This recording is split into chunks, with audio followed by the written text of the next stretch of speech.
Chu Feng, what are you trying to do? In the dank dungeon, Zhao Xuelian was forced hard against the wall, her delicate body twisting incessantly. This dungeon had originally been the place where she imprisoned Chu Feng. Yet just as she was about to drain the last vestige of this so-called good-for-nothing's pure young body, she instead suffered a dire backlash. Chu Feng seized Zhao Xuelian by the hair, forcing her chin upward and exposing her pale slender neck. Poisonous wench, you deceived me into giving up my supreme bone, crippled my spiritual root and stole my pure young body. You truly deserve death. His gaze was glacial, utterly different from before. As the Red Sun Pill Emperor of the immortal realm, Chu Feng had never imagined he would be reborn, and that the owner of this body would also be named Chu Feng. After fusing with this body's memories, he quickly learned of its past. Back then Zhao Xuelian had demanded that Chu Feng hand over the thing most precious to him to prove that he loved her enough. Ignoring his parents' obstruction, he dug out his own supreme bone and presented it to Zhao Xuelian. He never imagined that she would be a venomous serpentine woman. After marrying him, she usurped control of the Chu family and destroyed him utterly. Chu Feng's gaze sharpened. He was determined to make all who had betrayed him pay the price. Everything you owe me you will return in full. Zhao Xuelian was thoroughly panic-stricken. With her spiritual power unable to circulate, this good-for-nothing actually dared to treat her like this. Before our marriage we clearly agreed on 3 rules: you are not allowed to touch me, not allowed to force me, and not allowed to love me. Her Yin-Yang body was her greatest bargaining chip. Without it, how could she throw herself into the arms of the third prince? Your pure young body has already been refined by me. Do you still intend to devour my Yin-Yang body as well? Chu Feng tightened his grip on Zhao Xuelian's long hair and spoke in a cold voice. Everything of yours belongs to me.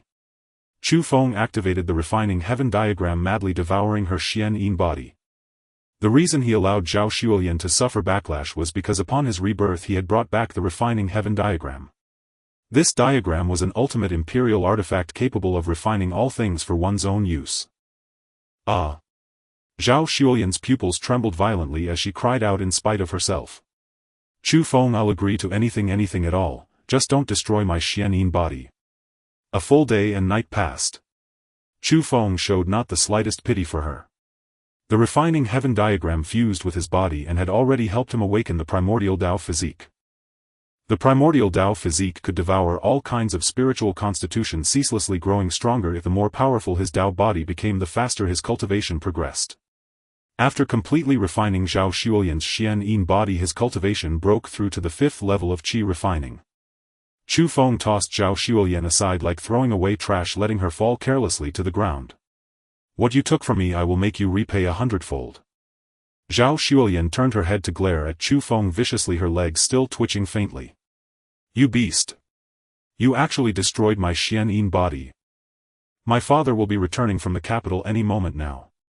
He will skin you alive, tear out your tendons and leave you without even a corpse. Chu Feng let out a derisive laugh and lifted his foot to step on her peach-shaped hips. Once I devour your cultivation, let alone your father, even if the third prince himself comes, I'll still kill without mercy. You even dare to covet my cultivation? How dare you? Yet when she truly processed his words, Zhao Xuelian's heart could not help but quake. How do you even know about the third prince? At this question Chu Feng's gaze turned even colder, scenes of the past flashing one after another through his mind. Back then, when the Zhao family was being hunted down and fled to Qingshan City, his father, seeing their pitiful state, took them in out of compassion. Who would have thought that after his parents perished in the archaic Forbidden Land, Zhao Xuelian would seize control of the entire Chu family and imprison him in this dungeon? The reason the Zhao family did all of this was to cling to that third prince. I also know that your father went to the capital to meet the third prince because the heavenly spring snow lotus he was nurturing in the spirit pool has already matured. Zhao Xuelian froze on the spot as though struck by lightning. She had kept Chu Feng locked in the dungeon for more than 2 years, never allowing him to step outside. How could he possibly know all this so clearly? If you know everything, you still dare to lay a hand on me. Smack! Chu Feng swung his arm in a full arc and slapped Zhao Xuelian viciously across the face. This entire cultivation of yours is something I bestowed upon you. What I can give I can naturally take back. Zhao Xuelian was dumbfounded, her eyes filled with astonishment. In the past Chu Feng had obeyed her every word, he wouldn't even dare raise his voice at her, much less strike her. Was this cold-eyed man before her truly the same sycophant who once fawned over her in every possible way? You actually dare hit me? Since everything had already been laid bare, she no longer bothered to pretend. Zhao Xuelian braced herself to stand, then looked down at Chu Feng with haughty arrogance. The third prince has promised that once the heavenly spring snow lotus matures he will marry me. If you castrate yourself now, this future princess consort can still allow you to remain my dog. A useless waste like you truly thinks the third prince would still want you. Chu Feng backhanded her, sending Zhao Xuelian sprawling to the ground. Take me to the spirit pool. Hearing this, Zhao Xuelian stared at Chu Feng in utter disbelief. That is the third prince's spiritual medicine. Don't you dare lay a finger on it. The only reason she had spent 3 years as Chu Feng's wife in name only was to use the Chu family's spirit pool to nourish the heavenly spring snow lotus, waiting for the spiritual herb to fully mature. Now that her Yin-Yang body was gone, if she were to lose the heavenly spring snow lotus as well, how could she ever explain herself to the third prince? The corner of Chu Feng's mouth twitched slightly as he turned to take a whip hanging from the wall. Over these past 2 years Zhao Xuelian had tormented him relentlessly, yet the dungeon was filled with all manner of instruments of torture. It seems you still haven't understood your place. Chu Feng lashed out fiercely with the whip in his hand, the first stroke landing squarely across Zhao Xuelian's mouth. After more than a dozen strokes in succession, she curled up on the ground. Stop. I'll take you there. The spirit pool. Zhao Xuelian had been tortured the entire night, every step she took now burned with searing pain. She glared viciously at Chu Feng from the corner of her eye. As long as she could rush into the spirit pool first and seize the heavenly spring snow lotus, she was sure she could force Chu Feng to hold back. If she could just delay things until her father returned, Chu Feng would be finished. Just wait, I will break every bone in your body and make you crawl on the ground for the rest of your life. We're here. Before them stood a warm pavilion with a spirit pool lay within. Zhao Xuelian took out a token and dispelled the formation enveloping the pavilion. Chu Feng followed closely behind, stepping into the warm pavilion. Inside, wisps of white mist coiled lazily in the air, while a spirit pool a few meters across shimmered with a gentle luminous white glow. But his attention was drawn instead to a woman kneeling at the doorway. She was shackled by chains of black iron, the other end wrapped around a Dingxian stake driven deep into the ground. Zhao Yorong. Only when the woman lifted her head did Chu Feng see clearly the peerless beauty hidden beneath her disheveled hair. The woman before him was Zhao Xuelian's half-sister, once the saintess of Yuntian Palace.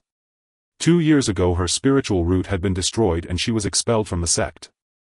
He had never imagined she would be imprisoned in the warm pavilion of the spirit pool. In his previous life Zhao Yorong had been the only one in the Zhao family who truly treated him kindly. Unfortunately, at that time his eyes had been filled only with Zhao Xuelian.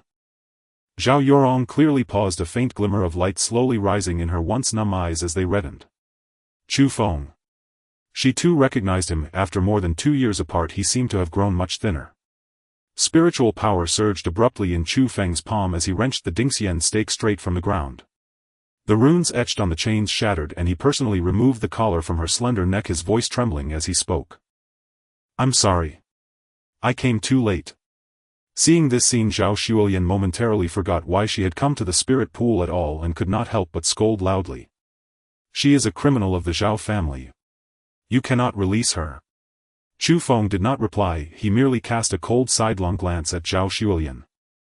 That single look made Zhao Xuelian shudder from head to toe. She instinctively clutched her own backside. Although Chu Feng had restored his cultivation, the torment he had suffered under Zhao Xuelian for so long had left him unnaturally gaunt with a sickly thinness about him.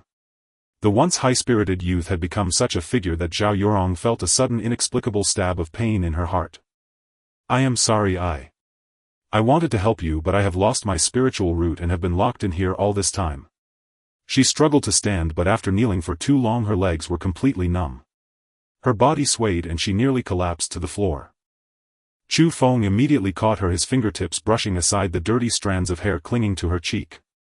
From this day on no one will ever lock you up again. Just then a loud splash echoed from the spirit pool. On the surface of the pool floated a snow lotus.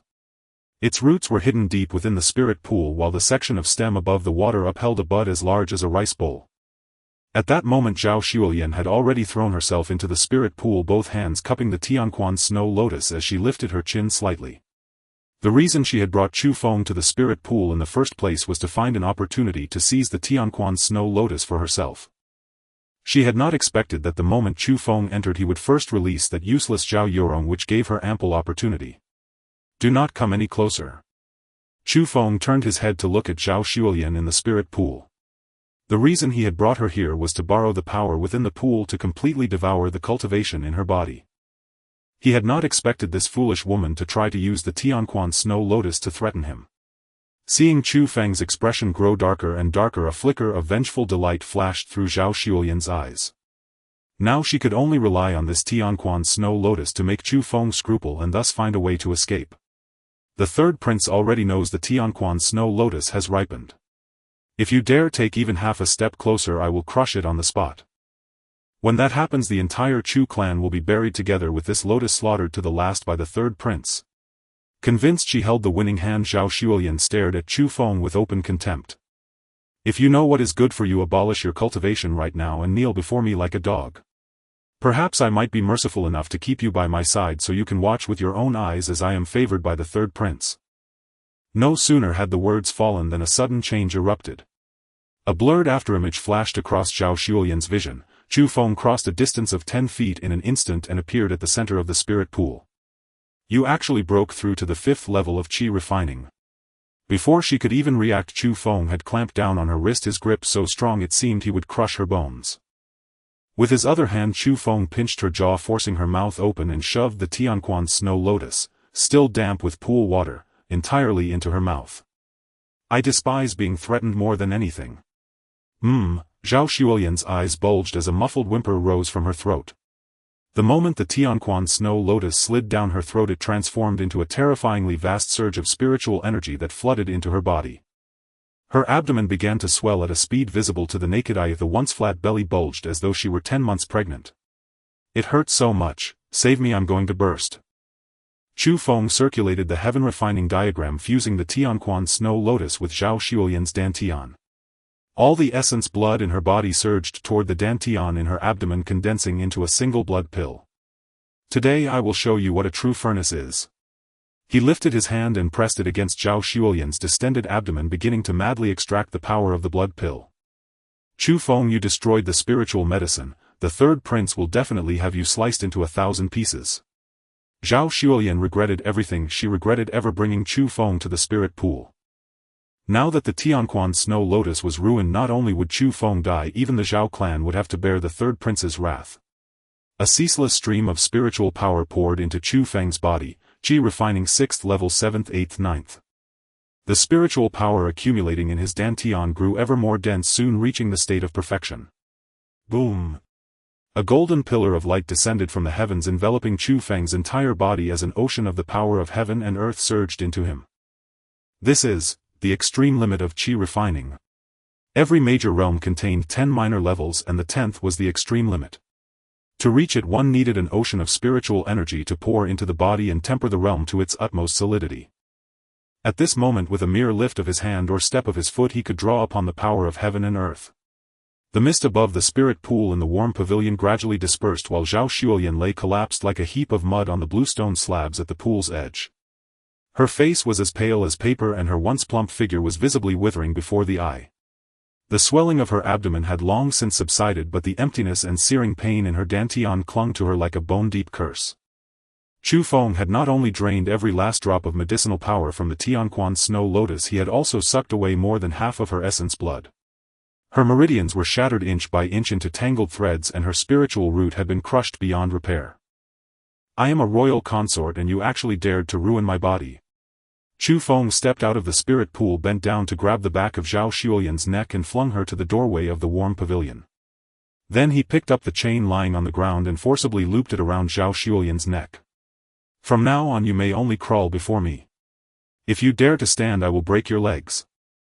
Zhao Xuelian clawed frantically at the collar on her neck, screaming, "You actually want to make me your dog, you bastard."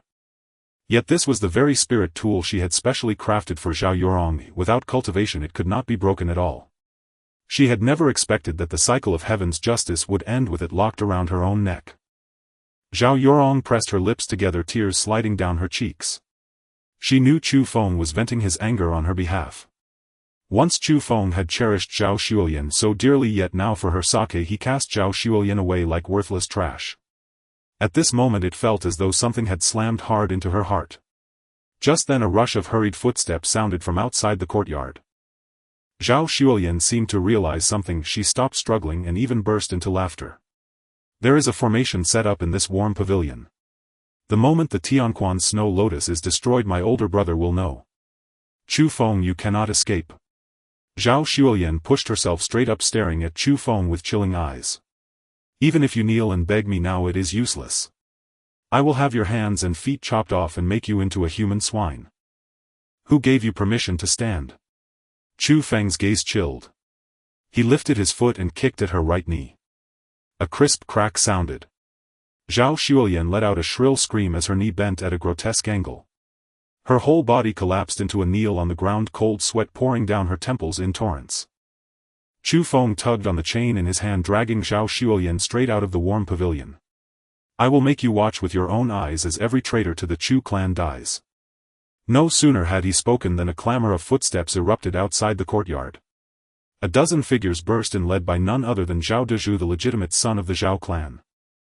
Seeing the scene before him, Zhao Dezhu's fury ignited like fire. Chu Feng actually dared to lead his sister like a dog on a chain. Chu Feng, you are courting death. Brother, kill him quickly. Zhao Xuelian lay prone on the ground, jabbing a finger at Chu Feng as she shrieked, he destroyed the Tianquan Snow Lotus. If you do not kill him, the third prince will make everyone die with him. The Tianquan Snow Lotus is gone.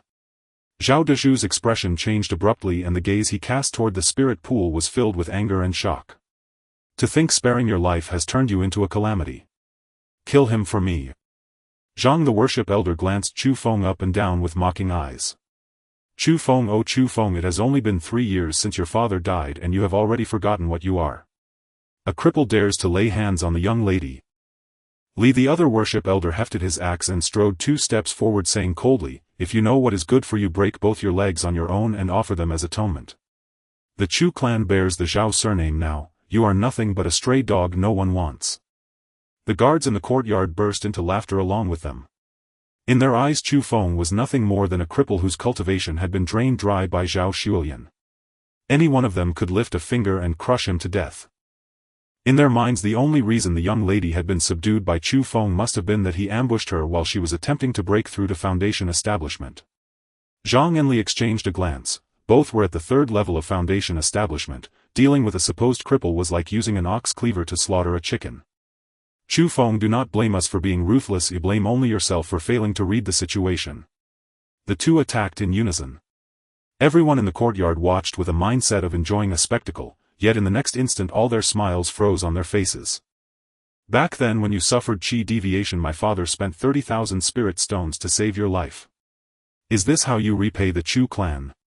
Chu Feng's figure suddenly blurred, only an afterimage remained where he had stood.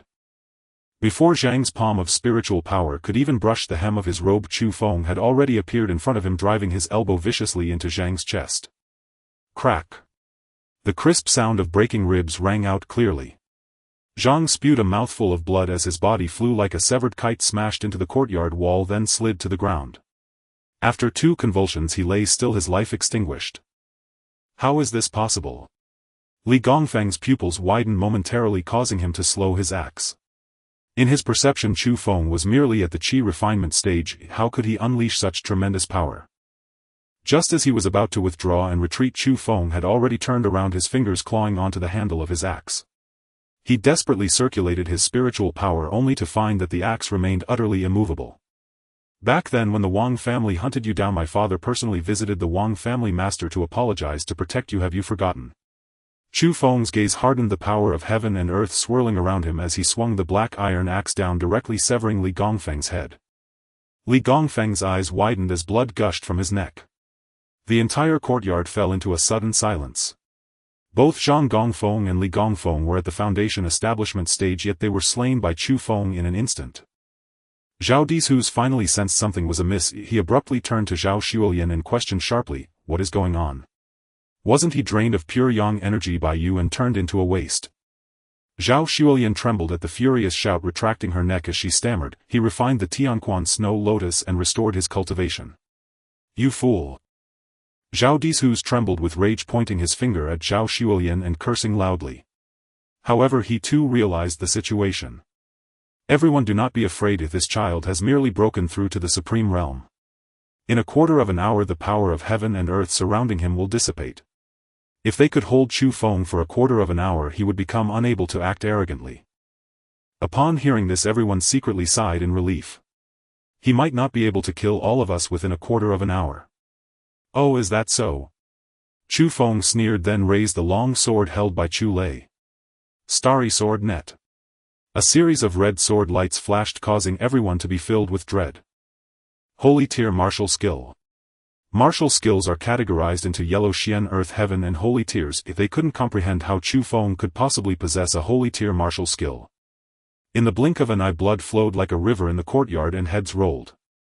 A young man suddenly knelt on the ground shouting. Cousin, don't kill me, I am Chu Lu.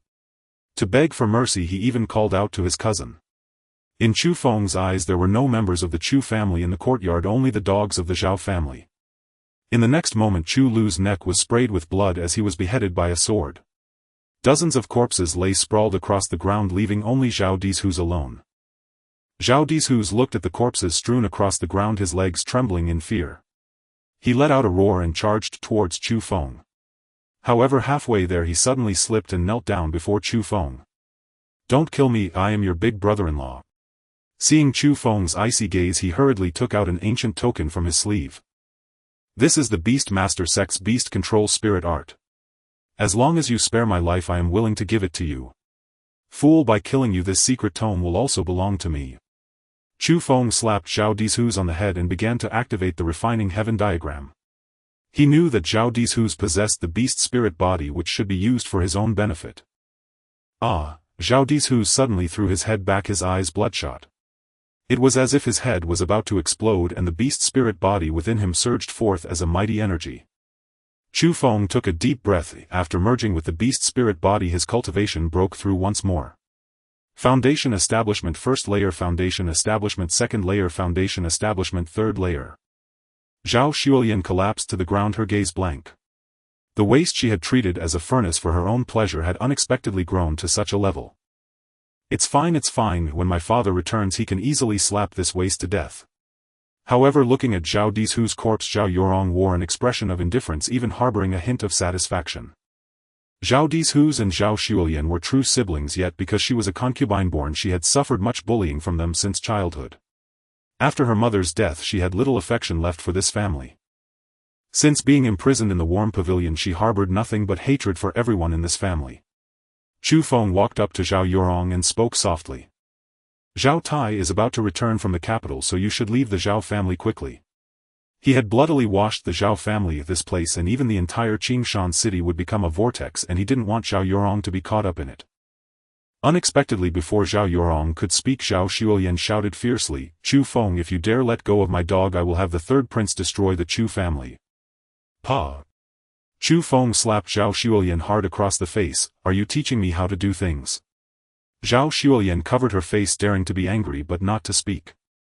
She could only curse in her heart. Wait, once my father returns I will make you crawl in front of everyone. Zhao Yorong pursed her lips tightly and walked beside Chu Feng.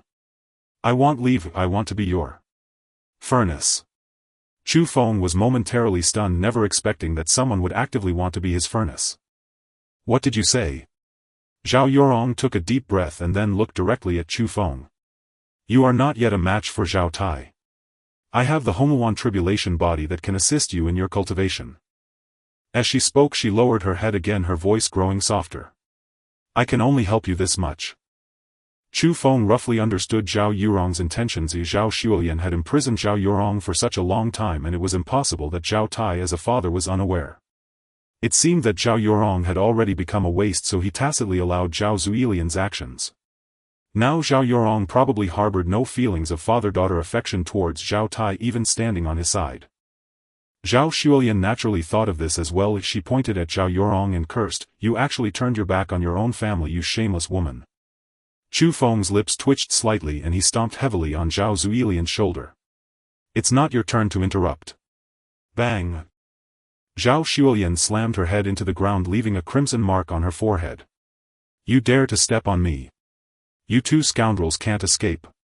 Chu Feng secured Zhao Xuelian outside the door with a nail-like weapon.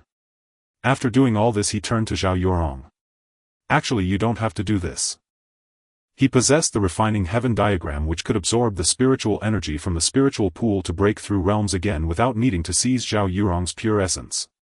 Zhao Yorong stepped gracefully into the spiritual pool, removing her coarse hemp clothing piece by piece, revealing her snow-like skin. Are you disgusted by me? The waves on the surface of the water caused Chu Feng to sigh. Indeed she lived up to her name, and how could he possibly feel any disdain? He swallowed hard and stepped into the warm pavilion, closing the door behind him. Since Zhao Yorong was so open-hearted he naturally wanted to help her. The spiritual pool would release a lot of spiritual energy every day, so precious medicinal herbs were stored in the warm pavilion. Chu Feng reached out, grasping several spiritual herbs that flew into his palm. At the same time a blue phantom of a pill furnace appeared around him, and the herbs melted into the furnace, instantly refining into pure medicinal liquid. To help Zhao Yorong restore her spiritual root he needed to refine an 8th grade pill, the Nirvana pill. With the refining heaven diagram, refining the Nirvana pill was not a difficult task. The refining heaven diagram can refine all things, and naturally it can refine pills. As long as the corresponding medicinal materials are available, even divine grade pills can be produced. Moreover, the pills refined by the refining heaven diagram are flawless with 100% efficacy. However, the refining heaven diagram had already merged with his body, meaning the pills refined would be stored within his dantian, thus the method of taking the pills was somewhat special. In the spiritual pool Zhao Yorong's beautiful eyes widened slightly. She had never seen such a pill refining method. However, she soon lost her ability to think as a huge shadow loomed over her face. Zhao Yorong was caught off guard, instinctively letting out a startled cry. Her entire body stiffened as if struck by thunder, and her mind went blank in an instant. A silk sock slipped from Zhao Yorong's delicate toes, falling into the pool and causing ripples in the clear water. Chu Feng took the opportunity to pin Zhao Yorong against the edge of the pool, a surge of pure primal energy pouring into his body. The heavenly refinement diagram trembled slightly, then began to devour that power, which then transformed entirely into spiritual energy within him. At the same time his cultivation level began to rise steadily, passing through foundation, establishment, 4th layer, 5th layer, 6th layer. He could not bear to see Zhao Yorong become a cripple, so he wished to take this opportunity to help her reassemble her spiritual roots. This was not lustful intention. An hour later. A thick layer of mist covered her beautiful eyes, and her mind was still blank. At that moment Chu Feng leaned closer to her ear. I have taken your pure primal energy and returned to you a spiritual root. What? Zhao Yorong clearly froze, her beautiful eyes widening in an instant. In the next moment, before she could react, she felt a warm current surge into her from his lips, flowing straight towards her dantian. Zhao Yorong instinctively arched her willow waist, her body forming a graceful curve. A wave of pain bloomed in her dantian as if her spiritual roots were recondensing. Just then a thunderous phoenix cry suddenly echoed from outside the window. Golden rays of light abruptly broke through the clouds, illuminating the entire Qingshan city as if it were daytime. In the sky countless streams of spiritual energy gathered, transforming into a fire phoenix with a wingspan of 100 feet, circling above the Chu family. A heavenly spiritual root has descended upon the world. Which family is so fortunate to have produced a genius with a heavenly spiritual root? Look at the direction the fire phoenix is circling. It seems the Zhao family is about to rise again. The entire Qingshan city was instantly abuzz, with everyone looking up at the fire phoenix in the sky, all displaying expressions of shock. Zhao Yorong's body suddenly tensed, her delicate form trembling continuously. To her disbelief, her spiritual roots had truly reassembled. After reassembling her spiritual roots, her cultivation also returned to the 9th layer of Qi refinement. I actually have spiritual roots now. Chu Feng slowly exhaled, truly a manifestation of the Red One calamity. That pure primal power was completely absorbed by him, and his cultivation broke through to the 9th layer of foundation establishment. It's a pity that the medicinal materials here are limited. I can only help you reassemble your heavenly spiritual roots. Spiritual roots are classified into yellow, mysterious, earth, heaven, and sacred. If there were sufficient quality medicinal materials, he could even help Zhao Yorong undergo a rebirth and advance to a sacred spiritual root. Zhao Yorong reassessed the man before her, realizing he seemed different from the Chu Feng she remembered. I heard that only the Nirvana pill can help me reassemble my spiritual roots. How did you manage it? Chu Feng nodded and replied nonchalantly, what I just refined is indeed the Nirvana pill. Zhao Yorong trembled all over. The Nirvana pill was an 8th grade elixir. Even the Yuntian Palace could not find an 8th-grade alchemist to help her refine the Nirvana pill, otherwise she wouldn't have been expelled from the sect. Chu Feng was actually an 8th-grade alchemist. Her breathing became increasingly rapid and she suddenly leaped into Chu Feng's embrace. Without him she might have been imprisoned in the spiritual pool for a lifetime. Chu Feng was still only at the 8th layer of foundation establishment and he was still not Zhao Tai's match. She needed to help Chu Feng break through to the Golden Core realm as soon as possible. Don't speak, kiss me. Half an hour later the warm chamber of the spiritual pool was filled with mist. Zhao Yorong leaned against the cool wall of the pool, her wet black hair clinging to her shoulders with sparkling water droplets slowly sliding down her collarbone. Initially she had intended to sacrifice herself and become Chu Feng's furnace to assist his cultivation. To her surprise, not only was she not drained of her cultivation but she had also achieved a breakthrough to the foundation establishment realm. She raised her eyes to look at Chu Feng in the center of the spiritual pool, her water-like eyes filled with shyness. You haven't broken through to the Golden Core realm yet, I can still. At this moment she resembled a peony battered by a storm, her body covered in tiny water droplets. With an unaware charm in her brows and eyes glistening with moisture she appeared even more endearing. Chu Feng, seeing this, felt a stir in his heart, gently placing his finger on her lips. Don't push yourself, I have already broken through to the 9th layer of foundation establishment. Just rest well. After saying this he began to activate the heavenly refinement diagram. The spiritual energy in the pool seemed to be drawn towards him, transforming into a stream of white energy that continuously flowed into his body, his aura growing increasingly formidable. An hour passed in the blink of an eye. As the spiritual energy in the pool began to thin, a brilliant golden light suddenly descended from the sky, enveloping Chu Feng completely. The golden light was dazzling and blinding, dispelling all the white mist. A vast amount of heaven and earth power surged into him along with the golden light, causing his aura to skyrocket as he broke through the 9th layer of foundation establishment, stepping into the ultimate foundation establishment realm. The people of Qingshan City all looked up towards the direction of the rising light pillar, their faces filled with shock. This is the phenomenon of breaking through to the ultimate realm. 2 light pillars have already lit up. Could it be that the Zhao family has produced 2 ultimate realm powerhouses? I heard that useless son-in-law of the Chu family, Chu Feng, seems to have restored his cultivation and turned the Zhao family upside down, even killing Zhao Di's Huzhong, the Zhao family's heir. Even if he has regained his cultivation he could never be Zhao Tai's match. If Zhao Tai returns. At this moment a sudden sound of rapid horse hooves echoed from afar, raising clouds of dust, and a team of people could be vaguely seen rushing towards the Zhao family. The leading figure exuded a formidable presence. It was Zhao Tai, the head of the Zhao family. Look, Zhao Tai is back. When Chu Feng opened his eyes a flash of golden light flickered in his gaze. He flipped his palm, revealing a token in his hand.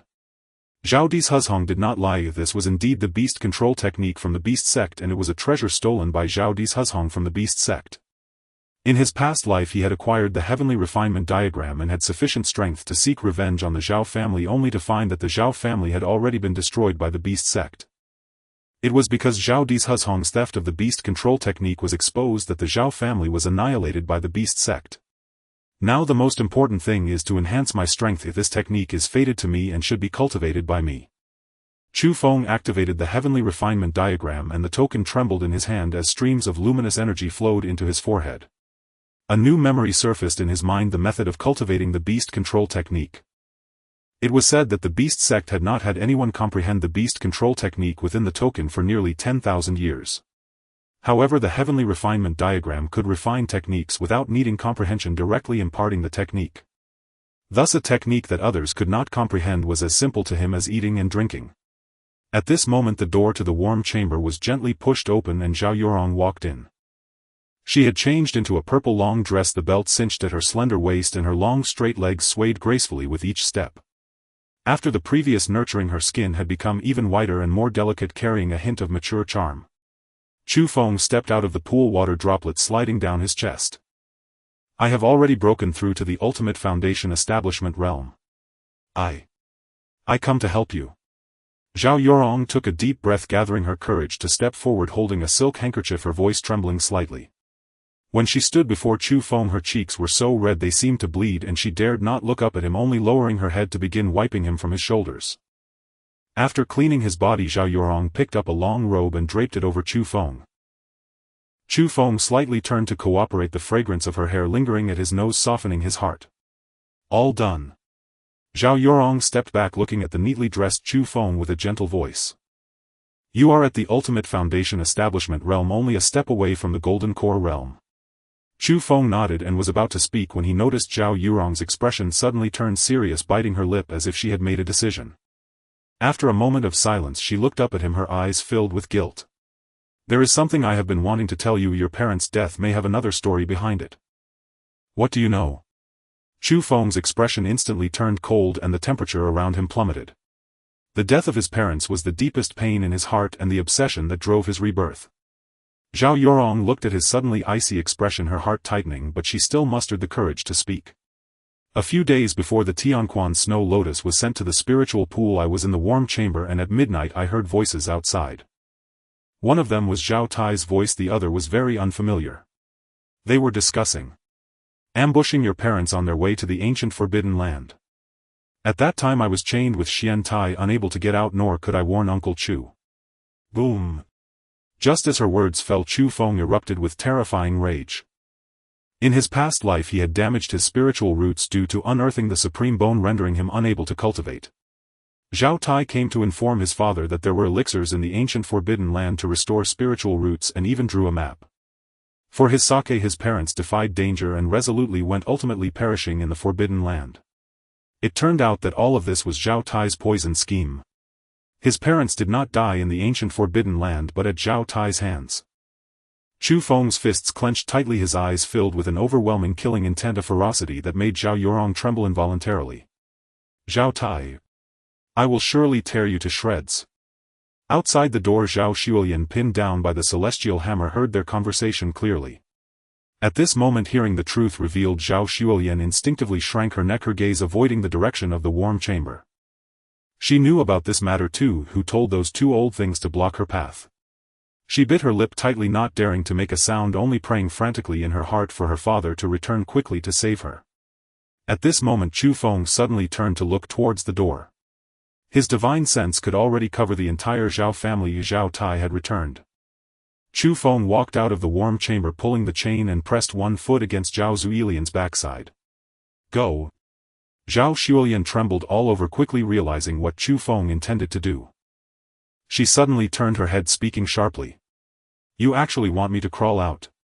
Chu Feng raised his foot and violently stomped on her ankle, trampling ruthlessly. Crawl for me?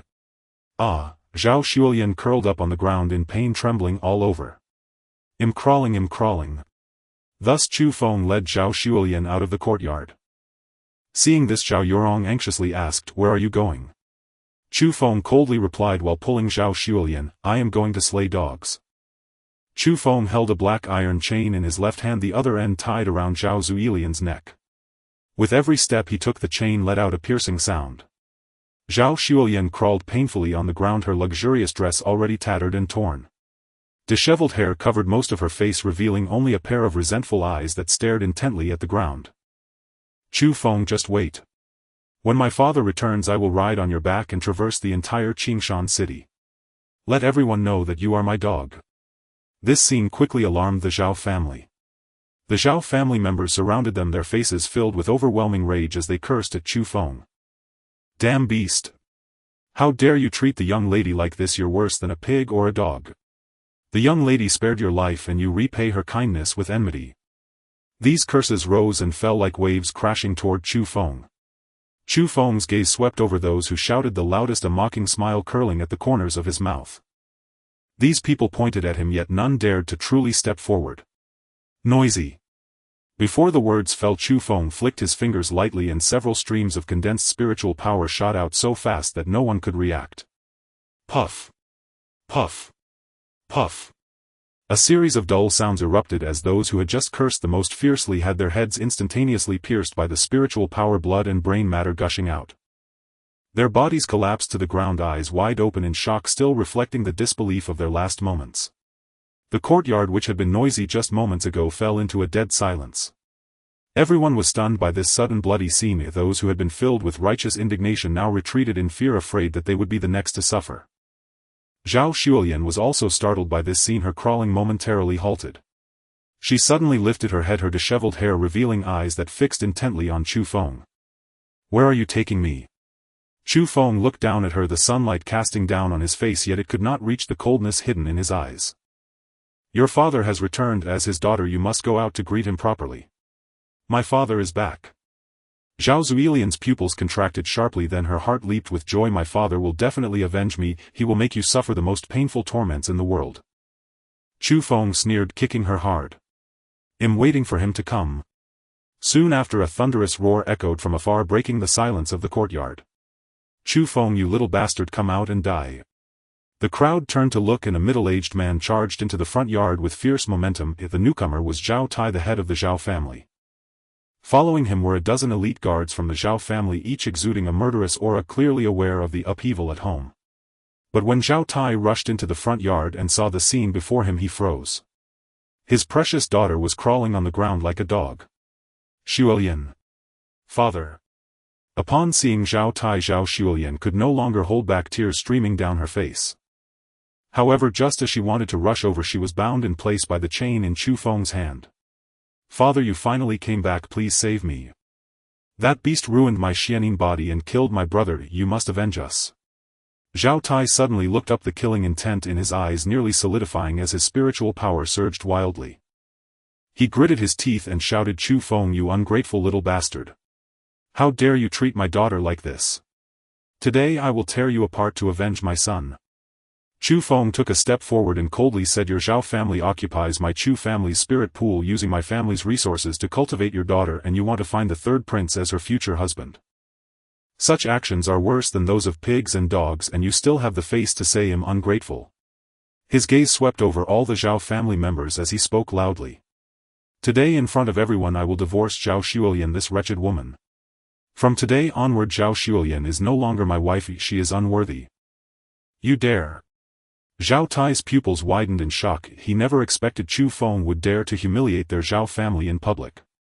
You, a useless person, dare to publicly divorce your wife. Hearing Chu Feng publicly announce the divorce made Zhao Xuelian tremble with rage. Chu Feng, I will not let you go even if I become a ghost. Just as Zhao Tai was about to explode with anger, a beautiful woman gently held her arm. Lu Yuru wore a slightly hypocritical smile, whispering, husband, don't get angry, there are still many members of the Chu family here, there's no need for you to dirty your hands to kill this little bastard. Upon hearing this, Zhao Tai's eyes suddenly lit up. Letting the Chu family kill their own, that would truly strike at their hearts. This way not only could he eliminate Chu Feng the disaster, but also ensure that all members of the Chu family would be implicated. He turned to those Chu family members standing among the crowd, their expressions complex, a cold smile appearing on his lips. All Chu family members stepped forward. These Chu family members were those who had sided with the Zhao family after Chu Feng's father died. They survived under Zhao family's protection and had long become the Zhao family's dogs. Whoever kills Chu Feng will become a vassal of the Zhao family, enjoying endless wealth and glory. Anyone who dares not to take action will be the Zhao family's enemy. As the words fell, the Chu family members in the crowd exchanged glances, hesitation flashing in their eyes. A slightly plump middle-aged man stepped forward first, he was Chu Feng's fourth uncle, Chu Shan. He drew the long sword at his waist and spoke, nephew, you heard it too, if you don't die we will die, we are also forced into this. Following him another young man stepped forward, he was Chu Feng's cousin Chu He. His eyes flickered, his tone carrying a hint of guilt. Chu Feng, you killed the eldest young master and ruined the young lady, the Zhao family will never let you go. If you take your own life we can still retrieve your body, preserving your last dignity. Chu Feng sneered, looking at them with cold eyes. When my father treated you well back then you didn't think to repay him, and now my Chu family is in trouble and instead of helping you side with the Zhao family, becoming their dogs. Do you even have the right to talk about dignity? Chu Shan's expression darkened, his tone turning fierce. Those who know the times are wise, why must you cling to your delusions and implicate all of us? You wouldn't want all these Chu family members to be implicated because of you, right? Exactly, Chu Feng, just obediently accept your death. Chu He echoed, drawing his long sword from his waist. Looking at these familiar yet strange faces, Chu Feng felt a wave of absurdity. These people were his kin, flowing with the blood of the Chu family, yet they had become so ugly. He slowly raised his hand, his gaze sweeping over all the Chu family members present. Within 3 breaths, get out of the Zhao family, otherwise you will be my enemies. Ha ha ha. Chu Feng, you really are shameless. Chu Shan laughed heartily as if he had heard the greatest joke, holding his stomach. Do you think just because you have regained your cultivation you are impressive? Don't forget you are still a waste. The other Chu family members echoed, believing that even if Chu Feng had regained his cultivation he was still the same waste they could bully at will. 3 breaths are up. Chu Feng's voice remained flat but the coldness in his eyes grew denser. Nephew, let your 4th uncle send you off. Chu Shan circulated his internal spiritual power, erupting with the full force of his foundation establishment 5th layer cultivation, and thrust his sword forward first. His speed was quick and the sword intent was fierce, clearly aiming for a fatal blow. The surrounding Chu family members wore smug smiles. Chu Shan was the strongest among them, and with this strike Chu Feng would undoubtedly die. However, just as the sword was about to pierce his chest, Chu Feng's figure suddenly moved, leaving only a faint afterimage behind. What? Chu Shan's pupils contracted, his smug expression freezing instantly.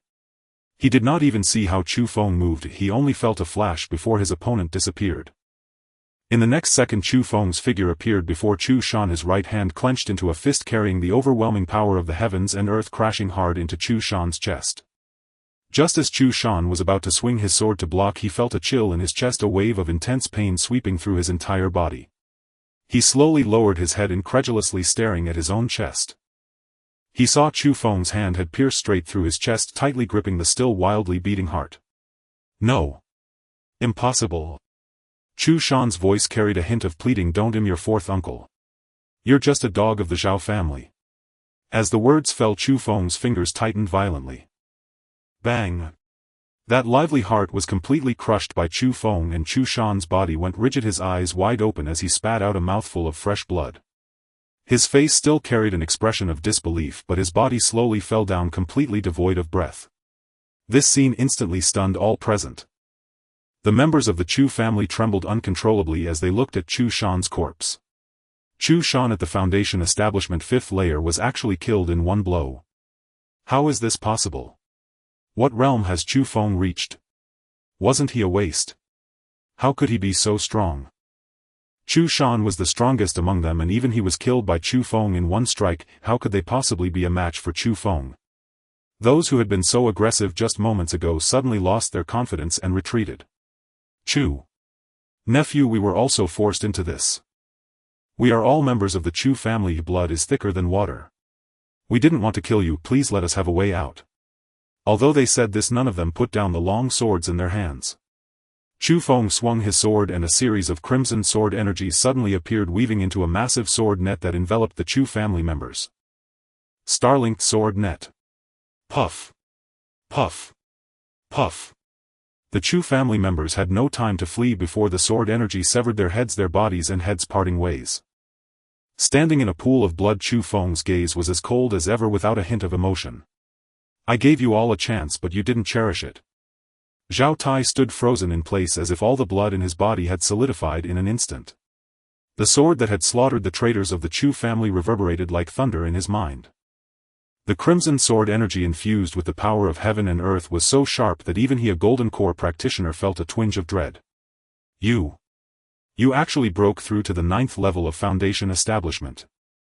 This was not merely a restoration of his cultivation, it was a complete rebirth. He suddenly turned to Zhao Xuelian, who was lying on the ground, and questioned her angrily. What is happening? He clearly drained your pure young body and ruined your spiritual roots. How could he become so terrifying?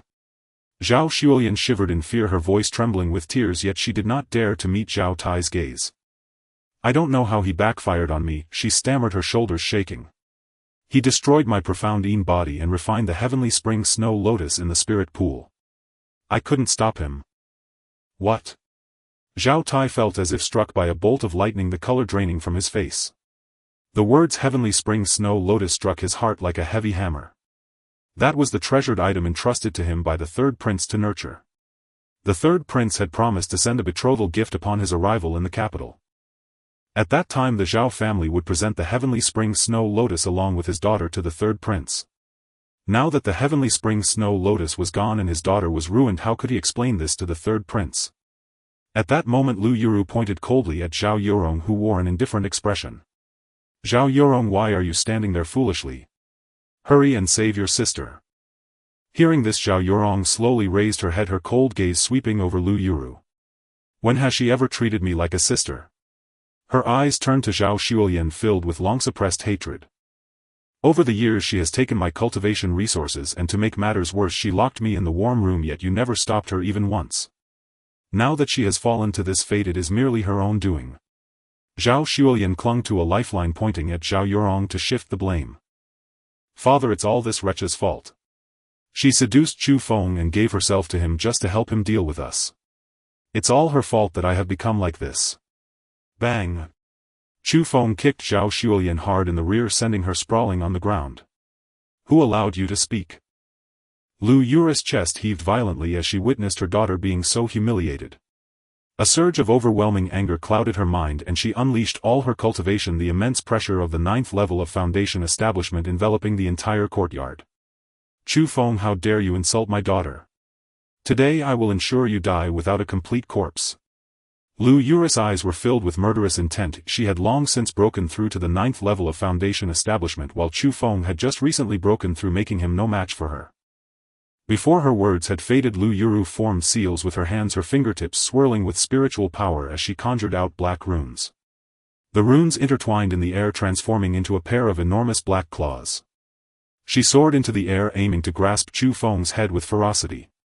This was her signature martial technique, the profound Yin Ghost Claw, which had once shattered the defenses of a Golden Core practitioner. Zhao Xuelian lay on the ground, her eyes gleaming with a frenzied light.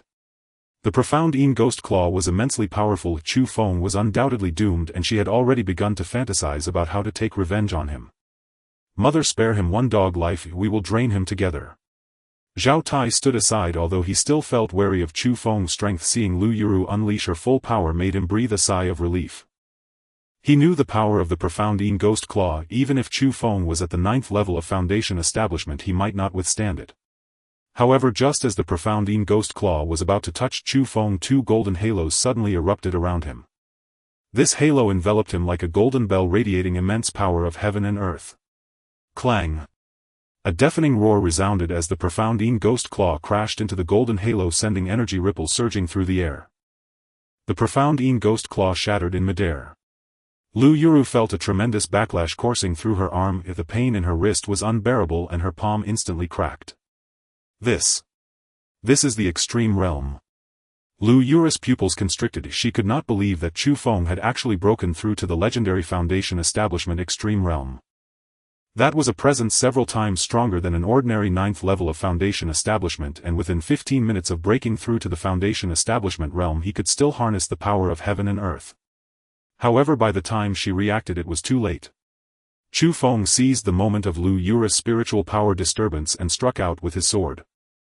Pfft! 2 sprays of blood gushed forth as the red long sword severed Lu Yura's knees in an instant, exposing white bone at the fracture, blood spilling profusely. She let out a tragic scream, her body losing balance and sliding forward like a kite with a broken string, leaving 2 long trails of blood on the bluestone slab, ultimately crashing heavily in front of Chu Feng. The immense pain made Lu Yura's vision darken. She instinctively tried to prop herself up, but with both legs severed she stumbled and toppled forward, collapsing onto Chu Feng. Chu Feng lowered his head, watching Lu Yuru lying on him. He seized her hair, forcing her to tilt her head back, revealing her pained, contorted face. Your daughter wishes to be a furnace for wild men, yet you display such a posture in public. You truly are both wretched women. Lu Yura's eyes were filled with a crazed rage of humiliation. I am your mother-in-law, how dare you humiliate me like this? Chu Feng chuckled, plunging his sword into Lu Yura's garment. The coldness of the sword made Lu Yuru shudder. Her body involuntarily shrank back, but Chu Feng held her hair tightly, rendering her unable to move. Chu Feng's gaze grew colder, the long sword piercing through her dress along the valley of her chest. You allowed Zhao Xuelian to imprison me, torture me, and take everything from the Chu family. Did you ever consider that I am your son-in-law? Husband, save me, please save me. Lu Yuru sensed the killing intent from the sword tip and could no longer maintain her composure. He wants to kill me. Zhao Tai, hurry and save me. Zhao Tai stood frozen in place, his blood boiling with rage. Seeing his wife humiliated by Chu Feng ignited a fire of anger within him. Yet he did not dare to act recklessly, for his wife's life was in Chu Feng's hands. Zhao Tai suppressed his anger and forced a smile that was more painful than tears. Good son-in-law, she is your mother-in-law. Let's talk this over. As long as you let her go I will fulfill any request you have. I can plead for you before the third prince. All past grievances will be forgiven. Chu Feng looked at Zhao Tai's obsequious demeanor, feeling an overwhelming sense of irony.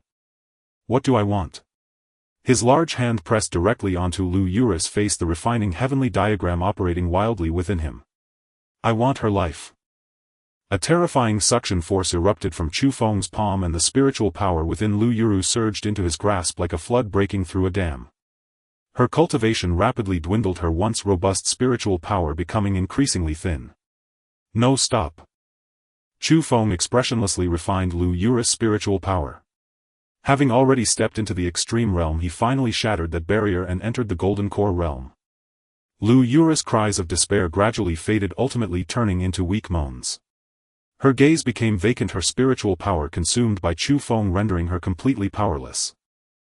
Zhao Tai was on the verge of grinding his teeth to dust. That scoundrel had actually crippled his wife right in front of him. Chu Feng, the third prince, has already sent a betrothal gift to the Zhao family.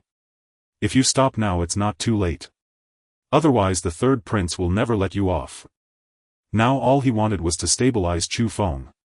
As long as Chu Feng released his wife, he would ensure that this waste would be torn to pieces. Heh, Chu Feng sneered, suddenly raising his sword, slicing Lu Yuru in half. He looked up at Zhao Tai, his gaze frigid. Next, it's your turn. You actually killed your mother-in-law, you beast. You will not die a good death. Zhao Xuelian lay on the ground staring at Lu Yura's corpse, her eyes filled with deep terror. She trembled uncontrollably, her teeth chattering, yet she could not help but curse violently. The image of Lu Yuru being cut in half shattered the last glimmer of hope in her heart. She finally realized that Chu Feng truly dared to kill, and he did so without hesitation. Zhao Tai stood in place looking at his wife's corpse, his blood surging violently as an overwhelming rage erupted from his chest. His eyes were blood-red, his fingers brushed against the spatial ring, and a flash of spiritual light passed, revealing an ancient long sword in his palm. The long sword was entirely silver-white. It was indeed the Xingxi sword passed down through the generations of the Chu family. With the appearance of the Xingxi sword, a majestic pressure of the golden core second layer erupted around Zhao Tai, overwhelming like a mountain. The sword energy crisscrossed, and the Zhao family members retreated one after another. The golden core second layer, the head of the family, has actually broken through to the golden core second layer. Great! That little bastard Chu Feng is doomed. Chu Feng can never be the head of the family's opponent. Zhao Yorong stood beside Chu Feng, feeling the pressure erupting from Zhao Tai. Her heart suddenly jolted. She never expected that Zhao Tai would return from the capital having broken through to the golden core second layer. Chu Feng, be careful. As Chu Feng caught sight of the long sword in Zhao Tai's hand, his eyes suddenly turned cold. The Xingxi sword. That was his father's sword. His father treated this sword as a treasure throughout his life, never parting with it. If his father truly died in the dangers of the ancient Forbidden Land, how could this sword possibly appear in Zhao Tai's hands? He suddenly recalled what Zhao Yorong had said to him before, that Zhao Tai conspired with others to ambush his parents on their way to the ancient Forbidden Land. So that's how it is. His father did not die in the Forbidden Land, but by the hand of the despicable Zhao Tai. An uncontrollable killing intent surged from the depths of Chu Feng's heart, almost consuming his rationality. Countless thoughts flashed through his mind, causing him to momentarily lose focus. Seeing this, Zhao Tai couldn't help but smirk coldly. The Xingxi sword in his hand was indeed a heavenly weapon, incomparable to the mundane weapon in Chu Feng's hand. Chu Feng, you little bastard, pay with your life for my wife and children. Zhao Tai roared, his spiritual energy surging violently into the Xingxi sword, striking towards Chu Feng with great force. Ha ha ha. Chu Feng, you are doomed.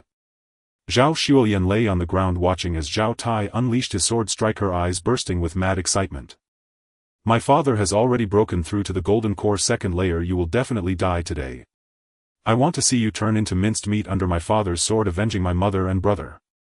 In her view, even if Chu Feng could harness the power of heaven and earth, he could never withstand her father's full strike. The Zhao family members echoed, all wearing smug smiles. With this sword strike, Chu Feng won't even have bones left. A little brat who doesn't know the heights of heaven and earth dares to act wildly in the Zhao family. Chu Feng was so frightened that he stood there motionless. However, just as the sword energy from the Xingxi sword was 3 feet away from Chu Feng, it suddenly stopped. No matter how Zhao Tai urged his spiritual power, it could not advance a single inch. The overwhelming sword energy swept out, shaking the surrounding trees violently, raising clouds of dust. Yet these sword energies, when they touched the 2 layers of golden halo surrounding Chu Feng, were as if a mud cow had entered the sea, instantly blocked outside, not even touching the edge of Chu Feng's clothing. How is this possible? Zhao Tai's pupils contracted. The sword energy on the Xingxi sword faced a powerful resistance, making it impossible for him to break through. The Xingxi sword in his hand trembled continuously, as if trying to break free from his grip. Seeing the familiar Xingxi sword, Chu Feng's heart suddenly stirred. In the next moment, dazzling flames erupted around the Xingxi sword, and the seals on its blade burned away in an instant. The once silent Xingxi sword let out a cry, and as it trembled, it actually broke free from Zhao Tai's grasp. The Xingxi sword transformed into a silver-white streak of light, spiraling in the air before voluntarily landing in Chu Feng's hand. Holding the Xingxi sword, he looked up at the stunned Zhao Tai. Old dog, a heavenly weapon has a spirit, so how could it harm its own master? Impossible. This can't be happening. Zhao Tai was momentarily frozen in place. After obtaining the Xingxi sword, he found that he could not draw it out. Clearly it had recognized its master. But he was unwilling, so he invited the top artifact refiner in Qingshan City, leaving layer upon layer of seals on the sword, forcefully sealing the sword's spirit, allowing him to barely use it. But he never expected that while attacking Chu Feng, the sword's spirit would forcibly break through the seals. Why can you make it recognize you as its master? Among ordinary heavenly weapons, the weapon spirit only has rudimentary intelligence. But the Xingxi sword was different. It was originally a sacred weapon passed down through the Chu family, only degraded to a heavenly weapon due to severe damage in a past battle. However, its weapon spirit was not comparable to ordinary heavenly weapons and naturally had the ability to choose its master. Chu Feng tightened his grip on the Xingxi sword, and spiritual power surged wildly into the blade, turning the originally silver-white sword with a layer of golden glow. At this moment, Chu Feng's aura became incredibly terrifying as the power of heaven and earth wildly converged towards him, making him appear as if a deity had descended. Die! Chu Feng shouted angrily, and the Xingxi sword in his hand suddenly slashed out. The sword light directly cut towards Zhao Tai, causing ripples to spread through the space it passed. Zhao Tai's pupils shrank suddenly, his body being locked by a powerful sword energy. He could not move. This is a saint-level sword. As soon as he finished speaking, the sharp sword energy pierced through his body and one of his arms flew off, blood gushing out. Accompanied by a crisp shattering sound, Zhao Tai's golden core was completely crushed by the sword energy. At the moment the golden core shattered, Zhao Tai let out a piercing scream. His entire being's spiritual power instantly went into chaos and then receded like a tide. He staggered back a few steps, collapsing to the ground, his face as pale as paper. Having lost his golden core and with one arm severed, he had completely become a useless person. My golden core, my arm. Zhao Tai's eyes were filled with unwillingness. How could he lose to a Foundation establishment little brat? The surroundings instantly fell into a dead silence. Everyone was stunned by the scene before them, their eyes wide open as they looked at the imposing Chu Feng, their minds blank. After a long while, someone trembled and spoke. That sword strike seems to have surpassed the heavenly level, right? Chu Feng actually learned saint-level martial arts. How is this possible? He is only at the Foundation establishment stage. The golden core second layer was actually crippled by Chu Feng with a single sword strike. This is too terrifying. Zhao Xuelian opened her mouth wanting to say something, but found that her throat felt blocked, unable to utter a sound. How could this happen? Her father was a golden core second layer. How could he lose to this waste Chu Feng? If only I hadn't turned him into a furnace back then. At this moment Zhao Xuelian felt a bit of regret. If she hadn't coveted the power of the third prince and ruined Chu Feng's spiritual root and supreme bone, his strength would be so formidable now, and with a heavenly weapon recognizing him as its master, his future achievements would be limitless. If she were still Chu Feng's wife, she would surely be admired by thousands. All of this was Chu Feng's fault. If Chu Feng had shown such a strong side earlier, possessing such great strength, how could she have possibly sought the third prince? It was all Chu Feng's fault. He had been too cowardly back then, making her feel he was a waste that could be manipulated, leading her to do those things. Chu Feng held the Xingxi sword, its tip scraping the ground, leaving a faint mark. He walked step by step to the severely injured Zhao Tai and said coldly, "Why is my father's sword in your hands?" Zhao Tai trembled all over, feeling the killing intent in Chu Feng's gaze, as if he would be decapitated in the next second. He no longer dared to hide anything and quickly spoke. "Chu Feng, no good son-in-law, please don't kill me. This was all Wang Chan's idea. I was forced. Wang Chan. Chu Feng's brow suddenly furrowed. If this name was not unfamiliar to him. Wang Chan was the elder of the city lord's mansion in Qingshan City, already at the Golden Core 9th layer, the top powerhouse second only to the city lord. He never expected that the mastermind behind all this would actually be Wang Chan. According to his memories from his past life, Wang Chan was currently in seclusion trying to break through to the nascent soul realm, and tomorrow would be the day he emerged. Once Wang Chan breaks through to the nascent soul realm, he would truly be a giant. Speak clearly. If there's a single lie, I won't hesitate to make you experience pain worse than shattering your golden core and losing your arm. I swear everything I said is true. Zhao Tai hurriedly pleaded, his eyes filled with flattery. Good son-in-law, how could we possibly know someone like the third prince? Wang Chan came to me saying that the third prince has a Tianquan snow lotus that needs nurturing in a spiritual pond, and he had his eyes on the Chu family's spiritual pond. He swallowed hard and continued with difficulty. Wang Chan said if I help him seize the Chu family's spiritual pond to nurture the Tianquan snow lotus, he would help me get close to the third prince and promise to help me break through to the golden core realm. I was confused at that moment, which is why I did such a disservice to the Chu family. Your father was killed by Wang Chan. Spare me, I am your father-in-law. Chu Feng's gaze grew colder and his fingers gripping the Xingxi sword tightened slightly. Although he had already guessed that his father's death was related to Zhao Tai, hearing him admit it made the flames of anger within him erupt like a volcano. He suppressed the impulse to immediately kill Zhao Tai, wanting to know more details. Zhao Tai noticed the killing intent in Chu Feng's eyes and quickly continued to appease him. Good son-in-law, I was blind and my heart was muddled, which is why I was deceived by Wang Chan to do such despicable things. Had I known you were so outstanding, how could I have betrayed the Chu family? From now on this mansion will still be under the Chu name. The spiritual pond belongs to you, and Yorong and Shuolian are both yours. Can we go back to how things were before? Zhao Shuolian, hearing this, seemed to grasp a lifeline and crawled to Chu Feng with all her might. Chu Feng, I forgive you for everything you did to me. Please don't kill my father. I will listen to you from now on. Let's go back to how things were before. I will still be your wife, okay? Zhao Tai saw that Chu Feng remained unmoved and hurriedly turned to Zhao Yurong, sternly shouting, rebellious daughter, what are you standing there for? Quickly come and beg Chu Feng. Do you really want to watch your father die? In his view, Zhao Yurong, no matter how much she hated him, was ultimately his daughter, and blood was thicker than water. She would never let him be killed before her eyes. As long as Zhao Yurong pleaded for him, Chu Feng might show mercy. If he could survive, he would have plenty of opportunities for revenge in the future. Wang Chan was about to break through to the nascent soul realm, and as long as he gained the protection of the city lord's mansion, he could ensure Chu Feng paid a heavy price. Killing his wife and children, how could he return to how things were before? Zhao Yurong silently walked to Chu Feng, her eyes calm, revealing no emotions. Zhao Tai felt a surge of joy in his heart, a glimmer of hope emerging in his eyes. Good daughter, father, Puchi. A cold light suddenly flashed and Zhao Tai's words were cut off. Zhao Yurong seized the Xingxi sword from Chu Feng's hand and without hesitation struck his throat with a single sword. Blood gushed out like a fountain, splattering onto Zhao Yurong's face. I already told you I am no longer a member of the Zhao family. Zhao Yurong's voice was cold, as if she had just killed an insignificant stranger. Zhao Tai's body convulsed violently and he looked at his daughter in disbelief, his hands desperately clutching his neck. Blood poured out from his fingers, staining his palms red. He could hardly believe until his death that he would die at the hands of his own daughter. Zhao Tai opened his mouth wanting to say something but could only produce wheezing sounds, and finally his head tilted completely, losing breath. Bang! Zhao Tai's corpse fell heavily to the ground, his eyes wide open, unable to close even in death. Ah! Zhao Shuolian let out a shrill scream as if she had gone mad.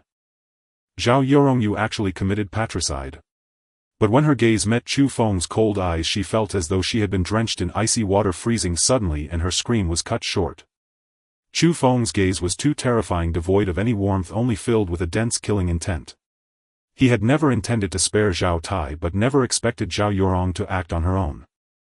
Zhao Shuolian trembled all over, her voice tinged with tears as she pleaded incoherently. Chu Feng, don't kill me. I can become your furnace with my sister. Although my Yin-Yang body has been wasted, I still have this body. Didn't you always like me? Chu Feng looked at her pitiful appearance, his eyes holding no mercy. His palm covered Zhao Zuilian's eyes while the other hand gripped her chin. Take a deep breath. Feeling dizzy is normal. Crack. The crisp sound of bones breaking echoed as Zhao Zuilian's neck was directly snapped by Chu Feng. Her body stiffened for a moment before collapsing to the ground, never to breathe again. Having dealt with Zhao Tai and his daughter, Chu Feng's gaze coldly swept over the remaining Zhao family members in the courtyard, all of whom had blood on their hands from the Chu family. You all deserve to die. As soon as he finished speaking, the Xingxi sword in Chu Feng's hand suddenly erupted with dazzling starlight. Star Net Sword. With the enhancement of the Xingxi sword, this time the power surpassed all previous instances. Countless strands of silver-white and red sword energy intertwined like a myriad of stars, instantly weaving into a massive sword net that enveloped the entire courtyard. The remaining Zhao family members in the courtyard were already terrified by the bloody scene just now. Now seeing this terrifying star net sword, they were even more frightened, their legs turning to jelly as they collapsed to the ground, letting out waves of desperate screams. Don't kill me. I'm innocent.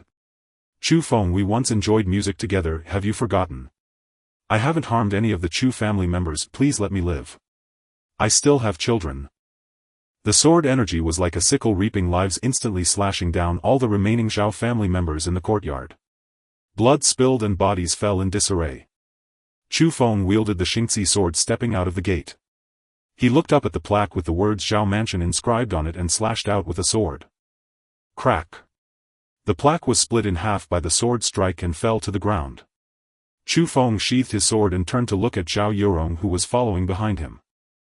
Her dress was stained with blood and there were a few drops of blood on her face, yet it did not diminish her coldness in the slightest. From now on you will be the mistress of the Chu family and the trivial matters in the mansion will be managed by you. Wang Chan will soon emerge from his seclusion, I must quickly increase my strength. Mistress. Zhao Yurong was momentarily taken aback upon hearing these two words. Although she had already been intimately involved with Chu Feng and genuinely wished to help him strengthen his power to avenge herself, she was ultimately the daughter of his enemy. She had never hoped to gain Chu Feng's forgiveness, nor had she imagined that he would make her the mistress of the Chu family. This meant that Chu Feng regarded her as his wife. Zhao Yurong pressed her lips together, striving to calm her turbulent emotions. She met Chu Feng's gaze and nodded firmly. No matter life or death, I will stand by your side. Chu Feng entered the Chu family with his sword, his mind focused solely on one thought, rapidly increasing his strength. The treasury held numerous cultivation resources and he could no longer afford to concern himself with anything else. However, just as Chu Feng passed through the courtyard and was about to step into the corridor leading to the treasury, he suddenly felt a stir in his heart. He raised his head and directed his gaze towards a distant old locust tree where a lark perched on a branch. This lark was small in size, tilting its head curiously as it observed Chu Feng below with its black bean-like eyes. The Beast Master spiritual art enabled communication with all beasts in the world through divine sense, even allowing one to take them as their own. A thought stirred within Chu Feng and a wisp of divine sense shot out from his brow, entangling itself like an invisible thread around the lark. The moment divine sense touched the lark, its black bean-like eyes turned slightly, a glimmer of intelligence flashing in their depths. Chu Feng's heart leaped with joy as he distinctly felt an invisible connection established between him and the lark, as if the bird had become his second pair of eyes. In the next moment the world around him expanded. He could see himself standing in the courtyard and noticed that the corpses had been cleared by Zhao Yurong's men, leaving only dark red bloodstains. Indeed, the Beast Master spiritual art is remarkable. This technique was far more profound than he had imagined. Attaching his divine sense to the lark allowed him to share in its perspective. The small lark was inconspicuous, practically a natural surveillance tool. If he could control a few more, spreading them throughout Qingshan City, he would be able to monitor the entire city's movements. He suppressed the excitement in his heart and spoke softly to the lark on the branch. Go. Chirp. The lark chirped crisply as if understanding his words, flapping its wings and flying towards the direction of the city lord's mansion in the center of Qingshan City.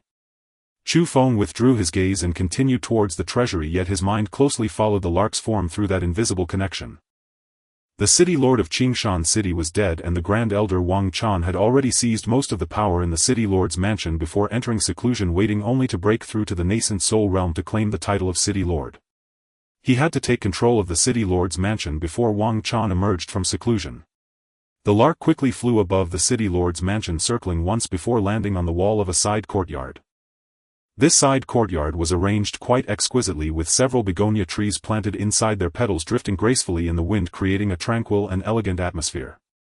Since larks were exceedingly common, the guards in the mansion merely glanced at it before averting their gaze. Through the lark's perspective, Chu Feng clearly saw two figures standing in the courtyard. One of them was a young woman clad in a pink dress, her beautiful face showing a hint of panic. This person was Zhao Disu's wife and also Wang Chan's granddaughter, Wang Ying. Chu Feng understood that she must have returned to the city lord's mansion early when trouble struck the Zhao family. I didn't expect there to be a fish that escaped the net.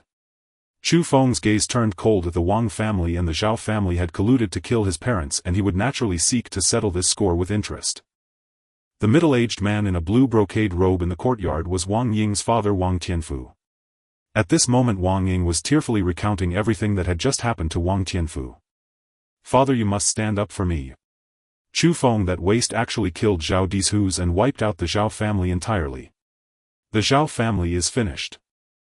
Wang Tianfu halted abruptly upon hearing this, the hot tea in his cup splashing onto the back of his hand, yet he remained oblivious. How could this be possible? Zhao Tai is a golden core level 2 cultivator, his strength comparable to mine. Chu Feng is just a waste who has lost his spiritual roots, how could he possibly kill him? Wang Ying stamped her foot, her tone urgent. Chu Feng must have had some miraculous encounter, and not only did he recover his spiritual roots, but he also broke through to the peak of foundation establishment. Now the Zhao family no longer bears the Zhao surname but the Chu surname. Wang Tianfu's expression instantly turned grave, his fingers unconsciously tapping on the stone table. Peak of foundation establishment. What kind of opportunity has that brat encountered? Zhao Tai is simply too useless to even handle a mere foundation establishment cultivator. Wang Ying seemed to think of something, her heart growing more anxious. She stepped closer, grasping Wang Tianfu's sleeve tightly, and said nervously, "Father, it was our Wang family that colluded with the Zhao family to kill Chu Feng's parents back then. Zhao Tai must have told Chu Feng about this before he died. Now that he has killed everyone in the Zhao family, will it next be our Wang family?" Wang Ying's voice trembled as she spoke. The thought of Chu Feng's cold eyes sent a chill through her heart, as if she would be slain by his sword at any moment. Chu Feng watched everything clearly through the lark's perspective, hearing every word distinctly. His aura suddenly turned icy, an uncontrollable wave of murderous intent spilling forth. Sure enough, Zhao Tai's words were not false. The Wang family was also responsible for killing his parents. Wang Chan, Wang Tianfu, Wang Ying. This blood feud would surely make the Wang family pay the most painful price. The lark perched on the branch seemed to sense the murderous intent in Chu Feng's heart, its eyes fixed on Wang Tianfu as though it were staring at its prey. However, Wang Tianfu was so flustered by his daughter's words that he failed to notice the seemingly harmless lark. He would never suspect that this bird's eyes hid murderous intent. "What are you afraid of?" Wang Tianfu patted Wang Ying's hand, feigning calmness. "Once your grandfather exits seclusion and breaks through to the nascent soul realm, crushing him will be as easy as squashing an ant. At that time not only would they kill Chu Feng, but they would also erase the Chu family from Qingshan City, and they could seize the Chu family's assets for themselves." Hearing that her grandfather was about to break through to the nascent soul realm, Wang Ying felt her fear slightly alleviate. The disparity between the Golden Core realm and the nascent soul realm was like heaven and earth. No matter how strong Chu Feng became, he would never be able to contend with a nascent soul cultivator. Once grandfather exits seclusion, that little bastard Chu Feng will be doomed. Wang Tianfu nodded in satisfaction, his gaze shifting to a courtyard deep within the city lord's mansion, a hint of lewdness flickering in his eyes. "We don't need to worry about that brat Chu Feng for now, we have more important matters to attend to. Today Zishu he bid on a mystic Yin fruit at the Wanbao Pavilion. As long as she refines this fruit, it will surely backlash with Yin energy." Upon hearing this, Wang Ying couldn't help but show a shocked expression. The mystic Yin fruit contained an extremely potent Yin energy which was overwhelmingly powerful. With even a slight misstep it could backfire on the user.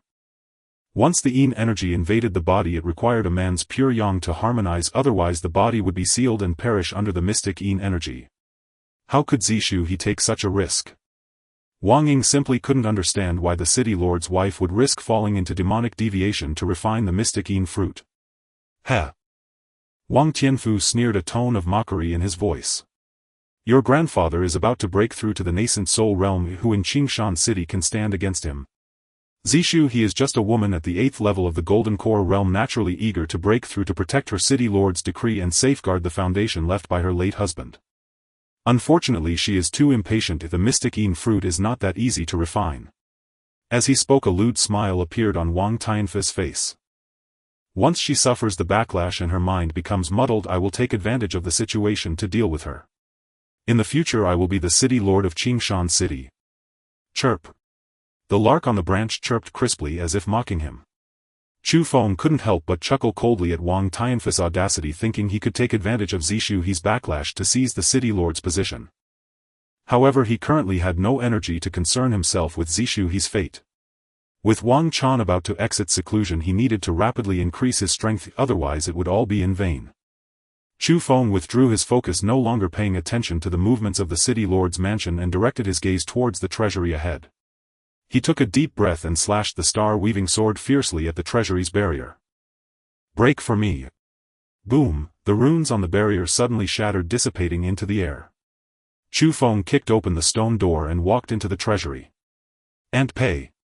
As soon as he spoke, the star-weaving sword suddenly trembled, a white mist pouring out from the sword's body. The mist gradually took shape, transforming into the figure of a graceful woman. She wore a long plain white dress that swept the ground, gently swaying with her breath. The woman had an extremely graceful figure, her ample curves causing the plain white dress to swell slightly. Her long hair flowed like a waterfall, casually draped over her shoulders, exuding a transcendent and ethereal sword fairy aura. This was the sword spirit of the star-weaving sword, Pei Yuhan. Since Chu Feng could remember, Pei Yuhan had existed within the star-weaving sword, accompanying his father during cultivation and watching him grow up. Chu Feng had thought that the star-weaving sword had been left behind in the ancient forbidden area with his father's death. He never expected to see Pei Yuhan's figure again. Chu Feng. Pei Yuhan looked at the young man before her, a hint of dazedness flashing in her eyes. After more than 2 years, the once spirited young man now had a deep and profound gaze. Chu Feng stepped forward and asked the question that had been on his mind. "Aunt Pei, how did my parents die?" Although he had already received an answer from Zhao Tai, he felt that things were not that simple. Pei Yuhan's gaze gradually grew distant, as if lost in a far-off memory, her tone carrying a hint of choking. Zhao Tai lied. What? Chu Feng's entire body shook. He never expected that even at the brink of death Zhao Tai would still lie. What exactly happened, Aunt Pei? Please tell me. Pei Yuhan slowly began to recount the events of that year. Your parents entered the ancient forbidden area, where they found the Lingxi immortal lotus that could help you restore your spiritual roots, and even discovered a peculiar token. Although they escaped the ancient forbidden area, they were severely injured and encountered Wang Chan and Zhao Tai on the way. Chu Feng listened quietly, his fists already tightly clenched. I will definitely kill that old dog Wang Chan to honor my father's spirit in heaven. After venting his anger, Chu Feng gradually calmed down, recalling the token Pei Yuhan had mentioned. Aunt Pei, what is that token for? Why is Wang Chan so obsessed with it? Pei Yuhan shook her head, a hint of confusion in her eyes. I'm not entirely sure of the token's purpose. I only know that it is engraved with a bronze ancient palace which should be related to some secret realm. As she spoke, Pei Yuhan's expression grew somewhat dim, her tone filled with guilt. Chu Feng, I'm sorry, I couldn't protect them well. Aunt Pei, it's not your fault. Chu Feng quickly shook his head. If anyone is to blame, it's me for being blind and falling for Zhao Xuelian. I will make the Wang family pay 100-fold for this. Chu Feng no longer hesitated and turned to look at the resources in the treasury. The Chu family had originally held considerable assets, accumulating numerous cultivation resources. However, over the past few years they had been squandered by the Zhao family, and now the remaining items in the treasury were less than 1/10 of their peak. Chu Feng took a deep breath and activated the refining heaven diagram within him. Buzzing. Spirit stones were piled in the center of the treasury, numbering at least 100,000. Under the refining of the refining heaven diagram, these spirit stones quickly dimmed as spiritual energy was continuously drawn out and integrated into Chu Feng's dantian. Chu Feng's dantian felt like an endless abyss, crazily devouring this spiritual energy, and his aura rapidly soared, soon breaking through to golden core level 2. After refining the spirit stones, Chu Feng's gaze shifted to the medicinal materials in the treasury. He sat cross-legged, activating the refining heaven diagram, causing a green phantom of a pill furnace to emerge around him. Time passed little by little, and the treasury became filled with an increasingly rich fragrance of pills. He refined every pill that could enhance his strength. Until nearly half of the medicinal materials were consumed, his cultivation finally reached golden core level 4. Pei Yuhan observed Chu Feng, her throat moving slightly. 1 day's time breaking through from the peak of Foundation establishment to Golden Core Level 4. Such a pace of cultivation was truly astonishing. She had never seen such an incredible speed of cultivation and never expected that Chu Feng had also become an alchemist. When did you learn alchemy? Chu Feng did not reveal the secret of the refining heaven diagram, merely saying half-truthfully. I encountered a fortuitous event. As long as I have enough medicinal materials I can even refine 9th grade pills. You can refine 9th grade pills? Pei Yuhan gasped, her face filled with greater shock. Chu Feng smiled slightly, offering no further explanation. It's time to go to the City Lord's mansion. Now that he had broken through to Golden Core Level 4, as long as he did not encounter Wang Chan or Zishu, no one in the City Lord's mansion was his opponent. The City Lord's mansion. The flickering lights illuminated the room with a honeyed glow.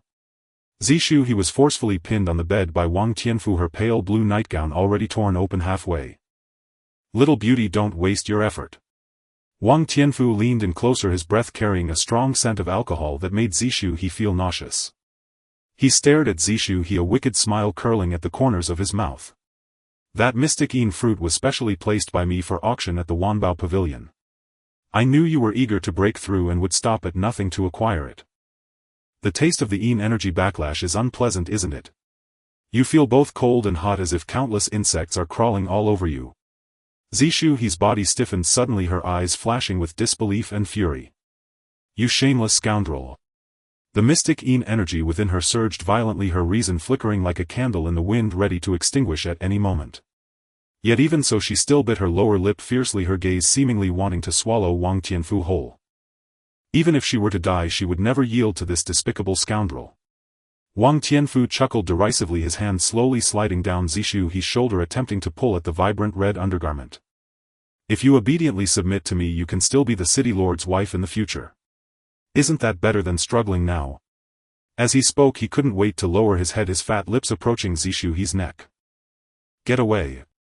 Zishu kicked and struggled desperately, trying to break free from Wang Tianfu's grasp, but the Yin energy within her prevented her from using her spiritual power. Just as Wang Tianfu leaned into her neck, an unexpected change occurred. Bang! The door was kicked open by someone. The night wind, carrying a bone-chilling coldness, rushed into the room, causing the flickering candle flames on the table to sway and making both individuals on the bed shiver. Who? Wang Tianfu was startled by this sudden change, quickly turning his head to shout angrily. However, as soon as his words fell, a cold beam of sword light had already pressed against his neck.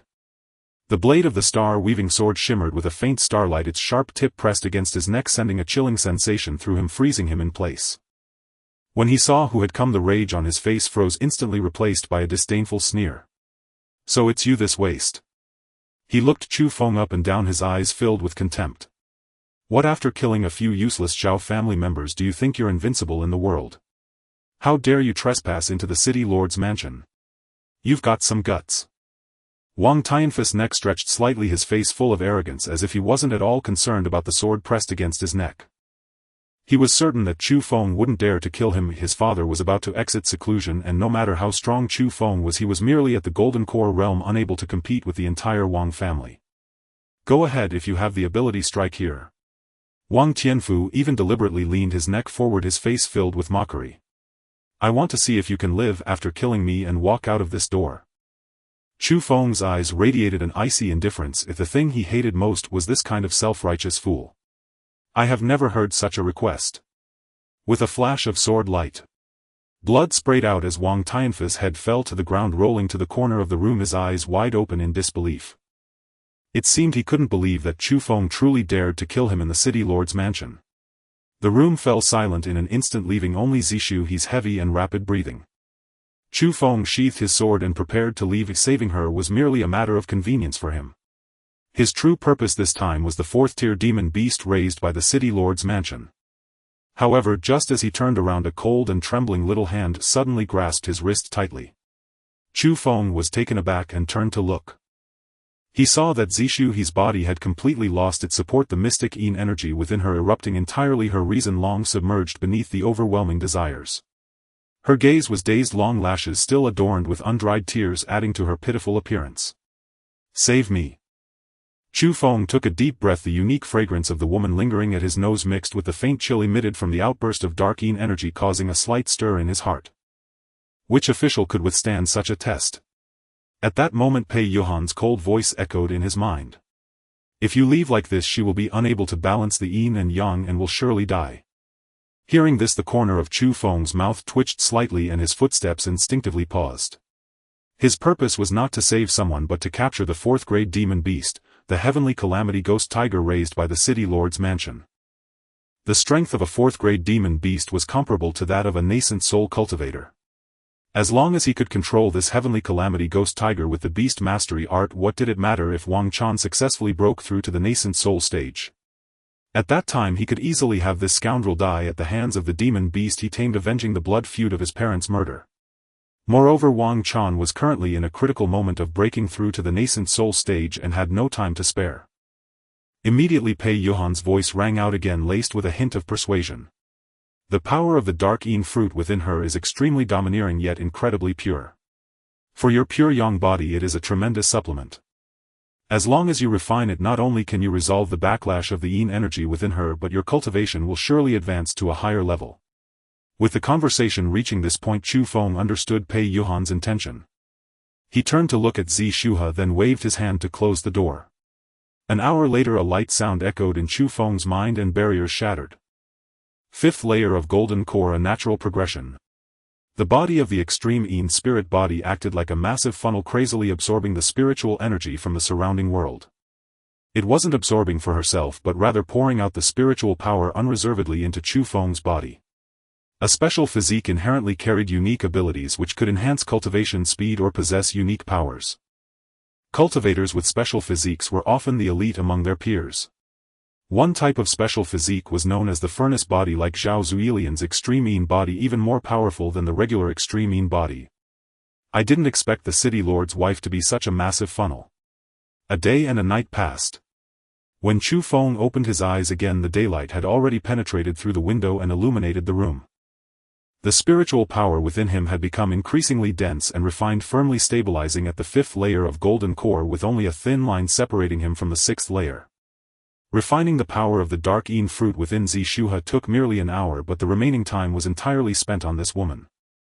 Zi Shu's originally clear gaze, like autumn water, now held a hint of indescribable moisture. She was so close to breaking through to the ninth layer of golden core. Unfortunately, during the refining of the dark Yin fruit last night, she ultimately suffered from the backlash of the Yin energy. Zi Shuhe slightly turned her head, her gaze landing on the decapitated head that had rolled a short distance away. Wang Tianfei's lifeless eyes were still glaring at the ceiling. Then she looked meaningfully at Chu Feng.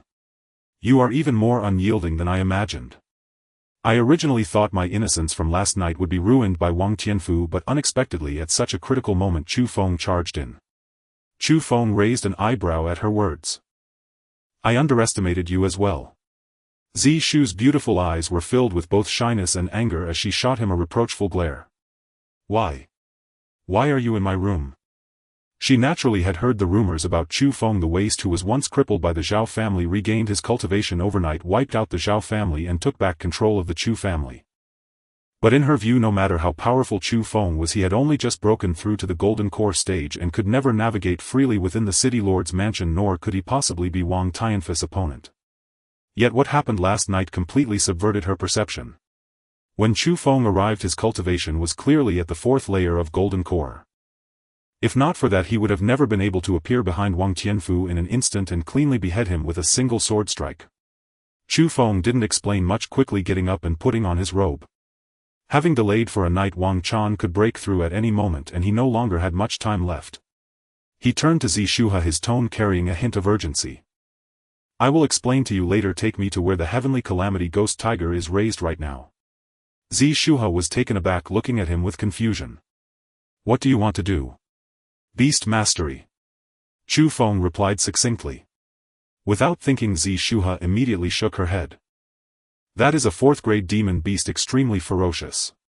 Even my husband spent a tremendous amount of effort to barely tame it back in the day. You absolutely cannot control it. In the entire Qingshan city, only her husband had the ability to tame that demon beast. Since her husband died, no one has been able to suppress the ferocity of the heavenly calamity ghost tiger. Reluctantly it had to be locked in a deep dungeon to prevent it from breaking free and wreaking havoc. Chu Feng frowned, his inner restlessness growing stronger. Wang Chan was about to come out of seclusion and this woman was still dawdling here. His original plan was to release the heavenly calamity ghost tiger at the most critical moment of Wang Chan's breakthrough to catch him off guard, but now that so much time had passed it was probably too late. I don't have time to explain to you right now, hurry and take me. Saying this he even raised his hand as if to strike. Seeing his fierce demeanor, Zi Shuha couldn't help but feel a twinge of fear. She no longer dared to ask another word and quickly nodded, her voice trembling slightly with grievance. I'll take you there. The morning light filtered through the vermilion courtyard walls of the city lord's mansion, casting a coolness on the stone-paved path. 2 guards stationed outside the side courtyard were whispering in low voices, their faces adorned with lewd smiles. Creak! The sound of the wooden door turning broke the morning's tranquility, causing the 2 outside to instinctively straighten their bodies and pretend to be nonchalant. When they saw 2 figures walking out from the door, their eyes widened in an instant. One was named Wang Hu and the other Wang Bao, both side descendants of the Wang family. Seeing Chu Feng emerge from Zi Shu's side courtyard, the shock on Wang Hu and Wang Bao's faces was nearly overflowing. Chu Feng, how did you come out from there? In their view last night it was Wang Tianfu who entered the side courtyard, and logically it should now be Wang Tianfu and the city lord's wife coming out together, so how could it be the waste Chu Feng? Chu Feng stopped and calmly scanned the 2 of them. Are you still waiting for Wang Tianfu to come out? Where is third master? Wang Bao frowned, looking warily towards the courtyard as if trying to see the situation inside through the courtyard's shadow wall. He has already been killed by me. Chu Feng's voice was flat and calm, as if he was speaking about an insignificant matter. Ha ha ha. Unexpectedly Wang Hu burst into laughter as if he had heard the greatest joke. You a waste dare to say you killed third master. What a huge joke. Third master is a strong cultivator at the 3rd layer of golden core, he could crush you with a flick of his finger. In their eyes, even if Chu Feng had regained his cultivation, he could never be Wang Tianfu's opponent. Moreover, this was the city lord's mansion, the territory of the Wang family. No matter how bold Chu Feng was, he wouldn't dare to kill Wang Tianfu here. Chu Feng's smile gradually faded, his gaze turning cold. He couldn't be bothered to waste more words with these 2 oblivious fools. He suddenly raised his right hand, the Xingxi sword at his waist instantly unsheathed, and a brilliant starry glow flashed, the sharp sword energy instantly spreading out. Clang! The sound of the sword ringing was crisp and piercing, accompanied by a dazzling sword light. Chu Feng's figure moved like a phantom. Wang Hu and Wang Bao hadn't even reacted when they felt a blur in front of their eyes, followed by a chilling sensation at their necks. 2 jets of blood erupted, drawing 2 tragic arcs in the air. The heads of both men fell to the ground with a thud, rolling down the steps, their eyes wide open. Their headless bodies remained standing, blood gushing from their necks like fountains, staining the stone slabs before them. After a moment they crashed to the ground, twitching twice before falling silent. Wang Hu and Wang Bao had never expected that Chu Feng had already broken through to the 5th layer of golden core. This once imprisoned waste by the Zhao family now possessed such terrifying power. They finally believed Chu Feng's words, he indeed had the strength to kill Wang Tianfu. But now it was all too late. In the distance several servants had already been frightened out of their wits by this sudden bloody scene, their legs going weak as they collapsed to the ground, trembling uncontrollably, unable to scream. You, Zi Shuha looked at Chu Feng as he ruthlessly slaughtered the 2 members of the Wang family. A hint of surprise flashed across her face. She didn't expect Chu Feng to be so ruthless, daring to kill without restraint in the city lord's mansion. Chu Feng turned to her, his expression calm as he said, they are all people of Wang Chan, you wouldn't expect them to be loyal to you, would you? Zi Shuha fell silent. These Wang family members were spies placed by Wang Chan beside her, usually flattering her outwardly while only adhering to Wang Chan's orders.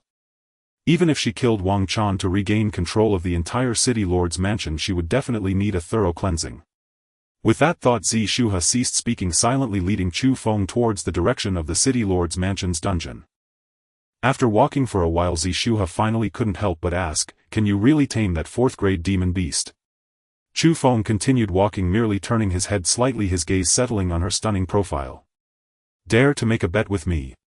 Zi Shu's heart stirred, a hint of curiosity flashing in her beautiful eyes.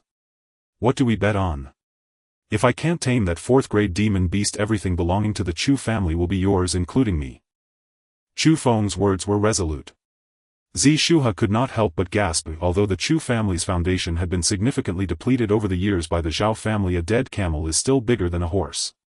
After all, they were still one of the 4 great families of Qingshan City, possessing 2 spirit mines as well as numerous properties and farmland along with some inherited cultivation resources. Just those 2 spirit mines alone would be enough to attract the attention of any force in Qingshan City. Moreover, Chu Feng had now broken through to the 5th layer of golden core, young and promising. If she could gain his loyalty, she would have a powerful ally by her side, which would be immensely beneficial for her control over the city lord's mansion. What do you want?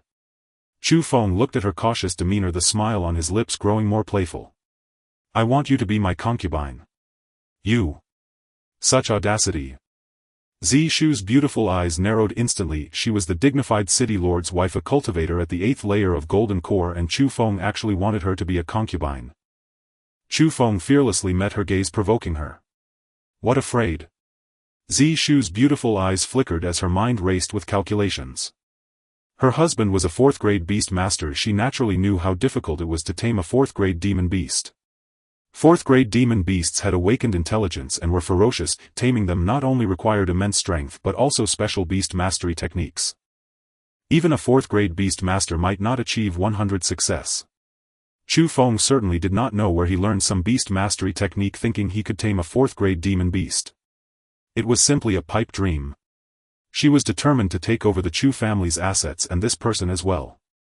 As for being a concubine, that was absolutely impossible. Chu Feng would never be able to tame the heavenly calamity ghost tiger. With that thought, a hint of resoluteness flashed in Shu's eyes. She raised her chin, meeting Chu Feng's gaze. Alright, I bet with you. Chu Feng looked at the confidence in her eyes, a meaningful smile curving his lips. He knew the calculations in Shu's mind, but what she didn't know was that the beast mastery art was a top-tier beast mastery technique. Let alone just a 4th-grade demon beast, he even had confidence in taming higher-grade demon beasts. As soon as Chu Feng stepped into the depths of the dungeon, a colossal figure that blocked out the sky and the sun occupied his vision. It was a giant tiger the size of a small hill, the 4th-grade demon beast, the heavenly calamity ghost tiger raised by the city lord's mansion. It was several times larger than an ordinary tiger, with blood-red eyes, vertical pupils that were sharp and elongated as if they could pierce through the human heart. Its fangs were exposed, extending over a foot long, glimmering with a chilling white light. Is this the 4th-grade demon beast? A hint of surprise flashed in Chu Feng's eyes, and he couldn't help but take half a step forward. The ferocity and might of this heavenly calamity ghost tiger were far stronger than he had anticipated.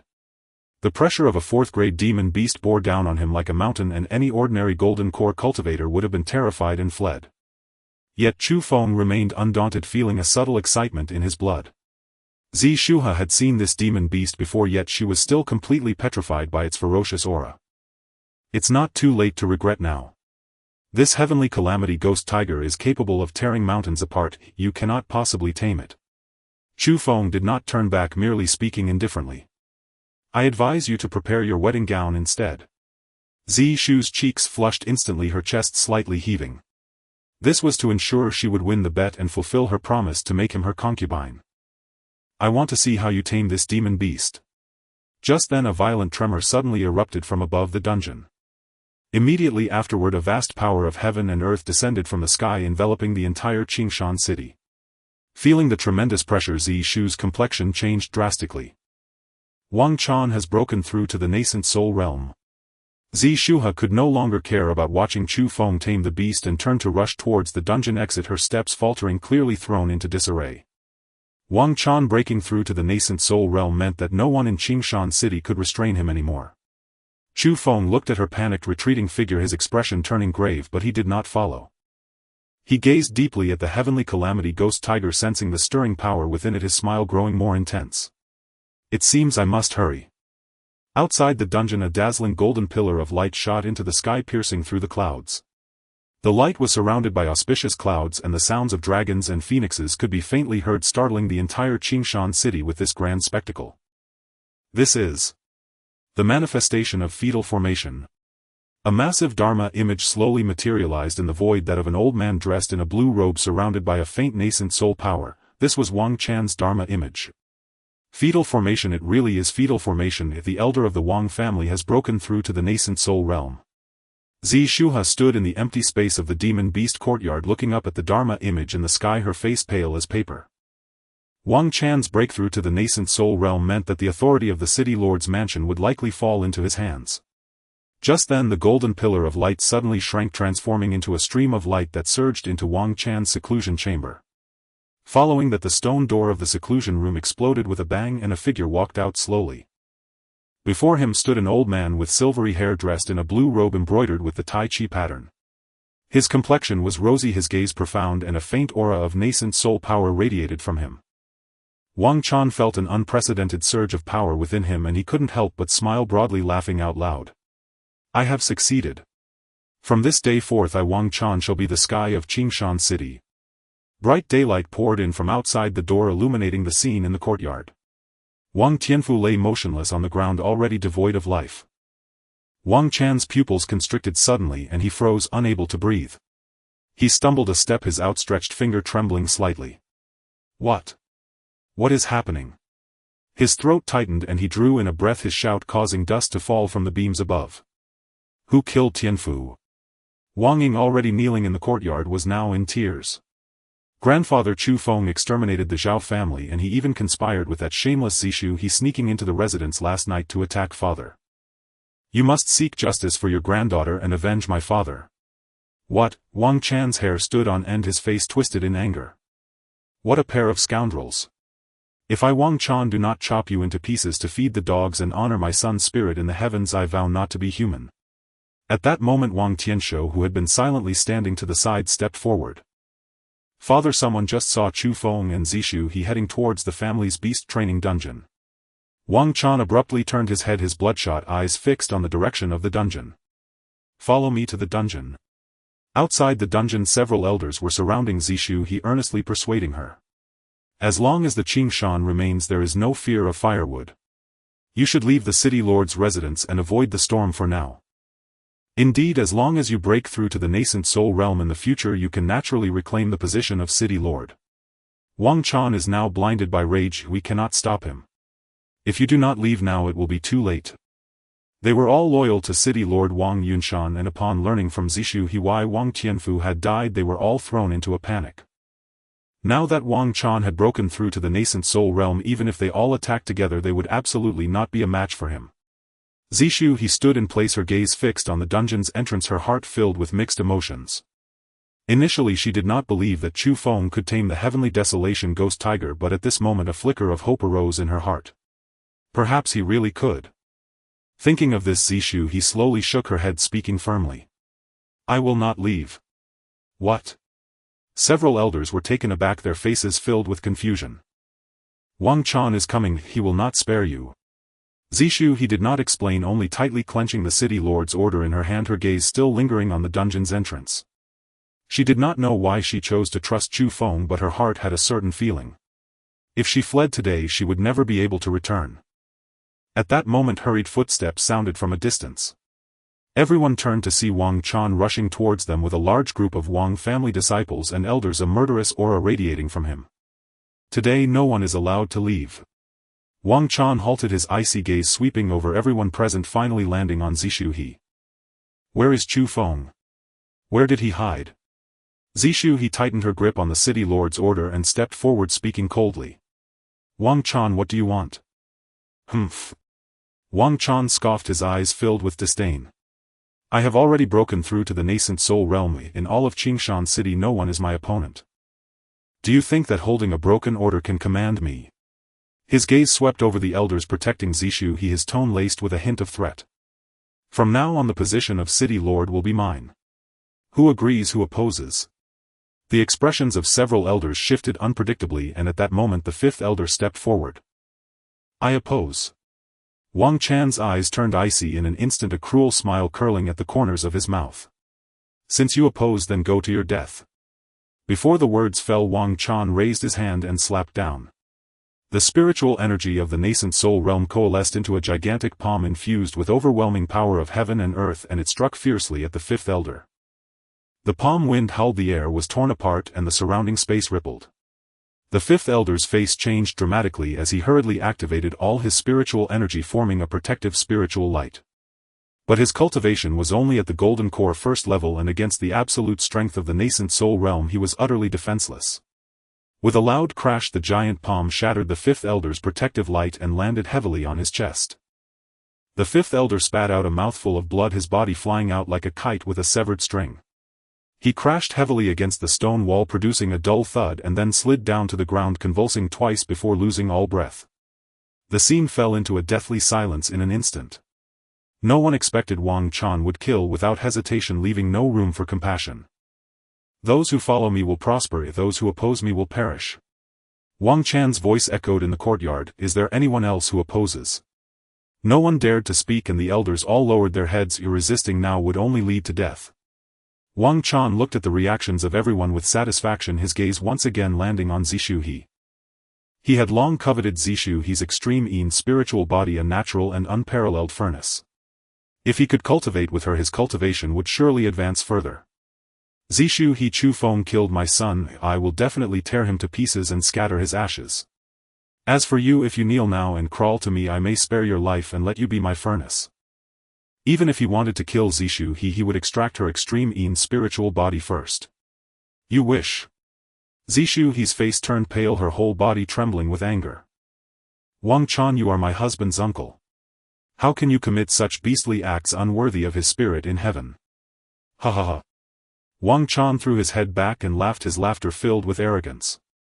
That waste Wang Yunshan dares to speak of the spirit in heaven. Let me tell you the truth, I was the one who killed Wang Yunshan. What?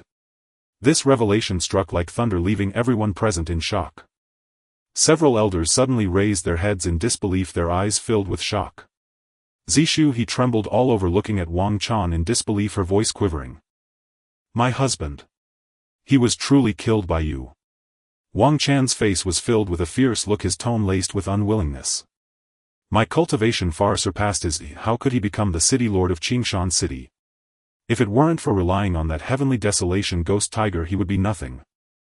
You beast. Zishu He's eyes were ready to burst, and she wanted to rush at Wang Chan to fight him, but a powerful pressure pinned her down, rendering her unable to move. The pressure exuded by Wang Chan in the nascent soul realm suppressed her like a mountain, leaving her without the strength to even lift a hand. The elders were also forced to kneel on the ground, their faces pale and breathing difficult. Wang Chan stepped closer to Zishu He, his greed growing more intense. He raised his hand, gently lifting her chin with his finger, savoring the delicate and tender touch, a lewd smile curling at the corners of his mouth. With such a captivating body, how could I bear to let you remain a widow? Zishu He glared at Wang Chan fiercely, her teeth grinding together. At that moment a sharp sword aura suddenly shot out from the dungeon, slicing towards Wang Chan. Wang Chan's expression changed, surprise flashing in his eyes. He did not expect that there were still people hiding in the dungeon, and the sword aura was so formidable. He did not dare to be careless, swiftly sliding back several feet while simultaneously slapping out a hand, sending forth a thick stream of spiritual power to clash with the sword aura. Bang! The sword aura and the spiritual power collided violently, producing a deafening sound, and the Xingzi sword flew back. Wang Chan's gaze turned icy as he stared at the dungeon's entrance, his divine sense of the nascent soul realm expanding instantly. Who? Step out. As soon as he finished speaking, a tall figure slowly emerged from the dungeon. She is my woman. When enemies meet, their eyes burn with fury. Wang Zhan stared fiercely at Chu Feng, a torrent of murderous intent igniting in his gaze. The pressure of the nascent soul realm transformed into an invisible storm, sweeping through the entire Beast Academy. Is it you, you little bastard, who killed my son Tianfu? Chu Feng gripped the Xingzi sword, its blade shimmering with a faint starlight as if sensing its master's rage, emitting a low hum. The murderous intent surrounding him had already solidified, clashing with Wang Zhan's pressure, stirring up waves of invisible ripples. Dog thief! You killed my father. Wang Tianfu was just the beginning. Today I'll make your Wang family pay in blood. Wang Zhan was momentarily stunned, then laughed in rage, a hint of derision flashing in his eyes. It seems you already know, but I'm quite curious who gave you the courage to stand before me and spout such arrogance. His gaze swept over Chu Feng as if looking at a dead man. The difference between golden core and nascent soul is like that between clouds and mud. With just one finger I could crush you. Shuha stood behind Chu Feng, her eyes instinctively glancing towards the direction of the dungeon, a deep despair flashing in her gaze. There was no movement from the dungeon, clearly indicating that Chu Feng had not tamed the ferocious Tian Sha Gui Hu. Otherwise, given that beast's temperament, it would have surely burst out of the dungeon by now, unleashing its ferocity. Chu Feng stood alone facing the nascent soul Wang Zhan with no chance of victory. Wang Tianshou looked at Chu Feng and couldn't help but speak. Father, this Chu Feng entered the dungeon to tame that Tian Sha Gui Hu. As soon as the words left his mouth, the Wang family members present were first taken aback, then erupted into thunderous laughter. Their faces were filled with disdain, as if they had heard the most absurd thing in the world. He actually wants to tame the Tian Sha Gui Hu. I must be hearing things if this is simply a colossal joke. A brat who has never learned beast taming techniques dares to fantasize about taming such a beast. Wang Zhan's smile gradually faded and the murderous intent in his eyes grew denser. Kid, I'll send you to meet your father and reunite you two. As the words fell, Wang Zhan raised his hand and struck out. The spiritual power of the nascent soul realm surged violently, converging into a gigantic golden hand that blotted out the sky as it ruthlessly slammed towards Chu Feng. The clouds in the sky were stirred by this powerful force, turning ominously dark. Wang Ying trembled with excitement, her eyes flickering with the delight of revenge. Grandfather, kill him to avenge my father. The crowd looked at the golden giant hand, their faces filled with shock. Chu Feng was undoubtedly doomed with no chance of survival. Such formidable power is this, the nascent soul realm. Chu Feng is definitely finished this time. Even a golden core 9th layer cultivator could never withstand this strike. Who told him to be so oblivious to his limitations, daring to oppose the Grand Elder? Zi Shuha looked at the shadow that blotted out the sun, her heart tightening. She instinctively took a step forward, positioning herself in front of Chu Feng, forming seals with her hands, hoping to protect him from this lethal blow. However, just as her spiritual power began to operate, a strong arm suddenly wrapped around her waist, pulling her soft body tightly into an embrace. Zi Shuha trembled all over, almost causing her spiritual energy to go awry. She instinctively struggled and looked up at Chu Feng, her eyes filled with astonishment. What are you doing? Let me go. Roar! A deafening tiger roar suddenly echoed throughout the entire Qingshan city. The clouds in the sky were blown away, birds fled in panic, and the citizens of Qingshan city were terrified by the roar, rushing into their homes, not daring to show their faces. Everyone in the Beast Academy changed their expressions drastically, instinctively turning their heads towards the direction of the dungeon. That roar sounds like it's protecting its master. As soon as these words were spoken, they were immediately met with denial. Impossible, absolutely impossible. How could the Tian Sha Gui Hu recognize a master? Wang Zhan's brows furrowed, as well a hint of surprise flashing in his eyes. He then snorted coldly. Even if it is released, so what? Today you all must die. Boom! Just as the golden giant hand was about to land on Chu Feng and Zi Shuha, a massive shadow suddenly shot up into the sky from the dungeon. The figure was as large as a mountain. It was the Tian Sha Gui Hu. Its speed was astonishing, like a flash of lightning, raising its gigantic paw to fiercely strike at the golden giant hand. Bang! A deafening crash rang out as the Tian Sha Gui Hu's paw collided fiercely with Wang Zhan's golden giant hand. The two immense forces erupted simultaneously, creating a massive shockwave that spread outward. The surrounding crowd was swept away by the shockwave, crashing heavily to the ground, spitting blood and in a state of utter disarray. The golden giant hand shattered like fragile glass beneath the Tian Sha Gui Hu's paw, turning into specks of spiritual light that dissipated into the air. Wang Zhan was pushed back several steps by the recoil, his face turning slightly pale. You really released it. The Tian Sha Gui Hu landed on the ground, its enormous body causing the earth to sink slightly.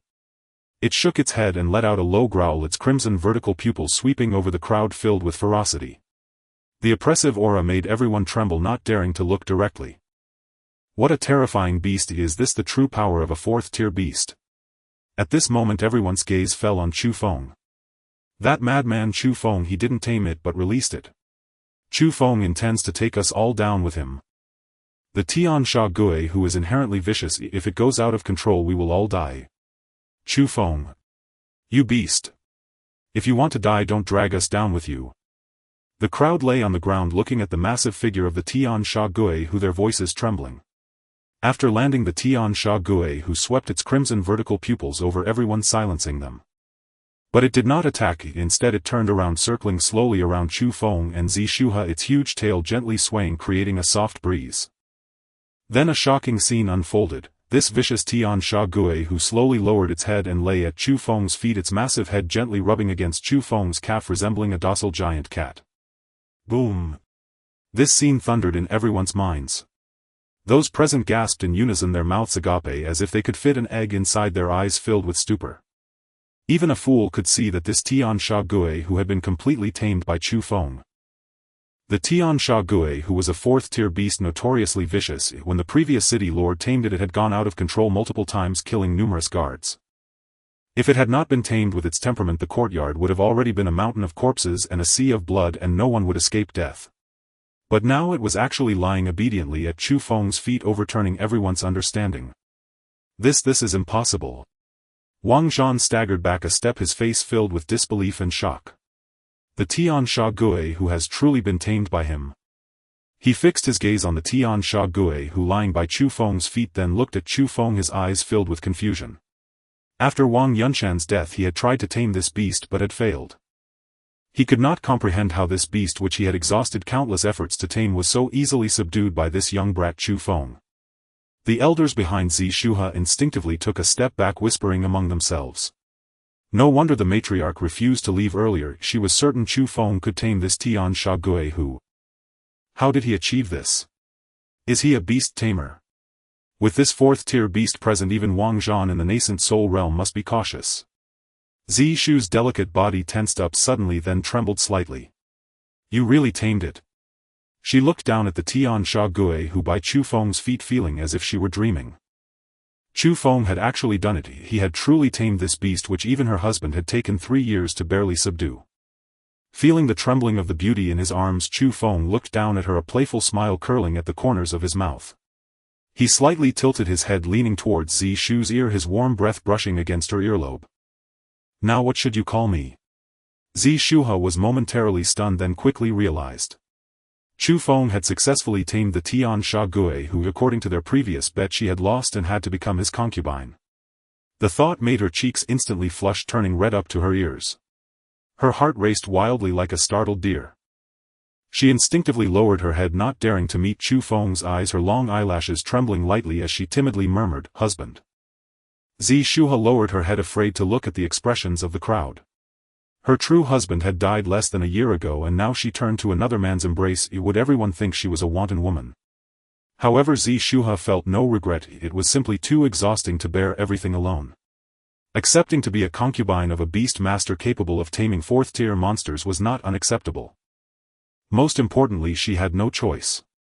Wang Chan had already broken through to the nascent soul stage, and without Chu Feng she would only become Wang Chan's furnace. In comparison, she preferred to be Chu Feng's concubine at least. He was not just all talk. Husband. These 2 words echoed like thunder in the Beast Academy, instantly drowning out all noise. Silence, a deathly silence. Everyone present froze in place, their eyes wide open as if they had heard the most absurd thing in the world. The air seemed to freeze, leaving only the low whimper of the Tian Sha Gui who and the heavy breathing of the crowd. The mistress. She actually called Chu Feng husband. Although Chu Feng tamed the Tian Sha Gui who, he is ultimately an outsider. How can the dignified city lord's wife publicly call an outsider husband? Is it fair to the deceased city lord? These elders were all loyal to Wang Yunshan, and at this moment they all turned red in the face, clearly unable to accept the fact that Zi Shuhe publicly recognized Chu Feng as her husband. In their hearts, Zi Shuhe was the widow of the former city lord, and she should uphold her virtue and protect the city lord's mansion. However, a few elders chose to remain silent. They all knew that at this point this might be the best choice. Wang Chan had already broken through to the nascent soul stage. He would never let Zi Shuhe go, nor would he spare those loyal to the city lord. Chu Feng's ability to tame the Tian Sha Gui who meant he already possessed the strength to contend with Wang Chan, and even had the capital to control the entire Qingshan city. Binding herself to him was the only way for Zi Shuhe to protect the city lord's mansion and themselves. The 4th elder stepped forward and said coldly, "The mistress does this to preserve our lives." This statement was like a wake-up call, instantly calming the agitated elders. Wang Chan was ruthless, having already reached the nascent soul stage. Without Chu Feng and the Tian Sha Gui who, they would not be Wang Chan's opponents and would ultimately meet a gruesome end. But the 3rd elder wanted to say something, but seeing the docile Tian Sha Gui who at Chu Feng's feet, he swallowed his words. Though the murmurs of the crowd were not loud, they clearly reached Wang Chan's ears. He looked at Zi Shuha, who was embraced by Chu Feng, and saw the blush on her face. Even uncontrollable rage erupted from his chest. Zi Shuha was the furnace. He had his eyes on the key to further enhancing his cultivation after breaking through to the nascent soul stage. He had long coveted her extreme Yin spiritual body but refrained from acting due to Wang Yunshan. Now that he had finally broken through, he thought he could do as he pleased. Yet he did not expect that the woman he coveted would publicly recognize another man as her husband and be held in his embrace. This was an unparalleled humiliation. Chu Feng, release your grip. Wang Chan roared. The pressure of the nascent soul stage surged again. Zi Shuha is the woman I have my eyes on. How dare you lay your hands on her? Today not only will I kill you, but I will also grind your bones to dust so you understand the consequences of crossing me. Chu Feng curled his lips in a cold sneer and then raised his hand to pat the Tian Sha Gui's head. Kill him. The Tian Sha Gui, who immediately raised its head, its crimson vertical pupils locking onto Wang Chan, a low growl rumbling from its throat, and the fierce aura around it erupted once more. Roar! A deafening tiger roar reverberated through the heavens and the earth. The Tian Sha Gui's limbs pushed off the ground, its massive body shooting forth like an arrow, charging fiercely towards Wang Chan. Its speed was astonishing, stirring up a whirlwind as its claws carved deep trenches into the ground, sending shattered stones flying. Wang Chan's face darkened and a hint of seriousness flashed in his eyes. If this Tian Sha Gui who was truly obedient to Chu Feng's commands. He could not afford to be careless. He lightly tapped his feet on the ground and his figure instantly soared into the air, transforming into a green rainbow rushing towards the sky. Seeing this, the Tian Sha Gui, who did not hesitate to leap, its enormous body soaring into the air like a bird, closely following after Wang Chan. In midair, Wang Chan formed seals with his hands. The spiritual energy of the nascent soul stage surged wildly, coalescing into brilliant lights, while the surrounding forces of heaven and earth were mobilized, causing the clouds in the sky to churn. Qingming Thunder Palm. Wang Chan roared, thrusting his hands forward. Two massive cyan palm prints formed, intertwined with dense purple lightning, slamming down towards the Tian Sha Gui who. This earth-level martial technique could only be activated by nascent soul cultivators, its power immeasurable. A single strike could shatter mountains and crack stones. As the cyan palm prints passed, the purple lightning crackled loudly, illuminating the entire sky, forcing those on the ground to squint. Is this the earth-level martial technique? It's terrifying. The Grand Elder is indeed formidable. After breaking through to the nascent soul stage, his strength is truly unfathomable. The Tian Sha Gui, who is in grave danger this time. Earth-level martial techniques are not so easily resisted. However, the Tian Sha Gui, who showed no sign of fear, instead revealing a flicker of violent ferocity in its eyes. It suddenly opened its massive jaws and let out an earth-shattering roar. A thick layer of mysterious iron luster enveloped its giant claws as it fiercely struck at the cyan palm print. Boom! With a deafening crash, the cyan palm print collided violently with the tiger's paw. The purple lightning erupted in an instant, dazzling like a sky full of fireworks, and a massive shockwave spread outward, scattering the clouds in the sky and forming a gigantic vacuum zone. To everyone's shock, Wang Chan's fully unleashed earth-level martial technique was actually shattered by the Tian Sha Gui, who with a single paw. The cyan palm print crumbled piece by piece, and the purple lightning instantly dissipated, turning into specks of spiritual light. Wang Chan felt an immense backlash surge through his arm. His internal spiritual energy violently shook, a sweet taste surged in his throat, and he almost spat out blood.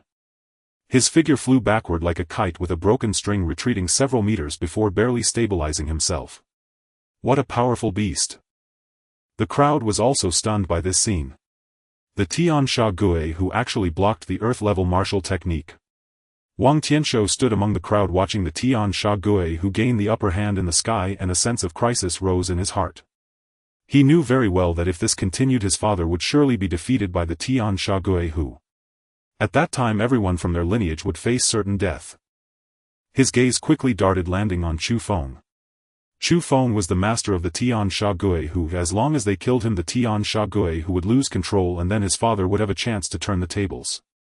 Upon thinking of this, a fierce glint flashed in Wang Tianxi's eyes.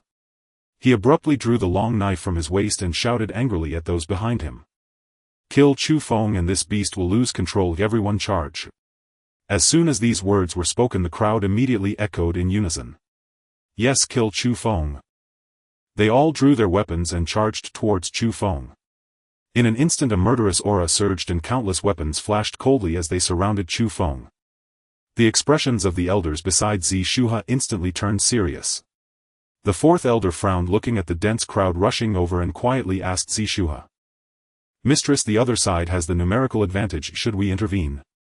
In his view, human strength has its limits, and no matter how strong Chu Feng was, he could not possibly kill everyone before exhausting his spiritual energy. To protect Chu Feng and the city lord's mansion they had to step in. However, before Zi Shuha could speak, Chu Feng made his move. He looked up at the rushing crowd, a cold smile curling at the corners of his lips. In an instant a majestic pressure of the golden core fifth layer erupted around him, his white robe billowing without wind and his long hair danced like ink dragons. "Close the gates, leave not one behind." As his voice fell, Zi Shuha raised the city lord's order in her hand. The city lord's order instantly burst forth with brilliant golden light, and a massive golden barrier appeared out of thin air like an inverted golden bowl enveloping the entire city lord's mansion. This city lord's order was not merely a symbol of identity, it was the treasure of the city lord's mansion, capable of activating the long-standing protective array. It was precisely because of this city lord's order and the protective array that Wang Chan had always been wary of Zi Shuha before breaking through to the nascent soul stage and had not dared to act rashly. Now that the array was activated, it was equivalent to closing the door and beating the dog, trapping all the Wang family members within the city lord's mansion. In the next moment Chu Feng's figure suddenly appeared in front of Wang Tianshou. Wang Tianshou's expression changed drastically. Instinctively he raised his long knife and struck at Chu Feng fiercely. However, his action was as slow as a snail in front of Chu Feng. Swish! A cold gleam flashed, and before Wang Tianshou could even see Chu Feng's movement, he felt his body lighten, followed by a sharp pain. He looked down, and his long knife had been cleaved into two pieces, falling to the ground with a crisp sound. Meanwhile a sword wound appeared on his body from his shoulder to his hip, blood gushing out. Both man and knife were severed in two. Chu Feng showed no signs of stopping. The Xingzi sword vibrated rapidly, the blood of Wang Tianshou staining the sword, flowing into a mist of blood diffusing in the air, making him look like a demon. He moved like a tiger among sheep, weaving through the crowd where he passed. Cries of horror erupted. With each swing of the Xingzi sword a mournful red light followed. Anyone who stood in his way was cleaved in two without a single match. "Don't kill me, I surrender. Chu Feng, spare my life, I won't dare again. Grand Elder, save me, please come down and save me. Grandfather Wang Tianshou is already dead, if you don't intervene we will all perish." The cries for mercy, screams, and the sounds of weapons hitting the ground intertwined as the crowd was terrified by Chu Feng's brutality and desperately tried to escape. However, Chu Feng was incredibly fast. Before they could escape the Beast Academy, they were all slaughtered one by one. The elders beside Zi Shuha had long been stunned by this bloody and shocking scene. They were stunned, their eyes wide open, mouths agape as if they could fit an egg inside their throats, rolling but unable to utter a single word. Chu Feng has actually broken through to the 5th level of the Golden Core. Is that a sacred grade martial technique? How could Chu Feng possibly have mastered a sacred grade martial technique? The 4th elder swallowed hard, a bitter smile creeping onto his face. It dawned on him just how laughable his earlier intention to help Chu Feng had been. With Chu Feng's strength he didn't even need their help to deal with these people.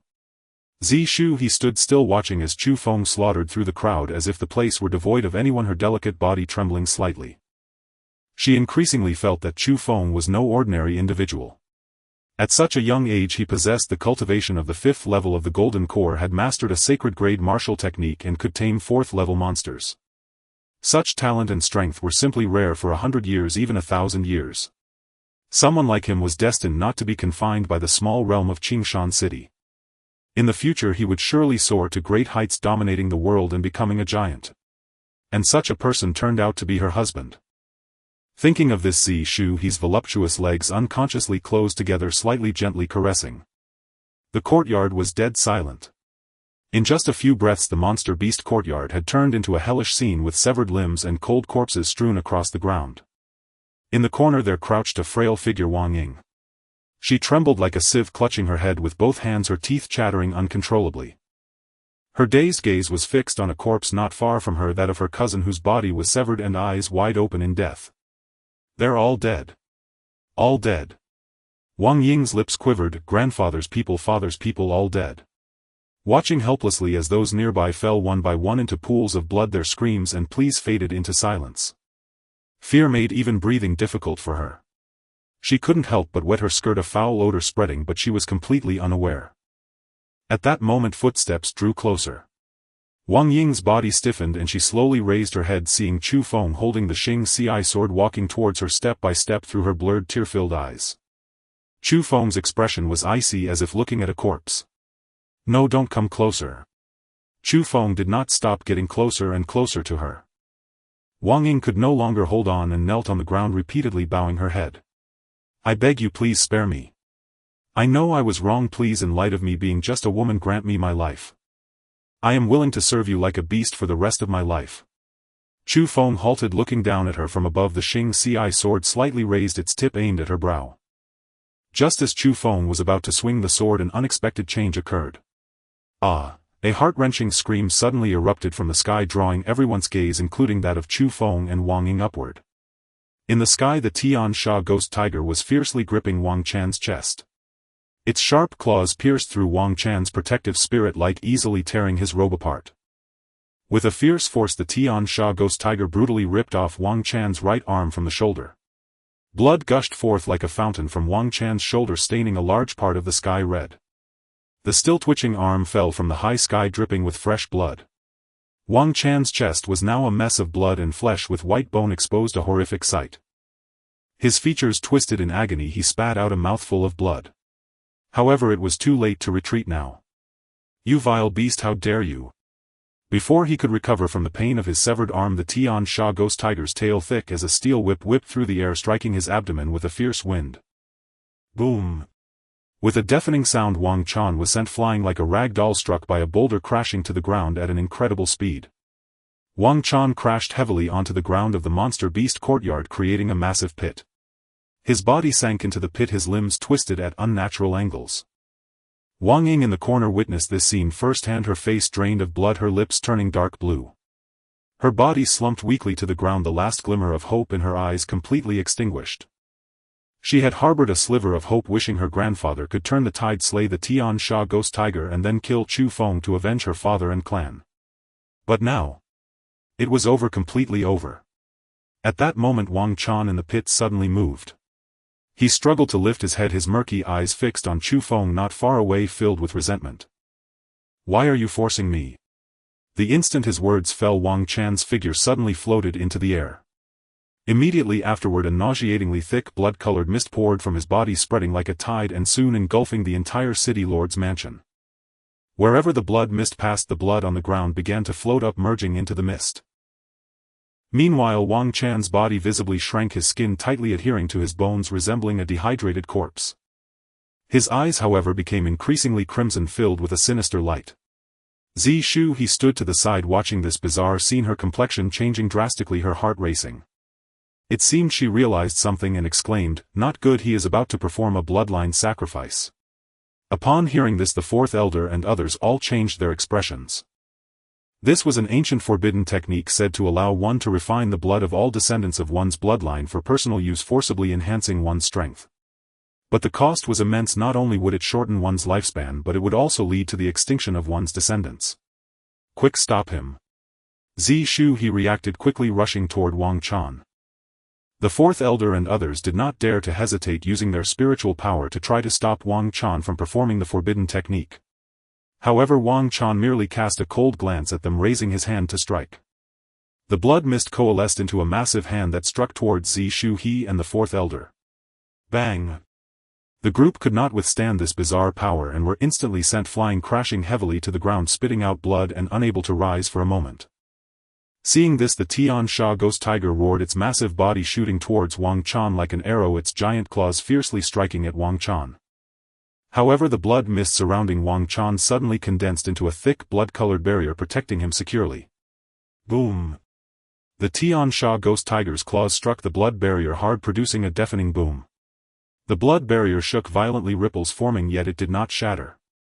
The Tian Sha ghost tiger struck out with several claws, unable to easily break this blood barrier, angrily roaring as it circled around Wang Chan.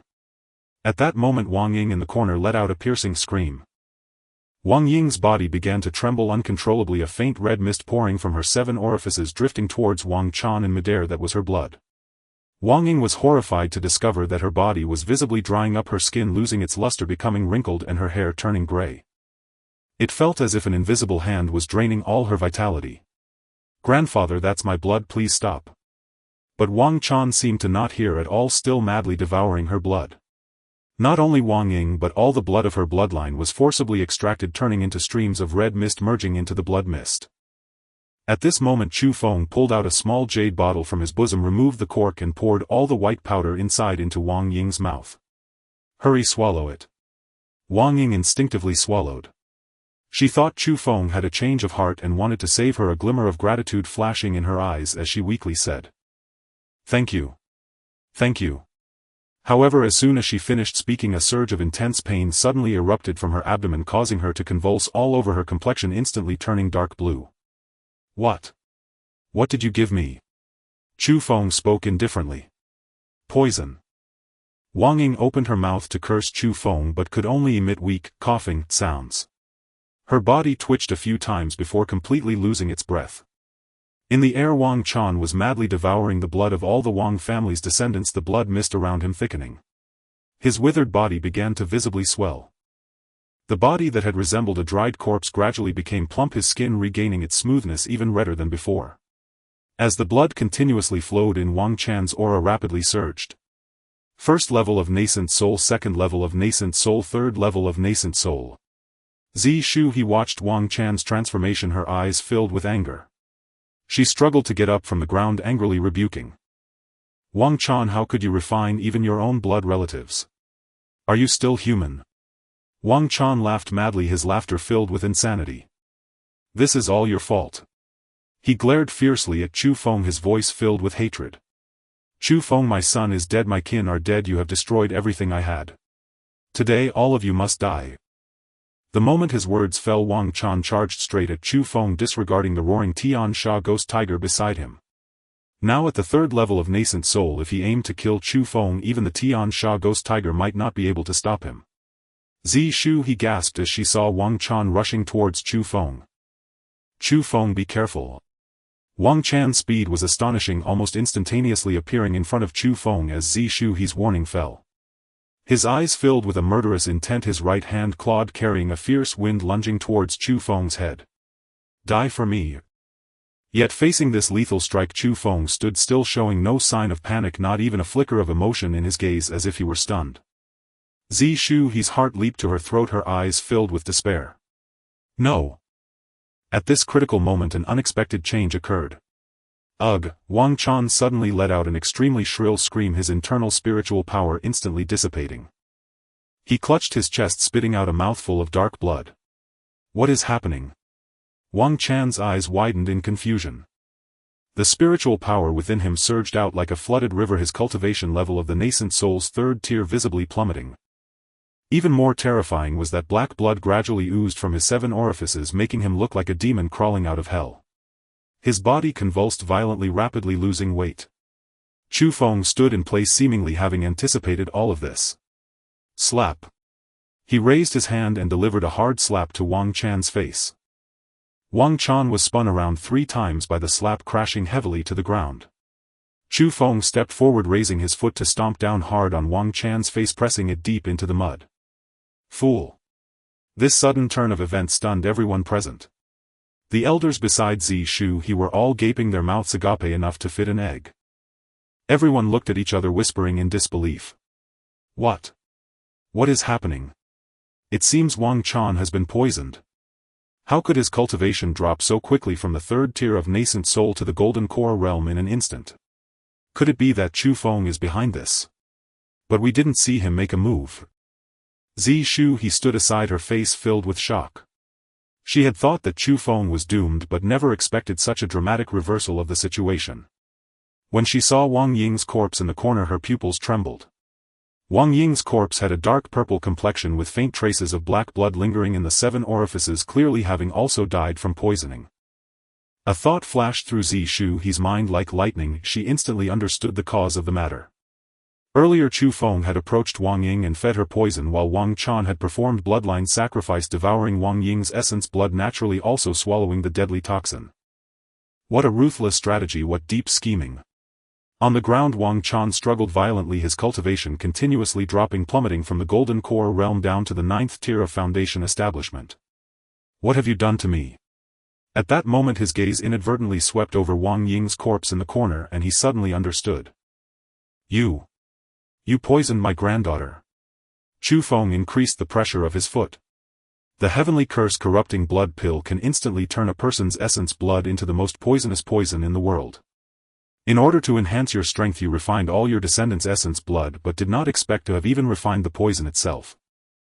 Chu Feng had made preparations beforehand. If he could not win in a direct confrontation he would have to rely on his alchemy skills.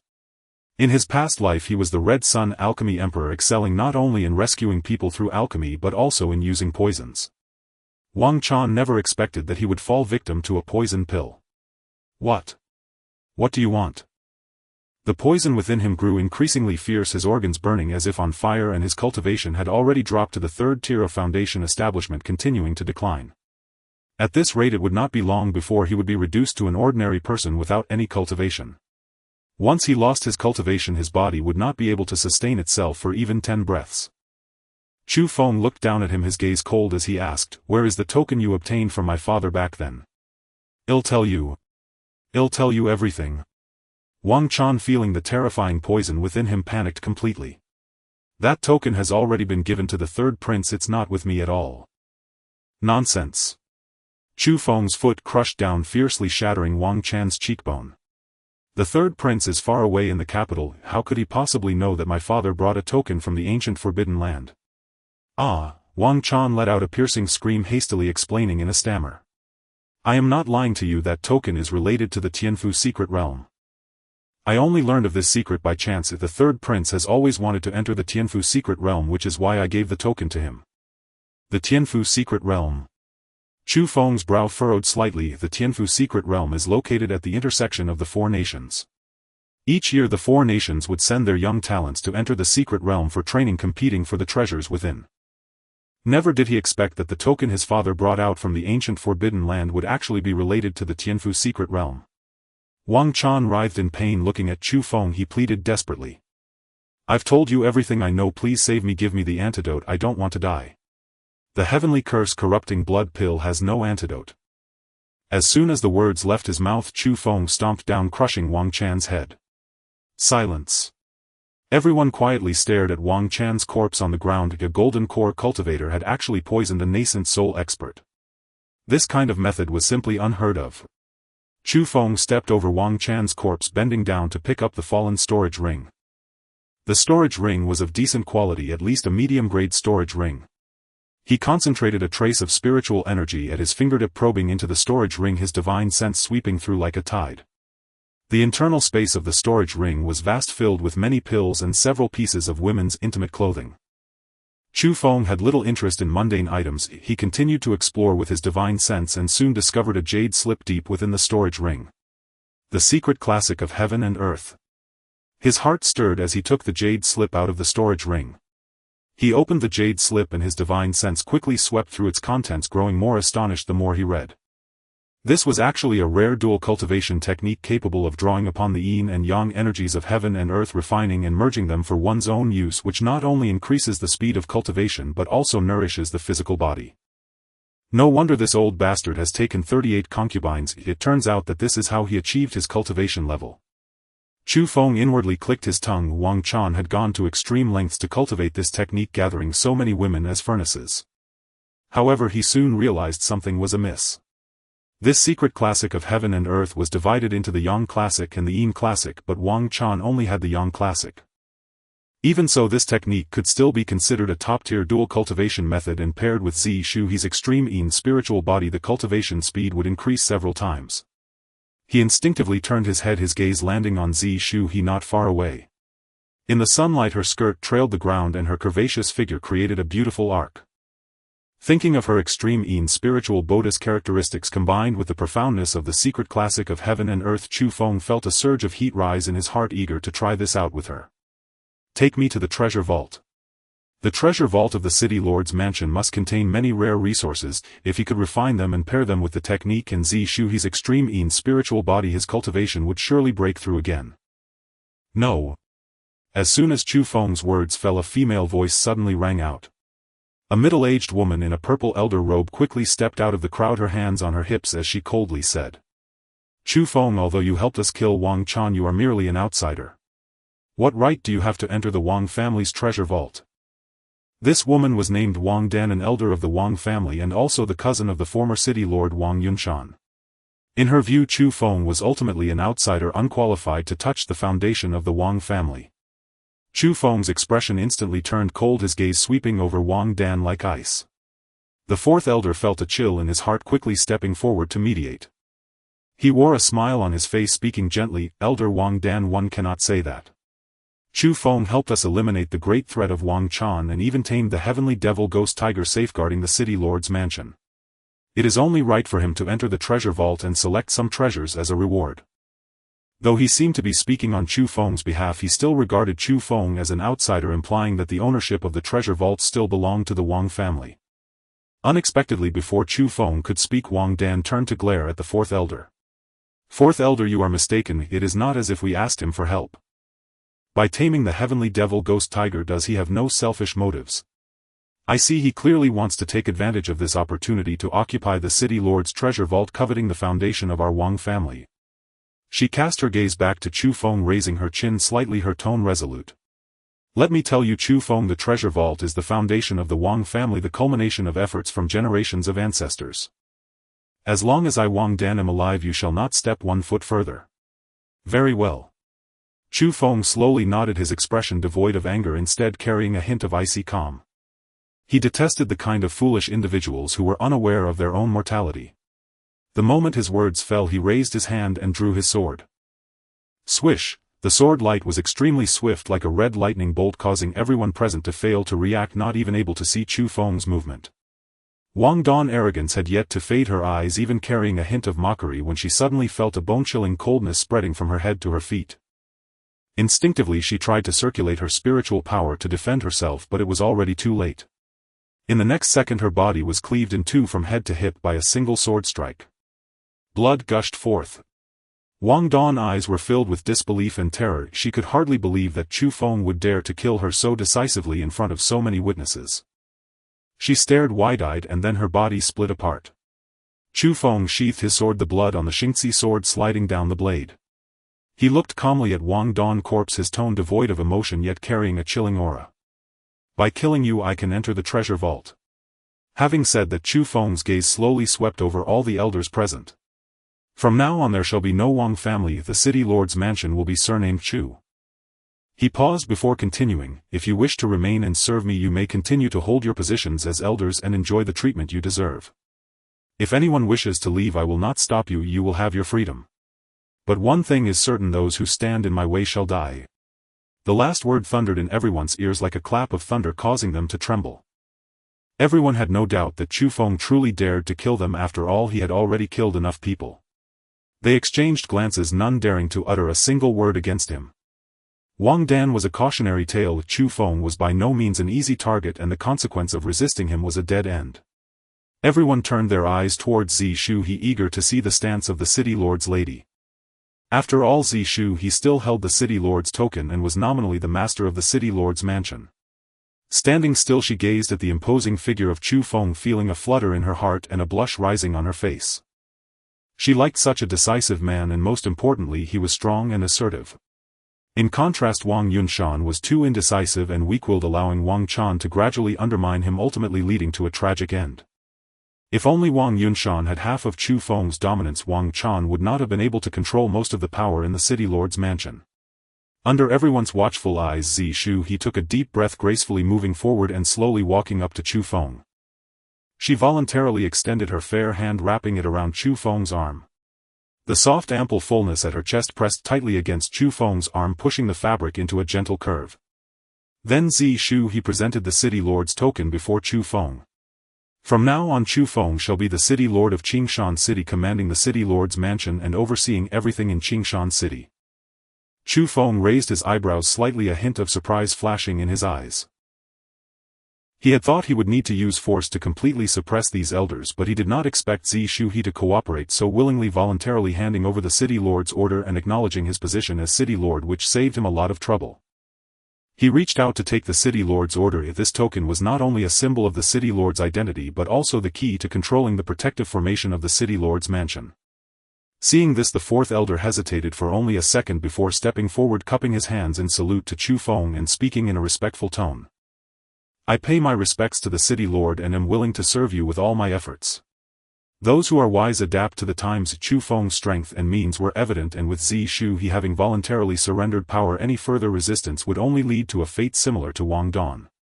Rather than resist, it would be better to submit willingly. Perhaps they could still preserve their positions and interests. The other elders, seeing this, reacted accordingly. They looked at Wang Dan's tragic state on the ground, then at the city lord's order in Chu Feng's hand and the obedient Tian Shague who beside him, and could no longer harbor even a shred of rebellious thought. Everyone simultaneously cupped their hands in salute to Chu Feng, saying, I pay my respects to the city lord. Chu Feng waved his hand, his tone softening slightly. There is no need for such formalities. In the future the management of Qingshan City will still rely on all of you. As long as you all fulfill your duties, I naturally will not treat you unfairly. Thank you, city lord. Everyone responded in unison, their faces revealing a hint of relief. Chu Feng no longer said much and turned to look at Zishu. Lead the way to the treasury. Yes, my lord.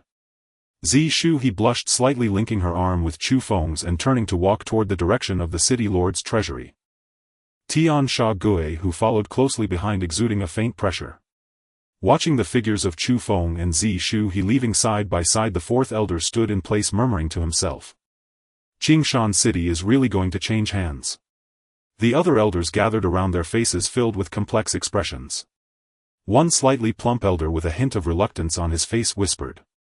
Fourth elder, are we really going to let an outsider become the city lord? This is the foundation of the Wang family. The foundation of the Wang family. The fourth elder glanced at him and sighed slightly. The Chu family has already been nearly exterminated by the Zhao family, and the Zhao family has also been wiped out by Chu Feng. Hearing this, everyone was taken aback, their faces filled with confusion, and they asked in disbelief. What does this have to do with Chu Feng being the city lord? The fourth elder shook his head, calling his companions foolish. He straightened his back, tugged at his neat elder robe, and spoke meaningfully. The Wang Chan lineage has already been eradicated. Can Chu Feng manage the entire Qingshan city by himself? He needs us to help stabilize the situation and handle trivial matters. Pausing for a moment, a glint of light flashed in his eyes. Who becomes the city lord is of no concern to me. I only wish to be the fourth elder of the city lord's mansion. Of course, there was one more thing he did not say. Now is the time to utilize people. With Chu Feng newly in control of the city lord's mansion, he will inevitably need to win people's hearts. As the fourth elder who takes the initiative to submit, he might seize this opportunity to climb higher and take the position of Grand Elder. The other elders, upon hearing the fourth elder's words, suddenly realized the unwillingness on their faces gradually dissipating, replaced by a sense of relief and calculation. Indeed, the Wang family is no more. Who they pledge loyalty to is not really loyalty. As long as they can preserve their positions and interests, what does it matter who becomes the city lord? Zishu linked her arm with Chu Feng's, walking side by side down the corridor leading to the treasury. My lord, the treasury is located at the back mountain of the city lord's mansion, protected by 3 layers of prohibitions and guarded by dedicated personnel. However, with my lord's strength, these prohibitions and guards should not be able to stop you. Chu Feng nodded. He could feel Zishu's compliance causing a warm feeling to rise in his heart. This woman is not only stunningly beautiful and graceful but also knows how to adapt to circumstances, making her a rare and valuable helpmate. With her by his side to assist him, managing Qingshan City would be much more manageable. After passing through several corridors, Zishu finally stopped, pointing to a heavy stone door ahead. My lord, this is the treasury of the city lord's mansion. Zishu raised her hand and pressed the city lord's order into the central groove of the stone door. A series of runes instantly lit up and the stone door slowly opened inward, a rich spiritual energy almost materializing as it rushed toward them. The moment he stepped into the treasury, Chu Feng's gaze was captivated by the sight before him. The treasury was far more expansive than he had imagined, with a dome inlaid with luminous pearls illuminating the entire treasury as if it were daytime. Countless storage compartments were carved into the surrounding walls, neatly arranged with various treasures that dazzled the eyes. My lord, these are the accumulated riches of the Wang family through the generations. Chu Feng's eyes swept across the treasury and he couldn't help but marvel inwardly. The Wang family's foundation is indeed profound, far beyond what the Chu family can compare. Just as Zishu he was about to continue her introduction, Chu Feng suddenly spoke up. Do you want to break through to the nascent soul stage? Of course. Zishu he replied without hesitation, her eyes suddenly shining with a fervent light. I've dreamed of breaking through to the nascent soul stage, but I've been stuck at the 8th layer of the golden core for many years, never able to make any progress.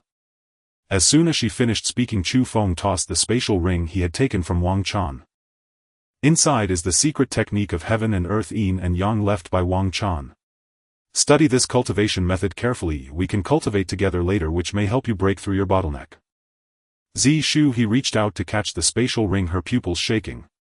She had heard that Wang Chan was able to quickly break through to the nascent soul stage precisely because he practiced a technique of yin and yang exchange, but she didn't expect this technique to be in the spatial ring. She instinctively looked at Chu Feng, a hint of doubt in her eyes. Do you want to collect my yin essence? Upon hearing this, Chu Feng's lips curled into a faint smile. You'll understand when you take a look yourself. Zishu he hesitantly infused a bit of spiritual energy, opening the spatial ring, and a translucent jade slip slowly floated out. The technique recorded in the jade slip was extraordinarily profound. It was not merely the yin and yang exchange she had imagined, but a true cultivation method of both yin and yang. It harnessed the yin and yang energies of heaven and earth, blending them together for personal refinement. Not only could it significantly enhance cultivation speed, but it could also stabilize the foundation of one's cultivation and even assist in breaking through realm barriers. Seeing this, Zishu his heart instantly warmed. She had originally thought that Chu Feng wanted to use her extreme yin spiritual body to enhance himself, but unexpectedly he genuinely wished to help her cultivate, even willing to share such a precious technique. A feeling difficult to express quietly blossomed in her heart, and her gaze toward Chu Feng grew increasingly gentle. Thank you, my lord. Zishu he no longer hesitated, sitting cross-legged and immersing herself entirely in the comprehension of the technique. At the same time, Chu Feng looked at the towering mountain of spirit stones, already unable to contain his excitement. If this was worth over 1,000,000 spirit stones. He quickly walked to the spirit stone mountain, operating the refining heaven diagram within him. As the technique operated, a massive phantom of the refining heaven diagram slowly emerged above his head. The phantom covered most of the vault's dome, depicting stars that seemed to encompass the myriad realms. As soon as the phantom of the heavenly refinement diagram appeared, it unleashed a powerful suction force. The spirit stones in the vault trembled violently, and pure spiritual power began to peel away from the stones, transforming into visible torrents of spiritual energy akin to 100 rivers converging into the sea, surging crazily into the phantom of the heavenly refinement diagram. Then through the phantom it transformed into gentle spiritual energy infused into Chu Feng's body. Chu Feng's dantian resembled an abyss, frantically devouring this spiritual energy. Under the nourishment of the spiritual energy, the golden core within him grew increasingly radiant, and his cultivation level surged rapidly. Golden core 6th layer, golden core 7th layer, golden core 8th layer. The feeling of breakthroughs came one after another, and Chu Feng's aura became more and more profound, with the fluctuations of spiritual energy around him growing stronger. However, after breaking through to the golden core stage, the amount of spiritual energy required for each subsequent layer increased exponentially. 1,000,000 spirit stones seemed vast, but under the devouring of the heavenly refinement diagram they diminished rapidly. When the last spirit stone was refined, Chu Feng's cultivation level remained at the golden core 8th layer. Still not enough. Chu Feng frowned slightly, regretting his inability to break through to the nascent soul stage in one go. Meanwhile, Zishu he had already comprehended the technique and was preparing to attempt cultivation. She rummaged through her storage ring and found a small white jade vial which was inscribed with the words honeydew pill. According to the records in the jade slip, taking this pill would help to draw out the yin and yang energy more swiftly, enhancing the efficiency of practicing the secret classic of heaven and earth yin and yang.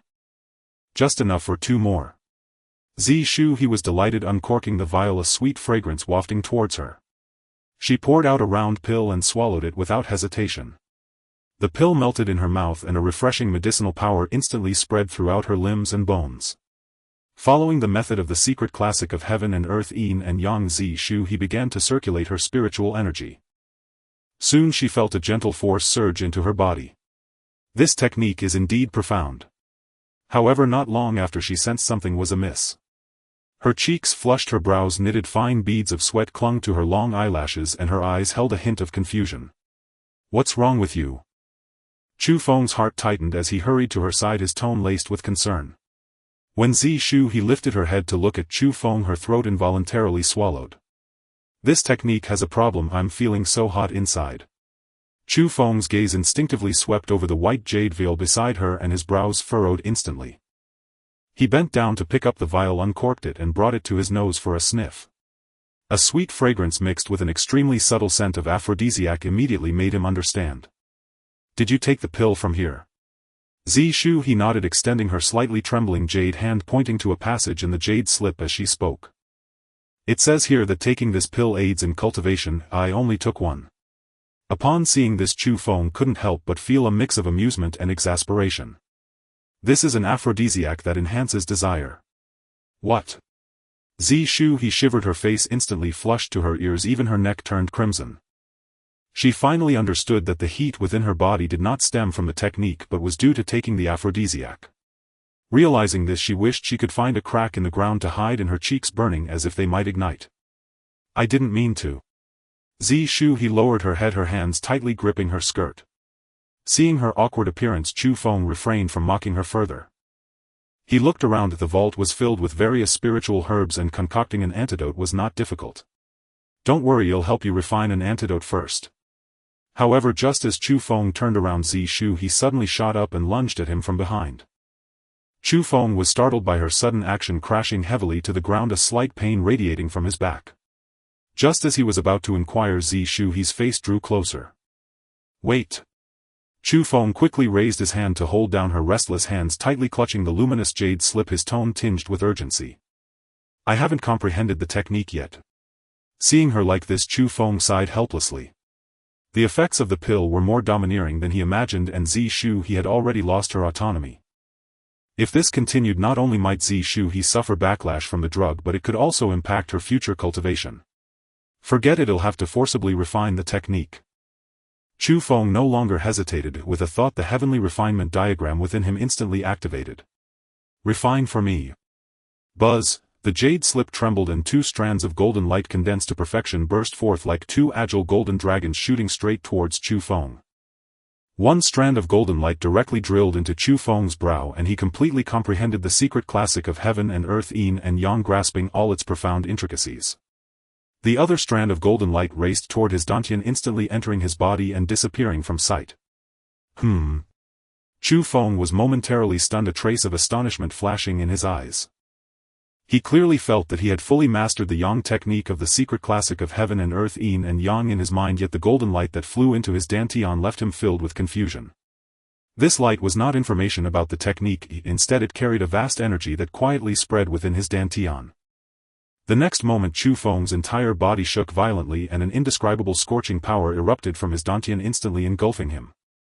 This power was far more domineering and pure than his previous pure Yang body. This is the Supreme Yang Dao Body. A hidden message from the technique flashed through Chu Feng's mind, stirring up a storm within him. Within the Yang section of the secret classic of heaven and earth, Yin and Yang, there lay such an earth-shattering secret. It was not merely a cultivation technique but contained a supreme inheritance capable of condensing the Supreme Yang Dao Body. Only by fully comprehending the Yang section could one draw forth this golden light and condense the Supreme Yang Dao Body. His previous pure Yang body had completely dissipated after being refined by Zhao Zuilian's schemes. Even later, when he refined Zhao Xuelian into a furnace, it only transformed into his own cultivation, unable to recondense the Dao body. But now the secret classic of heaven and earth, Yin and Yang, had actually allowed him to condense a Supreme Yang Dao body that was 1,000 times stronger than the pure Yang body. This Supreme Yang Dao body was not a fixed constitution but an existence capable of infinite growth. In the future, every time he obtained a pure yuan, the power of this Supreme Yang Dao body would enhance correspondingly. As the Dao body improved, it would significantly boost his physical strength and explosive power, enhancing his endurance and stamina. Of course, none of this was the most important. The most crucial aspect was the acceleration of spiritual energy circulation and absorption, causing the speed of cultivation to multiply. The more women he attracted, the more abundant the Yin and Yang energy he could summon. It can actually become infinitely stronger. Chu Feng's heart surged with joy, a fiery light flashing in his eyes. Feeling the ceaseless flow of Supreme Yang power within him, Chu Feng was filled with an unprecedented sense of strength. With the Supreme Yang Dao body in hand, he looked at Zishu, he who was kneeling in front of him, eagerly consuming. Though Zi Shu he had lost her pure yuan, this moment was still a chance to test the power of the supreme Yang Dao body. Chu Feng took a deep breath, following the route of the secret classic of heaven and earth Yin and Yang to draw upon the supreme Yang power within him, slowly transferring it to Zi Shu he. Time flowed unknowingly from noon to dusk, and the Yin and Yang cyclone within the vault grew increasingly dense, with both of their auras continually rising. As the sun set, golden afterglow poured into the vault, illuminating the two entwined figures. Zi Shu he lay on the ground exhausted, her hair disheveled, beads of sweat dotting her forehead, sliding down her cheeks and soaking her robes beneath. Her breathing was still somewhat rapid, but it carried a hint of lazy satisfaction. The skin across her body glowed with a lustrous sheen, as if thoroughly nourished by the Yin and Yang energies, becoming more delicate and smooth. Not far from her there lay a completely black demon subduing pestle which had previously fallen from the vault's weapon rack. At this moment the pestle's surface shimmered with a faint watery luster, clearly stained by the dense Yin and Yang energies from earlier. Zi Shu he slightly turned her neck, her gaze falling on her hands, a glimmer of surprise flashing in her eyes. I didn't expect to really break through. She had been stuck at the golden core 8th layer for 5 whole years, and countless attempts to break through had ended in failure, even once believing that she would never touch the threshold of the nascent soul stage in this lifetime. Yet unexpectedly, after just 1 day's cultivation with Chu Feng, she had broken through to the golden core 9th layer. Chu Feng had not lied if this technique was indeed incredibly profound. The honey-dew pill she had mistakenly consumed truly catalyzed the fusion of Yin and Yang energies, making their joint cultivation remarkably efficient. Recalling her recent frenzy, Zi Shu he couldn't help but shiver slightly, her eyes flashing with a hint of shyness and reminiscence. If she could cultivate like this with Chu Feng every day, perhaps she wouldn't need long before genuinely breaking through to the nascent soul stage. With this thought she tightly clutched the remaining honey-dew pill. In order to break through to the nascent soul stage and become stronger, this pill might not be something she couldn't use again. Chu Feng slowly stood up, adjusting his somewhat disheveled robes. He was now only 1 step away from the golden core 9th layer. After a day of diligent effort he felt not tired but rather invigorated. The supreme Yang Dao body within him functioned like a perpetual motion machine, continuously radiating warm power that nourished his limbs and bones. Is this the power of the supreme Yang Dao body? Chu Feng glanced down at the peacefully sleeping Zi Shu he, choosing not to disturb her. To increase his strength he now urgently needed a large quantity of spirit stones. However, both the Chu family and the city lord's manor had already been depleted by him, and the most direct way to quickly earn spirit stones was alchemy. Refining low-tier pills was as easy as pie for him, and high-efficacy pills were always in high demand in Qingshan City, sure to fetch a good price. Ill-refined foundation establishment pills then. Chu Feng made up his mind, scanning the herb area. Foundation establishment pills were crucial for cultivators transitioning from the Qi refinement stage to the foundation establishment stage, and their demand was immense, while the efficacy directly determined the success rate of establishing a foundation. Ordinary foundation establishment pills had an efficacy ranging from 60 to 80%, if he could refine pills with 100% efficacy it would surely cause a sensation. He began searching through the herb racks and soon gathered the 20 ingredients needed to refine foundation establishment pills. 20 it is, if that should be enough to open up sales. Chu Feng walked to the alchemy platform in the center of the vault, neatly arranging the herbs one by one. For him, refining foundation establishment pills was so simple that he could do it with his eyes closed. Half an hour later the flames on the alchemy platform gradually receded and a rich medicinal fragrance wafted through the air, soothing to the senses. Chu Feng waved his hand and the 20 foundation establishment pills were stored in a brocade box. As the box was closed, the rich medicinal aroma was sealed inside. These 20 should fetch at least 1 million spirit stones.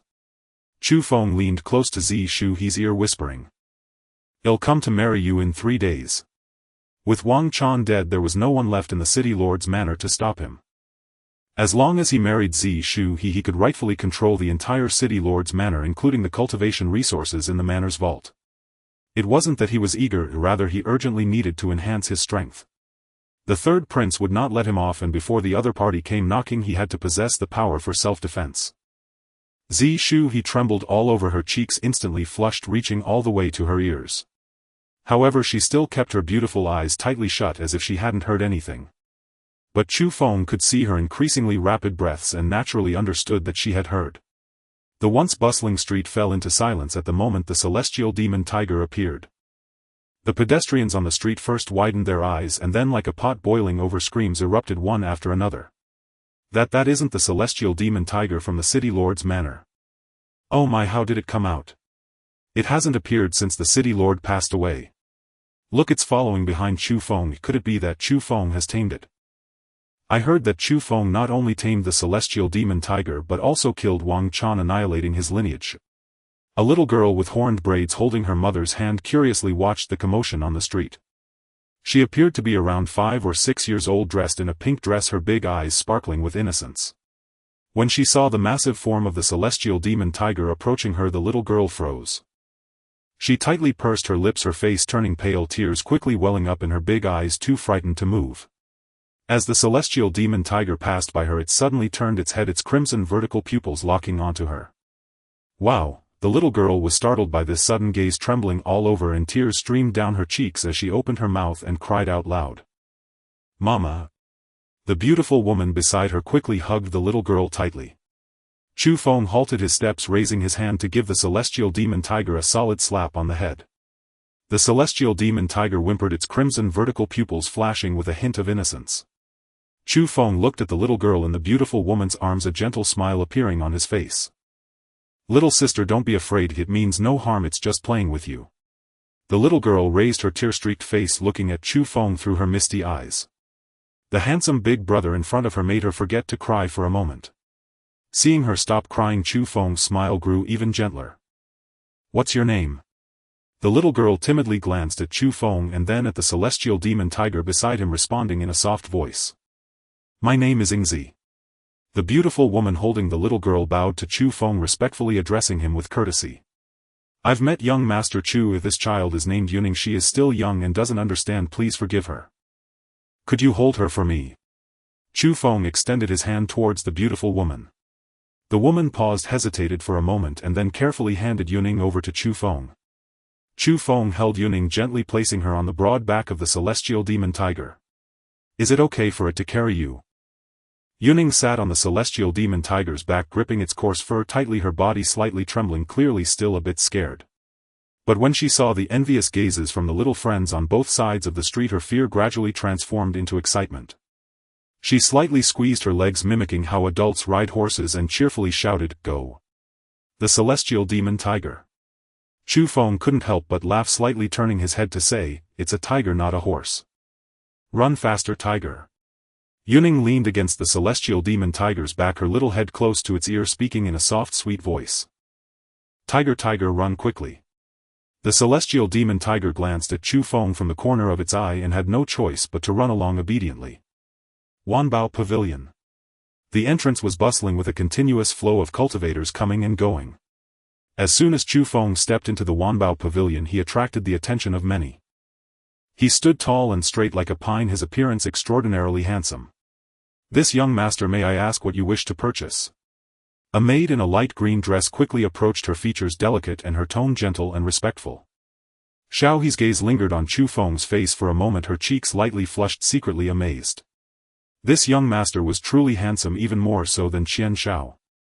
Chu Feng nodded slightly to her and replied calmly, "I have some foundation establishment pills for sale." Foundation establishment pills.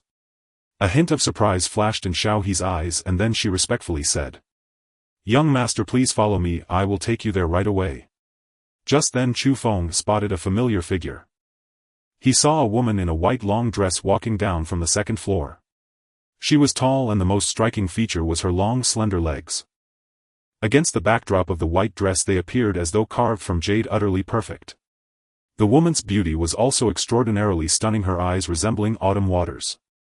This person was none other than the legitimate daughter of the Sun family and the master of Wanbao Pavilion, Sun Yue. A hint of nearly imperceptible golden light flickered in Chu Feng's eyes.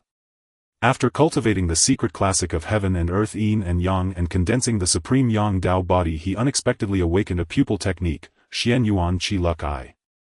This pupil technique allowed him to glimpse the aura of fortune surrounding women, divided into 9 ranks: red, orange, yellow, green, blue, indigo, violet, silver and gold.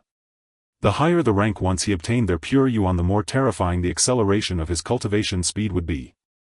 When his gaze fell upon Sun Yue, he saw a clear azure aura swirling around her like flowing emeralds, particularly eye-catching amidst the crowd. Chu Feng's gaze swept over the other women nearby, whether they were the maids of the Wanbao Pavilion or the female cultivators shopping. None radiated even a hint of rosy light. There are only two possibilities: either they have long lost their pure essence or they possess not even the most basic red fortune, inherently being mediocre individuals. Chu Feng. When Sun Yui's gaze fell on Chu Feng's face, she was instantly stunned. Her steps halted. Her lips parted slightly, seemingly unable to believe her eyes. It had been more than 2 years since they last met, and Chu Feng had changed immensely. Though Chu Feng had been handsome before, there had been a hint of youthful innocence in his demeanor, and now his eyes were deep and profound, exuding a faint pressure, his aura drastically different. Sun Yue composed herself, suppressing her surprise, and quickly walked up to Chu Feng. "What brings you here?" Seeing Chu Feng's gaze lingering on her legs, Sun Yui's cheeks flushed slightly and she instinctively adjusted her skirt, her distinctive long jade legs appearing even more radiant against the backdrop of her white dress. "I have some foundation establishment pills for sale," Chu Feng replied, retracting his gaze. Just then a haughty voice interjected. "Oh, isn't this Chu Feng?"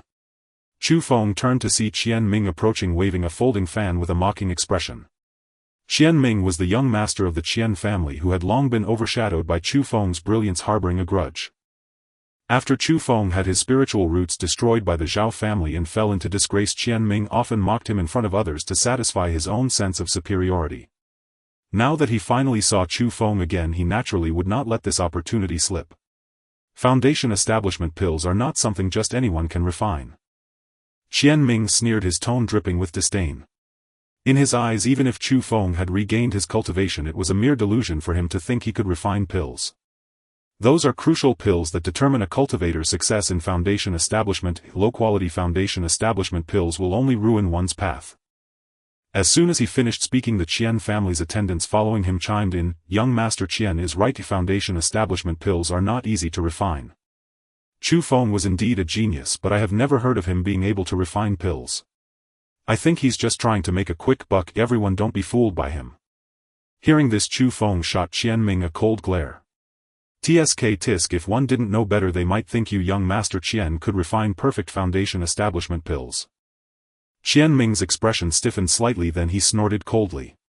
Perfect foundation establishment pills are legendary. There are hardly any alchemists in the entire Defeng who can refine them.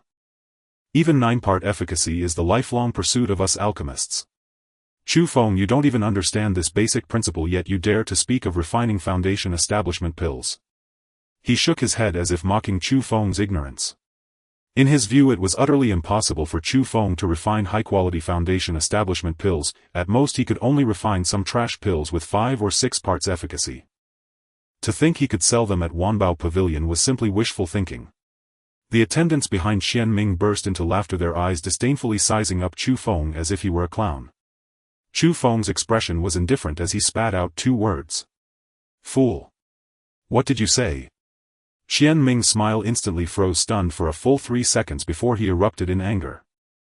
He abruptly closed his fan, his expression darkening, a hint of cruelty flashing in his eyes. "Don't think that just because you wiped out the Zhao family you can act arrogantly in front of me. My master is an elder of the Danyang sect." Sun Yui's complexion changed drastically and she immediately stepped in front of Chu Feng, cupping her hands towards Qian Ming. "Young Master Qian, Chu Feng is just young and ignorant. I apologize on his behalf. Let's forget about this matter." Qian Ming's gaze fell on Sun Yui's long jade legs, his eyes instantly turning lecherous as he licked his lips. "Yue, if you are willing to marry me, not only will I let this kid go, but I will also give you an 80 discount on all the pills from Wanbao Pavilion. How about it?" Upon hearing this, Sun Yui's expression tightened, her delicate brows furrowing. She had long known that Qian Ming had designs on her, wanting to take her as a concubine, but as the legitimate daughter of the Sun family she could never accept being a concubine, especially not for someone like Qian Ming. However, she also dared not directly offend Qian Ming, as Wanbao Pavilion relied on his pills to sustain business. Gritting her teeth, she still did not step aside. "Young Master Qian, please mind your words." The 3 attendants drew closer to Sun Yue, their long knives already drawn glinting coldly. At that critical moment a warm hand suddenly grasped Sun Yui's wrist. "Leave it to me." Chu Feng gently pulled, bringing Sun Yue behind him.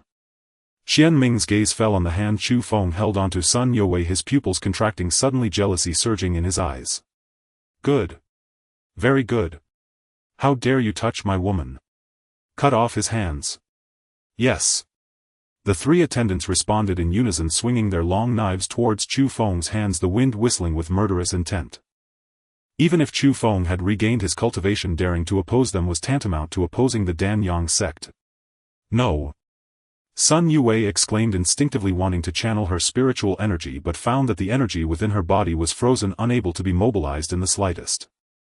Chu Feng stood still, his expression eerily calm. Just as the long knives were about to descend upon him, a deafening tiger roar suddenly erupted from outside the Wanbao pavilion. Roar! This tiger roar carried the overwhelming might of a fourth-tier demon beast, the sound waves sweeping through the entire Wanbao pavilion as if they were tangible. The crowd within the hall felt their minds shake violently, their ears ringing, instinctively covering their ears. The three attendants behind Qian Ming were directly knocked to the ground by the sound waves, blood flowing from their orifices as their bodies fell limp, convulsing twice before losing all breath. In the next moment a massive shadow walked in. It was the heavenly slaughter ghost tiger. What was even more surprising was that a little girl with horned braids was sitting on the back of the heavenly slaughter ghost tiger, her fingers plugged into her ears, her little face full of excitement. The heavenly slaughter ghost tiger walked straight to Chu Feng's side, stopping like a docile big cat, turning its head to look at Qian Ming, slowly revealing its sharp fangs while emitting a low threatening growl. Upon seeing this, Qian Ming's legs went weak and he slumped to the ground.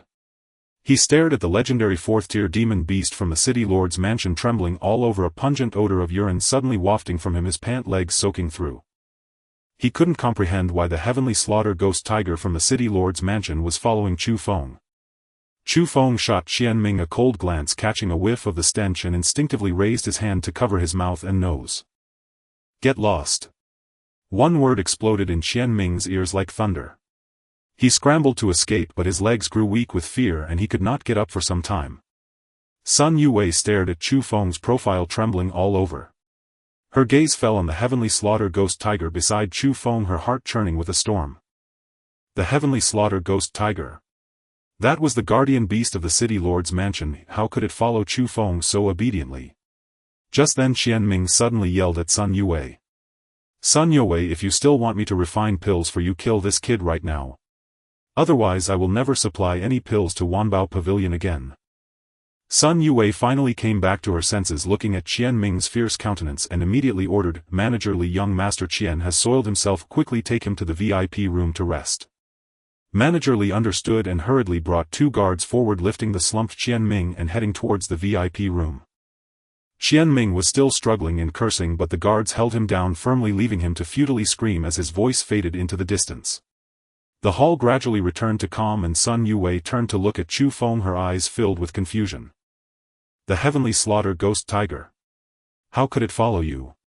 I tamed it, Chu Feng replied nonchalantly, as if stating a very ordinary matter. Sun Yue's heart trembled violently, feeling it was utterly absurd. Just days ago he was the well-known waste of Qingshan City, and today he had tamed a fourth-tier demon beast. But the facts were right before her eyes. If it weren't for being tamed, everyone in Wanbao Pavilion would have long become the heavenly slaughter ghost tiger's prey. However, she still gently reminded him, Qian Ming is already a disciple of the Dan-Yang sect, supported by the sect, and his alchemy skills are indeed unmatched in Qingshan City. Even if you have tamed the heavenly slaughter ghost tiger, it would be best not to offend him. Qian Ming is currently the only alchemist in Qingshan City who can refine foundation establishment pills, and because of this he has always acted arrogantly, as if no one is worthy of his attention. The Dan-Yang sect has a nascent soul powerhouse stationed there. If you offend Qian Ming and provoke the sect's retaliation, Chu Feng may not be able to bear it. Chu Feng only smiled faintly at her words, not providing any further explanation. He understood that no amount of words would make a difference. Instead he pulled out the brocade box containing the foundation establishment pills from his storage ring and handed it to Sun Yue. These are the Feng brand foundation establishment pills I refined. Sun Yue did not wish to verify it, but had already anticipated the answer in her heart. Even if Chu Feng could tame the heavenly slaughter ghost tiger, the art of alchemy requires a foundation built over time. Qian Ming is a disciple of an outer elder of the Dan-Yang sect and has barely managed to refine foundation establishment pills with 70% efficacy. There is no way Chu Feng could surpass that. She secretly glanced at Chu Feng, seeing his calm expression as if he were fully confident in his pills, stirring a hint of reluctance in her heart. If she directly pointed out that his pill efficacy was low, it would inevitably hurt his pride. What price do you want to set for each pill? Sun Yue withdrew her gaze, her tone as gentle as possible, trying to subtly guide Chu Feng to lower his expectations. In her view, Chu Feng's foundation establishment pills would at most have an efficacy of 50%, making it impossible to sell at a high price. Chu Feng pondered for a moment before finally speaking. The same price as Qian Ming's foundation establishment pills. Are you crazy? Sun Yue's head shot up quickly, reminding him with concern. Qian Ming's foundation establishment pills have 70% efficacy and they are always in high demand in Qingshan City. They are being snatched up at 40,000 spirit stones each. But your pills. She hesitated, fearing that being too blunt might hurt him, so she could only rephrase. If you set the same price as him, your pills will definitely not sell. Chu Feng's eyes held a hint of barely perceptible mockery upon hearing this. I fear his pills will never sell again. He waved his hand, evidently not wishing to elaborate further. I won't take any spirit stones for now. If these pills sell out, you can deliver the spirit stones directly to the city lord's mansion. After saying this, Chu Feng turned and left.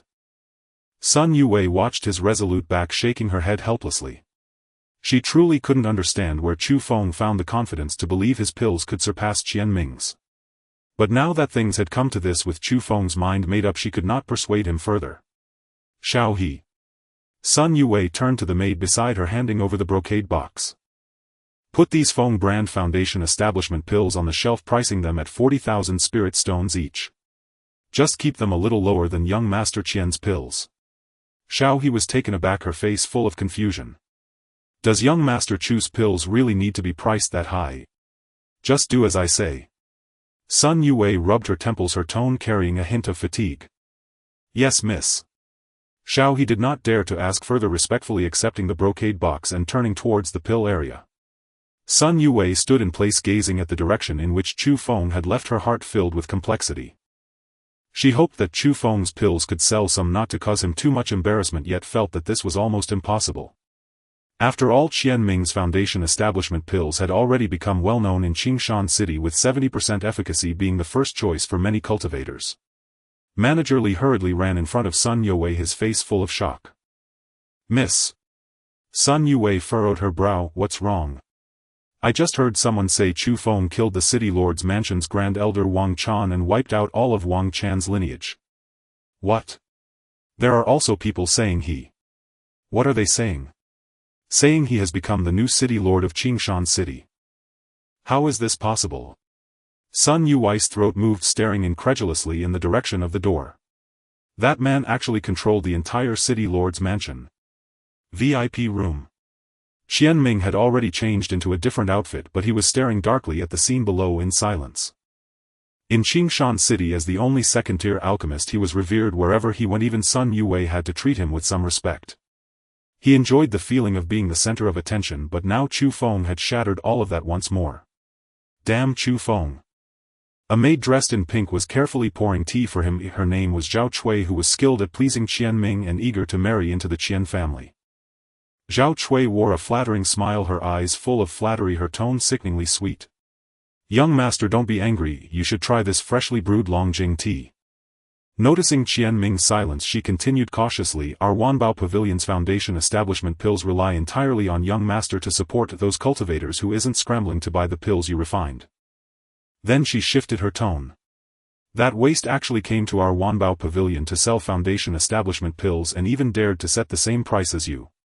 He truly doesn't know the heights of heaven or depths of the earth. Qian Ming exhaled a long breath as if regaining some confidence.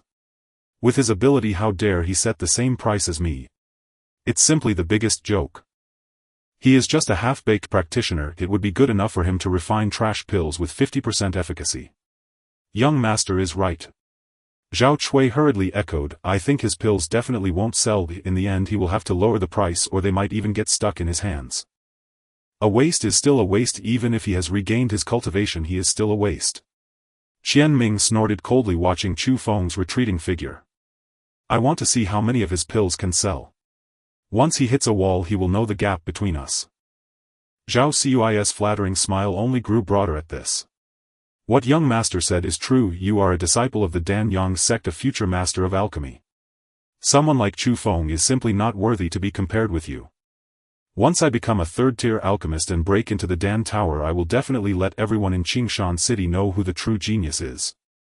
Xian Ming had already begun to imagine scenes where Chu Feng's pills went unsold while Sun Yue came kneeling to him to ask for help. That woman would eventually become his plaything. When Chu Feng returned to the Chu family estate with the heavenly slaughter ghost tiger, the servants at the gate were busy tidying up the courtyard. However, when the massive shadow appeared at the estate's entrance, everyone froze as if paralyzed by a spell. A little maid who was holding a bucket of water trembled in fear, dropping the bucket and splashing water everywhere. The heavenly slaughter ghost tiger. The fourth-tier demon beast from the city lord's mansion. How did it end up here? It seems to be following young master. Zhao Yorong stood at the main hall door waiting for Chu Feng's return. But when she saw the massive heavenly slaughter ghost tiger behind Chu Feng, she froze in shock, rooted to the spot. Chu Feng, this. Chu Feng walked up to her and embraced her gently. I tamed it. It will guard our home from now on. Guard. Guard our home. Zhao Yorong gulped. If this was a being even nascent soul experts feared, and yet Chu Feng treated it like a guard dog. However, Chu Feng suddenly stepped forward, leaning close to her ear to tell her an even more shocking piece of news. In 3 days I will take Zishu He as my concubine. What? Zhao Yorong trembled all over, suddenly looking up. Let the city lord's wife be a concubine. Zishu He is the widow of the former city lord and now the master of the city lord's mansion, a formidable expert at the Golden Core 8th level. How could Chu Feng make her a concubine? Seeing her shocked expression, Chu Feng smiled and nodded, recounting in detail the happenings within the city lord's mansion. Zhao Yorong listened quietly, her shock gradually fading, yet a sense of indescribable loss surged within her heart. She looked down at herself, feeling inadequate in both cultivation and status. In every regard she fell far short of that city lord's wife. Chu Feng was about to take a concubine but had yet to mention marrying her. Had he forgotten what he had said before? From now on you will be the matriarch of the Chu family. This phrase echoed in her mind, causing a pang of bitterness in her heart. Could it be that was just a joke? He had never truly considered marrying me. Sensing her thoughts, Chu Feng reached out and held her ample chest. In 3 days I will take you as my wife, and from now on you will be the rightful matriarch of the Chu family. Zhao Yurong's heart trembled as if struck by a warm current. He hasn't forgotten. He wants to marry me. Chu Feng. Chu Feng looked at her tear-filled eyes and gently wiped away the tears from the corners of her eyes. Now that you call me Chu Feng, I won't be picky about your name. What should you call me in 3 days? Zhao Yurong's cheeks flushed, instantly turning scarlet all the way to her ears. Gathering all her courage, she stood on her tiptoes and leaned close to Chu Feng's ear. Husband. After saying this, she seemed to have exhausted all her strength, her cheeks burning, unable to look into Chu Feng's eyes. She broke free from his embrace and hurriedly ran towards the back courtyard. Capital City. Suddenly a brilliant golden light illuminated the sky, piercing through thick clouds and brightening the entire capital. Following this, a golden list slowly formed in the air. The Qingyun list of the Tianji Pavilion. The citizens of the capital surged into the streets, looking up at the golden list in the sky. The Qingyun list of the Tianji Pavilion included all the young prodigies of the Defeng dynasty, and anyone under 30 was eligible to be listed. The list would only coalesce in the air when there were changes in the top 10, allowing all to admire it. On the golden list, names were arranged in order, and the names of the top 9 were still those familiar prodigies. However, when people saw the name in the 10th position, it instantly caused an uproar. Who is Chu Feng to be ranked 10th? Oh my god, wasn't the previous 10th rank the heir of the Jinyuan Marquis? How did it suddenly change to Chu Feng? How could someone who ranks 10th on the Qingyun list be an unknown? At the Qi Wang mansion, the third prince stood in the courtyard gazing up at the golden list in the sky. Upon seeing Chu Feng's name, his brow furrowed slightly and he murmured, Chu Feng. I feel like I've heard this name somewhere before. Just then a crisp sound of shattering echoed. The third prince's heart stirred as he quickly retrieved a jade soul token from his sleeve. This soul token was pure white and engraved with Zhao Zuilian's name, the life soul token she had left with him. At this moment the soul token was already covered in cracks, and with a soft sound it completely shattered into powder, scattering in his hand.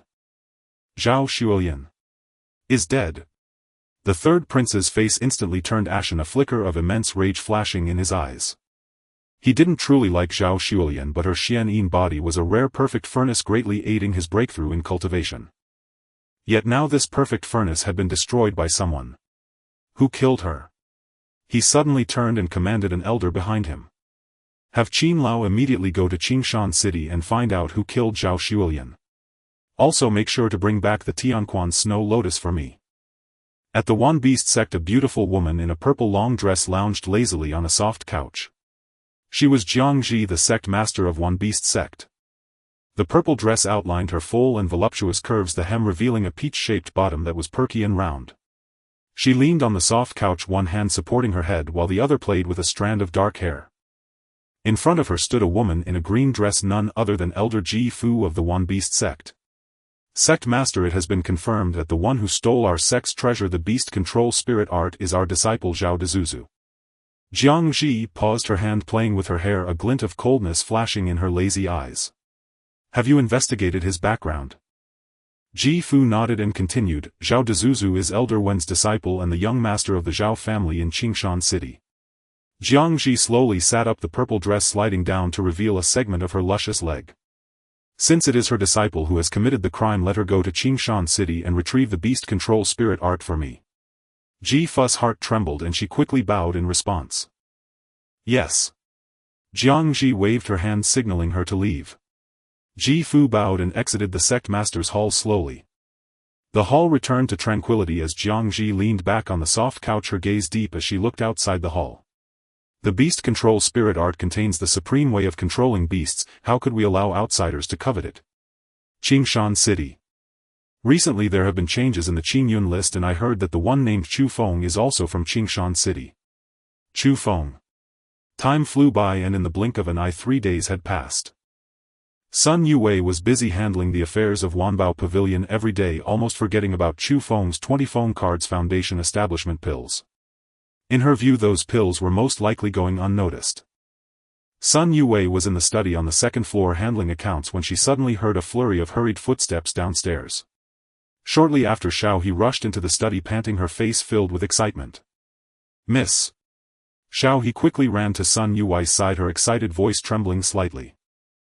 The foundation establishment pills are all sold out. A lot of people outside are asking to buy foundation establishment pills, practically trampling our Wanbao Pavilion's threshold. Sold out. Sun Yue raised her head, secretly muttering, the recent foundation establishment pills have indeed been quite popular. Qian Ming's pills sell out quickly every time they are listed. She put down her pen and casually said, since they're sold out, hurry, and urged Qian Xiao to send a batch of foundation establishment pills over as soon as possible. Xiao He hurriedly waved her hands, her excitement growing stronger. It's not Qian Xiao's foundation establishment pills but Feng Card Foundation establishment pills. In just 3 days all 20 Feng Card Foundation establishment pills have been sold out. And now the outside is filled with people clamoring to buy Feng Card Foundation establishment pills, claiming that they have full efficacy, much better than Qian Xiao's pills. Feng Brand Foundation establishment pills. Sun Yue shot upright from her chair, her face frozen in disbelief and shock. Her eyes widened with utter bewilderment as though she had just heard the most absurd jest imaginable. 100% efficacy. How could that possibly be? Instantly the scene from 3 days prior flashed through her mind, the moment Chu Feng departed, his demeanor serene and untroubled. I fear his pills won't sell at all, his words now detonated like thunderclaps within her consciousness. Could it be? Chu Feng was telling the truth. Sun Yue's heart hammered violently, the color drained from her cheeks. Having presided over Wanbao Pavilion for years, she had seen countless elixirs, but never once a foundation establishment pill of perfect 100% efficacy. Even alchemists from the great sects could not reliably produce such flawless pills. How then could Chu Feng possibly achieve it? It's true, miss. Xiao He, fearing disbelief, hurried to explain. Cultivators who purchase the Feng Brand Foundation establishment pills report that their spiritual energy flows with unprecedented smoothness, and the success rate of foundation establishment has soared dramatically. Others even tested the pills independently, confirming they are flawless 100% efficacy masterpieces. Only then did Sun Yue snap out of her daze, and dashed downstairs without hesitation. The moment she reached the first-floor hall she froze in astonishment. The grand chamber of Wanbao Pavilion teemed with people, dense, restless, far more crowded than on its busiest days. Each face bore urgent impatience. They swarmed the elixir counter shouting over one another, "Where are the Feng Brand Foundation establishment pills? Hurry up, we'll pay any price for 3.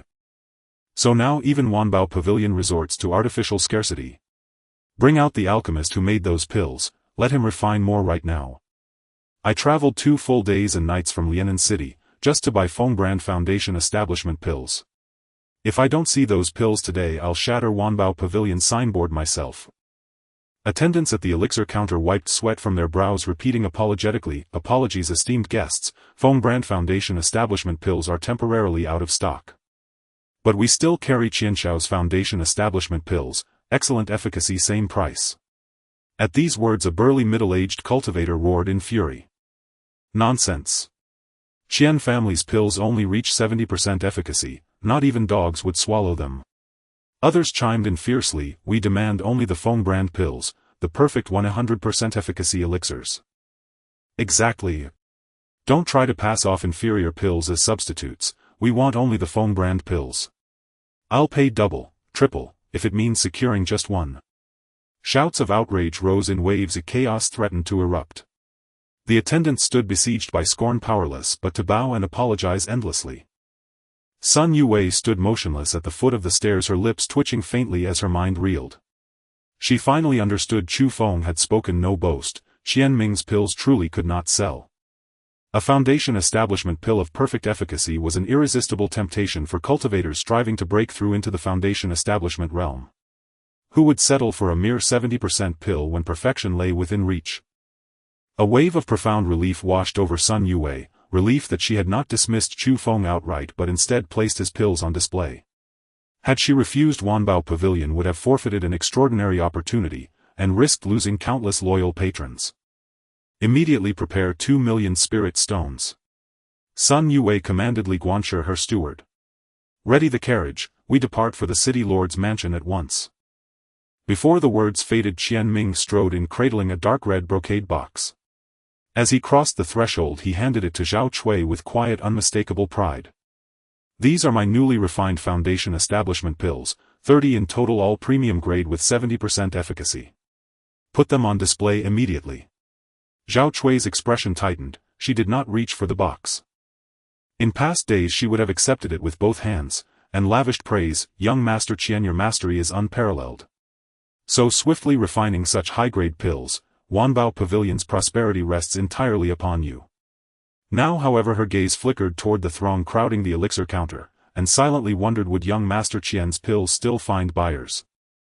Following her glance, Qian Ming frowned sharply. Before him the elixir section seethed with humanity, shouting, jostling, chaotic as a bustling marketplace. "What are all these people doing here?" Zhao Cui's smile stiffened, her embarrassment deepened.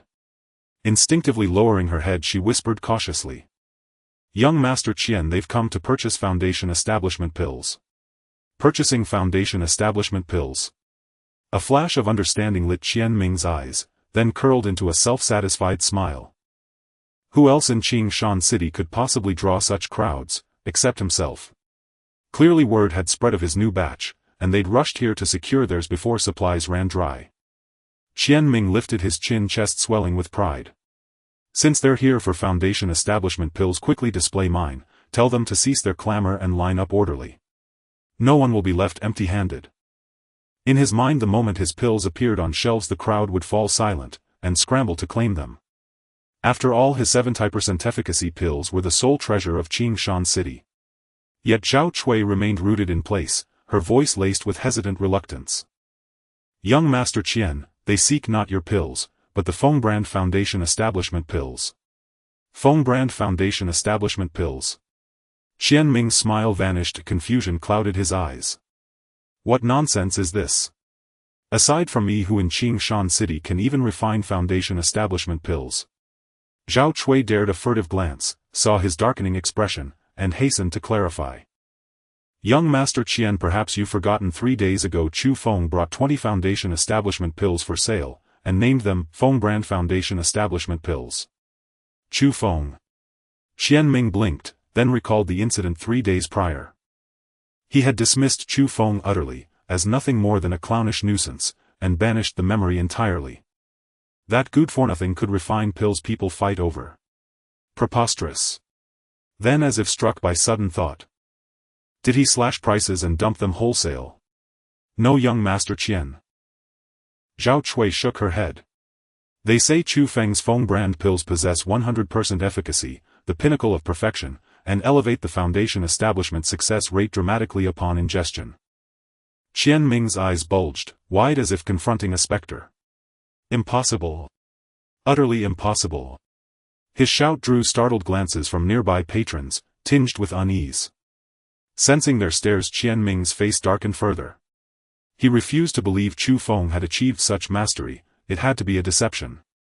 His gaze darted, then hardened into icy derision. Nodding slowly, he declared with chilling certainty. I see. These people are all Chu Feng's hired actors. He's resorting to this crude charade, to slander my pills and inflate his own reputation. How despicable. He scoffed, a sharp contemptuous laugh. Pathetic Chu Feng. Just then Sun Yue hurried past en route to the city lord's mansion. Qian Ming stepped forward, blocking her path. Sun Yue, will you still accept my foundation establishment pills? She glanced at the brocade box in his hands, and her eyes flickered with disdain. Young Master Qian, your previous batch remains unsold, so we cannot accept new stock at present. Qian Ming's eyes narrowed, a flicker of displeasure flared in his gaze. Once Wanbao Pavilion pleaded for his refinements. Now they dared rebuff him outright.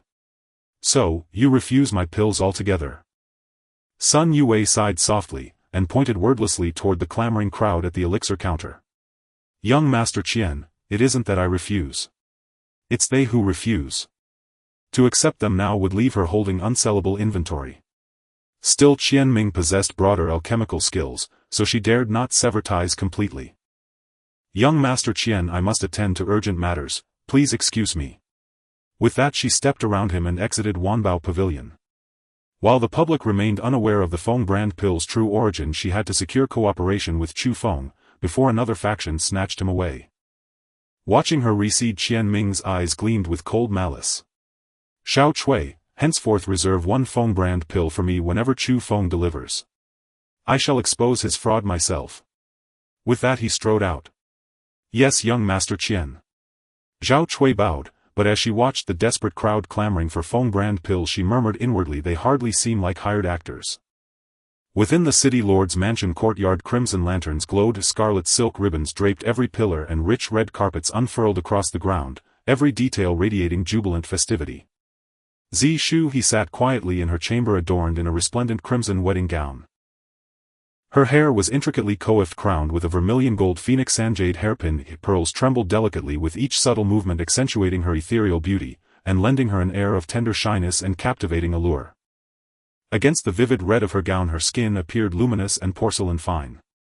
The gown's elegant cut gently emphasized the graceful curve of her figure, elegant, poised, and profoundly feminine. She sat before her bronze mirror, gazing at her own reflection, blushing expectant yet trembling with a quiet, unspoken anxiety. Yet this serenity shattered instantly, shattered by a raucous intrusion. A group of elders stormed into Zi Shu's chamber, their faces contorted with indignation. At their head stood Elder 5, his hair silvered with age, brow furrowed, eyes smoldering with suppressed fury.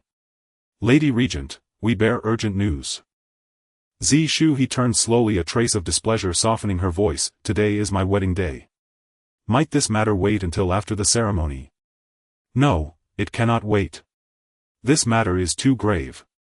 Elder 5 shook his head firmly. Lady Regent, do you know that Chu Feng has taken all the spirit stones from the treasury? Over 1 million spirit stones, and countless rare medicinal herbs, have vanished without a trace. Elder 7 stepped forward, voice thick with outrage. Taken? He stole them. Over 1 million spirit stones, the very foundation of our city lord's mansion. He seized them in silence, stripping us bare. Other elders echoed the cry, Chu Feng has gone too far, daring to pilfer the city lord's mansion's wealth so brazenly before the wedding. What of tomorrow? Once wed, will he cart away the entire mansion?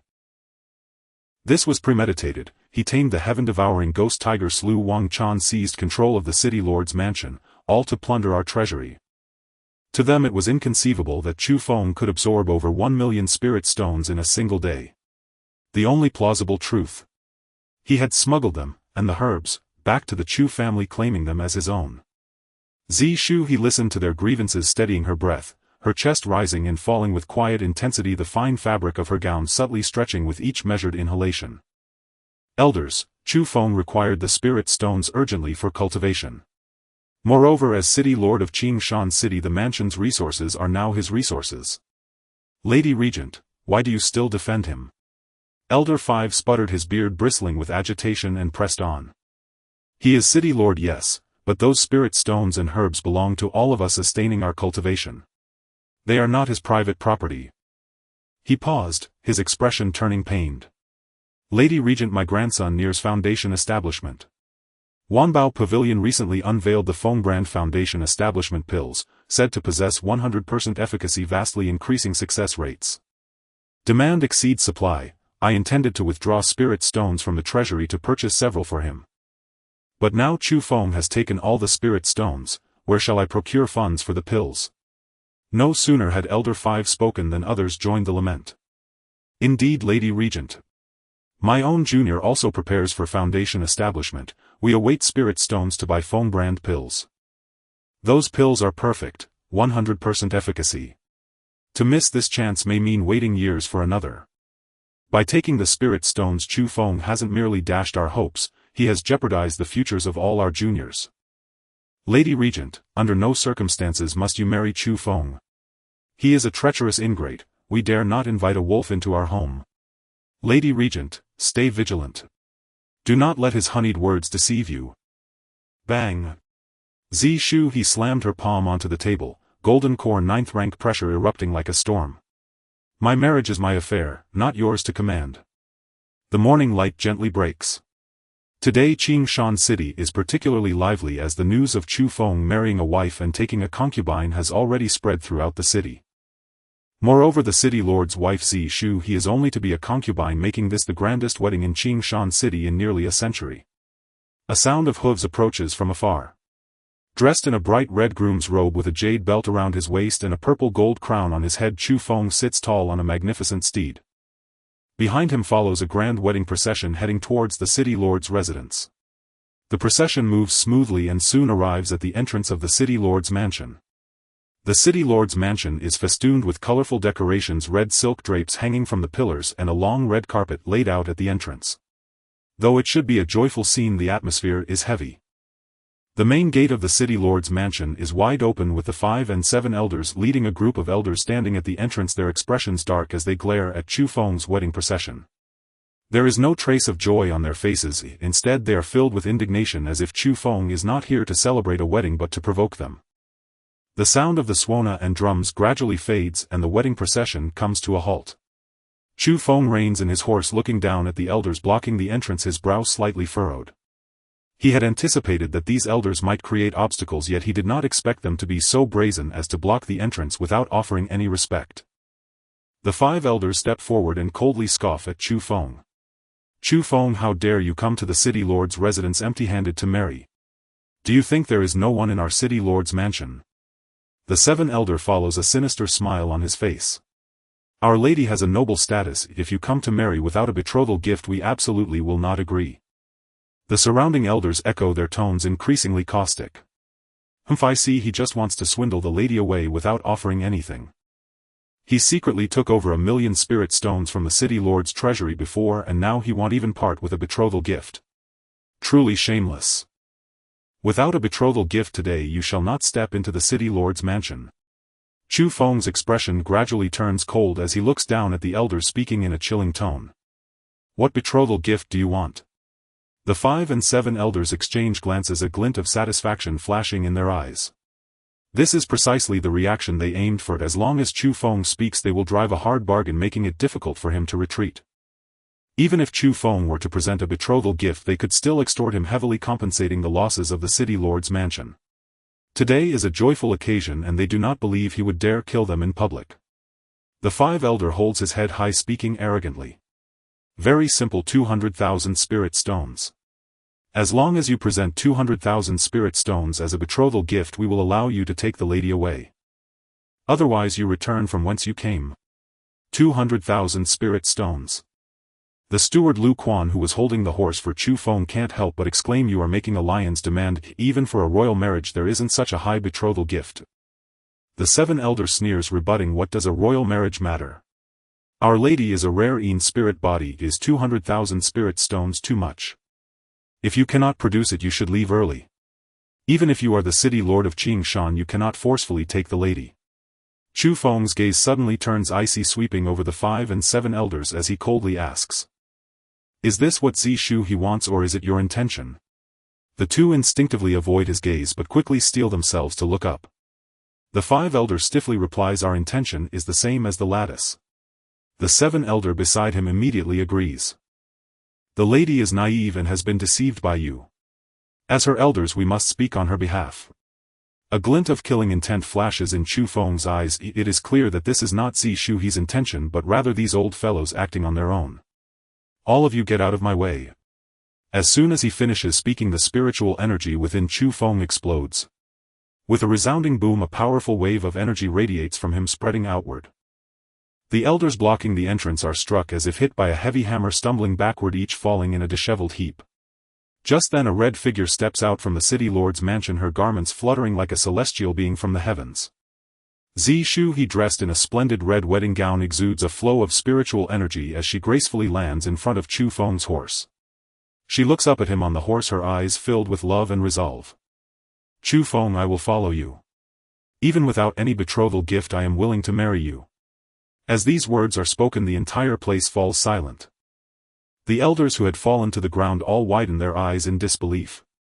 They never expected that Zishu He would so openly disregard the dignity of the city lord's mansion and actively choose to follow Chu Feng.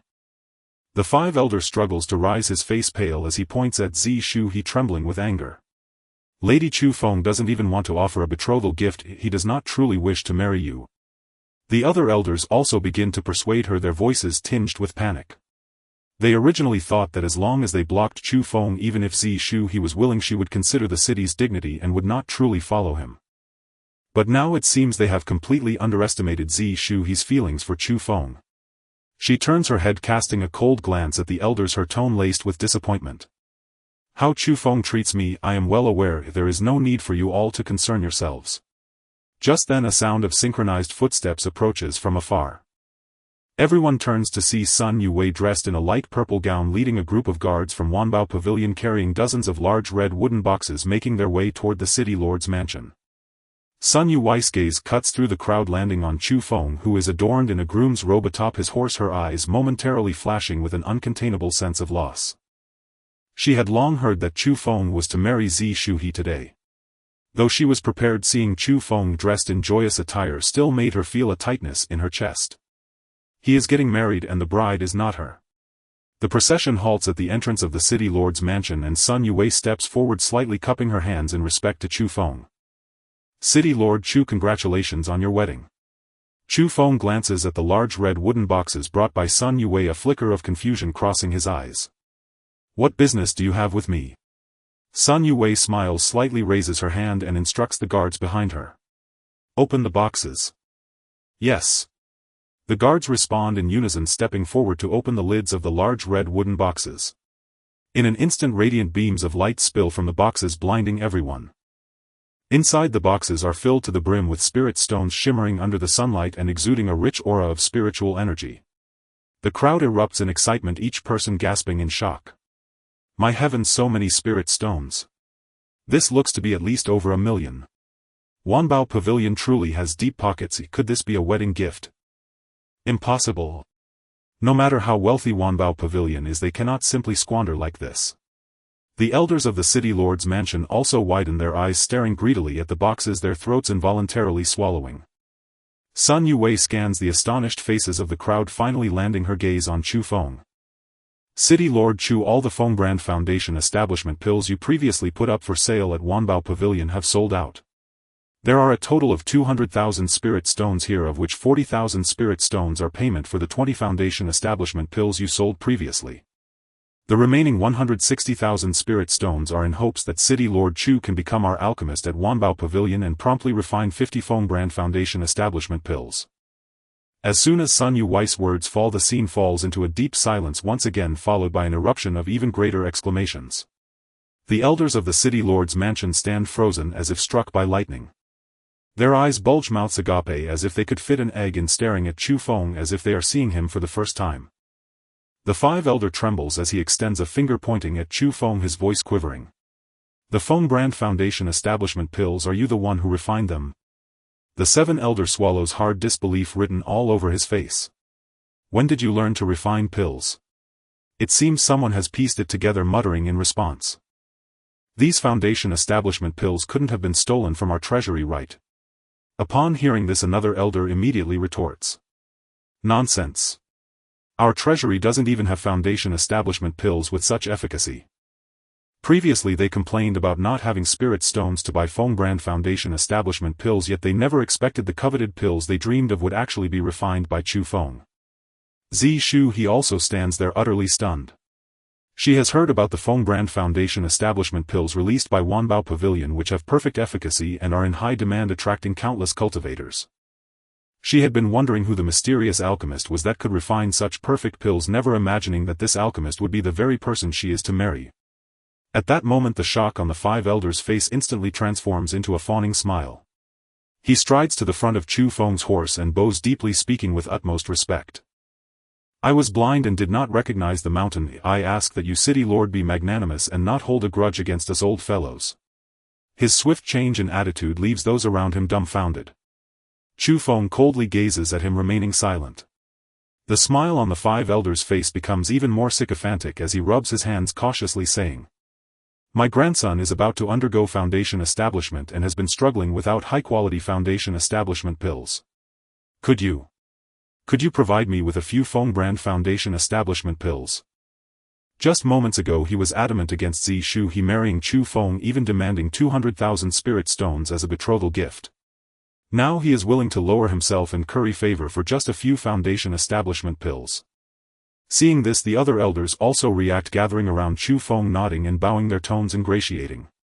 City lord, we also have descendants who need foundation establishment. Could you also spare us a few Feng brand foundation establishment pills? Chu Feng observes the sycophantic faces of the elders, a cold smile curling at his lips. Your previous arrogance and now your servility make one laugh. His simple words are like a resounding slap, striking those elders squarely on the face. Their faces turn red and pale in an instant, embarrassed and without a place to hide, yet they dare not retort, only bow their heads and maintain their smiles. Chu Feng's gaze sweeps over the boxes filled with spirit stones before landing on Zishu He. He jumps down from his horse and approaches her, gently taking her hand. They are right, coming without a betrothal gift indeed belittles you. He turns to Sun Yue and says, I accept these spirit stones. The pills I refine will be prioritized for Wanbao Pavilion. As for becoming an alchemist for Wanbao Pavilion, we can discuss that later. Sun Yue feels a surge of joy. Chu Feng's hesitation to immediately agree to be Wanbao Pavilion's alchemist seems to her merely a matter of price. They can discuss it in detail later. Thank you, City Lord Chu. Chu Feng once again looks at Zishu He and then proclaims loudly, this 200,000 spirit stones is my betrothal gift to you. Will you marry me? Upon hearing this, the previously awkward elders instantly reveal expressions of wild joy. They had been pained over Chu Feng taking over 1,000,000 spirit stones from the city lord's mansion, yet now he presents 200,000 spirit stones as a betrothal gift. This marriage is a tremendous profit for the city lord's mansion. Zishu He's eyes instantly glisten with tears. She nods vigorously, her voice choked with emotion. I do. She then turns to Sun Yue. Since these spirit stones are my betrothal gift, they naturally should be sent to the Chu family as my dowry. Sun Pavilion Master, please. A trace of bitterness surged within Sun Yue as she looked at the two people before her, caught in their romantic moment. Suppressing the disappointment in her heart, she forced a smile and spoke. Not a bother. Zishu was led by Chu Feng as they stepped into the bridal sedan. The grand wedding procession set off once more, heading towards the Chu family. At the entrance of the city lord's mansion, the elders watched the wedding procession gradually recede along with the boxes filled with spirit stones. The ecstasy on their faces vanished without a trace. The 5th elder collapsed on the ground, staring in the direction the procession had gone, shouting, Spirit stones. My spirit stones. The 7th elder also pounded his chest in regret. Had we known that Chu Feng was a pill master capable of refining the Feng brand foundation establishment pills, we should not have obstructed him. The other elders also sighed heavily, lamenting their futile efforts to hinder this marriage, hoping to profit from Chu Feng, only to watch 2 million spirit stones slip away. At this moment they regretted it deeply. The wails of despair echoed at the entrance of the city lord's mansion. At the Chu family estate the night was adorned with red silk and candlelight flickered like dragons. At this moment Zhao Yurong and Zi Shuhe were sitting on the edge of the bridal bed, both covered with bright red veils. Zhao Yurong clutched the brocade quilt tightly beneath her breathing slightly hurried. Sitting beside her, Zi Shuhe felt even more complicated. Once the matriarch of the city lord's mansion, she was now marrying Chu Feng as a concubine, sharing the same wedding day as Zhao Yurong. Just then the door was pushed open and a tall figure appeared, backlit by the light. Chu Feng, dressed in a bright red wedding robe, held a jade rui in his hand. He approached the bed, his gaze landing on the two brides. Even with both veiled, he could discern which one was Zhao Yurong based on her figure. In the next moment the jade rui gently lifted Zhao Yurong's veil. As the veil slid away, her stunning beauty was revealed. Her skin was like snow, radiating a lustrous glow under the candlelight, and the bright red wedding gown accentuated her curves exquisitely. Zhao Yurong gazed adoringly at Chu Feng, her lips parting slightly as she murmured, "Husband." Chu Feng's heart stirred. Zhao Yurong, dressed in the bright red wedding gown, appeared even more captivating than usual. Her shy demeanor made him unable to contain his own excitement. He leaned down and kissed her soft lips directly. Zhao Yurong let out a muffled hum, her eyes widening in surprise before slowly closing again, her long eyelashes fluttering. Her cheeks flushed instantly, resembling a ripe apple with a rosy hue spreading to her ears. After a moment Chu Feng slowly released her. Turning, he looked at Zi Shuhe, a glimmer of amusement flashing in his eyes. He raised the jade rui again, gently lifting her veil. The veil fell away, revealing Zi Shu's enchanting eyes. "Husband." That night the candlelight in the wedding chamber burned throughout. A day and a night. As the first rays of dawn streamed through the window into the wedding chamber, Chu Feng opened his eyes. The spiritual energy within him had reached its peak, successfully breaking through to the 9th level of golden core. Zhao Yurong looked slightly fatigued, but more so filled with surprise.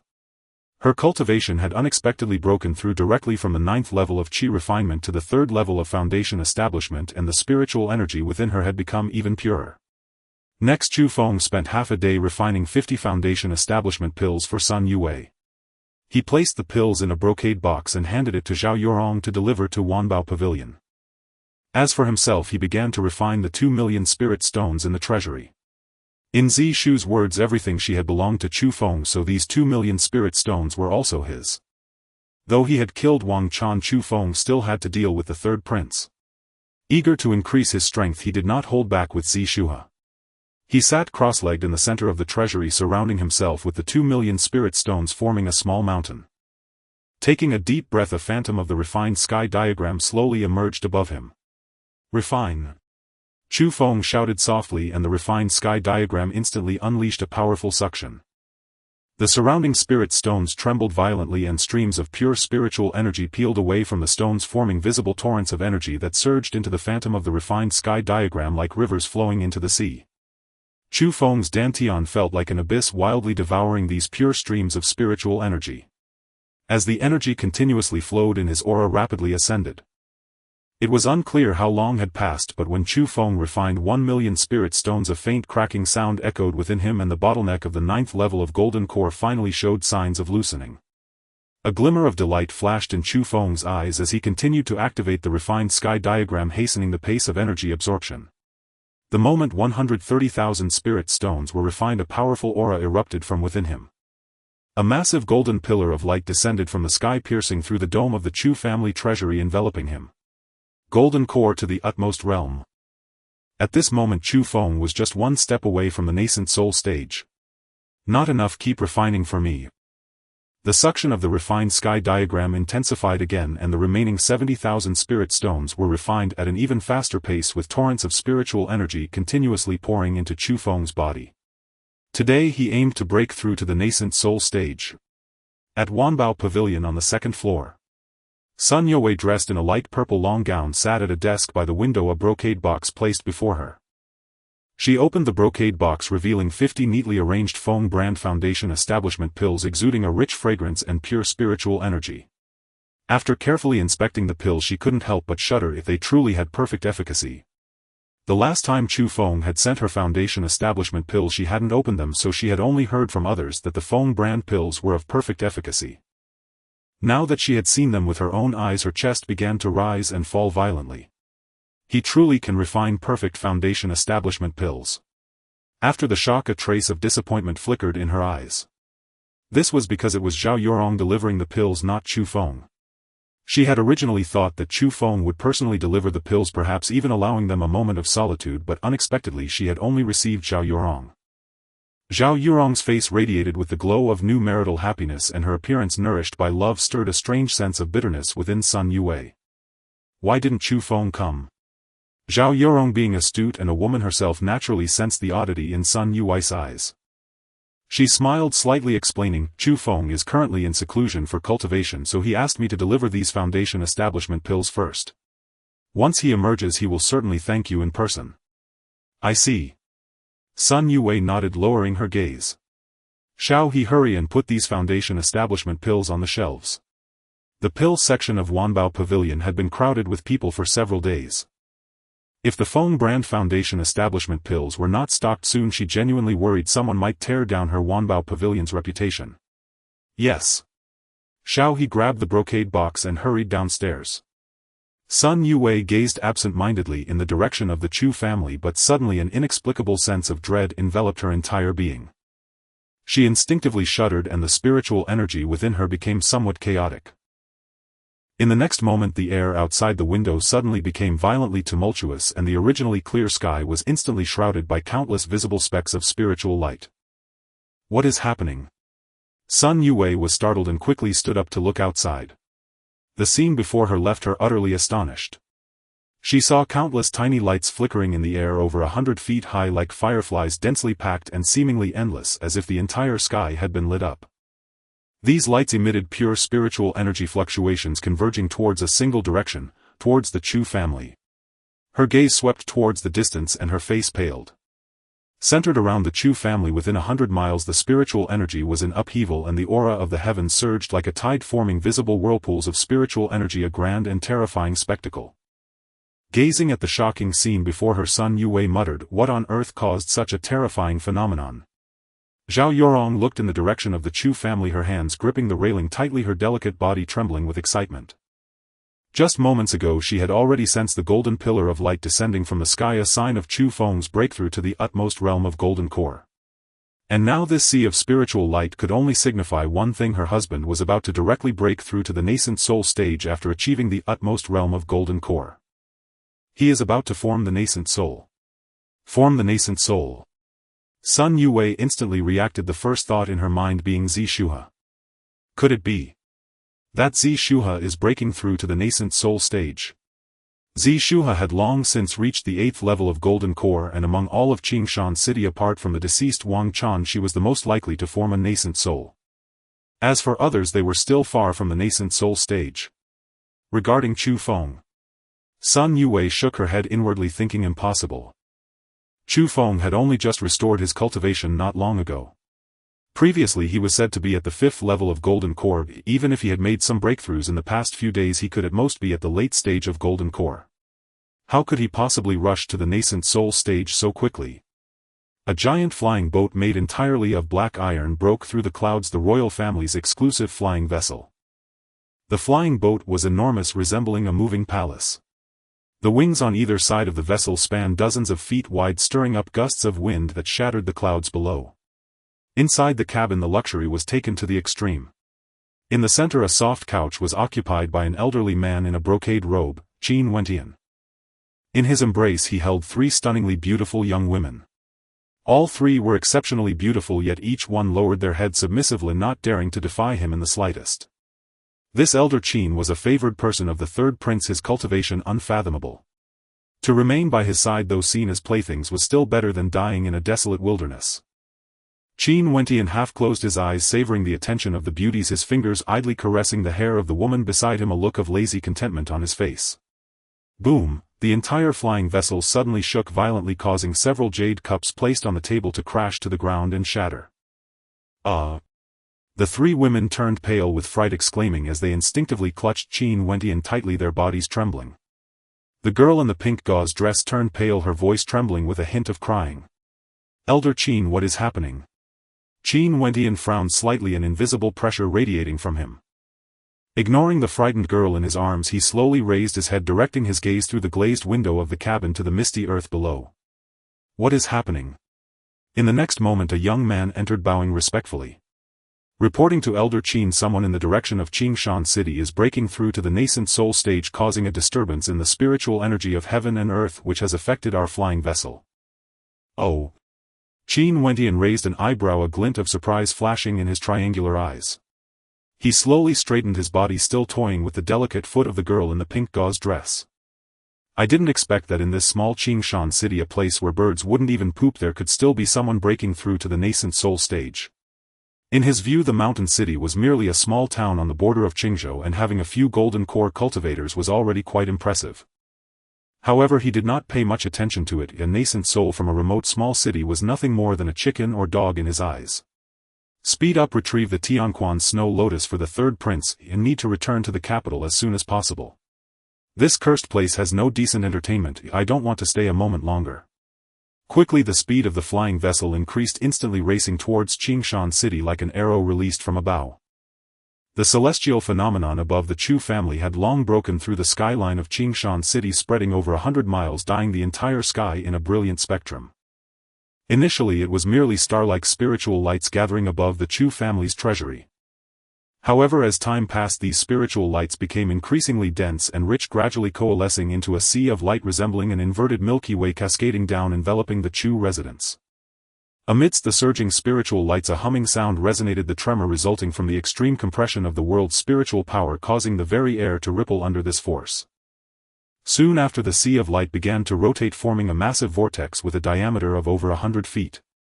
At the center of the vortex the spiritual energy surged like tides, a force that could only be invoked by a nascent soul cultivator during a breakthrough. At the top of the vortex a 9-petal golden lotus formed purely from spiritual light slowly bloomed. In the lotus heart a blurry figure sat cross-legged. It was Chu Feng, who was in seclusion attempting to break through to the nascent soul realm.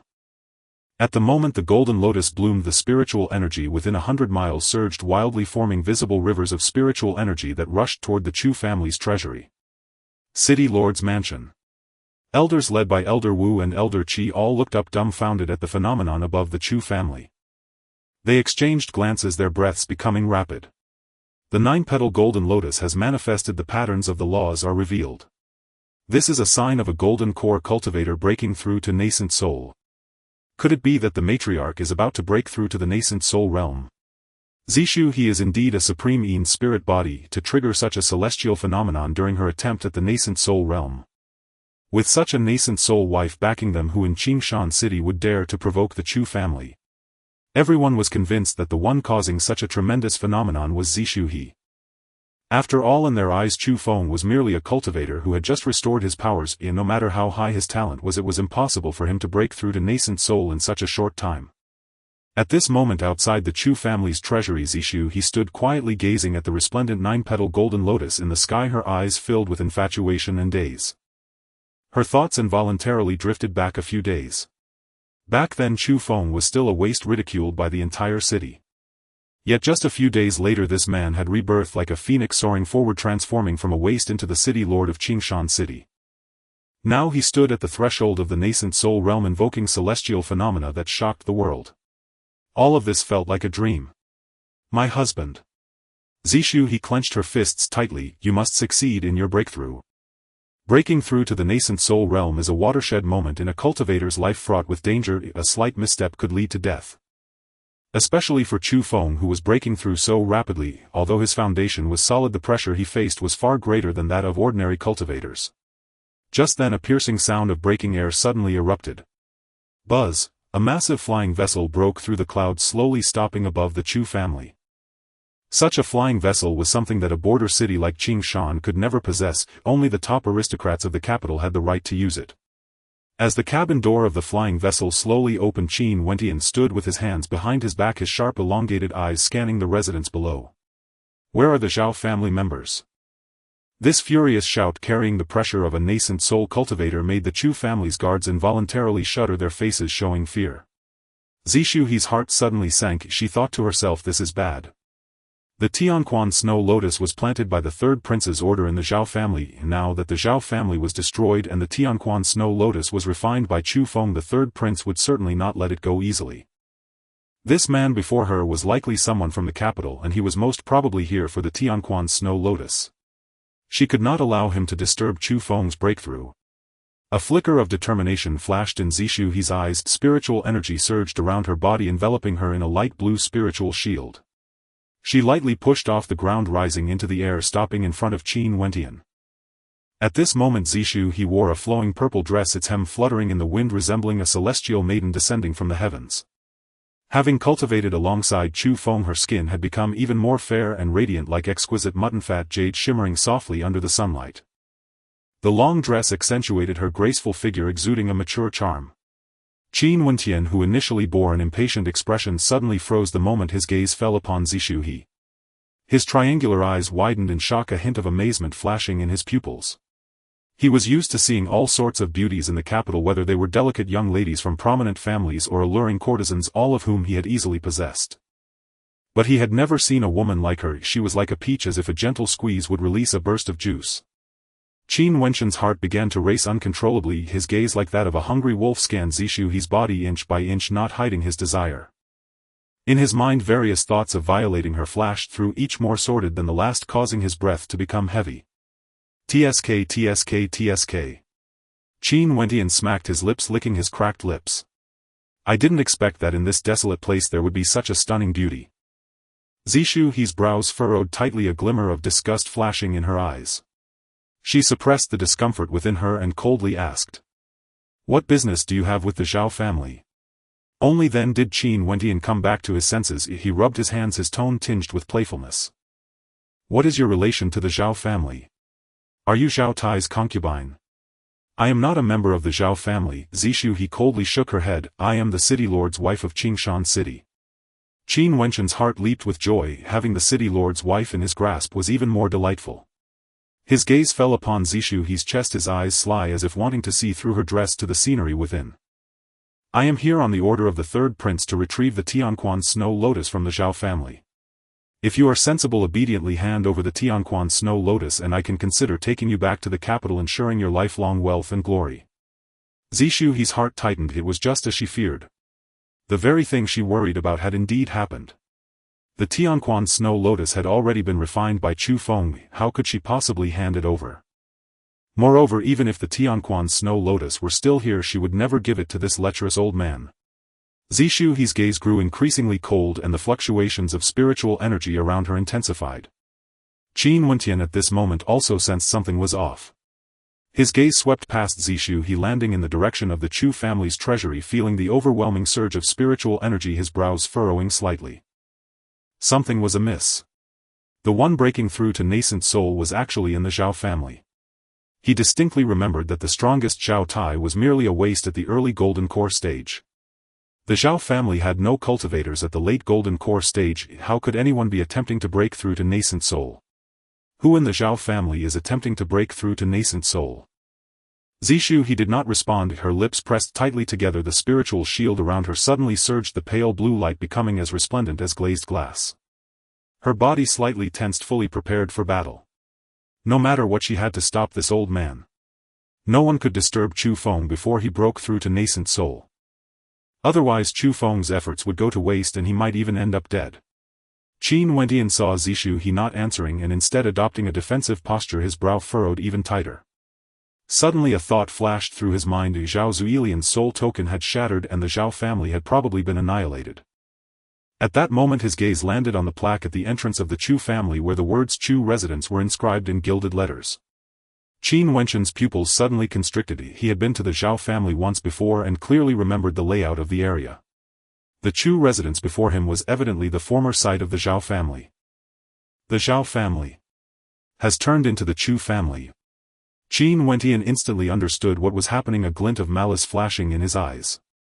The Zhao family had been destroyed, the Chu family had taken its place, and someone was attempting to break through to nascent soul. Good, very good. Qin Wentian laughed in rage. He suddenly stepped forward and the pressure of his nascent soul realm erupted with a bang. A terrifying aura swept out like a tsunami, instantly tearing apart the clouds in the sky, causing the Chu family's residence to tremble violently, with cracks appearing in the ground. This pressure was like a mountain pressing down, causing Zishu's complexion to turn pale instantly. Her body involuntarily took a step back, a trace of blood spilling from her mouth. Regardless of who is attempting to break through to nascent soul today, none shall succeed. He could not allow another nascent soul to emerge in Qingshan City, especially since this individual might have taken the third prince's Tianquan Snow Lotus. Qin Wentian fixed his gaze on Zishu, he speaking each word deliberately. Do you know that the Tianquan Snow Lotus belongs to the third prince? To privately seize the third prince's treasure is a grave crime that could lead to the annihilation of your entire clan. Zishu, he wiped the blood from the corner of her mouth, letting out a cold snort, her tone dripping with sarcasm. So the third prince instructed the Zhao family to occupy the Chu family's spirit pool, causing the deaths of hundreds of the Chu family.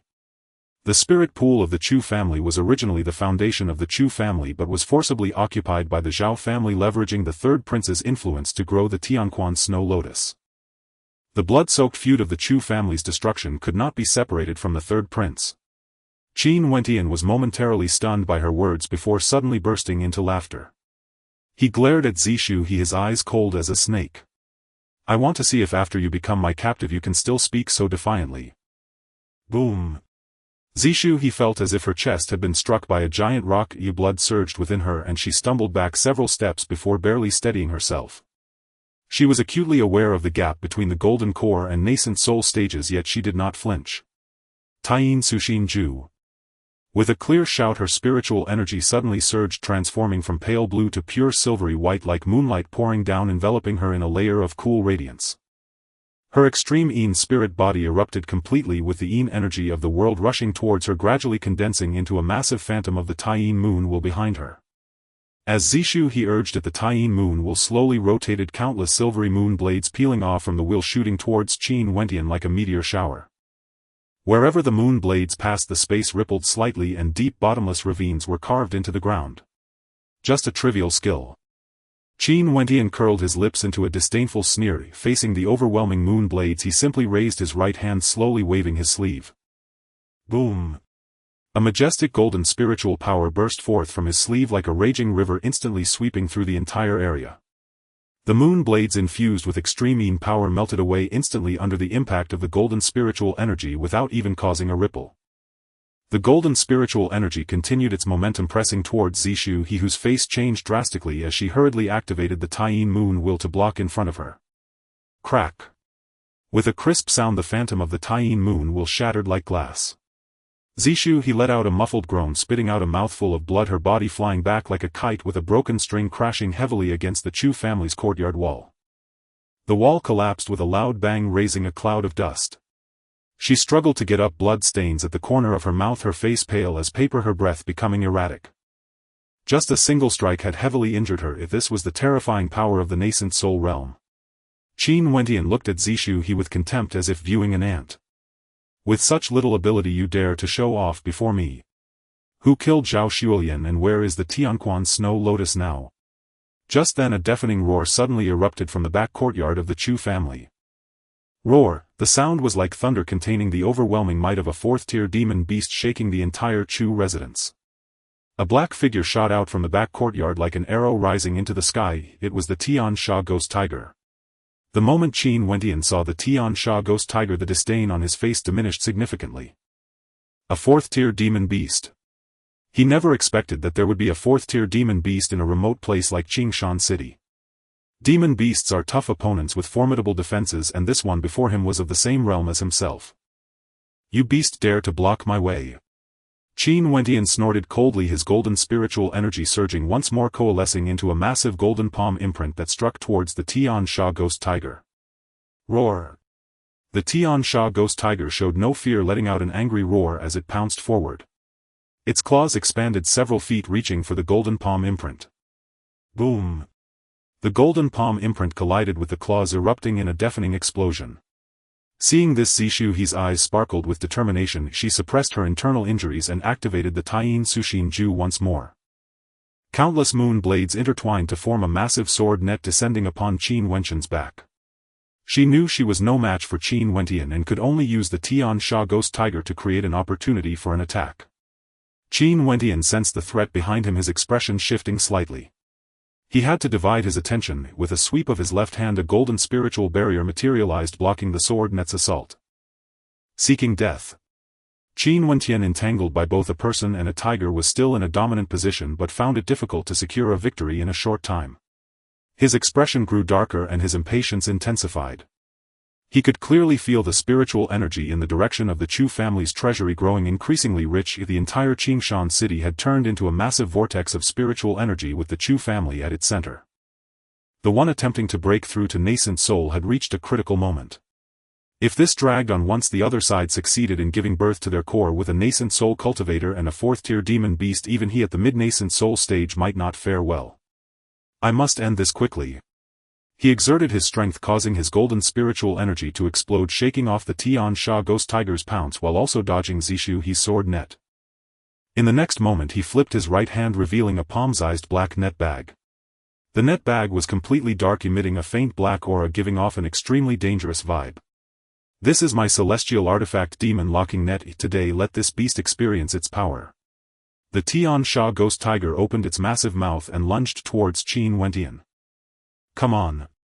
A sly smile flashed in Qin Wenqian's eyes. He suddenly turned around and the black net bag in his hand swelled against the wind, instantly transforming into a massive black net dozens of feet wide, casting a shadow over the sky as it descended upon the Tian Sha Ghost Tiger. The demon locking net was incredibly fast, instantly enveloping the Tian Sha Ghost Tiger. Roar! The Tian Sha Ghost Tiger sensed something was wrong and began to struggle frantically. Its claws clawed at the black net, releasing furious roars. However, the demon locking net was a celestial artifact. No matter how the Tian Sha Ghost Tiger struggled, it could not break free.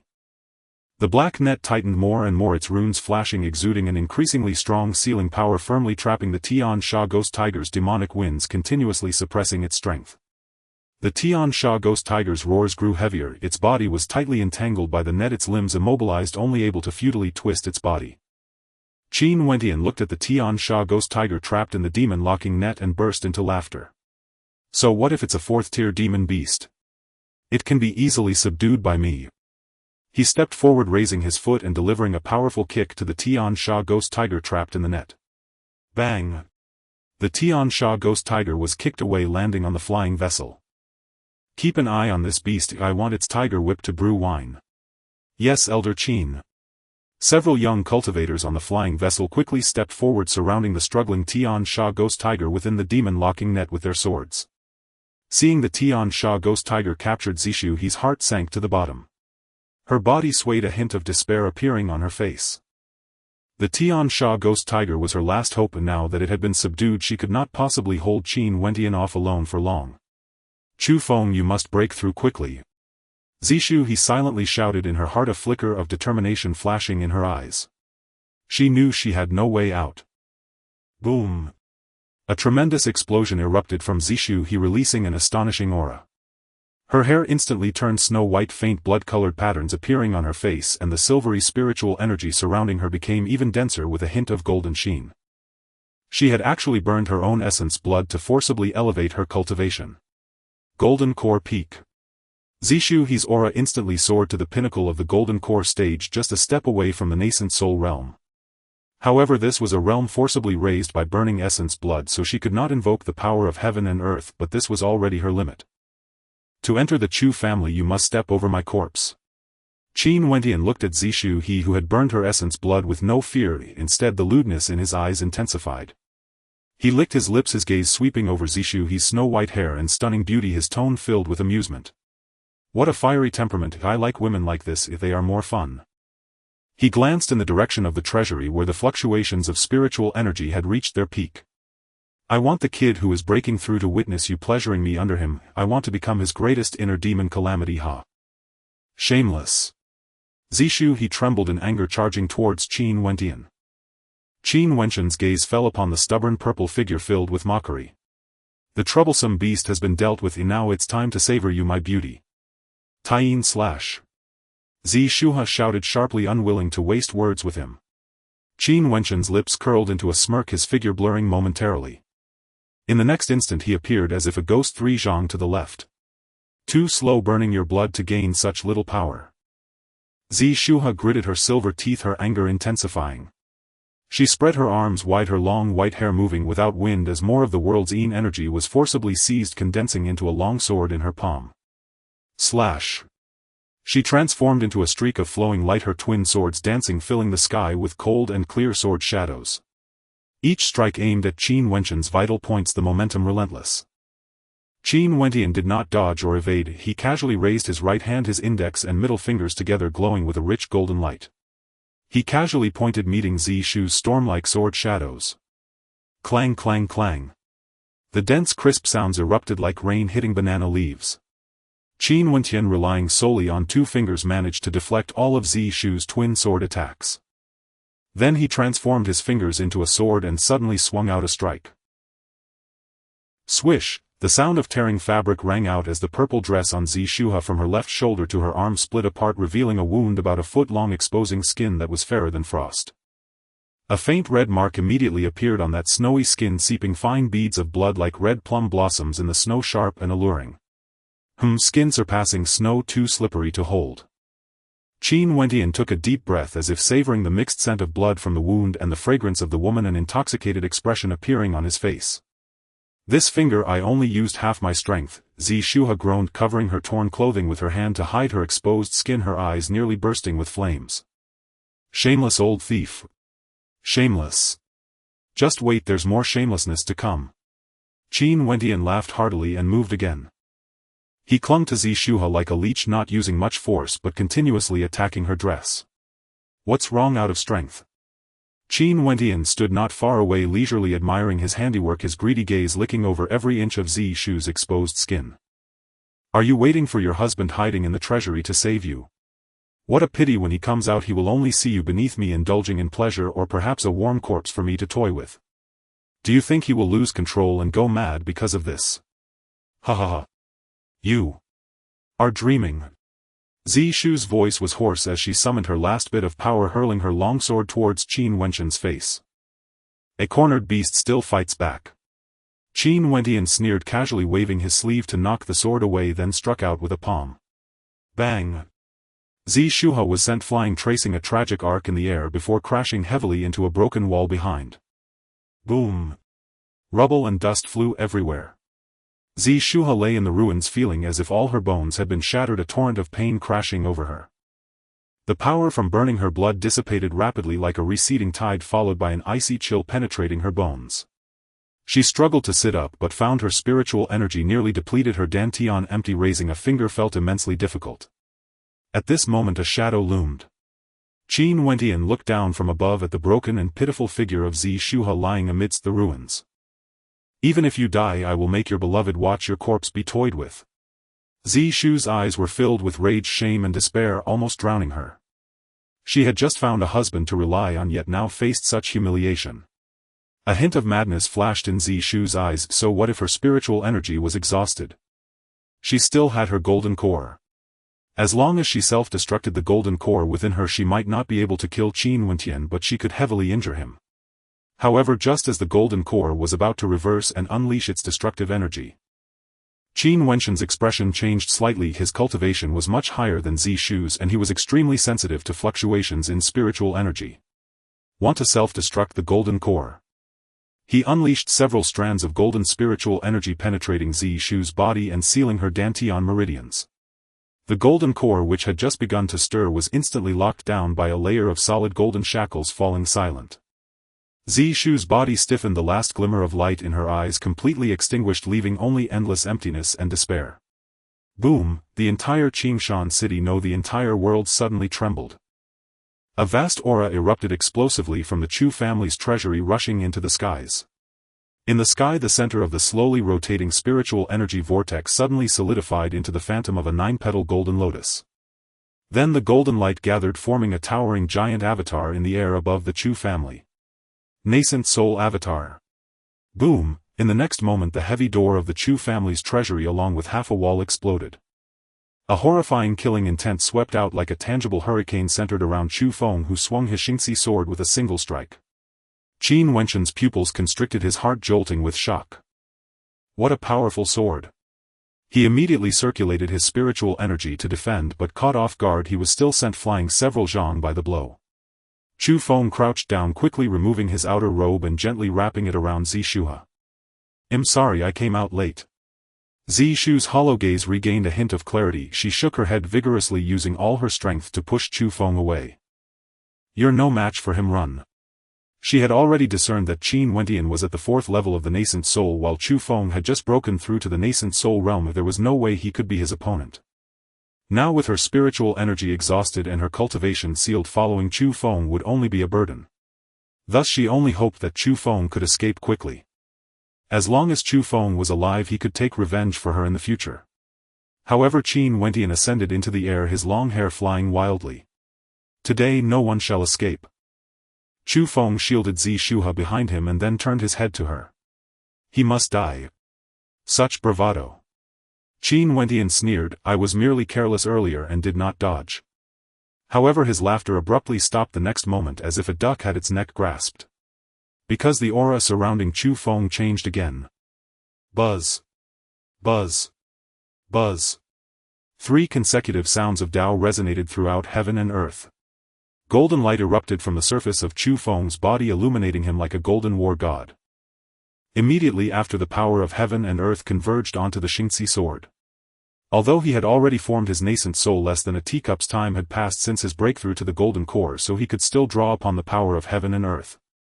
This is the power of heaven and earth. Qin Wenshan's face was filled with disbelief.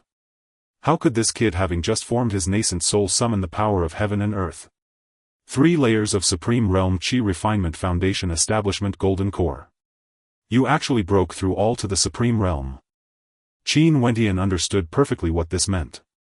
It meant that the person before him possessed a foundation that was truly against the heavens. It meant he was invincible at the same level, and fighting above his rank would be as easy as eating and drinking. It meant that once he was allowed to grow, he would undoubtedly become a powerful figure capable of sweeping through a domain. This kid must not be allowed to remain. As Qin Wenshan's mind lingered in the shock of the 3 layers of Supreme Realm, Chu Feng's figure had already transformed into a streak of golden light breaking through the air. The Xingxi sword trembled in his hand, the 3 layers of golden halo surged like tides, drawing the power of heaven and earth to converge at the tip of the sword. A sword to question the heavens. As the Xingxi sword fell, a golden sword light dozens of zhang long tore through the sky. This strike was several times stronger than the hasty one before. Qin Wenshan's pupils shrank, the killing intent in his triangular eyes instantly replaced by fear. He stared at the golden swordlight, every hair on his body standing on end, his heart gripped by an invisible hand, his breath catching. Saint level, this is actually a saint level strike.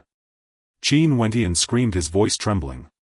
A kid who had just broken through to the nascent soul realm could actually unleash a saint level sword technique. His own spiritual energy at the 4th level of the nascent soul erupted wildly, golden spiritual energy surging like a vast ocean, condensing before him into 3 thick barriers of spiritual energy. Block it for me. However, the moment the golden sword light descended, all resistance seemed so pale and powerless. Crack. Crack. Crack. 3 sharp sounds rang out like glass shattering. The 3 barriers of spiritual energy which had gathered all of Qin Wenshan's strength crumbled in an instant before the golden swordlight, as if made of paper. The swordlight continued unabated, carrying an unstoppable momentum, slashing fiercely at Qin Wenshan's chest. Pfft! Qin Wentian let out a shrill scream, a mouthful of fresh blood spewing forth, staining the void before him. He felt a terrifying force surge into his body, shattering his meridians as it passed. With a loud crash, Qin Wenshan's body smashed heavily into the ground outside the Chu family's gate, creating a massive pit several zhang deep. Dust flew, blocking out the sun. The ground around the pit was covered in spiderweb-like cracks spreading outwards. In the pit, Qin Wentian curled up, his body soaked in blood, his breath faint like a candle in the wind. A deep sword wound visible to the bone appeared on his chest, his internal meridians were in disarray and spiritual energy flowed out like a flood, unable to condense. He struggled to get up, but the slightest movement triggered pain from all his wounds, forcing a muffled groan from his lips. Chu Feng stood at the edge of the pit looking down at Qin Wentian. Qin Wentian pushed himself up with his hands slowly retreating, his angry roar fierce yet hollow. You dare to cripple me, do you want to die? However, Chu Feng merely cast a cold glance at him and the Xingxi sword in his hand moved slightly. The sword light flickered, moving at breakneck speed. Qin Wentian didn't even see how Feng attacked. The next moment a piercing pain shot through his legs. Looking down, he saw that both his legs had been severed by the sword light. Even more despairing was the fact that the sword light had also shattered his groin. Ah! Qin Wentian screamed, his voice turning shrill.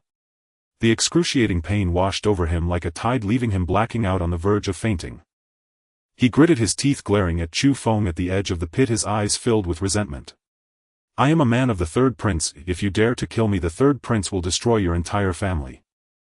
Chu Feng, upon hearing this, showed a look of sudden realization.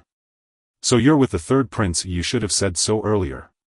Qin Wentian's heart ignited with a glimmer of hope.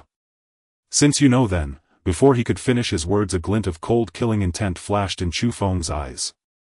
With a flash of cold light, a condensed sword energy instantly pierced through Qin Wentian's neck. Pfft! Qin Wentian's voice stopped abruptly. His head rolled to the ground, rolling a few times in the dirt at the bottom of the pit before coming to a slow stop. His triangular eyes remained wide open, filled with disbelief. He died without ever comprehending that the other party, knowing he was with the third prince, still dared to kill him. He didn't even know the name of the young man before him at the moment of his death. Blood gushed from the wound in his neck like a fountain, staining the entire pit red. Qin Wentian's body twitched a few times before losing all life. However, at this moment a faint golden light flew out from Qin Wentian's head. Within the light, a small Qin Wentian about an inch in size could be seen. It was his nascent soul. The nascent soul's face was pale, filled with terror. As soon as it flew out, it transformed into a streak of light, attempting to flee into the distance. Trying to run. Chu Feng snorted coldly, his figure flashing, and immediately appeared before the nascent soul. He extended his hand, golden spiritual energy swirling in his palm like a massive cage, instantly capturing Qin Wentian's nascent soul. The nascent soul struggled frantically in Chu Feng's palm, letting out a sharp shriek. Let me go. Let me go. I am with the third prince. You dare to kill me, the third prince will not spare you. Chu Feng tightened his grip slightly, the spiritual energy in his palm abruptly constricting. The nascent soul let out a cry of anguish, its body shrinking instantly, fear deepening in its eyes. I ask you, what did the third prince send you for? The nascent soul struggled violently but could not escape Chu Feng's grasp. Looking into Chu Feng's icy eyes, it knew that if it did not speak today would be its death. If I tell the truth, can I exchange for my life? Then no need to speak. As soon as the words left his mouth, he clenched his fingers, directly crushing Qin Wentian's nascent soul. Golden spiritual light exploded and scattered, completely dissipating between heaven and earth. Chu Feng's gaze turned to the massive flying ship in the sky where several young cultivators stood. He flashed, transforming into a streak of golden light, instantly appearing on the deck of the flying ship. The 5 young cultivators on the deck, initially observing, were instantly frightened to the point of losing their minds upon seeing Chu Feng. Looking at the Xingxi sword in Chu Feng's hand, emanating a chilling light, and recalling the gruesome death of Qin Wentian, their legs went weak and they all knelt down. Senior, spare us please. We were just following orders. Qin Wentian forced us to come. Senior, please show mercy and let us go. We are willing to be your servants. The 5 young cultivators knelt on the ground, repeatedly bowing their heads.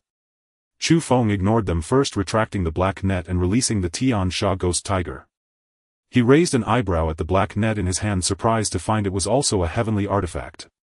After putting away the net, Chu Feng coldly spoke. What did the third prince send you to Qingshan City for? Hearing Chu Feng's question, a young cultivator quickly raised his head and spoke up. I'll tell you. The soul token of Zhao Xuelian shattered and the third prince ordered Elder Qin to investigate what happened. Another young cultivator hurriedly added. Also the Tianquan snow lotus, if the third prince heard it had matured, so he ordered Elder Qin to bring it back to the capital. The group spoke in turns, revealing the entire story. Upon hearing this, Chu Feng nodded in satisfaction. Very good. As the words fell, the Xingxi sword in his hand moved slightly. The sword light flickered, and before the 5 young cultivators could even let out a scream, their heads fell. At this moment a woman's shrill scream suddenly echoed from the cabin. Chu Feng stepped towards the cabin and pushed the door open. Inside, 3 women huddled in the corner, trembling all over. Chu Feng shot them a cold glance. Get out. The three women felt they had received a reprieve and hurriedly crawled up from the corner, rolling and scrambling towards the door. They didn't even dare to look back at Chu Feng, fearing he might change his mind and kill them too. As the flying ship descended, Chu Feng looked toward the capital, a glint of cold killing intent flashing in his eyes. The third prince. Wanbao Pavilion. Zhao Cui carefully held a jade bottle, walking up to Qian Ming and presenting it respectfully. Qian Shao, this is the foundation establishment pill you wanted. Qian Ming didn't believe that Chu Feng could refine a pill with perfect efficacy, thinking it was just Chu Feng exaggerating to make money. At this moment Sun Yue approached. Qian Shao, no need to look, this is indeed a foundation establishment pill with perfect efficacy. Qian Ming's expression darkened and his disdain deepened. Impossible. He scoffed, snatching the jade bottle from Zhao Cui's hand and uncorking it. A rich intense fragrance of the pill erupted from the jade bottle, several times stronger and purer than the foundation establishment pill he had refined with not a hint of impurities. Qian Ming's expression shifted slightly. He poured out a foundation establishment pill and scrutinized it in his palm. It really is a foundation establishment pill with perfect efficacy. He has refined foundation establishment pills for many years, yet he could only achieve 70% efficacy at most. He had only seen records of perfect efficacy in ancient texts, never expecting to see it with his own eyes one day. How could that waste Chu Feng possibly refine such a high-quality foundation establishment pill? However, just moments later a smug smile returned to his face. He looked at Sun Yue, a hint of schadenfreude in his eyes. Even if Chu Feng can refine a foundation establishment pill with perfect efficacy, what does it matter? He's about to die. Sun Yue frowned, a look of confusion flashing in her eyes. What are you saying? You don't know yet. Qian Ming sneered and continued. The Zhao family is backed by the third prince. Since Chu Feng destroyed the Zhao family, how could the third prince let him off? I've heard that the third prince has already sent someone, and it's a mid-nascent soul expert. Chu Feng is undoubtedly dead. He paused, his gaze falling on Sun Yue's long jade legs, a hint of lewdness flashing in his eyes. Sun Yue, in the future the foundation establishment pills in Qingshan City will still rely on me. If you wish for me to continue refining pills for Wanbao Pavilion, you must obediently be my woman tonight. Otherwise, without foundation establishment pills, how will you maintain your business? Sun Yue's expression turned icy, a look of deep disgust flashing in her eyes. Even if Wanbao Pavilion has no foundation establishment pills to sell, I will never be your woman. Qian Ming's eyes narrowed, his voice cold. Sun Yue, don't take it for granted. One day you will obediently climb into my bed. Just then the door to the VIP room was suddenly pushed open and Qian Ming's steward rushed in, panting. Qian Shao, something big has happened. What are you panicking about? Did that waste Chu Feng die? I said so. With a mid-nascent soul expert acting, he could never survive. No, the steward shook his head vigorously, gasping for breath. It's not that Chu Feng killed the esteemed one who came from the capital. What? Qian Ming's smug expression vanished instantly, his eyes widened as he stared at the steward as if he had heard a huge joke. Chu Feng killed a mid-nascent soul expert, how is that possible? The steward nodded eagerly, speaking with certainty. Everyone in Qingshan City witnessed it. Chu Feng injured that esteemed one from the capital with a single sword strike before directly killing him. Qian Ming's face turned pale, his body trembling slightly. A fourth-level nascent soul expert was actually slain by Chu Feng with a single sword strike. However, just moments later a sinister smile appeared in Qian Ming's eyes. The fourth-level nascent soul expert must have been careless, which is how he fell to Chu Feng's sneak attack. Let him jump around for a few more days. If the third prince is definitely not someone he can provoke. The next time the third prince will surely send someone stronger. That will be Chu Feng's end.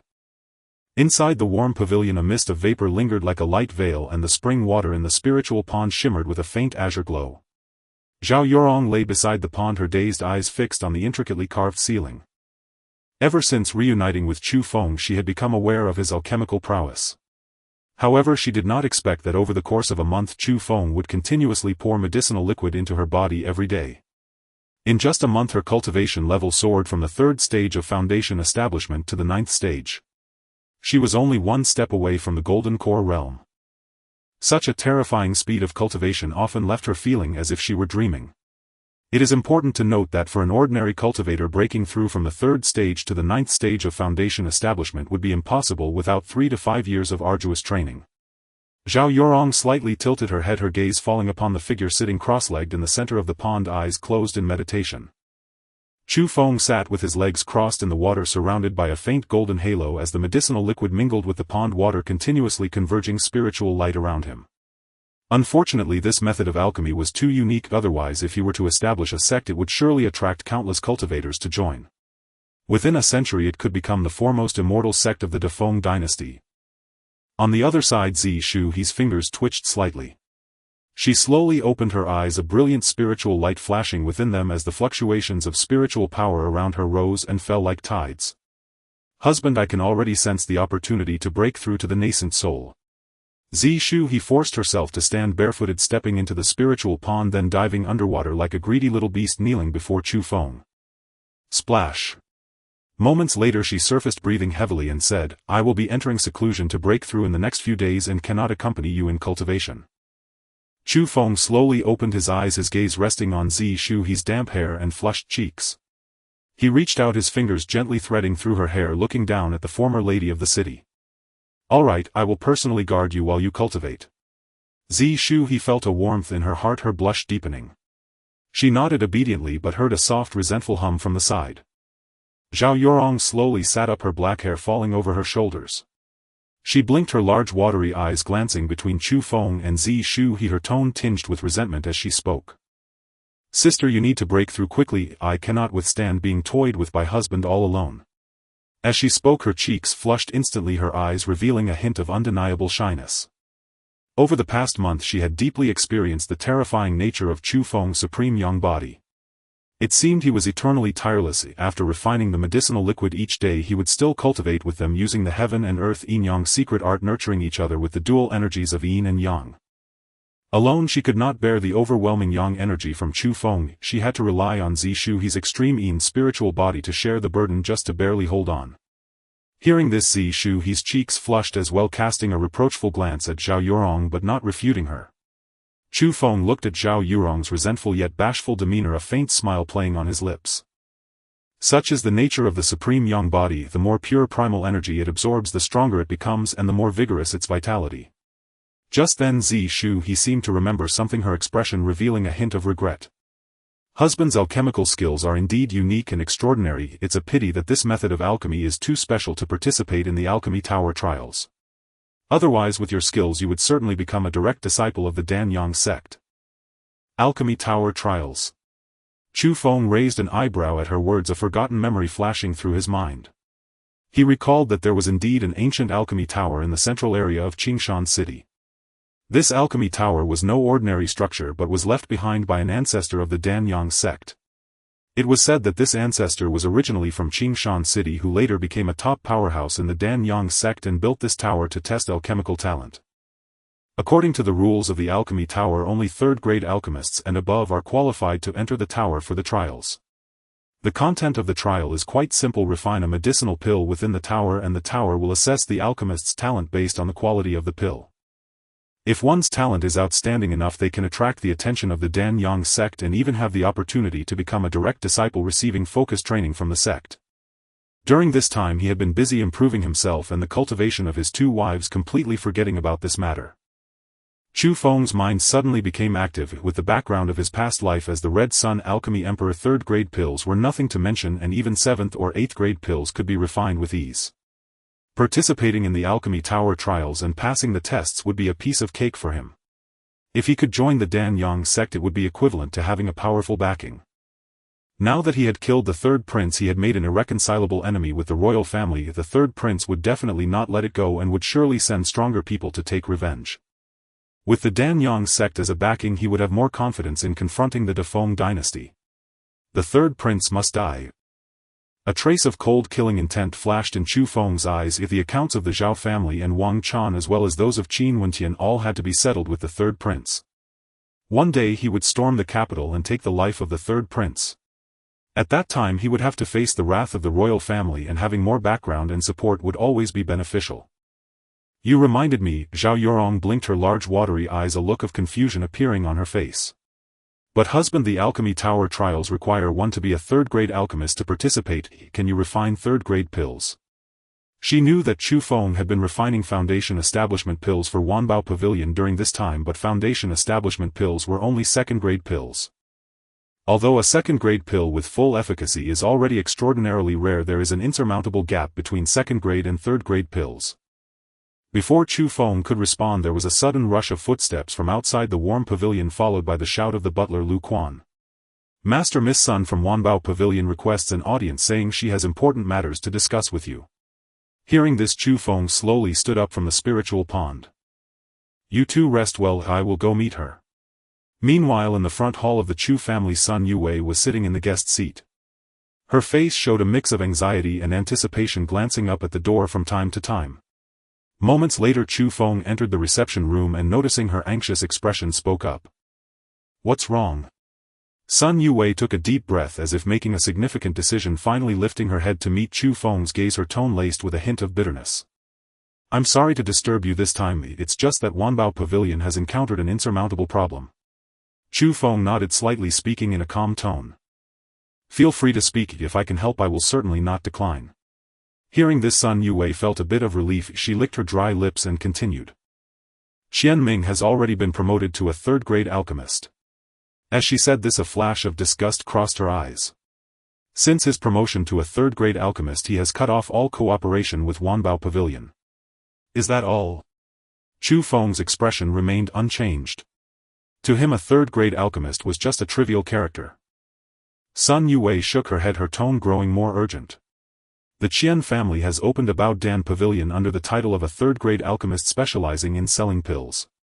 They are focusing on a third-grade pill called 5-Spirit Pill, which is said to rapidly enhance the cultivation of Foundation Establishment cultivators." After a slight pause, she sighed deeply. Since Bao Dan Pavilion opened, business has been exceptionally booming. Although the 5-Spirit Pills refined by Qian Ming only have 50% efficacy in Qingshan City, third-grade pills are already scarce, so many cultivators are scrambling to buy them. This directly led to Wanbao Pavilion's business plummeting. Aside from the Feng brand Foundation Establishment pills, there are no other pills to sell. If this continues, Wanbao Pavilion may. Wanbao Pavilion is the culmination of several generations of effort from the Sun family, and she truly cannot bear to see it destroyed in her hands. My father personally went to the Qian family to negotiate, hoping that Qian Ming could restore cooperation. But Qian Ming said he would not cooperate with Wanbao Pavilion again unless I marry him as a concubine. She looked up at Chu Feng, her eyes already red. "My father. He has already agreed to Qian Ming." Finally she could no longer hold back, lowering her head, her shoulders trembling slightly, her hands tightly gripping her skirt as if trying to crush the fabric. At this moment she truly felt cornered. Chu Feng looked at her pitiful appearance, a hint of barely perceptible coldness flashing in his eyes. Qian Ming was seeking his own death. "Do you want to marry?" Sun Yue suddenly looked up, a flash of astonishment crossing her eyes, seemingly not expecting Chu Feng to ask so directly. Without thinking she blurted out, "Of course I don't want to marry him." Seeing this, Chu Feng slowly stood up. "You sit for a moment. Lu Quan, bring the tea."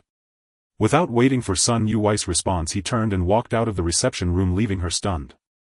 Sun Yue watched his departing figure, her heart filled with confusion. What does this mean? Does he not want to help, or does he have other plans? She sat in her chair restless, her gaze fixed on the reception room's door, anxiety churning within her. Time ticked by. Soon a cup of tea's worth of time had passed. Just as Sun Yue was about to lose patience, the door to the reception room was pushed open again and Chu Feng entered holding a dark red brocade box. He placed the brocade box on the table in front of her and said in a calm tone, "Inside are 25 spirit pills with full efficacy." Sun Yue was taken aback for a moment and a mouthful of tea sprayed out. Ignoring the tea at the corner of her mouth, she hurriedly reached for the brocade box and trembled as she opened it. The moment the box opened, an incredibly rich medicinal fragrance rushed out, several times more potent than the scent of the 5 spirit pills refined by Qian Ming. Sun Yue's eyes instantly lit up, carefully picking up a 5 spirit pill and examining it in her palm. It was indeed a 5 spirit pill with full efficacy. How is this possible? The 5 spirit pills refined by Qian Ming only had 50% efficacy and were already snatched up frantically by cultivators in Qingshan City. If this 5 spirit pill with full efficacy. Once the Wanbao Pavilion begins selling, the entire Qingshan City will be set ablaze with excitement because of Chu Feng. At that time who would still go to the Qian family's Baodan pavilion to purchase those subpar pills with only 50% efficacy? Sun Yuwei's heart raced and her throat slightly constricted as she spoke with a hint of tremor. These pills. Are they all crafted by you? Chu Feng nodded as if he had merely accomplished a trivial task. It's been a long time since I practiced alchemy, so I'm a bit out of practice. I apologize for making you wait. Sun Yuwei's lips twitched slightly as she couldn't help but think, is this even human speech? In just a moment he managed to refine 25 spirit pills, all with 100% efficacy. Even the legendary pill Emperor's Descent couldn't compare to this. She knew that the 5 spirit pill as a third-grade pill was extremely difficult to refine. Qian Ming took several days to refine a 5 spirit pill and his success rate was exceedingly low, with efficacy only reaching 50%. But Chu Feng. In just the span of a moment he refined 25 spirit pills with full efficacy. This was simply defying the heavens. Sun Yuwei took a deep breath, trying to calm her excited heart, and cautiously asked, What rank of alchemist are you? Chu Feng did not directly answer the question. That depends on my cultivation. Sun Yuwei paused for a moment, then suddenly realized. Alchemists wishing to refine higher grade pills need strong mental power as support. And the strength of one's mental power is often closely related to the cultivator's cultivation level. The higher the cultivation, the stronger the mental power, naturally allowing for the refinement of higher grade pills. Chu Feng must have broken through to the nascent soul stage to become a third-grade alchemist. However, before she could recover from her shock, Chu Feng casually continued, What pills are being sold at Qian family's Baodan pavilion? Write me a list. Whatever they sell I will help you refine. I guarantee that within a month I will put Baodan pavilion out of business. Sun Yuwei took a deep breath, feeling her heart racing. She looked at Chu Feng's calm face as if putting Baodan pavilion out of business was the simplest thing for him. Alright, I'll write it down right now. After calming herself down a bit, Sun Yuwei remembered something and looked at the 5 spirit pills in her hand, asking, How much spirit stone do you want to sell each of these 5 spirit pills for? Chu Feng had already thought it through, set the price equal to that of Baodan pavilion. Sun Yuwei instantly understood Chu Feng's intention. If Qian Ming's 5 spirit pills had 50% efficacy and sold for a certain price, then Chu Feng's pills with 100% efficacy would be sold at the same price. This way the difference in value would be glaringly obvious and no one would be foolish enough to buy Qian Ming's pills. It wouldn't be long before Baodan pavilion would have to close its doors. By the way, the Dan Tower in Qingshan City will open in a month. Qian Ming has already declared that he will participate in this Dan Tower test to prove his alchemical talent to everyone. Your alchemical talent must certainly surpass Qian Ming's. The results of the Dan Tower test will be reported to the Danyang sect. Will you participate? Chu Feng nodded, a meaningful smile curling at the corners of his lips. It will definitely be very lively. Qian family mansion. In the main hall, Qian Ming was reclining in a tigerskin-covered grandmaster chair, playing with a recently refined 5-spirit pill, a proud smile on his face. Ever since he was promoted to a third-grade alchemist, opened Baodan Pavilion, snatched business from Wanbao Pavilion and forced the Sun family to agree to let Sun Yuwei marry him, he had been riding high. Sun Yuwei, oh Sun Yuwei, in just a few days you'll be mine. Qian Ming licked his lips, a hint of lewdness flashing in his eyes. At that time I want you to kneel before me and lick my feet. Just then hurried footsteps came from outside and the steward rushed into the main hall, tumbling over himself. Young Master Qian, something big has happened. Qian Ming's smile instantly froze and he impatiently shouted, What's with all the panic? Is it that Baodan Pavilion's business is so good that they can't keep up? In his view, the booming business of Baodan Pavilion could only mean good news, not bad. The steward panted, leaning against the door frame, his face pale as he spoke. No, young Master Qian, Wanbao Pavilion has also started selling 5-spirit pills, and they are the ones with 100% efficacy. Now all of Baodan Pavilion's customers have run off to Wanbao Pavilion. What? The 5-spirit pill in Qian Ming's hand fell to the ground, rolling into a corner. Impossible, this cannot be happening. The 5-spirit pill is a third-grade pill. 100% efficacy 5-spirit pill could not possibly be refined even by my master. It must be that Wanbao Pavilion is deliberately spreading rumors to disrupt my business. This is very likely. At that moment a steady voice came from outside. The rotund Qian Bancheng walked in, holding a small jade bottle which contained the 5-spirit pills. Father, what brings you here? Qian Ming hurriedly approached Qian Bancheng. How could Wanbao Pavilion possibly have 100% efficacy 5-spirit pill? Qian Bancheng handed the jade bottle to Qian Ming, his tone grave. I bought this from someone from the Li family. This pill comes from Wanbao Pavilion and it's called Feng Brand 5-spirit pill. Feng Brand. Upon hearing these two words, Qian Ming felt as if struck by lightning, his body stiffening suddenly. He knew without asking that this pill must have come from Chu Feng's hands. He snatched the jade bottle, uncapped it, and an immensely rich pill fragrance burst forth. Qian Ming poured out the 5-spirit pill, examining it closely only for his expression to turn grotesque in an instant. How could he possibly refine a third-grade pill? He simply couldn't comprehend how Chu Feng was not only powerful but also possessed such incredible alchemical skills. First 100% efficacy foundation establishment pill and now 100% efficacy 5-spirit pill, this left him a third-grade alchemist with no face at all. Qian Bancheng looked at his son's twisted expression and sighed softly. The prices at Wanbao Pavilion are the same as ours at Baodan Pavilion. They are clearly targeting you, trying to crush Baodan Pavilion completely.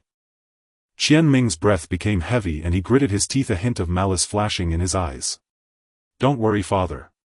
He's merely relying on his stronger mental power to have lucked into refining pills with 100% efficacy. I will send a message to my master to come to Qingshan City. His master was a 4th-grade alchemist whose skills far surpassed his. As long as his master came, no matter how powerful Chu Feng was, he would not be a match. When my master arrives, I want to see how Chu Feng dares to compete with me. In a month I will demonstrate the most outstanding alchemical talent in the Dan Tower, letting everyone in Qingshan City know who the real strongest alchemist is. That waste Chu Feng is nothing but a clown. As night deepened, the Chu family estate was shrouded in silence. At that moment a voice suddenly came from outside. Master! Master! Chu Feng frowned slightly. Come in. The door was pushed open forcefully and Lu Quan stumbled over his words. Master, there is someone outside claiming to be an elder from the beast sect who wants to see you. Chu Feng's heart sank. It had finally come. He did not reveal any emotions on his face, only saying lightly, what's the hurry? Where is the person? They are waiting in the front hall. Lu Quan panted, I told them you were resting, but that person. Quickly bring them in. Chu Feng interrupted him, his mind racing with thoughts. No need. Just as the words left his mouth, a voice from outside rang out, cool yet laced with a hint of lazy raspy tones. Chu Feng turned his head towards the sound and looked towards the door. The visitor was a woman dressed in a tight-fitting black gown that shimmered like flowing water under the candlelight. Before she even reached Chu Feng, an intoxicating fragrance had already penetrated his nostrils. Chu Feng snapped back to reality and slapped Lu Quan, who was petrified, on the back of his head. Why aren't you bringing tea? Lu Quan jolted as if waking from a dream, quickly complied and then turned back 3 times, his eyes almost glued to the woman as he staggered out. The woman walked into the room and took a seat, crossing her beautifully curved legs, causing the hem of her gown to slide down and reveal more fair skin. She tilted her head slightly, her gaze deeply fixed on Chu Feng as her red lips parted. You are Chu Feng. Her voice remained that cool laziness, but Chu Feng keenly detected a hint of scrutiny. He certainly would not be captivated by her beauty, especially since she was from the beast sect. Indeed, but may I ask what brings you here at this late hour? The woman slightly curved her red lips, yet her smile did not reach her eyes. I am Wen Yuyan, the master of Zhao Di's Hus. She got straight to the point and extended her hand. Hand over our sect's token.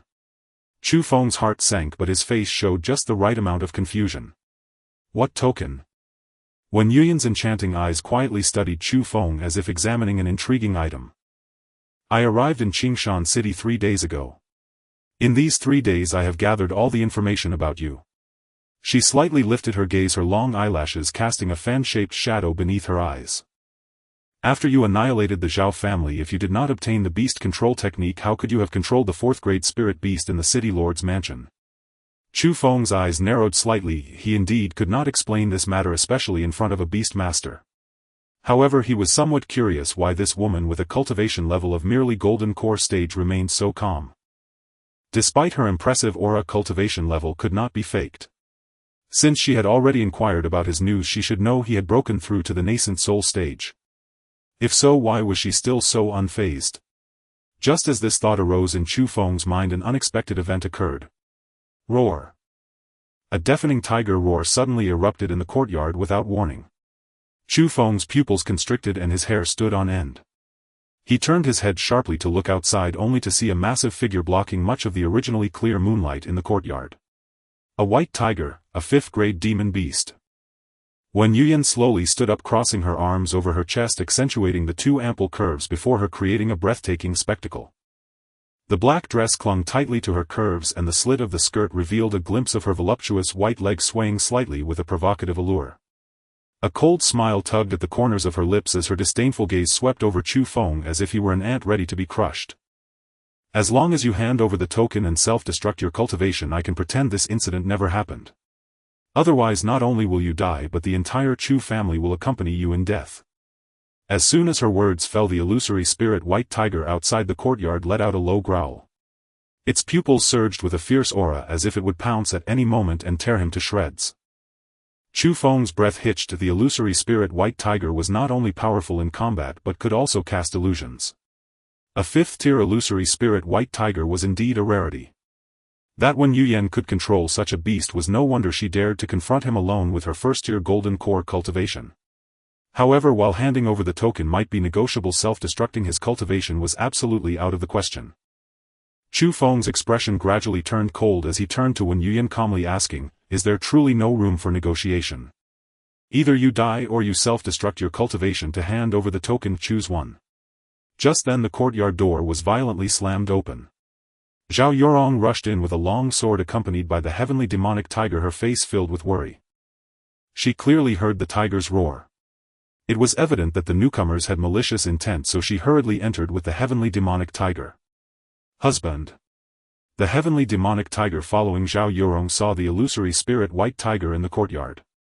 Its fur instantly bristled and its body trembled slightly, clearly sensing the instinctual fear from a high-level beast.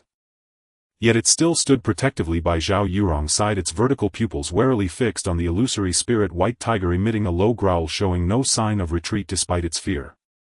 This was precisely the loyalty cultivated by Chu Feng through the beast-taming art. Facing a beast 1 tier above, not turning to flee was already the utmost display of courage. The illusory spirit white tiger turned its head and glanced at the heavenly demonic tiger, letting out a disdainful growl. This made the heavenly demonic tiger tremble even more, yet it remained firmly in front of Zhao Yurong. Chu Feng, looking at Zhao Yurong, who wanted to rush over, forced a comforting smile. "This is Elder One from the 10,000 Beasts sect. We have important matters to discuss, and without my permission no one is allowed to enter." A flash of deep concern crossed Zhao Yurong's eyes. She looked at Chu Feng deeply, seeing his calm demeanor, and gritted her teeth, saying obediently, "I'll wait for you outside the courtyard." After saying that, she exited with the heavenly demonic tiger gently closing the door behind her. The courtyard fell silent once more, leaving only Chu Feng and Wen Yuyan along with the terrifyingly oppressive illusory spirit white tiger outside. Chu Feng could clearly hear the sound of his own heartbeat, not from fear but from the impending counterattack. He took a deep breath, retrieving an ancient token from his bosom and placing it on the table. "I believe this is the item you are looking for, isn't it?" Upon seeing the token, Wen Yuyan's eyes flickered momentarily. "So it was indeed on you." She reached out to take the token, then raised her gaze to Chu Feng. "Since you've handed over the token, I believe you must have made your choice. You should do it yourself." Clearly she was convinced that Chu Feng would compromise. After all, any cultivator would feel fearful facing the threat of a 5th-tier beast. She had to make Chu Feng self-destruct his cultivation, otherwise she would be unable to report back to the sect master. However, to her surprise, Chu Feng did not comply with her wishes to self-destruct his cultivation. Instead, he turned to the illusory spirit white tiger outside, his eyes filled with curiosity. "I am quite curious, how does Elder One with merely a 1st-tier golden core cultivation control this 5th-tier beast?"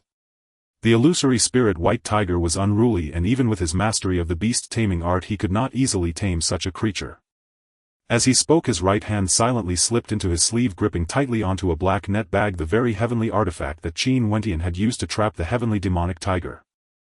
Wen Yuyan shook her head slightly at his words. "That is my secret." Just as her words finished, Chu Feng suddenly moved. He swiftly drew his right hand from his sleeve and hurled the black net bag towards the illusory spirit white tiger. The net bag rapidly expanded in midair, transforming from the size of a palm into a massive black net dozens of feet wide, like a canopy blocking the sky, descending towards the illusory spirit white tiger. Not good. Wen Yuyan's face changed drastically and a strong sense of crisis surged within her. She never anticipated that Chu Feng would conceal such a treasure. The illusory spirit white tiger also sensed the danger, letting out an angry roar. It opened its massive jaws, unleashing a silver-white demonic wind in an attempt to disperse the black net. At the same time, its sharp claws extended several feet, glinting with a cold light, swiping at the black net. However, the beast-locking net was a heavenly artifact specifically refined to deal with demonic beasts. The silver-white demonic wind crashed into the black net as if a mud cow entering the sea, instantaneously absorbed by the black net. The sharp claws striking the net only produced a clanging sound, unable to tear through its body. The black net moved swiftly, quickly enveloping the illusory spirit white tiger. The runes on the net glowed brightly, emanating a powerful sealing force wrapping tightly around the illusory spirit white tiger's body like countless chains. Roar! The illusory spirit white tiger let out a howl of despair, struggling madly. Its limbs kicked fiercely and its body twisted violently, trying to break free from the binds of the black net. But the more it struggled, the tighter the black net constricted, and the sealing force grew stronger, leaving deep imprints on its body, causing its silver-white fur to fall out in clumps, seeping traces of blood.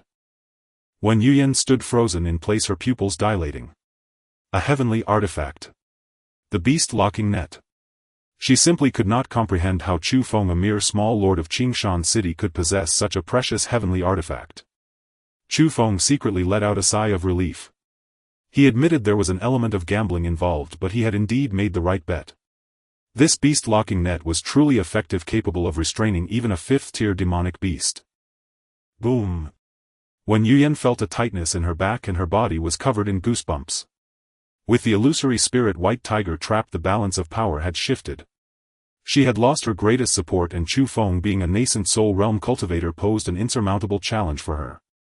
Her throat involuntarily rolled and she instinctively wanted to retreat.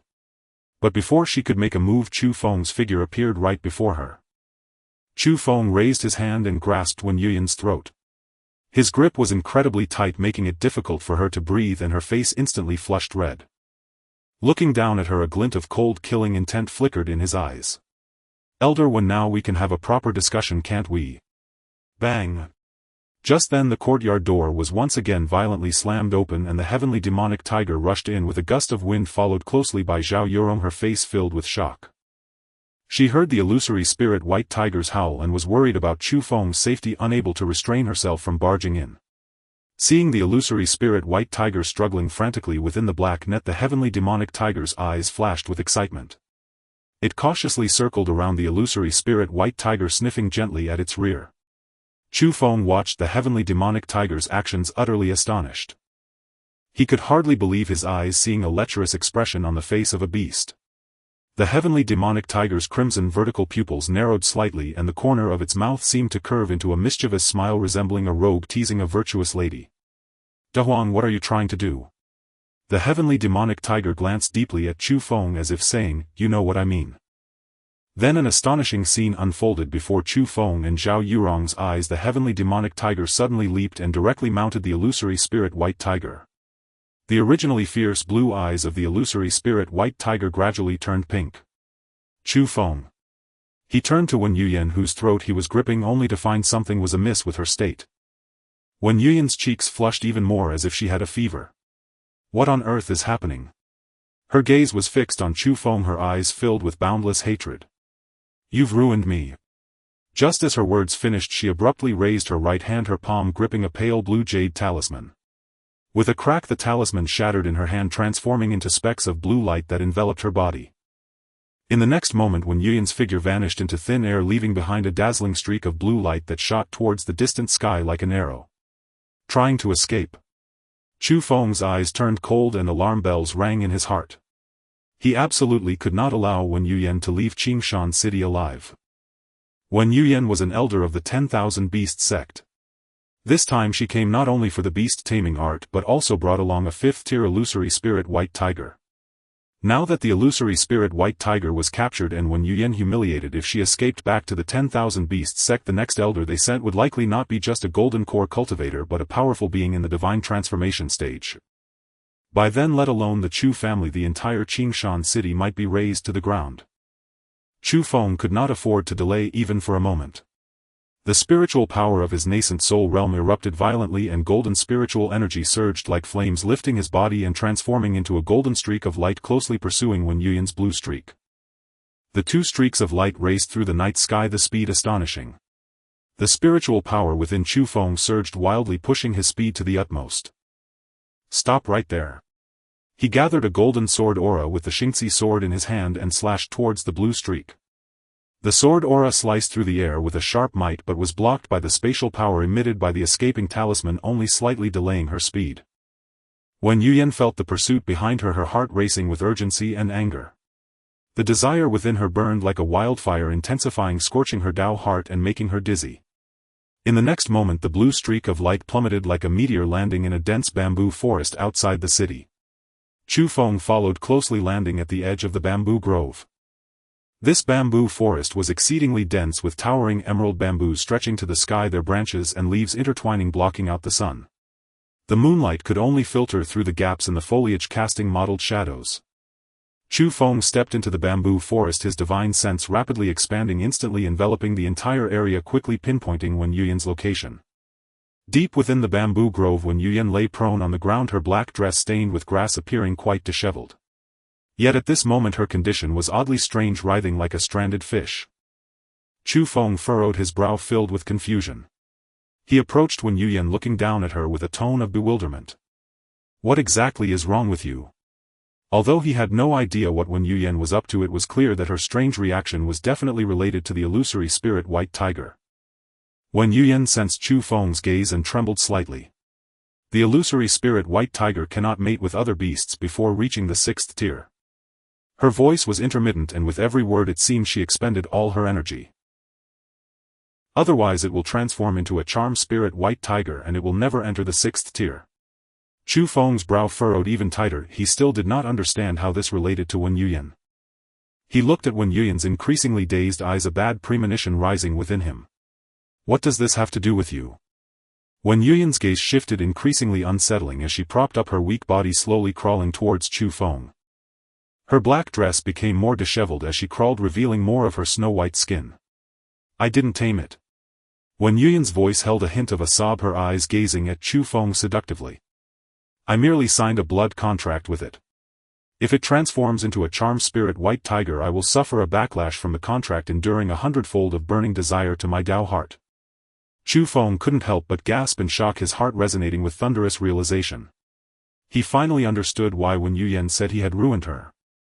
The blood contract linked their fates. Any transformation of the illusory spirit White Tiger would directly backlash onto her. 100-fold of burning desire was a torment that would be worse than death for a cultivator. The lightest consequence would be damage to her Tao heart and a drop in cultivation. The heaviest could lead to madness, with her soul scattering. Looking at Wen Yuyan in this state, Chu Feng felt his head spinning. He had never expected the situation to escalate to such an extent. He instinctively activated the mystic Yuan Qi transporting eye, focusing his gaze on Wen Yuyan. In an instant a rich blue aura surrounded Wen Yuyan, sparkling like flowing sapphires. Chu Feng's pupils widened in shock, his heart surging with tumultuous waves. He had secretly observed the fates of Zishu He and Zhao Yorong, both possessing green auras like Sun Yue, already considered above average. Unexpectedly Wen Yuyan's fate surpassed theirs, reaching the blue level. If he could obtain her pure essence, his cultivation speed would undoubtedly see a qualitative leap. At that moment the temperature around Wen Yuyan rose higher, her skin turning as red as if it had been steamed.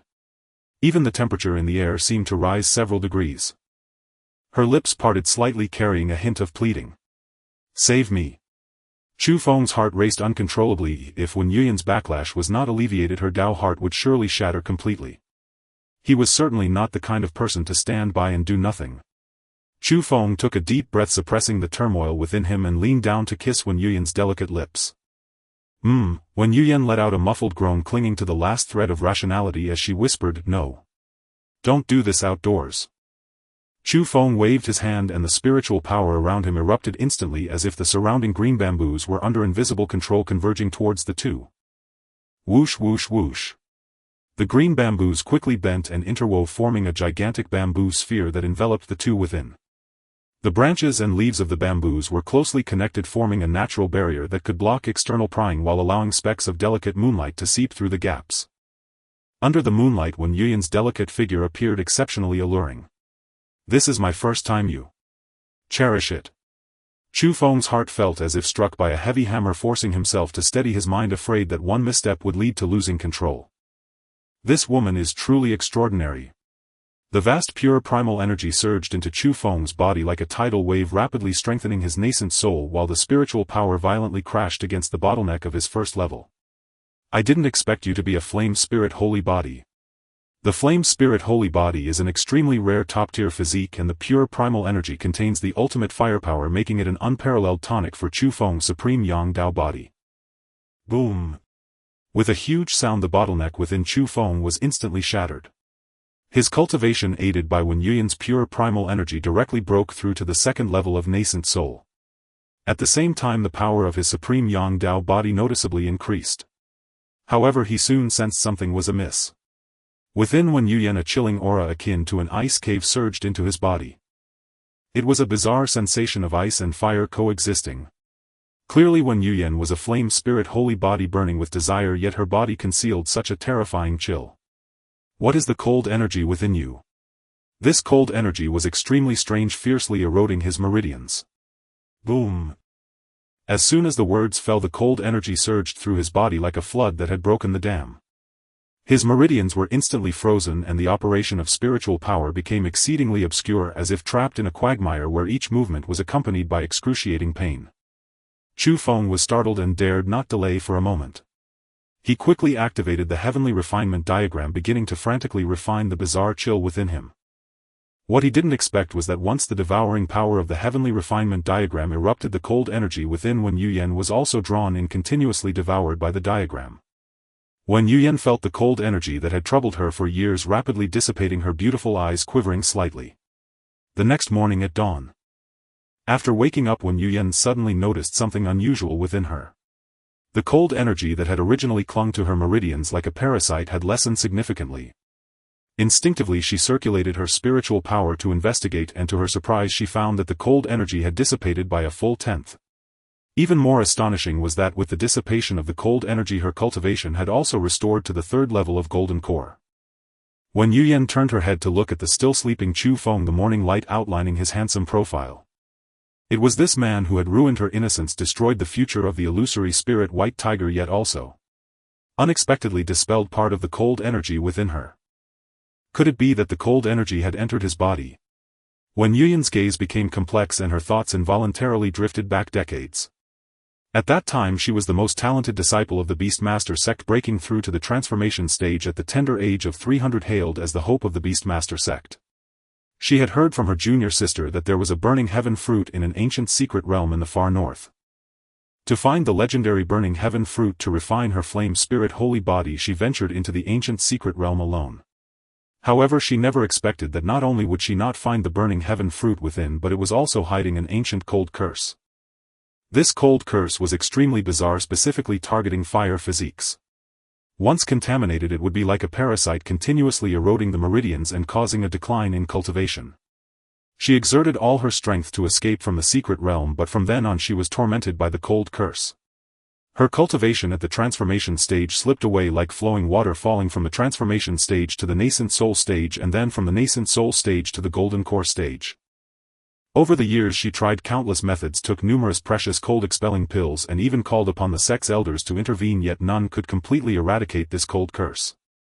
She could only watch helplessly as her cultivation continued to decline and her Dao heart gradually withered under the erosion of the cold energy. The elder had once predicted that if this cold curse could not be resolved in 3 years, her cultivation would completely dissipate, reducing her to a mortal, ultimately freezing to death from the cold energy within her. Clang!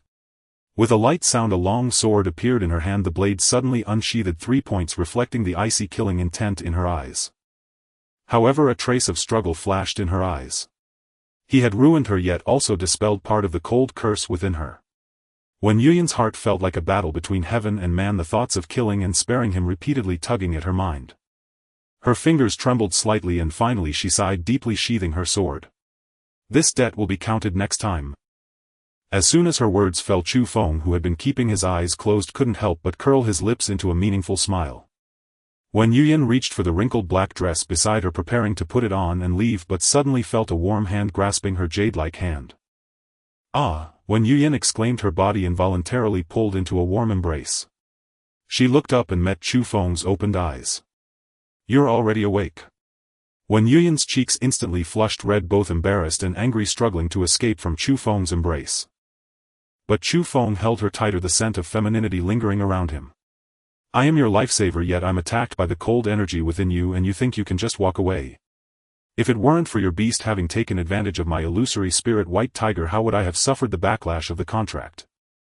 Furthermore, you took my pure primal energy to break through to the second level of nascent soul. You've already gained plenty, what more do you want?" Chu Feng lowered his head, leaning close to her ear, his warm breath brushing against her earlobe, causing her to shiver all over with a layer of goosebumps. "Don't you want to completely resolve the cold curse within you?" Wen Yuyan's body stiffened instantly, her struggles coming to a halt. "Can you resolve the cold curse within me?" She knew better than anyone how strange the cold curse within her was. That was an ancient cold curse that even the elders could not eradicate. How could Chu Feng, a mere cultivator who had just broken through to the second level of nascent soul, possibly have a way to resolve it? Seeing her astonished expression, Chu Feng's smile deepened. "Did I not already help you absorb part of the cold energy last night?" As he spoke, he deliberately shivered, his brows slightly furrowing and his complexion turning pale as if the cold energy had entered his body. "You?" Wen Yuyan's eyelashes trembled violently. The thought that this man had absorbed part of the cold energy just by entangling with her for one night was simply absurd. "How on earth did you do it?" She desperately wanted to rid herself of the torment of this cold curse, wanting to return to her previous transformation stage cultivation. Chu Feng looked at the longing in her eyes and replied calmly, "I possess the supreme Yang Dao body capable of devouring the most extreme yin and cold forces in the world, refining them into primal energy. Though your cold curse is bizarre, its essence is still a cold force. I can naturally refine it. However, absorbing too much at once will leave me weakened for a few days." Wen Yuyan's pupils constricted, her voice tinged with a hint of disbelief. "You actually possess the supreme Yang Dao body?" Being an elder of the Beastmaster sect, she was well aware of the legend surrounding the supreme Yang Dao body. It was a top-tier physique that rivaled her flame spirit holy body and in some respects surpassed it, specifically countering cold forces, making it the only hope for resolving the cold curse within her. She never expected that the hope she had been desperately seeking would appear in such an absurd manner. Wen Yuyan's heart raced wildly as her shock gradually transformed into ecstasy. She looked at Chu Feng's face, which was so close, and her throat moved slightly. "Why do you want to help me?" Chu Feng pondered quietly. He naturally hoped that Wen Yuyan could cover for him regarding the matter of the beast control technique. The Beastmaster sect was powerful, and if they found out that the beast control technique was in his hands, the next one sent would likely be powerful beings at the transformation stage or even higher realms. By then, even with his supreme Yang Dao body and second level of nascent soul cultivation, he might not be able to cope. Having Wen Yuyan cover for him was undoubtedly the most prudent method. However, he naturally wouldn't say this directly. Chu Feng gently caressed Wen Yuyan's exquisite face, his eyes turning extraordinarily serious. "I just cannot bear to see you perish." Wen Yuyan's body trembled slightly, a certain hard corner of her heart suddenly touched. Since she had fallen victim to the cold curse and her cultivation had continuously declined, the gazes of those around her had shifted from awe and admiration to pity and sympathy, and some even mocked her as a fallen genius. Although the sect had not abandoned her, they only provided some pills to maintain her, and no one truly cared whether she would really freeze to death. But this man before her, the one who had ruined her innocence, actually spoke the words, "I cannot bear to see you perish." A warm current that she had never felt before surged into her heart like warm water. Her eyes slightly reddened, but she held back the tears, her lips pursing into a complex expression. Wen Yuyan lightly snorted, refusing to soften her words. "Smooth talker." As she spoke, she directly swatted away Chu Feng's hand that was caressing her cheek and turned away from him. "I will help you cover up the matter of the beast control technique, treating it as a repayment for you helping me resolve part of the cold curse. From now on we will owe each other nothing, and there will be no further entanglements." "All right."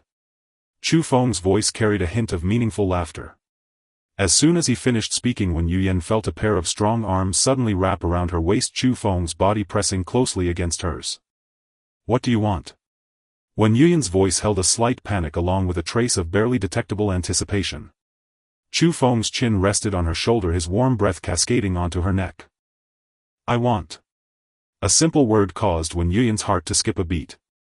Instinctively she wanted to refuse, don't. Here.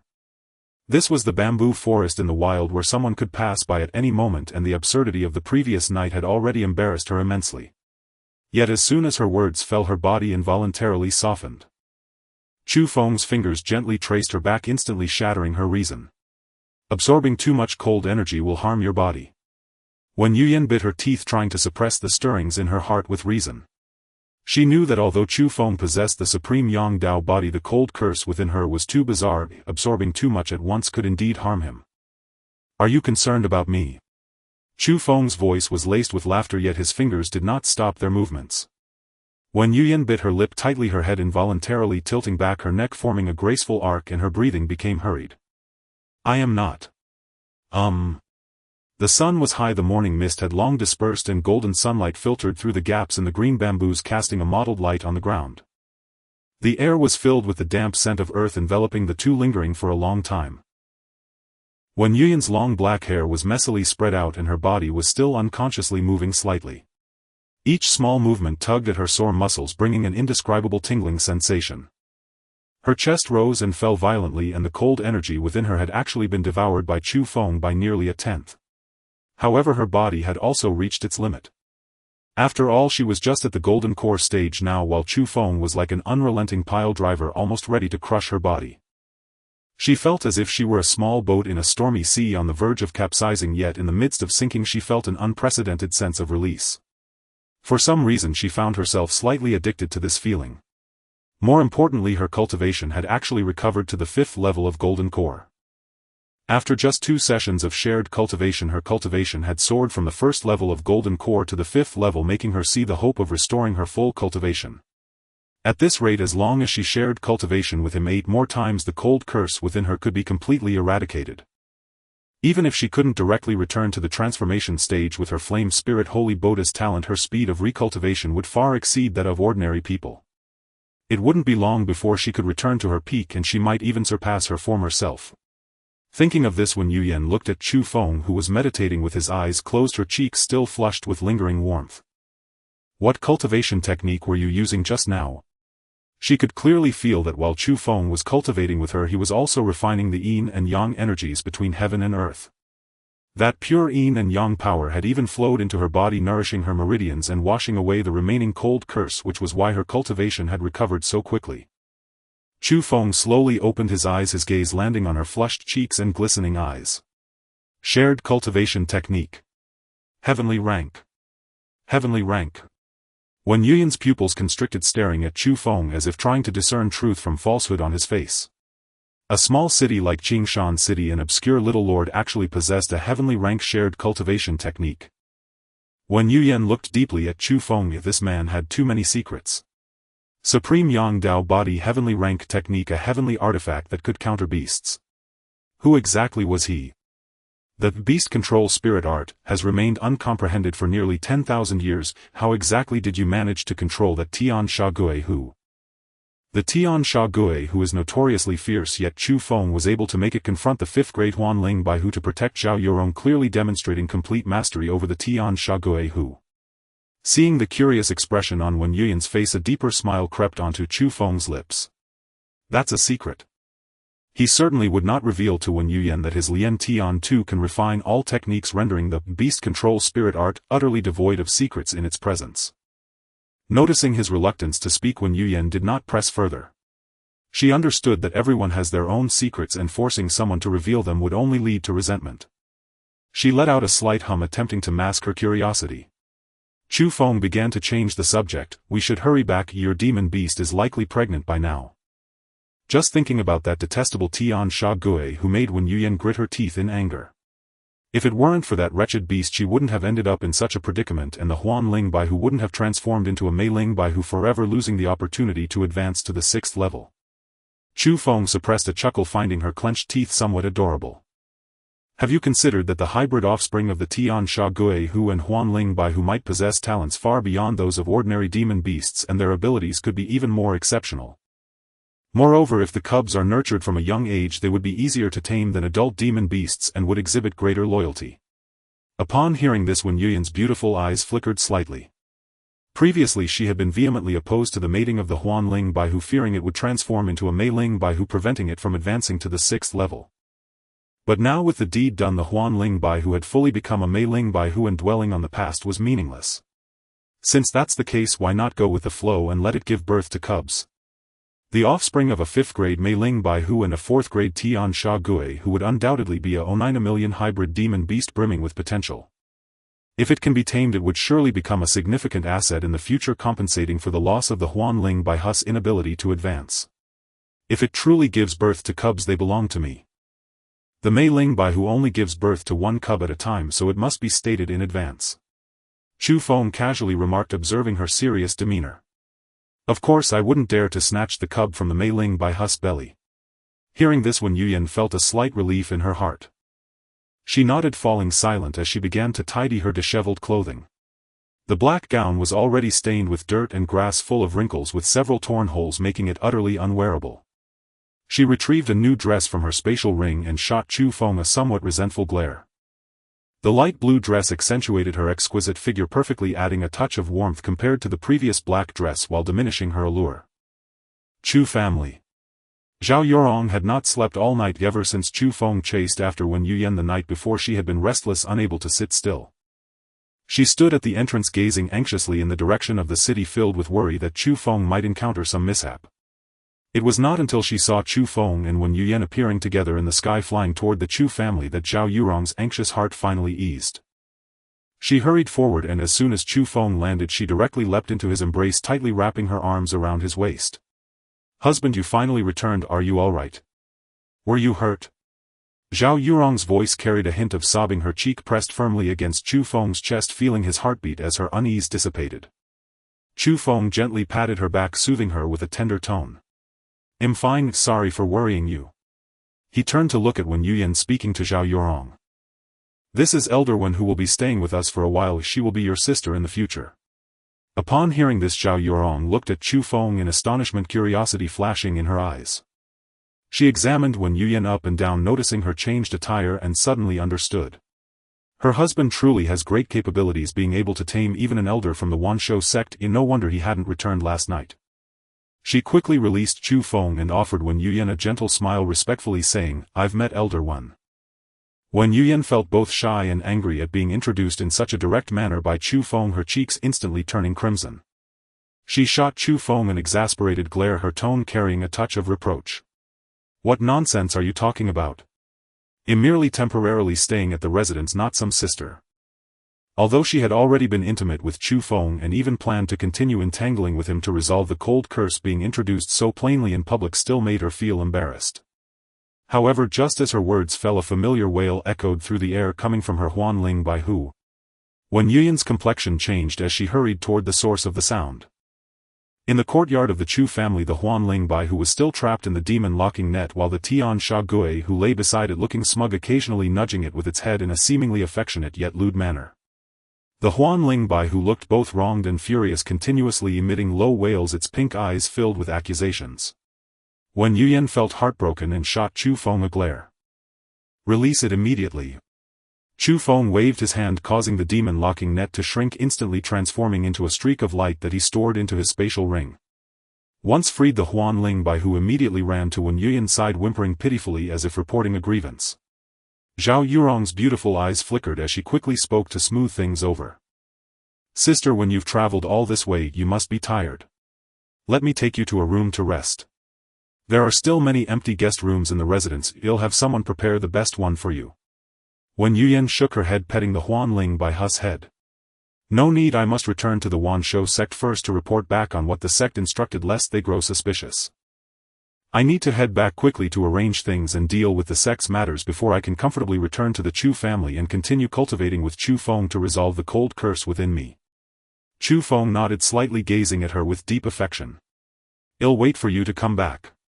Wen Yuyan's heart trembled slightly, her lips pressed tightly together, a complex emotion surging within her. She looked deeply at Chu Feng, then glanced at the obedient and understanding Zhao Yurong beside her, letting out a gentle sigh. At this point she and Chu Feng were already entangled beyond measure.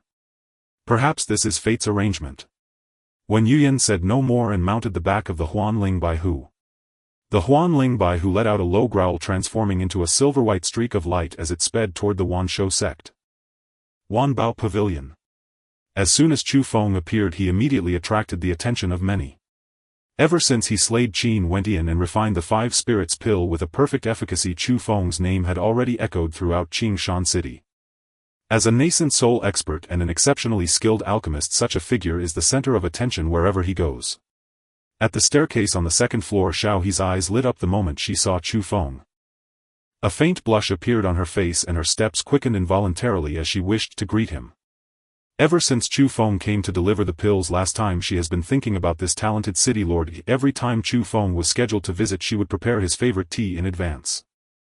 However, just as she was about to reach the corner of the stairs, a hand suddenly extended out, blocking her path. Xiao He, where are you going?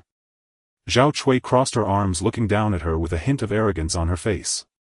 She cast a glance at Chu Feng, a glint of calculation flashing in her eyes. Having leveraged her connections with Qian Ming from years past, she had already become the leader among the maidservants at Wanbao Pavilion, commanding authority over them with no one daring to provoke her.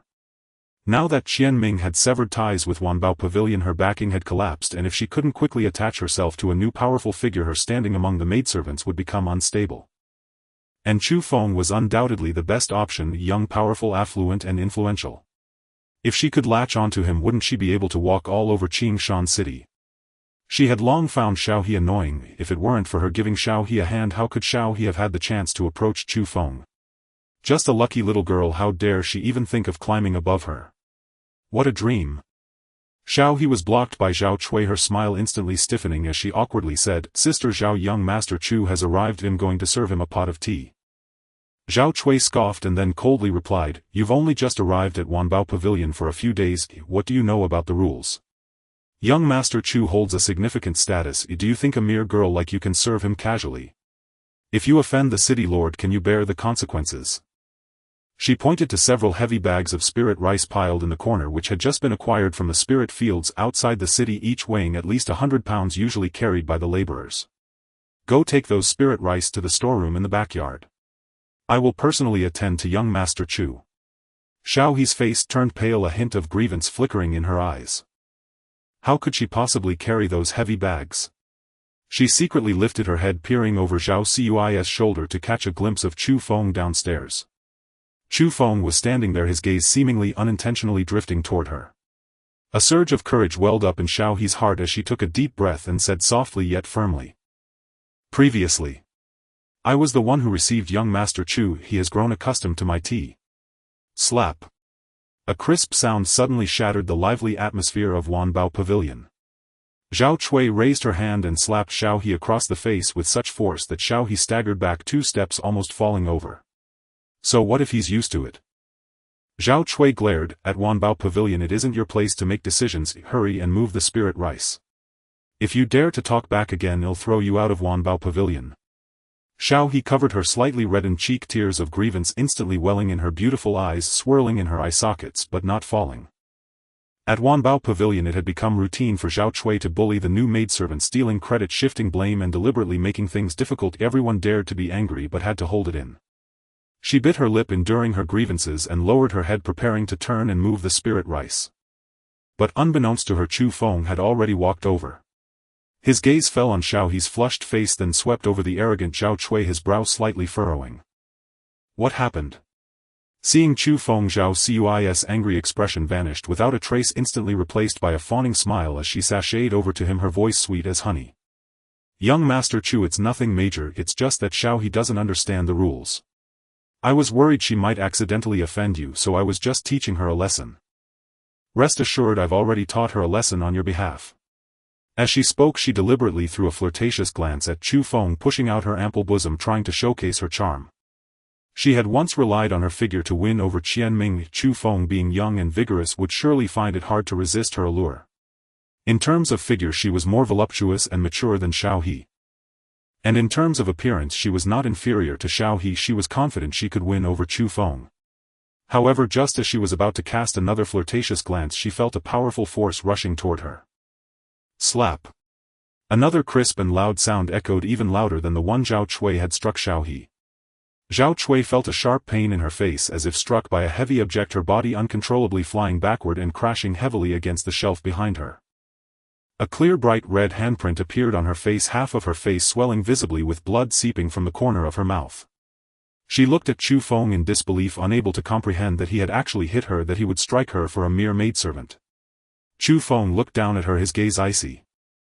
"I was asking Xiaohe, who gave you the right to interrupt?" This sudden turn of events made the entire Wanbao pavilion fall silent. Everyone stopped what they were doing, turning to look at Zhao Cui in unison. Zhao Cui had it coming. She had long been bullying us at Wanbao Pavilion, relying on her connection with Qianming. It was high time someone dealt with her. I reckon she wants to cling to young Master Chu now that Qianming has fallen, but she's just shooting herself in the foot. What a scheming woman, trying to climb into young Master Chu's bed, how shameless.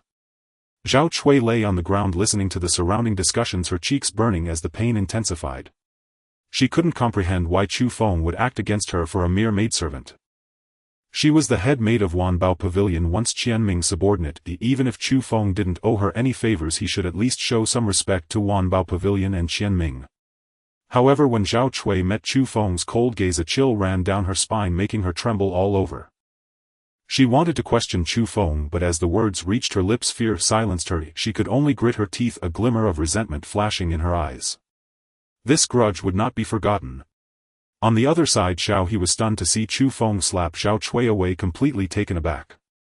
She covered her face, which no longer hurt much, her eyes widening in disbelief. She never imagined that Chu Feng would stand up for her, a mere maidservant. What was Chu Feng's identity? The city lord of Qing Shan, a nascent soul expert, a third-grade alchemist. And she was merely a lowly maid. Young Master Chu I. Xiaohe's voice trembled slightly. Casting a glance at Zhao Cui on the ground, she noticed the resentment in Zhao Cui's eyes, feeling a bit apprehensive. Chu Feng ignored Zhao Cui on the ground, stepping closer to Xiaohe, gently resting his hand on her cheek. "If you have any grievances, I will take care of them for you." Feeling the warmth of his hand, Xiaohe instantly froze, her cheeks burning hotter than when Zhao Cui had slapped her. A gentle stream of spiritual energy flowed from Chu Feng's palm into her cheek, erasing the lingering pain in an instant. Her previously slightly swollen face visibly returned to its delicate and fair state. She bit her lip, raised her head and stared dreamily at Chu Feng.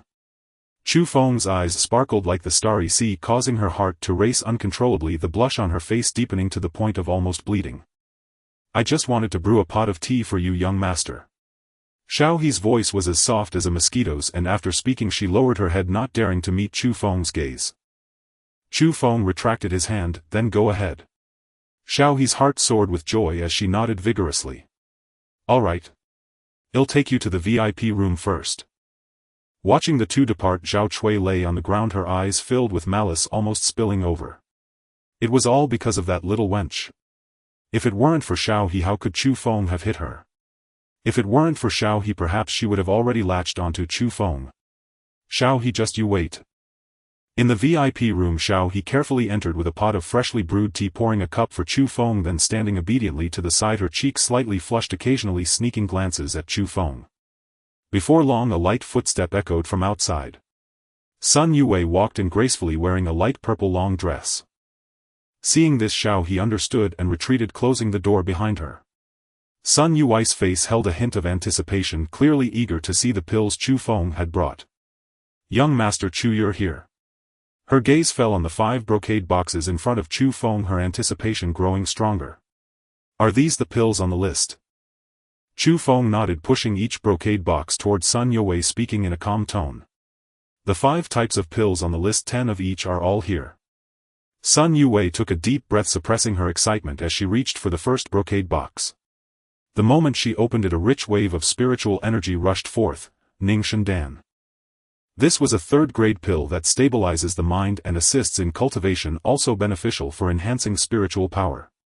The Ning Dan in the box was milky white, resembling top-quality sheep fat jade, and astonishingly had a perfect efficacy.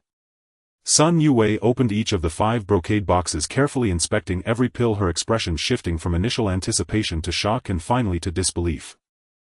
Her chest heaved violently, her heart trembling. Perfect efficacy. Perfect efficacy. It's still perfect efficacy. Sun Yui's hands trembled slightly, her breath quickening, her eyes filled with horror. How did you do it? Even a third-grade alchemist, let alone those long-established fourth-grade alchemists, could never guarantee that every pill they refined would have perfect efficacy. The pill refinement process is influenced by various factors, including the quality of the herb's, mastery of the flame's, precision of spiritual energy, and external environment. Even for the same type of pill, it is challenging to achieve perfection in every instance. Chu Feng not only refined 5 different types of third-grade pills, but each one was a flawless pill with perfect efficacy. This was simply unheard of and unseen. If Chu Feng could refine 1 or 2 perfect pills, she might understand it as him specializing in those particular pills. But for so many different types of pills to all have perfect efficacy, how could that be something a young alchemist in his 20s could achieve? Seeing her shocked expression, Chu Feng casually said, "You wouldn't believe me if I told you." Sun Yue shot him a faint glare, her tone tinged with both resentment and curiosity. "You didn't say how you know I wouldn't believe you." "Who knows, I might just believe you." Chu Feng's smile deepened, a hint of playful mischief flashing in his eyes. "What if I say I'm the Dan Emperor reincarnated? Would you believe that?" The Dan Emperor reincarnated. Sun Yue was momentarily stunned, instinctively wanting to shake her head in disbelief. The Dan Emperor is a legendary figure, how could he possibly be in a small border town like Qingshan City? But then she reconsidered. Aside from this reason, she couldn't think of any other more reasonable explanation. To be able to refine so many perfect pills, this level of alchemical mastery could only be comparable to that of the legendary Dan Emperor, right? Sun Yue was silent for a moment before a radiant smile broke across her face as she jokingly said, "If you really are the Dan Emperor reincarnated, then my Wanbao Pavilion will surely gain fame alongside you throughout the world." She chose not to dwell on Chu Feng's secret. Everyone has their own cards to play. If Chu Feng was willing to share, he would, and if not, no amount of questioning would yield results. Sun Yue took out a light blue spatial ring from her bosom and handed it to Chu Feng. Inside is 350,000 spirit stones. The remaining amount will be personally delivered to the Chu residence after the pills are sold. Chu Feng nodded, reached out to take the spatial ring, and used his divine sense to check the number of spirit stones inside. After confirming its accuracy, he stored it away in his own spatial ring. "Good." After saying that, he stood up ready to leave. Unexpectedly, Sun Yui's expression suddenly turned serious, and she looked at Chu Feng, her tone grave as she reminded him. "There's something I must warn you about. I've heard that Qian Ming's master elder Shunguan of Dan Yang's sect has arrived in Qingshan City." She paused for a moment before continuing. Elder Shunguan is an elder of the Dan Yang sect, not only a 4th-grade alchemist but also at the 2nd level of nascent soul. His visit to Qingshan City is clearly aimed at you. Chu Feng, however, appeared unconcerned, raising an eyebrow as he retorted, "Is he really that strong?" "He is a 4th-grade alchemist." Sun Yui's eyes widened, seemingly unable to believe that Chu Feng would so lightly dismiss Elder Shunguan. Hearing this, Chu Feng revealed a hint of disdainful amusement on his face. "Is that all?" Sun Yue was completely taken aback. She looked at Chu Feng's nonchalant demeanor, a sense of absurdity rising within her. "Isn't a 4th-grade alchemist strong? You must not underestimate him. Elder Shunguan is far beyond the likes of Qin Wentian." Chu Feng slowly stood up, his tone carrying a hint of arrogance that looked down upon the world. "Among the 300 million alchemists in the world, they must bow their heads when they see me." After saying this, he said no more and turned to walk out of the VIP room, leaving Sun Yue stunned, reflecting on his earlier words. "Among the 300 million alchemists in the world, they must bow their heads when they see me." How arrogant were these words? Just as Chu Feng stepped out of the VIP room, he seemed to think of something and suddenly halted his steps. "By the way, there's a maid named Zhao Chui here that I dislike."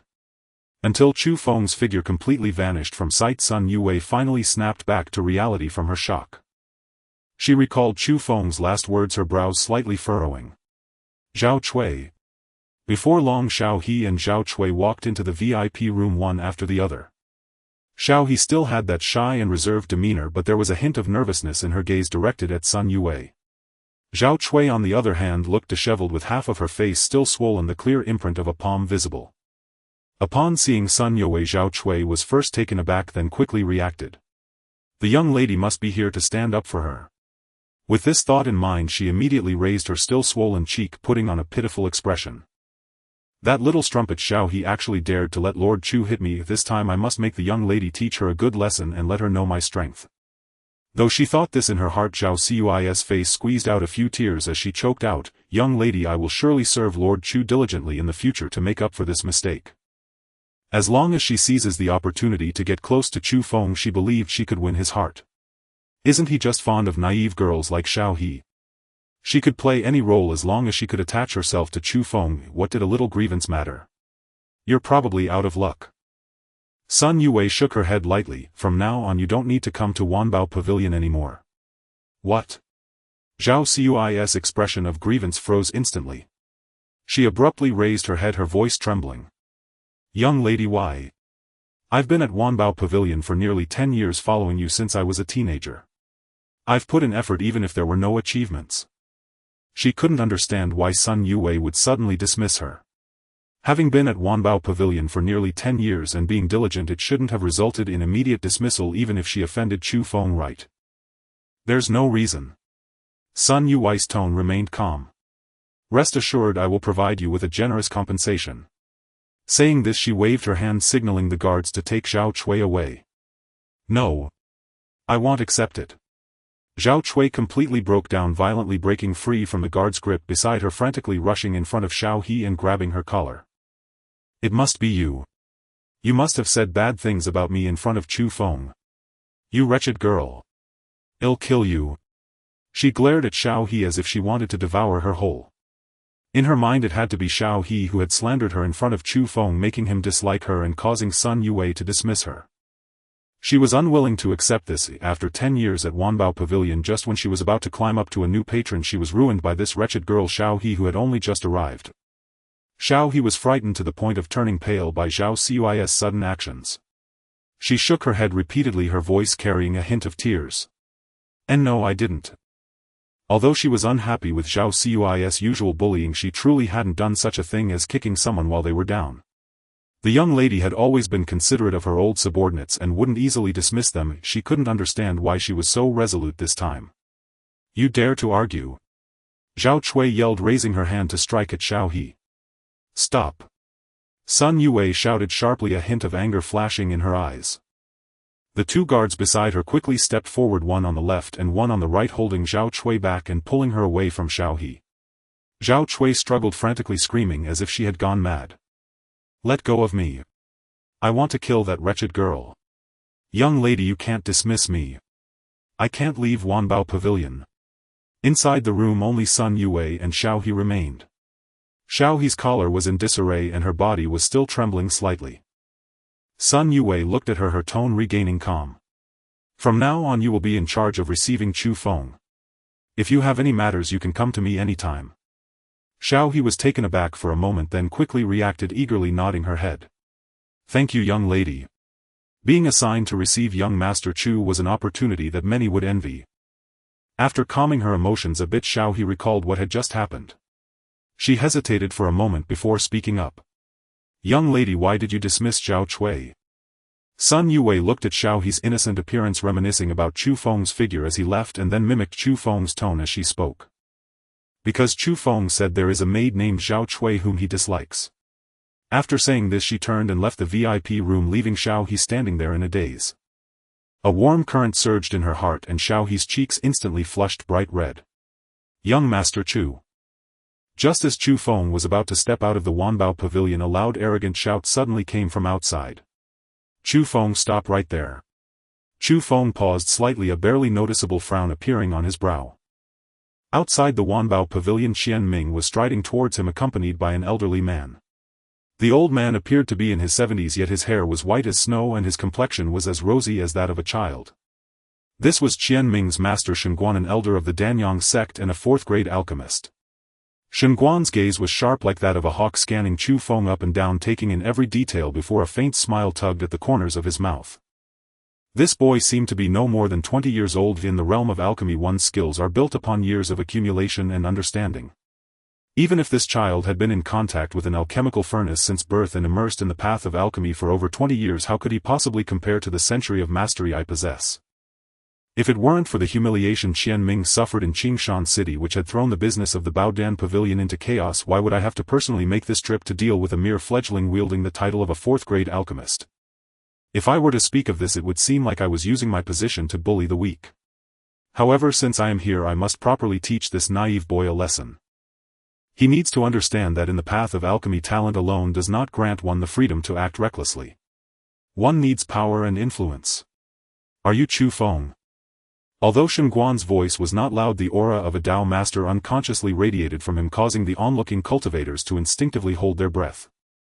At that moment Sun Yue hurriedly approached from the VIP room, clearly having heard the commotion outside. Upon seeing Shengguan, she quickly stepped forward, cupping her hands in respect, and spoke in a respectful tone. I am Sun Yue, the pavilion master of Wanbao Pavilion. It is an honor to meet you, Senior Shen. Since you have come from afar, I apologize for not welcoming you properly. Shengguan merely cast a faint glance at her, his gaze lingering for a moment on her stunning beauty before moving away, showing no signs of interest. In his eyes, Sun Yue was merely the daughter of a merchant from a remote town. Even with her beauty and control over a Wanbao pavilion, she was not worthy of a conversation with him. He ignored Sun Yue's attempt at flattery and turned his gaze to Chu Feng, speaking in a flat tone. This old man happened to pass through Qingshan City and heard of a so-called alchemical genius emerging from this place who at a young age could concoct pills with full efficacy. Out of curiosity, I came to witness it myself. This statement seemed like a compliment, yet it carried a hint of disdain, as if Chu Feng's reputation as a genius was nothing more than a laughable joke in his eyes. Standing next to Shengguan, Qian Ming wore a smug smile on his face. With his master as a formidable backing, his fear of Chu Feng had long since evaporated, replaced by an overwhelming sense of vindication. He stepped forward, pointing a finger at Chu Feng's nose. Chu Feng, weren't you quite arrogant before? You dared to ruin the business of my Baodan Pavilion and even dared to strike me. Now that my master is here, let's see how you act tough. Qian Ming lifted his chin slightly. His master was a fourth-grade alchemist and a nascent soul cultivator. Regardless of alchemical skills or personal strength, he could easily suppress Chu Feng.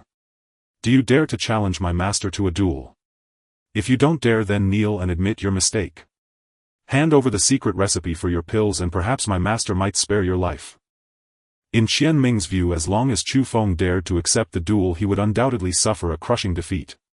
At that point he could take his revenge and recover the humiliation he had endured. Upon hearing this, a glimmer of interest appeared in Chu Feng's eyes. Initially he was reluctant to stoop to the level of a clown like Qian Ming, but since the latter's master had come knocking and wanted to challenge him to an alchemical duel, he was curious to see just how capable this so-called fourth-grade alchemist truly was. What kind of duel do you want? No. Sun Yue quickly stepped forward, grabbing Chu Feng's sleeve, her face filled with worry. Shengguan is a fourth-grade alchemist, having immersed himself in alchemy for a century. This challenge is clearly a trap they have set for you. You must not agree to it. Upon seeing this, Qian Ming immediately revealed a mocking smile. He pointed at Chu Feng and loudly addressed the onlooking cultivators. Everyone look. This is the so-called genius of alchemy you speak of. He can only hide behind a woman, lacking the courage to even challenge my master to a duel. His voice was intentionally amplified, drawing murmurs of discussion from the crowd. Chu Feng furrowed his brow, a hint of impatience flashing in his eyes. Shut up. As soon as the words left his mouth, he suddenly vanished, and the crowd scarcely saw how he moved before a crisp slap echoed loudly. Qian Ming let out a miserable cry as he flew backward like a kite, with its string cut crashing heavily against the doorframe of the Wanbao Pavilion, blood spilling from the corner of his mouth. He clutched his burning face, filled with rage. He never expected that Chu Feng would dare to strike him in front of his master. This was simply outrageous. You dare to hit me? Impudent! Shengguan's expression darkened instantly, a cold, killing intent flashing in his eyes. He had not anticipated that Chu Feng would be so audacious as to attack him in front of his master. This not only humiliated Qian Ming but also struck at his own pride. Boom! A tremendous pressure erupted from Shengguan's body, and the spiritual energy of a second-layer nascent soul surged forth like a tsunami, violently pressing down towards Chu Feng. The onlookers' expressions changed drastically as they hurriedly retreated. However, in the face of this terrifying pressure, Chu Feng remained rooted to the spot, unmoving. Suddenly 3 layers of brilliant golden radiance enveloped him, firmly blocking Shengguan's pressure outside. Chu Feng stood within, his expression calm as if the overwhelming force capable of shattering golden core cultivators had no effect on him whatsoever. Shenguan's anger froze instantly as he widened his eyes, staring fixedly at the 3 layers of golden light surrounding Chu Feng, his body trembling involuntarily. You actually condensed 3 layers of the ultimate realm. The 3 realms of Qi Refinement, Foundation, Establishment and Golden Core had all broken through to the ultimate realm. What an astonishing talent! It may not be possible to find another in 10,000 years. Shenguan's heart was stirred by turbulent waves. He had initially thought Chu Feng was merely a somewhat talented young fool, but now it seemed that the boy's talent was terrifying beyond measure. 3 layers of the ultimate realm meant that his foundation was incredibly solid, making him nearly unmatched within the same realm. Even challenging beyond realms was not out of the question. For the first time a sense of caution arose in Shenguan's heart. He had originally believed this duel would be an easy win, but now he felt uncertain. Looking at Shenguan's shocked expression, Chu Feng curled his lips in a mocking smile. Enough with the nonsense. Since you want to defend that waste, just say how you wish to compete. Chu Feng's tone remained calm, even carrying a hint of impatience, as if he had no regard for Shenguan, a 4th-rank alchemist. Seeing him so composed, even exuding a subtle confidence of victory, Shenguan's inner doubts deepened. Where did this kid get such confidence? Could he really be sure of defeating me? However, now that things had come to this, he was already riding a tiger and couldn't dismount. If he were to back down now, it would not only be a blow to his pride, but it would also tarnish the reputation of the Danyang sect. Moreover, he couldn't believe that a kid in his 20s could truly surpass him, a 4th-rank alchemist with a century of experience.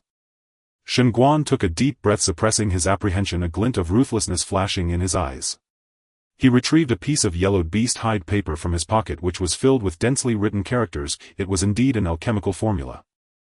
I have here an alchemical formula named the Holy Spirit Pill. This pill is a 3rd-rank medicine, and those below the nascent soul stage who consume it can directly elevate their spiritual power by a major realm. Do you dare to compete with me in refining this pill? Chu Feng's gaze fell upon the beast hide paper. Taking a careful look, his expression became somewhat strange. The formula indeed contained a list of ingredients for the Holy Spirit Pill, such as rainbow lotus heart concentration, grass mirage shell and star sand, all of which were essential core materials for refining the Holy Spirit Pill. None could be omitted.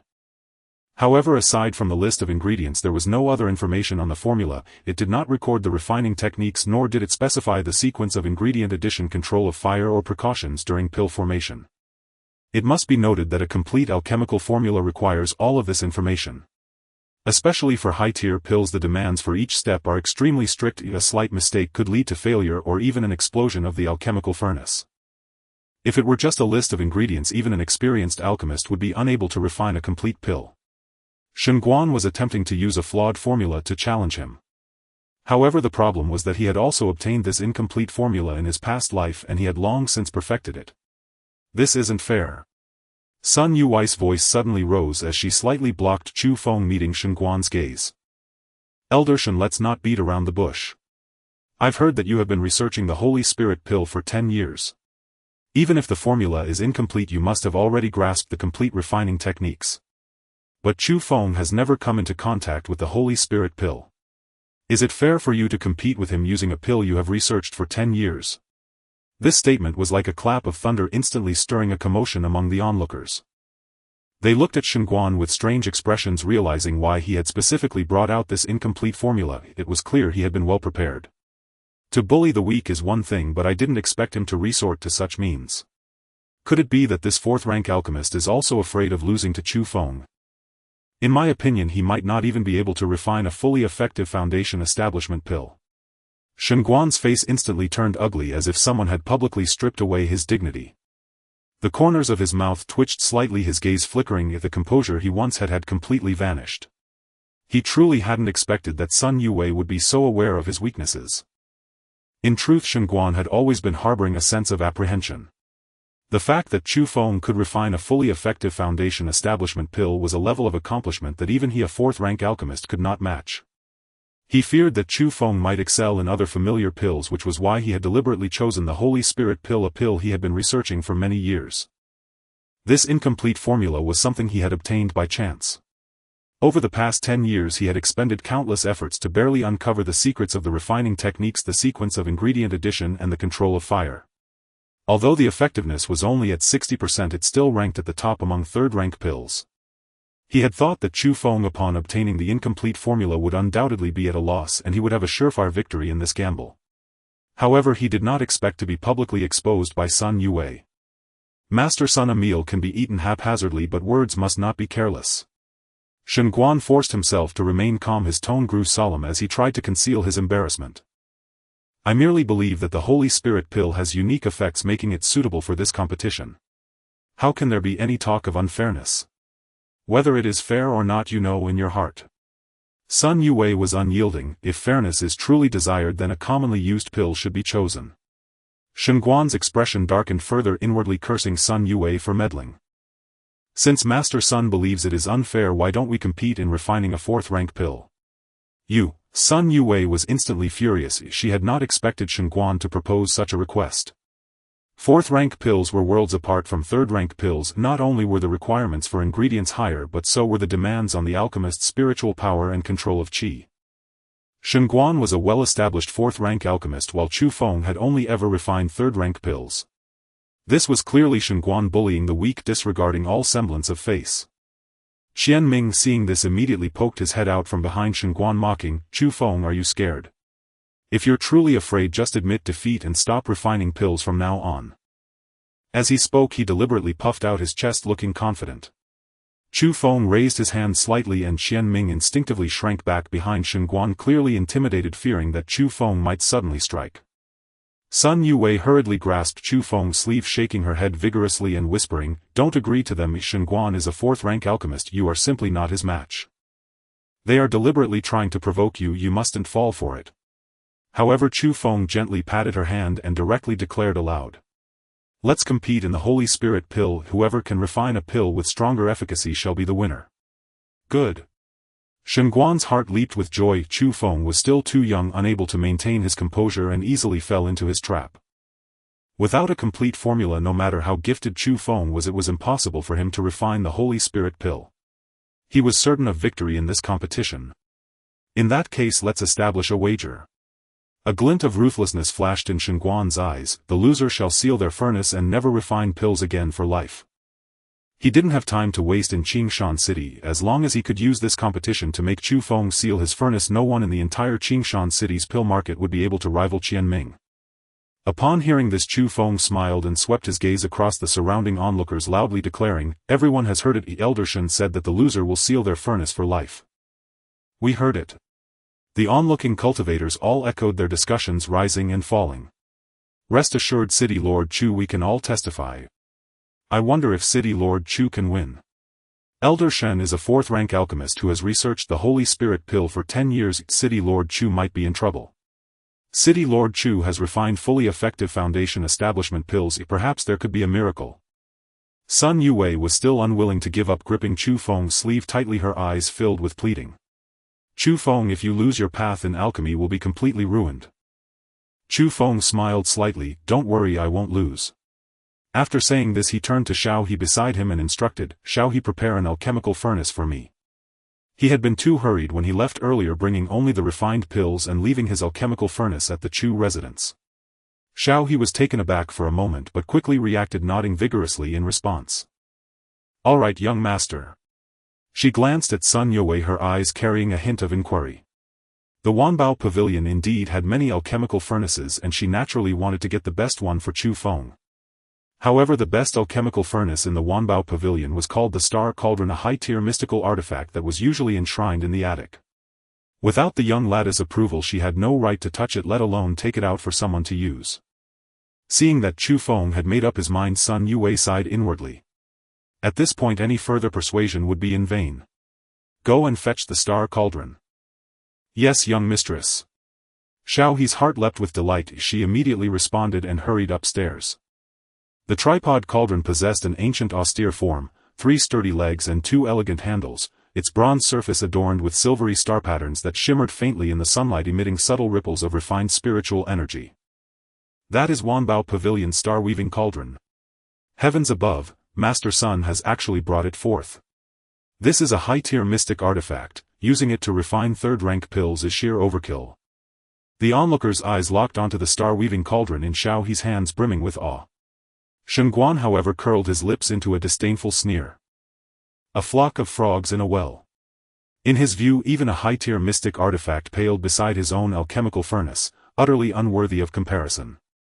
With unhurried composure he raised his left hand and lightly tapped his storage ring. A crimson flash shot forth and struck the ground with a muffled thud. It was a scarlet alchemical furnace slightly taller than the star-weaving cauldron. Its entire surface radiated an overwhelming tyrannical flame aura. Merely placed there it raised the ambient temperature several degrees. The crowd erupted upon seeing it. This is an Earth-tier artifact, the Crimson Blazing Cauldron. Heavens above, Senior Elder Shen actually possesses such a treasure. Earth-tier artifacts surpass mystic artifacts by an entire grade, both pill refining success rate and medicinal potency are dramatically enhanced. The City Lord stands no chance now, pitting a mystic artifact against an Earth-tier one is hopeless. Xian Ming, utterly carried away, pointed at the star-weaving cauldron before Chu Feng. Chu Feng, do you see? My master's alchemical furnace is an Earth-tier artifact while you dare compete with nothing but a mere mystic artifact. What gives you the right to win? Surrender now, spare yourself the humiliation of failure when your pills crumble to ash. In his estimation, even if Chu Feng matched him in alchemical mastery, the disparity between a mystic artifact and an Earth-tier artifact rendered victory impossible, especially given that Chu Feng lacked even a complete pill formula. Sun Youwei's face instantly drained of color. She gazed first at Shengguan's Earth-tier furnace, then at her own star-weaving cauldron, her eyes filled with quiet remorse. I'm sorry, this is already Wanbao Pavilion's finest alchemical furnace. Wanbao Pavilion was merely a merchant guild of a small city. Its foundations could never rival those of the Danyang sect. No Earth-tier artifact lay within its vaults. Her voice trembled with quiet guilt.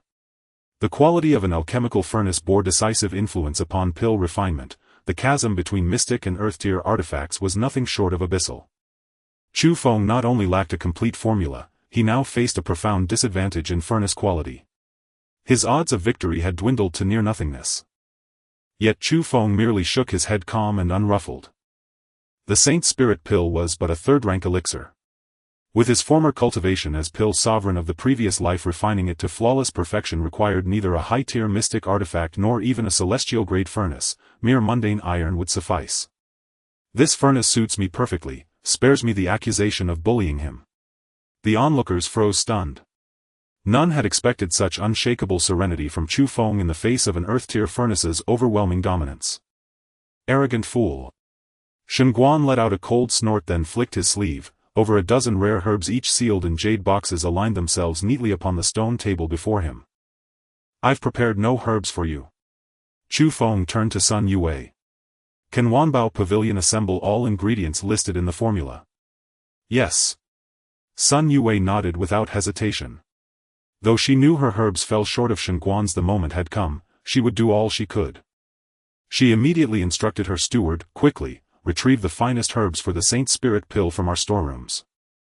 The steward wasted no time. Moments later he returned bearing a tray. Its herbs were indeed exceptional, yet clearly inferior in age and spiritual energy density to Shengguan's. Sun Youwei's expression darkened as she studied the tray. Shall we request a 3-day postponement? I'll dispatch messengers tonight, to the spirit fields beyond the city walls and every apothecary within reach. We will gather the finest ingredients for you. She could not bear to see Chu Feng lose this contest due to Wanbao Pavilion's shallow reserves, nor allow him to be condemned to lifelong seclusion from alchemy. But Shengguan granted them no reprieve. A crimson flame suddenly ignited in his palm, serpentine leaping, radiating both scorching heat and chilling malevolence. This is Crimson Demon Flame. Heavens above, it ranks 91st on the infernal flame list. Legends say it is the innate fire of the primordial fire lizard, accelerating herb refinement while purging impurities. Senior Elder Shen has actually refined the Crimson Demon Flame. No wonder his alchemical mastery runs so deep. With the Crimson Demon Flame and an Earth-tier furnace, victory is assured. At the sight of that flame the crowd already knew the outcome. Each flame on the infernal flame list was exceedingly rare. Possessing one conferred immense advantage upon any alchemist. Though low-ranked, the Crimson Demon Flame still dwarfed ordinary spirit energy flames. Xian Ming pointed at Chu Feng, brows arching. My master's Crimson Demon Flame is leagues beyond your common spirit flame. Do you truly believe you're worthy to compete with him in alchemy? His taunt died mid-sentence. as though something had seized his throat, his smirk freezing rigid upon his face. Boom! A golden flame erupted in Chu Feng's palm, utterly unlike Shen Guan's crimson blaze. Soft radiant gold, it pulsed with the purest yang essence of heaven and earth. What is that flame? Did you feel it? The crimson demon flame's aura, it's being suppressed by this golden fire. This flame is extraordinary, far surpassing the crimson demon flame. The crowd exploded anew, not recognizing the flame yet sensing its supreme authority from its aura alone and its effortless subjugation of the crimson demon flame. They knew instinctively its rank eclipsed all infernal flames. Shen Guan recoiled as though struck by lightning, his body jolted violently, his circulating spiritual energy nearly reversing in shock, his face bleaching to deathly pallor. His gaze locked onto the golden flame in Chu Feng's palm, lips trembling he gasped aloud. The Dao Flame List, the supreme Yang Dao Flame. At the words, Dao Flame List, the crowd erupted in pandemonium. Most had only heard whispers of the list, none had ever beheld a true Dao Flame. Legends held that Dao Flames were manifestations of heaven and earth's purest energies, imbued with primordial law itself far transcending all infernal flames.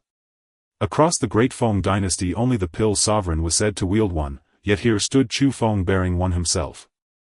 Sun Yue's eyes flickered with astonishment. She had never imagined Chu Feng concealed such a trump card. With the supreme Yang Dao Flame in hand, even inferior herbs and furnace might not doom him. Shen Guan swallowed hard, forcing himself to steady his breath. Possessing a Dao Flame alone does not guarantee true pill refinement. I have devoted 10 years to mastering the Saint Spirit Pill's methodology, no one understands it better than I. He refused to believe Chu Feng, armed only with a fragmented formula and a Dao Flame, could succeed where he had labored for a decade. Without further delay, Shen Guan intensified the crimson demon flame, its crimson blaze surged upward like a pillar vanishing into the earth-tier furnace. What impeccable technique, truly worthy of a Danyang sect elder. His sequence of herb addition and flame control, textbook perfection. Senior Elder Shen lives up to his reputation, the very presence of his alchemy is unmatched. Yet when the crowd turned toward Chu Feng they froze in disbelief. Chu Feng moved with deliberate slowness, almost languid ease. More astonishing still, just as he prepared to add the first herb, a serving maid handed him a freshly brewed cup of tea, and he accepted it, casually sipping with serene leisure. He bore no resemblance to a man engaged in a contest that would define his entire alchemical path, rather he seemed to be idly sipping tea and admiring blossoms in his own garden, refining pills as an afterthought. After returning the teacup to Xiao He, Chu Feng raised a finger and gently tapped the star-weaving cauldron. The supreme Yang Dao Flame flowed into it. Within a dozen breaths he stretched lazily and rotated his wrists. My pills are already refined. Upon hearing this everyone turned their attention. I see, he just put the herbs in. This is impossible. Even for a familiar pill it takes at least the time of an incense stick to refine, let alone the Holy Spirit pill. I suspect he has failed in refining and is deliberately claiming success to end this wager quickly. Exactly, it must be a failure, otherwise how could it be so fast? Qian Ming immediately jumped out, pointing at Chu Feng and laughing heartily. Chu Feng, you have indeed failed in refining. I see you want to admit defeat quickly. Shen Guan's refining movement suddenly halted. The crimson fire of the crimson flame nearly went out of control and the earth-grade alchemy furnace emitted a low rumbling sound. He turned to look at Chu Feng in disbelief. How could it be so fast? The refining process for the Holy Spirit pill is extraordinarily complex. Even he, a fourth-grade alchemist who has studied for 10 years, needs at least the time of an incense stick to complete the pill formation. Did Chu Feng refine it so quickly with a defective recipe? How could the herbs and furnace he used be inferior yet yield results so swiftly? Shen Guan's palms instantly broke out in cold sweat. Though he forced himself to remain calm, his eyes involuntarily darted towards Chu Feng's starry cauldron, trying to discern any signs of failure in the refining. But the rich aroma of the herbs emanating from the furnace did not seem fake. Seeing this, Chu Feng crossed his legs and swayed slightly. Elder Shen, no need to rush, take your time, I will wait for you to finish my tea. What a charlatan. Shen Guan's lips twitched violently. Chu Feng was deliberately trying to disturb his state of mind. Yet his Dao heart did waver, his rhythm in refining was disrupted and the originally smooth flow of spiritual power became sluggish. Calm down. This person is intentionally affecting my mindset, I cannot fall for his tricks. He must have failed in refining and is pretending, hoping I will also make a mistake. Master, are you okay? Qian Ming stood to the side watching Shen Guan drenched in sweat and couldn't help but feel a twinge of doubt. He initially thought his master would win without question, but now it seemed master was being thrown off by Chu Feng's antics. "Shut up." Shen Guan suddenly turned his head and shouted angrily at Qian Ming. Qian Ming shouted at, turned pale and dared not speak again but continued to look at Shen Guan with concern. A cup of tea's time quickly passed. Shen Guan suddenly shouted, "Condense." He let out a long sigh of relief, collapsing into his chair. He wiped the sweat from his forehead, a hint of fatigue flashing in his eyes. He had succeeded. Let's find someone to verify it. Although disturbed by Chu Feng midway, he had indeed refined the Holy Spirit pill. Sun Yue walked to Shen Guan's alchemy furnace, lifted the lid, and a pill with a faint red hue and a soft glow landed in her palm. She examined the Holy Spirit pill carefully, channeling a bit of spiritual power to probe. Elder Shen's Holy Spirit pill has a potency of 60%. Shen Guan nodded with satisfaction. 60% potency was already his best level. He then turned to look at Chu Feng. "It's your turn." Chu Feng lightly tapped the starry cauldron and a brilliant golden aura surged up from within, far more dazzling than Shen Guan's Holy Spirit pill.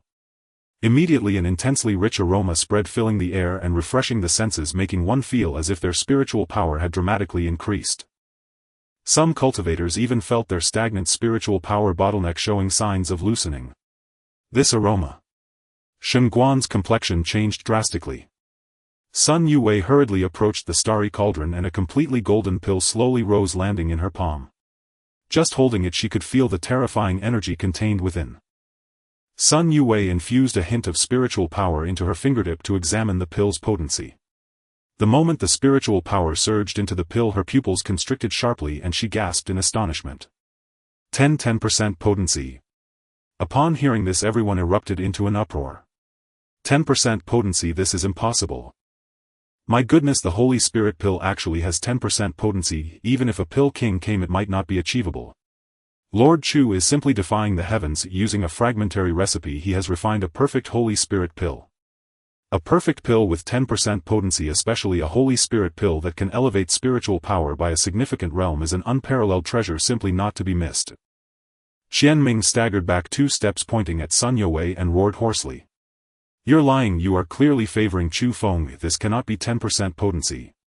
His master is a 4th-grade alchemist, having studied the Holy Spirit pill for 10 years, how could he lose to a rookie like Chu Feng? Sun Yue must be up to something." However, before Sun Yue could refute, Shen Guan, as if mad, rushed to her front and snatched the golden Holy Spirit pill from her hand.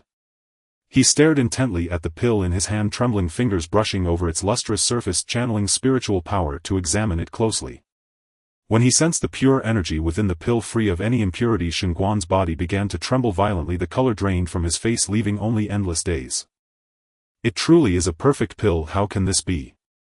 Hiss, everyone collectively gasped. If it was just Sun Yue claiming 10% potency, there might still be room for bias. But even Shen Guan himself acknowledged it. There was no way they could doubt it. "Lord Chu, can this Holy Spirit pill be sold to me? I am willing to offer 50,000 spirit stones." 50,000 spirit stones. I will offer 80,000. 100,000. 100,000 spirit stones. Sell it to me. I have been stuck in the golden core realm for many years. If this pill is crucial for me. The scene instantly fell into a frenzy of bidding, with prices skyrocketing. A Holy Spirit pill with 10% potency is an extraordinary treasure for cultivators below the nascent soul stage. No matter how many spirit stones it costs, it is worth it. Qian Ming watched the chaotic bidding scene before him, feeling dizzy, and his legs went soft, collapsing to the ground. His master actually lost. The 4th-grade alchemist he had always been proud of and relied upon lost to Chu Feng. And lost so completely, so disgracefully. It must be the Dao fire. It must be because of the Dao fire. Shen Guan tightly gripped the golden Holy Spirit pill as if he had lost all perception. He could not hear the bidding voices from the surrounding cultivators, only muttering repeatedly. Impossible. This absolutely cannot be. He had studied the Holy Spirit pill for 10 years, pouring countless efforts into it, and barely grasped the refining method, achieving just 60% potency. He had always believed that he was at the pinnacle of Holy Spirit pill refining. Even the inner elders of the Dan Yang sect couldn't possibly do better than him. But Chu Feng managed to refine a perfect pill with 10% potency using just a fragmentary recipe. 10 years of effort in front of Chu Feng seemed utterly insignificant. At that moment Shen Guan's Dao heart completely shattered. Chu Feng walked up to Sun Yue and calmly said, "The alchemy furnace and herbs were prepared by Wanbao Pavilion. Let this pill be auctioned at Wanbao Pavilion." Sun Yue's breath hitched. This holy spirit pill with 10% potency due to its unique effects and perfect quality would certainly fetch an astronomical price at auction, far exceeding ordinary third-grade pills. Moreover, this would greatly enhance Wanbao Pavilion's reputation, allowing it to completely crush Baodan Pavilion and monopolize the pill market in Qingshan City. But she was even more shocked by how Chu Feng managed to achieve this. With just a fragmentary recipe he could refine a perfect holy spirit pill. Chu Feng did not explain, turning to walk out of Wanbao Pavilion. As he passed by Shen Guan he reached out and patted Shen Guan's shoulder. "You still need to practice." After saying this he strode out of Wanbao Pavilion without looking back. Shen Guan trembled all over as if struck by lightning. He suddenly looked up at Chu Feng's departing figure, his expression complicated. Though he did not understand the deeper meaning of Chu Feng's words, he inexplicably felt that Chu Feng's alchemical skills had likely far exceeded his imagination. Little did he know that in his previous life Chu Feng had studied the Holy Spirit pill recipes for a full 20 years. Shen Guan's insights were merely child's play in front of Chu Feng. Coming back to his senses he rushed out. "Friend, please wait." Shen Guan disregarded his status and the gazes of surrounding cultivators, charging towards Chu Feng like a madman. Under everyone's watch Shen Guan knelt directly before Chu Feng, blocking his path. "I am willing to become your disciple, dedicating myself to studying alchemy from now on." Chu Feng's lips twitched slightly, a hint of barely noticeable surprise flashing in his eyes, which quickly turned into a playful smile. "You are a fourth-grade alchemist and yet you wish to become my disciple." Shen Guan, kneeling on the ground, showed no signs of wavering, his gaze becoming even more resolute. "In the path of alchemy the capable are the teachers. From now on I willingly close my furnace, even if I must serve as a slave or a servant. I wish to stay by your side and earnestly learn alchemy." Before he finished speaking he prostrated 3 times in front of Chu Feng. "I beg master to accept me as your disciple." Qian Ming, just getting up from the ground, was struck dumb by the sight before him as if struck by lightning. His lips trembled, wanting to say something, but no sound came out. The master he had always prided himself on, whom he regarded as a solid support, was kneeling before Chu Feng like a dog wanting to become Chu Feng's disciple. He had previously fantasized about revitalizing Baodan Pavilion and seeking revenge against Chu Feng, but now his master had become the disciple of his enemy. What does that make him? Qian Ming. Seeing Shen Guan's earnestness, Chu Feng felt a slight stir within his heart. "Very well, I shall accept you as my disciple today." Immediately after he turned to look at Qian Ming. "Good disciple, your master has become my disciple. Why are you not rushing to greet your grandmaster?" "Grandmaster." Upon hearing this term Qian Ming's face instantly contorted. "You wish not to?" Qian Ming watched as his master knelt before Chu Feng like a dog, a wave of humiliation surging within his chest. "Chu Feng. Don't get too pleased with yourself." He trembled violently with anger, yet his eyes burned with a frenzied flame. "In 20 days the alchemy tower in Qingshan City will open. If you have the guts, enter the alchemy tower trial with me and let everyone know who the true genius of alchemy really is." Now his master had become Chu Feng's disciple and the Baodan Pavilion had completely collapsed. His reputation in Qingshan City was utterly ruined. The only thing that sustained him was the belief instilled in him by his master Shen Guan since childhood. His talent in alchemy was extraordinary, a rare genius among millions, destined to become a formidable figure in the realm of alchemy. The alchemy tower was left by the ancestor of the Danyang sect. As long as he entered he would surely crush Chu Feng and reclaim all his dignity. Upon hearing this the crowd began to murmur. "Qian Ming wants to compete with Lord Chu in talent, huh?" Although Chu Feng's alchemical skills are extraordinary, talent and skill are 2 different matters. Perhaps Qian Ming's talent is truly higher. I bet on Chu Feng to win. He can even refine a holy spirit pill with full efficacy. How could his talent be lacking? Qian Ming fixed his gaze on Chu Feng's back, knowing that as long as Chu Feng agreed he could completely wash away today's humiliation. However, Chu Feng merely smiled faintly. He did not turn around or even pause. That indifference was more humiliating to Qian Ming than any mockery. "Are you scared?" Seeing this, Shen Guan hastily said to Qian Ming in a deep voice. "Qian Ming, do not be disrespectful to the master ancestor." After saying this he quickly followed in Chu Feng's footsteps like a well-behaved disciple walking closely beside him. His earlier arrogance completely vanished. At that moment Chu Feng suddenly turned his head to look at Shenguan beside him. "What position do you hold in the Danyang sect?" Shenguan upon hearing this quickly lowered his head, a hint of embarrassment showing on his face. "Reporting to Master, I am merely an outer elder of the Danyang sect." The position of an outer elder within the sect was not high, they could only manage some outer disciples and simple sect affairs. Chu Feng nodded slightly, not saying much but continued walking a few steps before speaking again. "You need to return to the Danyang sect immediately and help me prepare a batch of medicinal materials." Return to the Danyang sect to fetch medicinal materials. Shenguan's heart stirred with curiosity. Since Chu Feng specifically asked him to return to fetch them, it indicated that these materials were likely extremely precious high-grade ones that could not be found in Qingshan City or even the surrounding cities. Medicinal pills produced from such precious materials would certainly not be ordinary.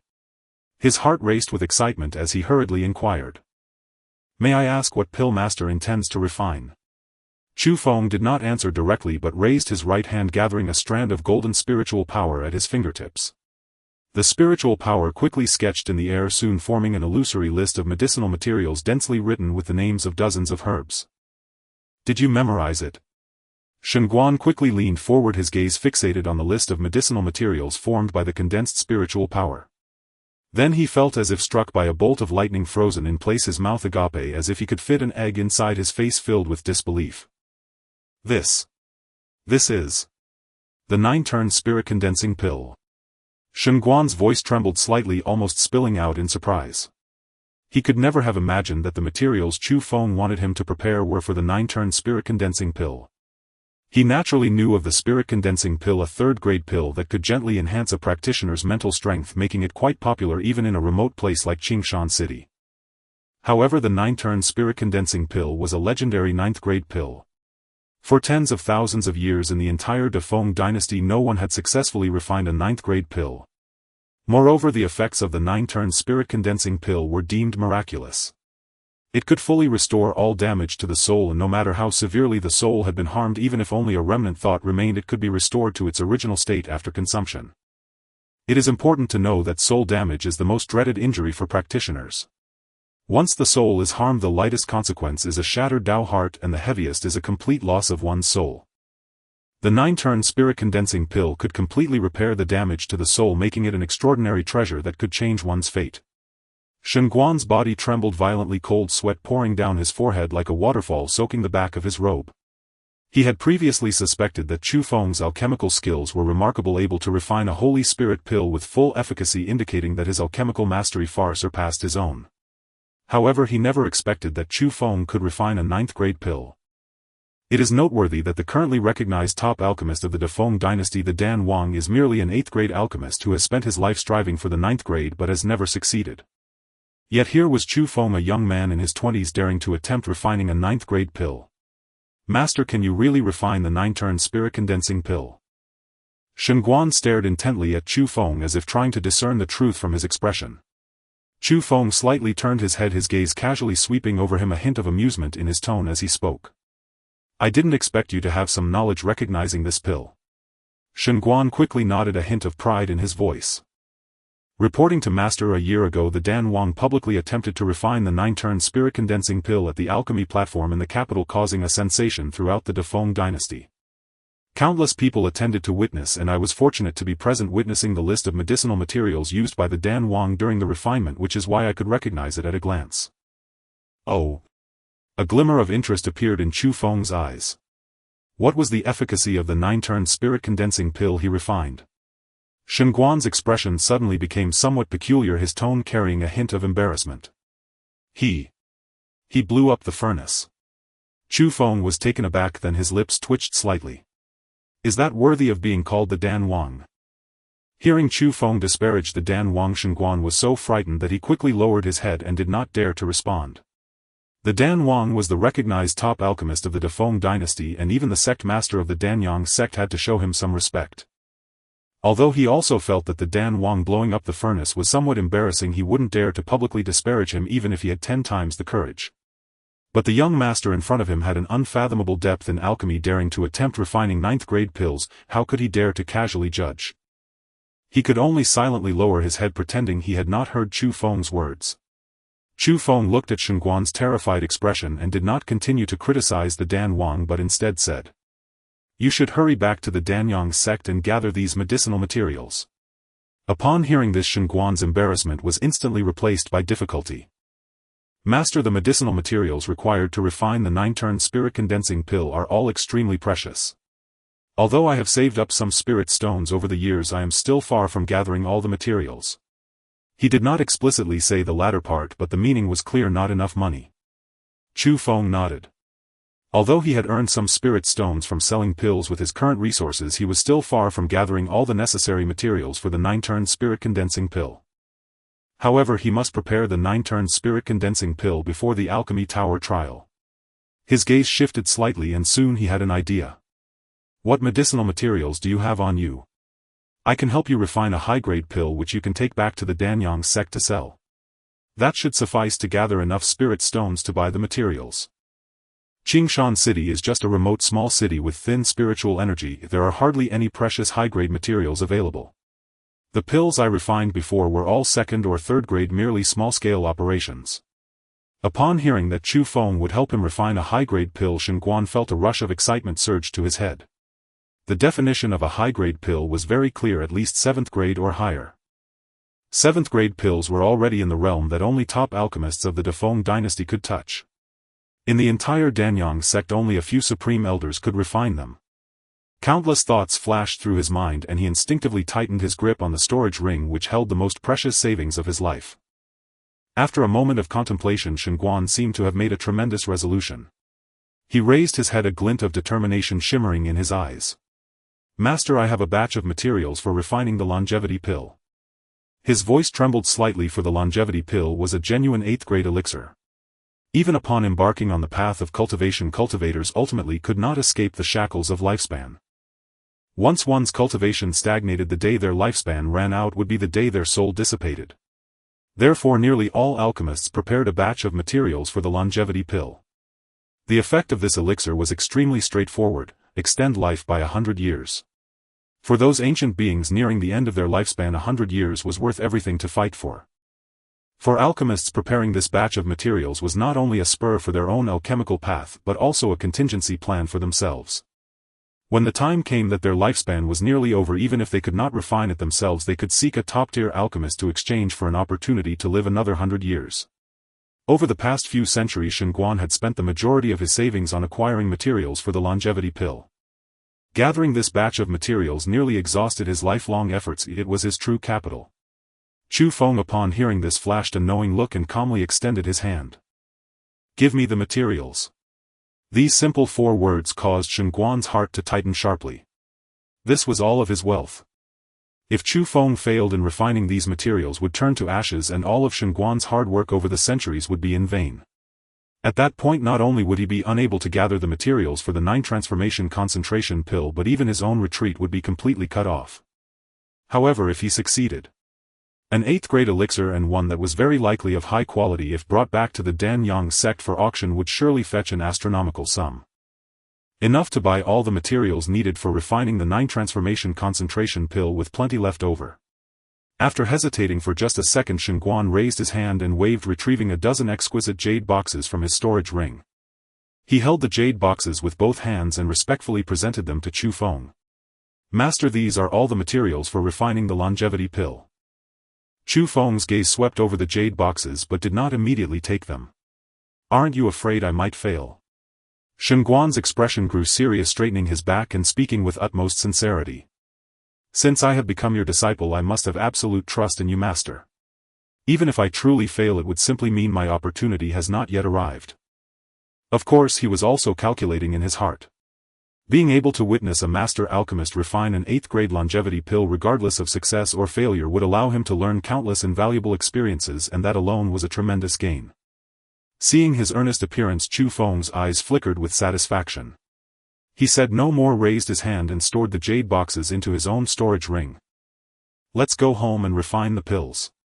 At the Chu family in the alchemy room there was a spacious stone chamber with a completely black alchemy furnace placed in the center. The furnace looked quite ordinary, even somewhat old, clearly the most standard type of alchemy furnace, not even qualifying as a profound artifact, far inferior to the star cauldron of the Wanbao Pavilion. Shen Guan stood in the alchemy room staring at the plain furnace before him, his face filled with disbelief. He never imagined that the furnace Chu Feng used at home for alchemy would be so simple. Instinctively he picked up his own Qi Yen cauldron and tentatively said to Chu Feng, "Master, why don't we use my Qi Yen cauldron instead? I do not doubt your alchemical skills, but this furnace might struggle to withstand the potency of an 8th grade elixir." In his view, refining an 8th grade elixir was extremely perilous and the requirements for the furnace were exceedingly high. It must be a furnace of earth level or above to barely endure. This mundane iron furnace of Chu Feng's, let alone refining an 8th grade elixir, might even explode while refining a 4th grade elixir. Upon hearing this, Chu Feng turned to look at him and said calmly, "Since you have taken me as your master, then today I will teach you some genuine skills." After speaking he disregarded Shen Guan and slowly gathered a flame in the palm of his hand. This was not the ultimate yang fire but simply a flame formed from the most ordinary spiritual energy. Shen Guan's pupils constricted suddenly and the confusion on his face deepened. Not using an earth-level furnace and even without a Dao fire. Just using an ordinary spiritual fire and a mundane iron furnace to attempt refining an 8th grade longevity pill. This was simply a fantasy. However, the scene that followed completely overturned his understanding of alchemy. His eyes widened in astonishment, his body involuntarily leaning forward, staring intently at the movements within the furnace. Chu Feng's control over the flame had reached a realm of perfection. During the earlier gamble at the Wanbao Pavilion he had been so focused on his own alchemy that he hadn't carefully observed Chu Feng's techniques. Now observing closely he realized that Chu Feng's alchemy techniques were nothing short of miraculous. He finally understood why Chu Feng could refine elixirs with full potency and why he dared to attempt refining the 9th grade 9 transformation concentration pill. Such mastery in alchemy was unlikely to be matched even by the alchemy kings. His eyes were glued to every action of Chu Feng, fearing he might miss even the slightest detail, his mind racing to memorize Chu Feng's techniques, the variations of the flames and the order of the material inputs, wishing he could engrave all of this into his very bones. Time flowed slowly. In just the span of a tea break a rich fragrance of medicine wafted from the furnace. Inhaling it one felt instantly refreshed. Shen Guan took a deep breath, feeling this rich aroma his heart jolted and his body began to tremble involuntarily. Having refined pills for many years he possessed an extraordinarily keen sense of the effects of elixirs. The intensity of this aroma far exceeded his expectations. The longevity pill refined by the alchemy king only had an 8-part potency, yet the one Chu Feng had refined appeared to have at least a 9-part potency based on its fragrance. An incredibly absurd conjecture surfaced in his mind, causing his breathing to quicken. Could it be a full 10-part potency? Master the potency of this longevity pill. Before he could finish his sentence Chu Feng had already raised his hand and lifted the lid of the furnace. Buzz, a soft golden glow shot into the sky from the furnace, illuminating the entire alchemy room. Soon after a pill slowly rose, radiating a gentle aura of spiritual energy. Chu Feng casually caught the pill in his hand and then tossed it to Shen Guan. "Take a look yourself." Shen Guan hurriedly extended both hands, carefully catching the pill. He cradled the warm pill in his hands as if holding a rare treasure.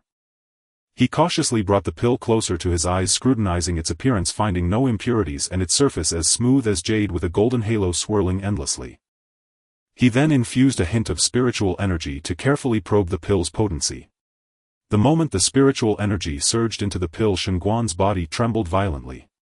His expression transformed from anticipation to shock, then from shock to ecstasy, ultimately turning into an indescribable excitement. 10-part potency. His voice carried a hint of a cry, almost shouted out. His heart raced as if it were about to leap out of his throat and tears uncontrollably welled up. His master had truly refined a longevity pill with 10-part potency. This time he had truly made the right bet. Taking Chu Feng as his master would be the wisest choice of his life. It is worth noting that the alchemy king had only refined a longevity pill with 8-part potency back in the day, which had already caused a sensation throughout the entire Defeng dynasty. Yet his master had managed to refine a perfect longevity pill with 10-part potency using a mundane iron furnace and ordinary spiritual fire in just the span of a tea break. If this were to spread, it would surely cause an even greater uproar, possibly overturning the entire alchemical world of the De Feng dynasty. Shen Guan took a deep breath, striving to calm his excited heart. The longevity pill could extend life by 100 years if this was only in the most ideal state, and only a perfect elixir with 10-part potency could truly achieve the effect of extending life by 100 years. Meanwhile, an 8-part potency longevity pill could at most extend life by 80 years. While it seemed to be only a 20-year difference for those ancient beings on the brink of death, those 20 years were worth everything to fight for. This 10-part potency longevity pill's value could not even be measured in spirit stones. Once auctioned, it would definitely fetch an astronomical figure, and not to mention that it would be more than enough to gather the materials for refining the 9-transformation concentration pill. Even buying 10 batches of materials for the longevity pill would be a piece of cake. Thud. Shen Guan knelt directly on the ground, sincerely bowing his head multiple times. Master, you are the reincarnation of the Alchemy Emperor. Pfft. As Chu Feng just picked up his teacup to take a sip, upon hearing this he spat the tea out. He wiped the corner of his mouth with his hand, his face displaying an awkward mix of laughter and tears. Although he knew Shen Guan was flattering him, the feeling of having his true identity exposed left him feeling somewhat uneasy. After all, he truly was the reincarnation of the Alchemy Emperor. Alright, get up. Chu Feng set down his teacup. Take this longevity pill to auction. Within 20 days be sure to bring back the medicinal materials I need. Yes, master. Shen Guan quickly responded, rubbing his hands together, a flattering smile plastered on his face, his eyes filled with a hint of anticipation and anxiety as he cautiously spoke. Master, I have one more humble request, and I wonder if I should mention it. Chu Feng glanced at him and lightly uttered a single word. Speak. Shen Guan took a deep breath, mustering his courage to say, when the time comes for my lifespan to dwindle, could you refine a perfect longevity pill for me? Having witnessed the full efficacy of the longevity pill, he found it difficult to accept taking a subpar version with only 80% effectiveness. Moreover, with a master like Chu Feng, a pinnacle alchemist, failing to secure a perfect longevity pill for himself would be an immense regret.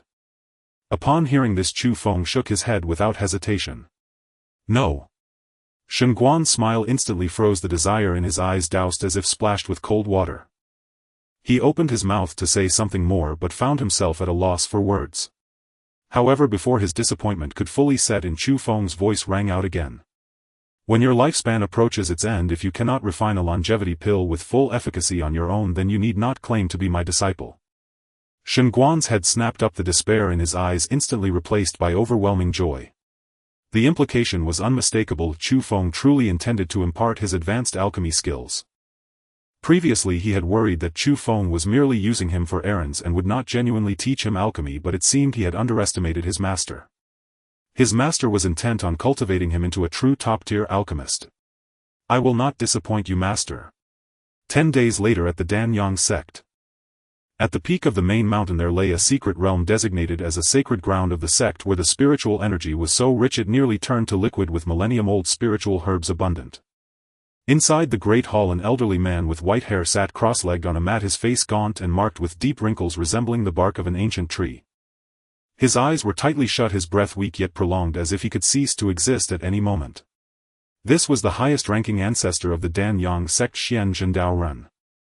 Xian Zhendao Ren was already one of the few top-tier powerhouses of the De Feng dynasty, a formidable being in the void refinement realm. Yet alas, time spares no one, even a void refinement cultivator cannot escape the shackles of lifespan. Now he had less than 10 years of lifespan left. Despite years of seclusion attempting to break through to the integration stage to extend his lifespan, he had yet to succeed and could only watch his life slowly slip away. Creak, the door was gently pushed open and a figure walked in slowly. It was none other than Yun Kanglin, the sect leader of Danyang sect. He approached Xian Zhendao Ren and respectfully bowed. Greetings, ancestor. Xian Zhendao Ren's eyelids twitched slightly and he slowly opened his eyes. His eyes were murky, yet in that instant of opening a trace of imperceptible brilliance flashed. Kanglin, what disturbs me during my seclusion? Yun Kanglin raised his head, his tone respectful yet hurried. Ancestor, I have a significant piece of news to report, if this may relate to your lifespan. Lifespan?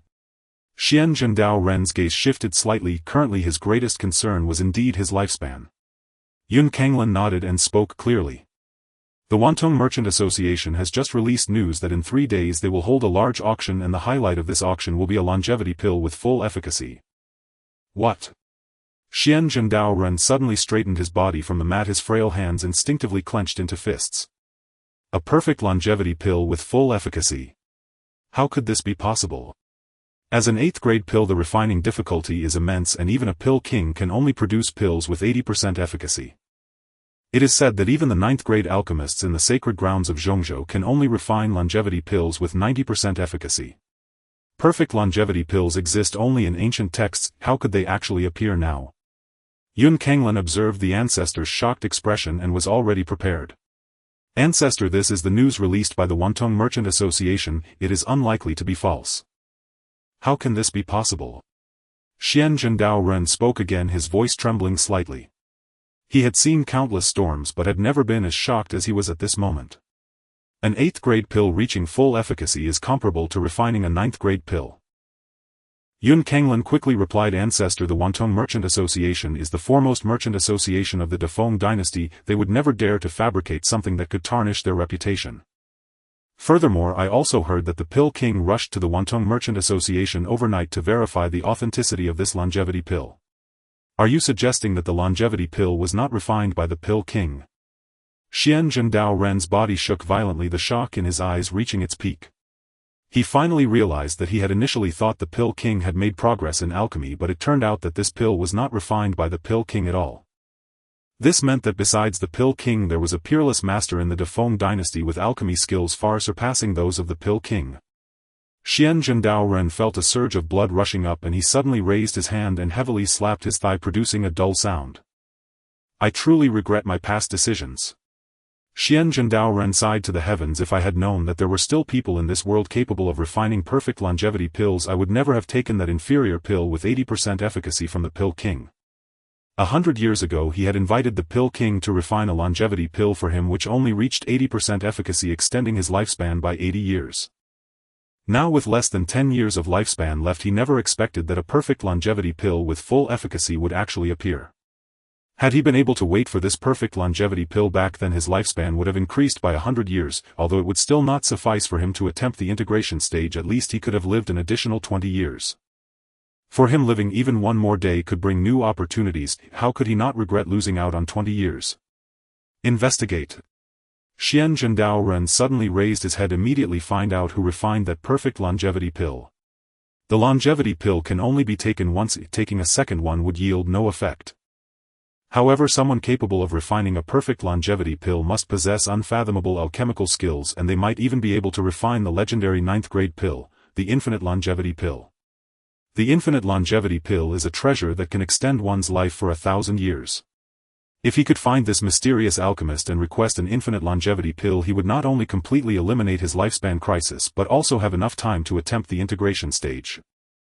Seeing the ancestor so agitated, Yun Kanglin quickly bowed and replied, Rest assured, Ancestor, I have already issued orders to fully investigate this matter while also contacting high-ranking officials of the Wantong Merchant Association to gather information about this mysterious alchemist.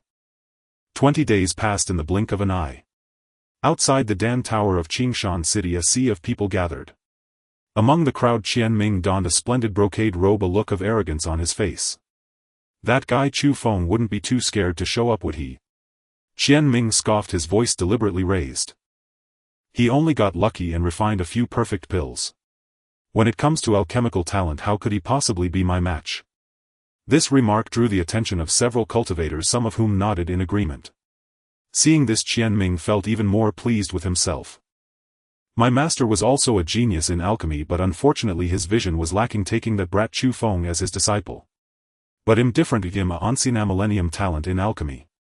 The title of the first alchemist in Qingshan City can only belong to me, Qian Ming. As soon as he finished speaking, Chu Feng arrived late and the crowd quickly parted to make way. Upon seeing Chu Feng, Qian Ming took out a yellowed beast skin scroll from his pocket and carefully unfolded it.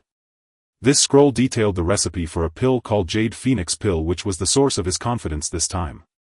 The Jade Phoenix Pill is a 4th grade pill, but its refining difficulty is only that of a 3rd grade pill, and its effects are extraordinary, capable of helping cultivators break through bottlenecks.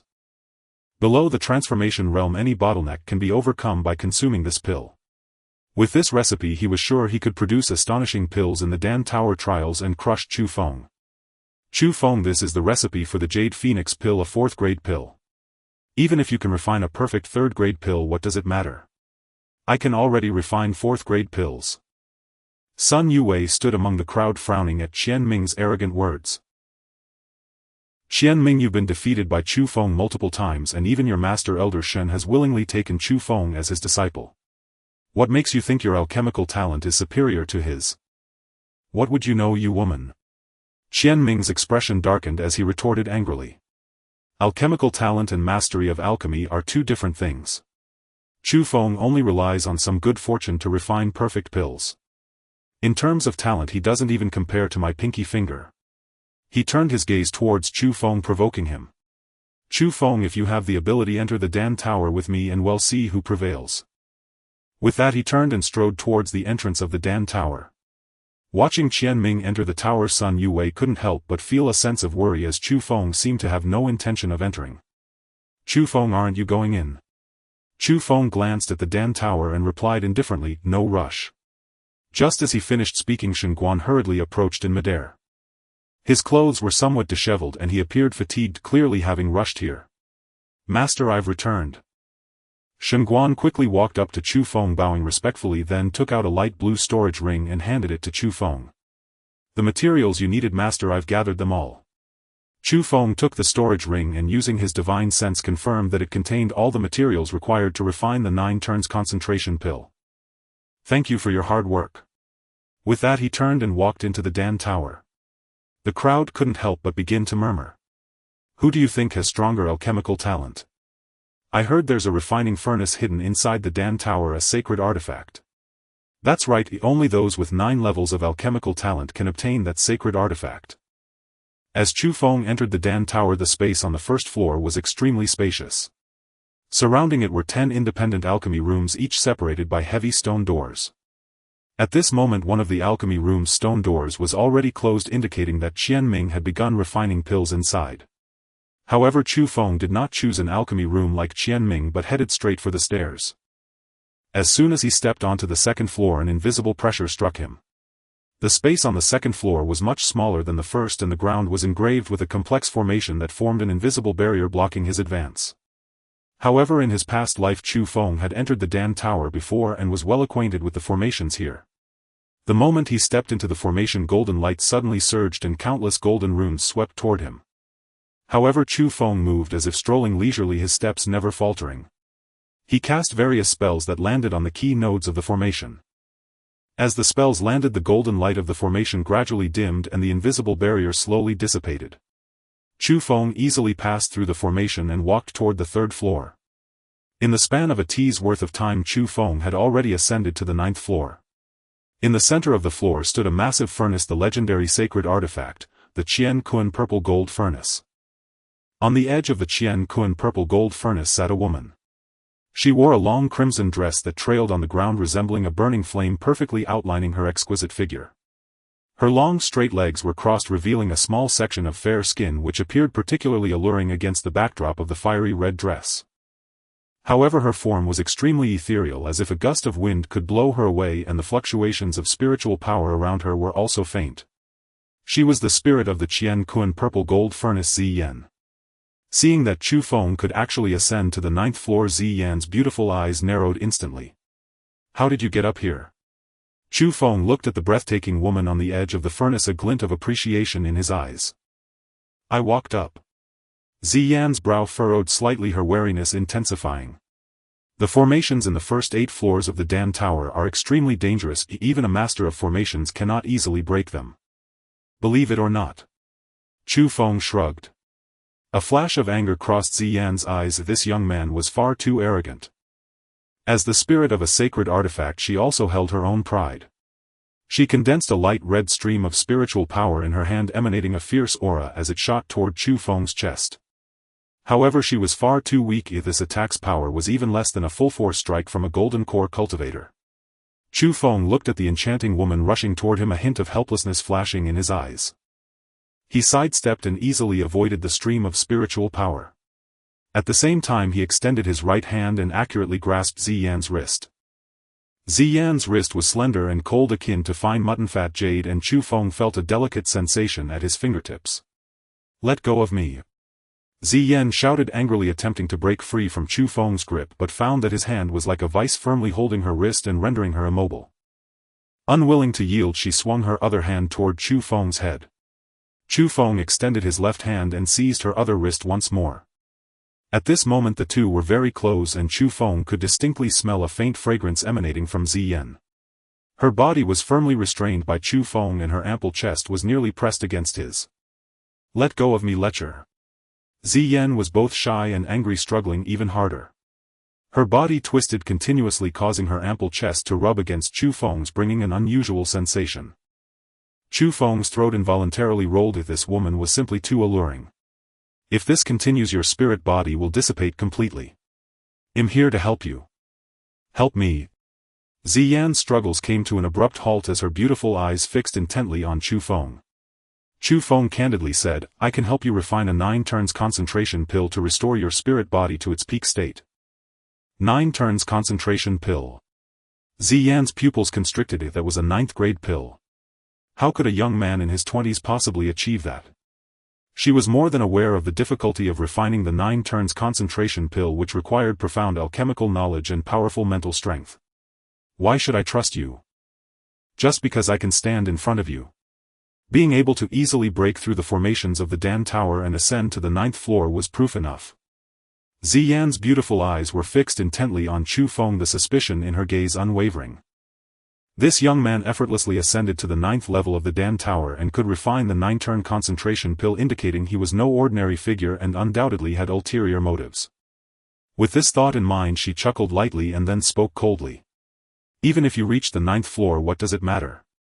She understood human nature all too well. It was either to acknowledge her as the master or forever be at her service. As a spirit of a sacred artifact, she would rather have her soul dissipate than become someone else's possession. Hearing this, Chu Feng's expression darkened immediately. He had climbed to the pinnacle of the Dan Tower and even prepared the 9-turn concentration pill, naturally needing to harness Ziyan's power. He initially planned to be sincere, as forcibly subduing a spirit with resistance was not a wise strategy. However, he never expected this woman to be so unyielding. The last trace of warmth faded from Chu Feng's eyes. If soft approaches would not work, then he would resort to force. Humph. A light snort like ice beads falling to the ground. In the next moment, Chu Feng's figure instantly vanished from sight. Ziyan's pupils suddenly narrowed. Although she was not at her peak, her perception within this 9th level of the Dan Tower should have been unmatched. Yet she only caught a fleeting imperceptible ripple in space as Chu Feng disappeared. Before she could activate the array's power to lock onto him, a long and powerful hand suddenly appeared in front of her, harshly gripping her neck. Ziyan's semi-transparent spirit quivered violently, letting out a short gasp. Immediately after, an irresistible force surged toward her. Chu Feng held her neck carelessly, tossing her to the ground like a ragged bag. Bang, a muffled thud. Ziyan's spirit flickered chaotically, her once ethereal flowy skirt now in disarray.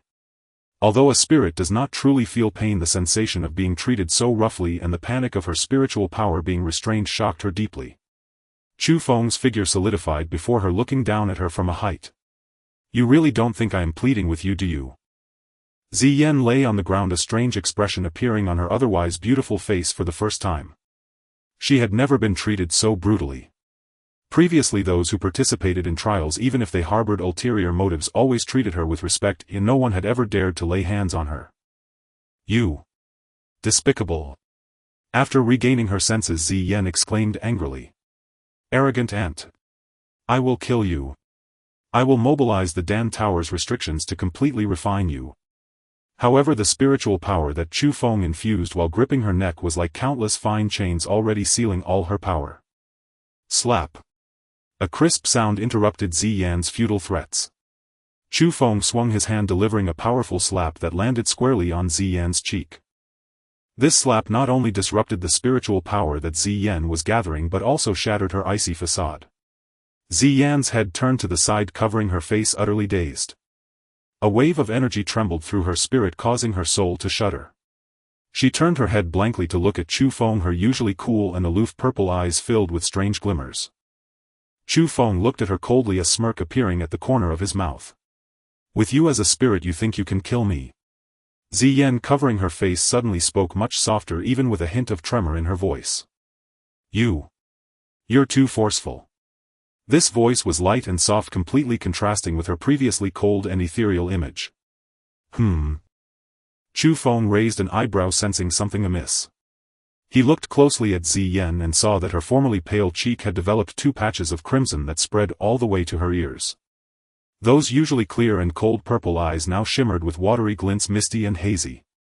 Gone was the previous cool aloofness. She looked like a bullied little woman who couldn't help but want more. This demeanor, this reaction, seemed a bit off. A sudden thought struck Chu Feng, a ludicrous yet not impossible conjecture coming to mind. You haven't seen my most forceful side yet, he said deliberately in a rough tone laced with a hint of provocation. Before his words fell, he raised his hand again, delivering another unrelenting slap to the other side of Ziyan's cheek. About the time it takes for a cup of tea to brew later. In the vast 9th level of the Dan Tower, Ziyan had tidied her slightly disheveled dress, the blush on her cheeks yet to completely fade, resembling a ripened peach. She knelt obediently beside Chu Feng, her demeanor as docile as that of a recently tamed little beast. Chu Feng remained calm. Although the process of subduing Ziyan was unexpected, the outcome was satisfying. In simple terms, she had been completely subdued. Now it was time to begin alchemy. Chu Feng sat cross-legged before the Qianquan purple gold furnace, slowly closing his eyes. In the next moment a surge of immense spiritual power erupted from within him and a green shadow of a pill furnace emerged around him. Ziyan's beautiful eyes widened instantly as the spirit of the Qianquan purple gold furnace. She had witnessed countless alchemists at work. Yet Chu Feng managed to condense a pill furnace solely with his spiritual power, a method of alchemy she had never heard of before. What shocked her even more was that the precious medicinal materials were refined the moment they entered the shadow of the pill furnace. Within the shadow of the pill furnace, the essence of each medicinal material was being rapidly extracted, impurities instantly removed, transforming into pure medicinal liquid. The utilization rate of these materials reached a staggering 100% with no waste whatsoever. It should be noted that even the most elite alchemists experience some degree of loss during pill refinement. Achieving an 80% utilization rate is already considered exceptionally rare. Yet Chu Feng managed to achieve 0 loss, an astonishing feat. How is this possible? Ziyan's voice trembled slightly as her beautiful eyes fixated on the green shadow of the pill furnace. After a brief moment, Chu Feng slowly opened his eyes, the green shadow of the pill furnace gradually dissipating. Are you ready to take the pill? Ziyan was momentarily stunned, instinctively glancing at Chu Feng's empty hands. Where is the pill? Chu Feng pointed to his dantian, a playful smile gracing his lips.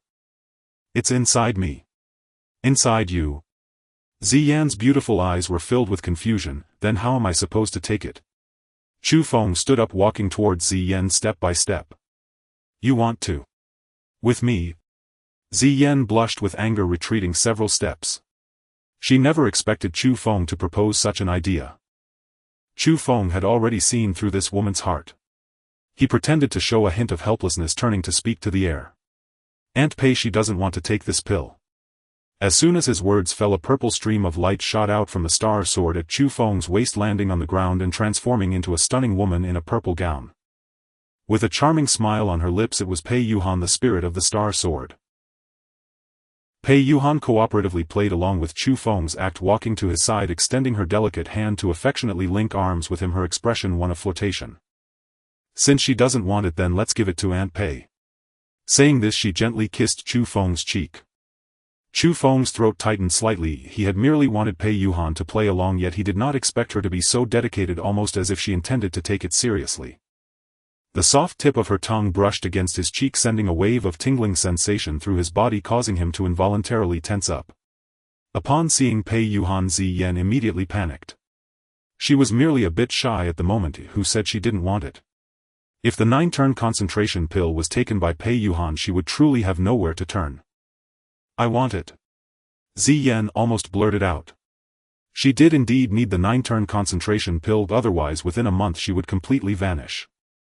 At the start, her master had left the Qianquan purple gold furnace for her, asking her to await someone with the 9-turn pill Dao talent to take the furnace and inherit the alchemy path. However, she never expected that no one with the 9-turn pill Dao talent would ever appear, and her soul power gradually faded with time, leaving her spirit increasingly weak. Now that a new master had emerged, she could not afford to miss him. Chu Feng raised his brow slightly, a hint of mockery flashing in his eyes. What do you want?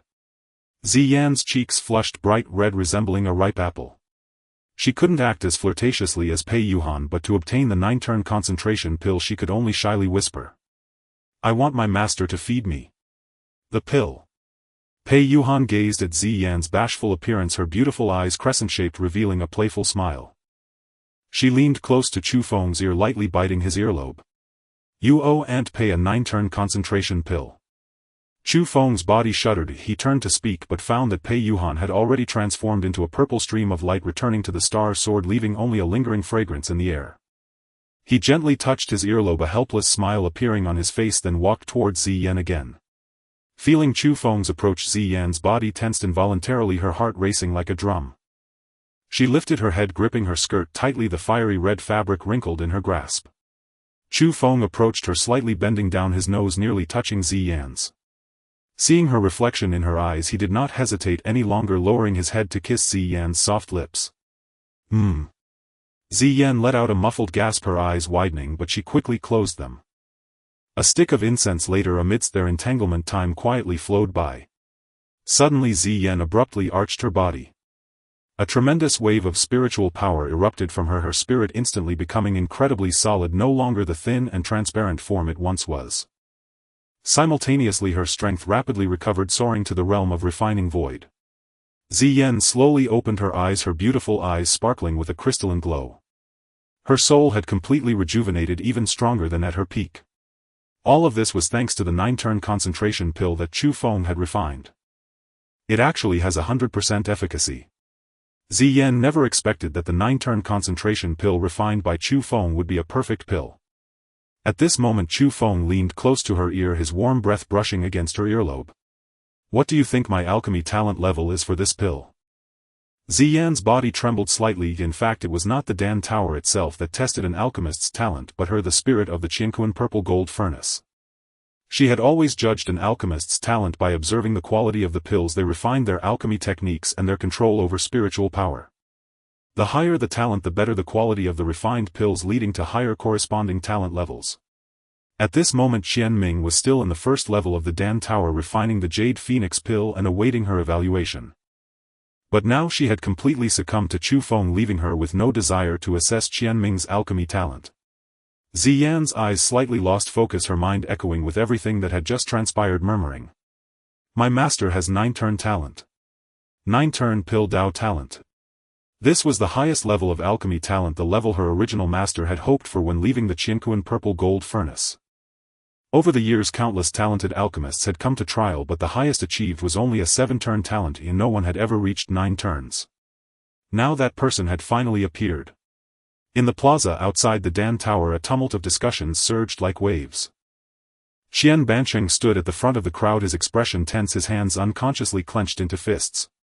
His gaze was fixed firmly on the Dan Tower's entrance, his eyes filled with anxiety.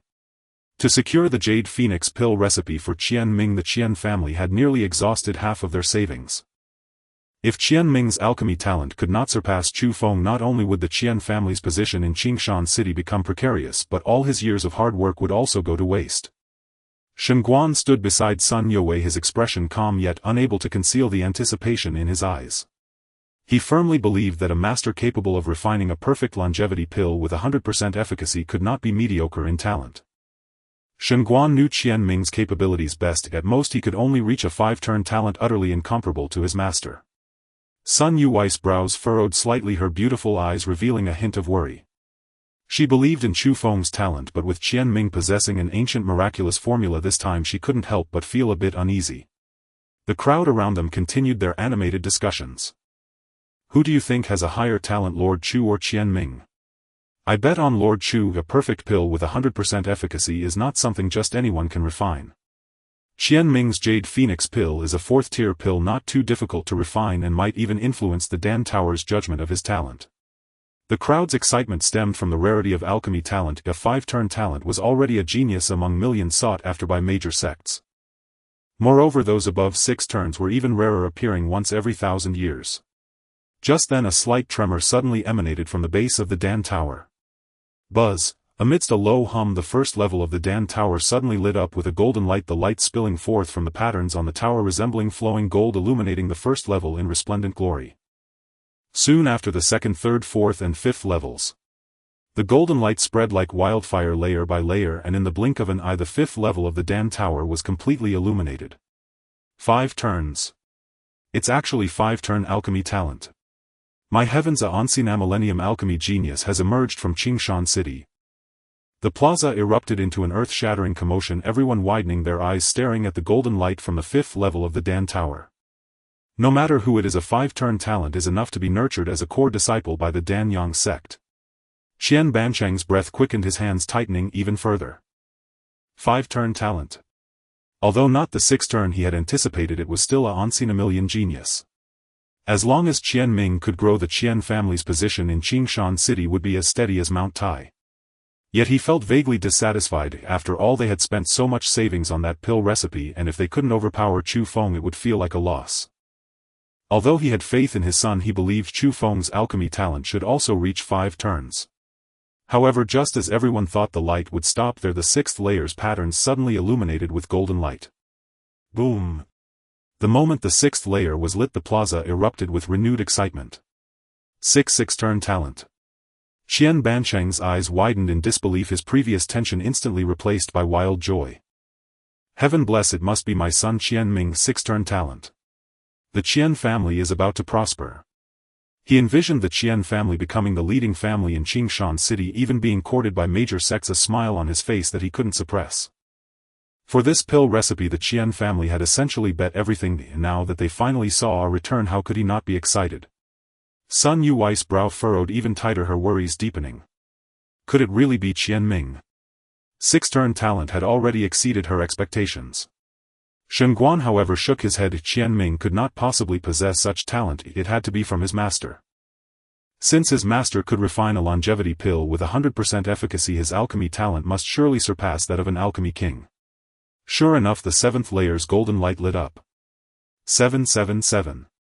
A cultivator stared wide-eyed, pointing at the 7th layer of the Dan Tower, unable to articulate anything but broken syllables. The plaza fell into a dead silence. Everyone seemed to be under a spell of stillness. After an agonizing 3 breaths, exclamations finally erupted in the plaza. 7-turn talent, it's actually 7-turn talent. This is the level of an alchemy king. It is said that the alchemy king had a 7-turn talent when he came to the Dan Tower for trials in his youth, and now Qingshan City has also produced a genius of alchemy king caliber. Qian Bancheng held his breath, a 7-turn talent younger than an alchemy king. If Qian Ming truly possessed such talent, all factions throughout the entire Dafeng dynasty would come to court the Qian family. His heart raced uncontrollably, nearly leaping out of his throat, his gaze fixed firmly on the entrance of the Dan Tower, eagerly awaiting the moment Qian Ming would emerge. Just as everyone was still immersed in the shock of the 7-turn talent, the golden light of the 8th layer suddenly illuminated, shining like the sun, instantly brightening the entire plaza. This surpassed even the alchemy king. In the entire history of the Dafeng dynasty, no alchemist with 8-turn talent had ever appeared. Qingshan City was about to rise. With such a peerless genius, the entire Dafeng dynasty would tremble because of Qingshan City.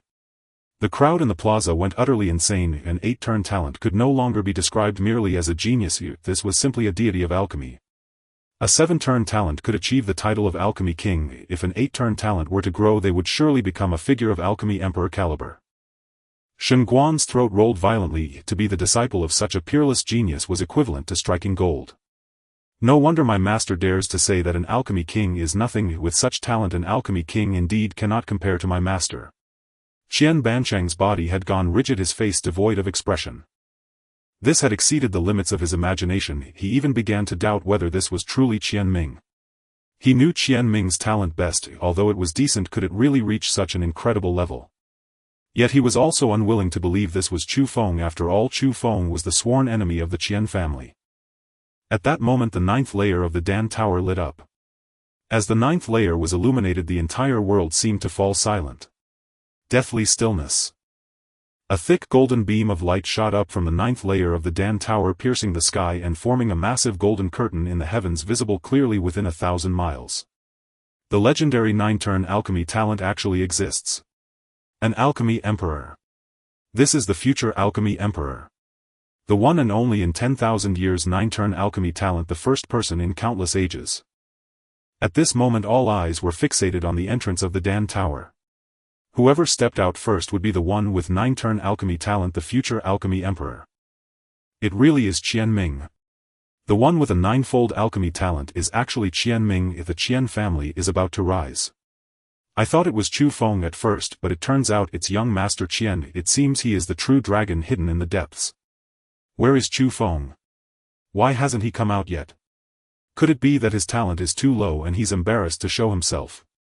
The crowd looked at Qian Ming as if he were a future alchemy emperor filled with flattery. With a 9-fold alchemy talent unique throughout the ages, such a person is destined to dominate the world. Who wouldn't want to attach themselves to him in advance? Qian Ming stood at the entrance of the alchemy tower, his face still carrying a hint of lingering apprehension. He had just finished refining a jade phoenix pill in the first-floor alchemy room and had waited for a long time without receiving any feedback from the talent test or hearing any prompts, leaving him somewhat uncertain.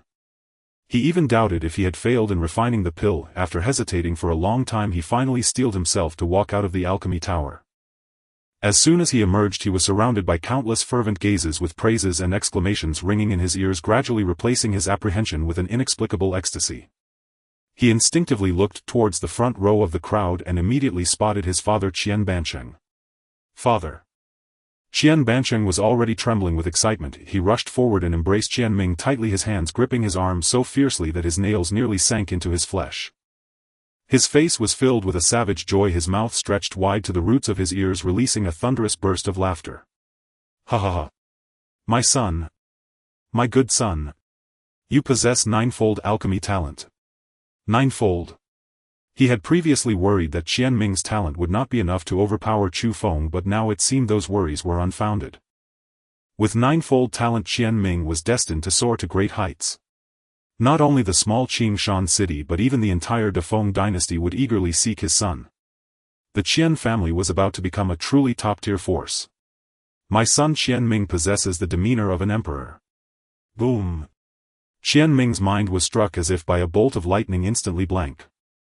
He stared blankly at his father's frenzied appearance, then turned to look at the alchemy tower behind him. The golden pillar of light had yet to dissipate and the golden glow of the 90-year tower was dazzling, as if affirming Qian Bansheng's words. More importantly, Chu Feng had still not emerged from the alchemy tower. Qian Ming's heart began to race as he finally realized. The reason Chu Feng hadn't come out must be that he had yet to refine a pill. And he, Qian Ming, was the one who possessed the unparalleled 9-fold alchemy talent.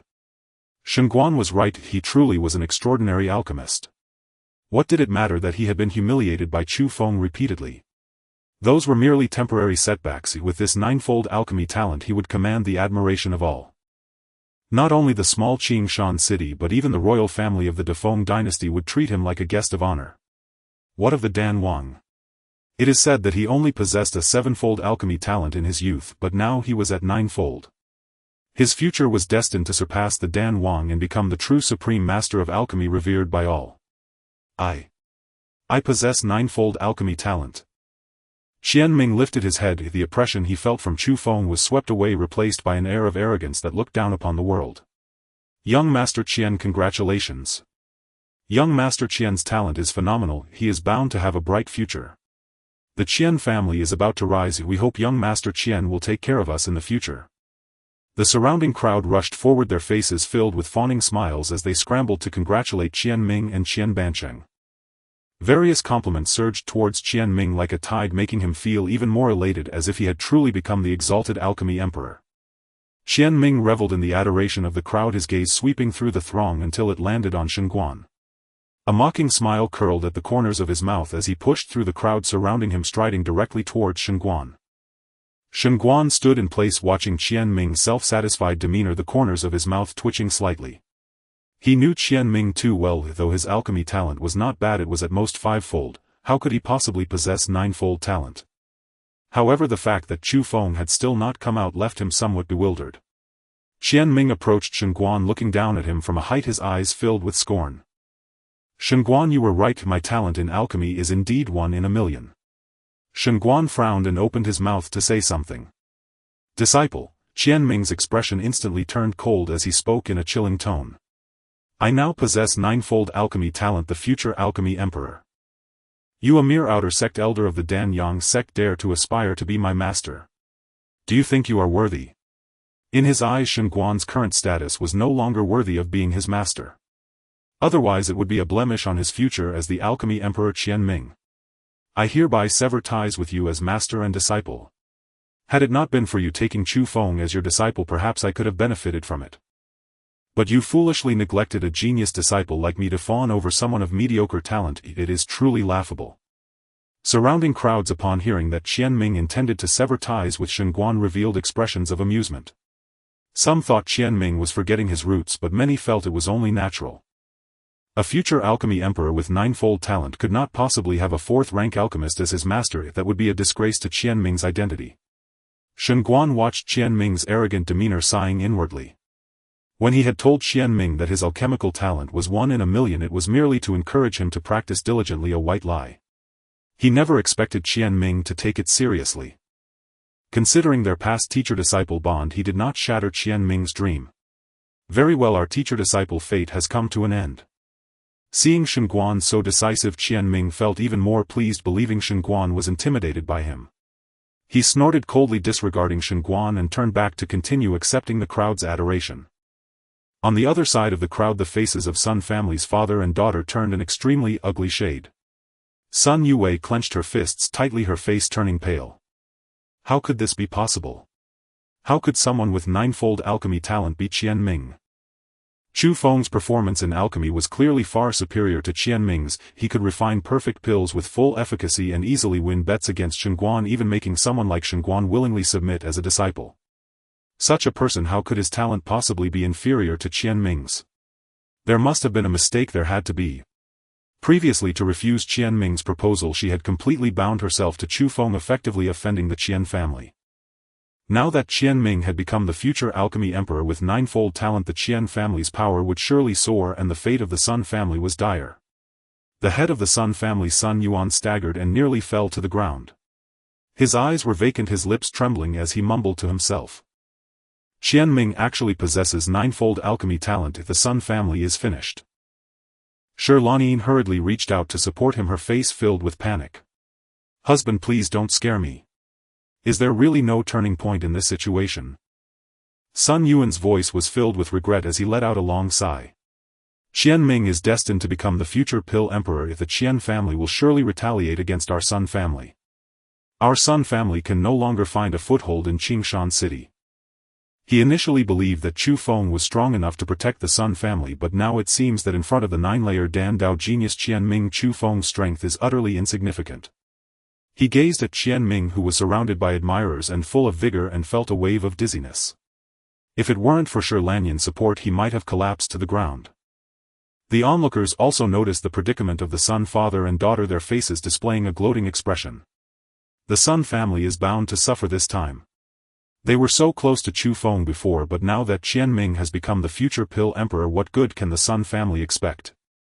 This is the outcome of choosing the wrong side. Instead of marrying the future Pill Emperor, they chose to cling to an average talent like Chu Feng, truly seeking their own demise. I think the head of the Sun family should hurry to apologize to the Qian family. Perhaps Lord Qian is magnanimous enough to spare them a life. Shirlanin looked at Sun Yuan, who seemed on the brink of collapse, then at Sun Yue's stubborn profile, and her anxiety erupted. She pointed at Sun Yue and scolded her with heartfelt anger. It's all your fault. If it weren't for your insistence on opposing Qianming, how would our Sun family have fallen to this state?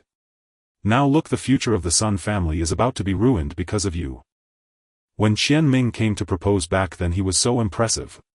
If Yue had married him, the Sun family could not only have allied with the Qian family, but the business of Wanbao Pavilion would also ascend to new heights. Yet the daughter, unaware of her blessings, insisted on opposing Qianming. Now that Qianming has become the future Pill Emperor, the Sun family's situation is perilously precarious.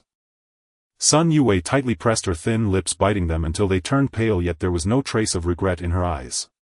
The pills refined by Chu Feng all have perfect efficacy. What can Qianming compare with him?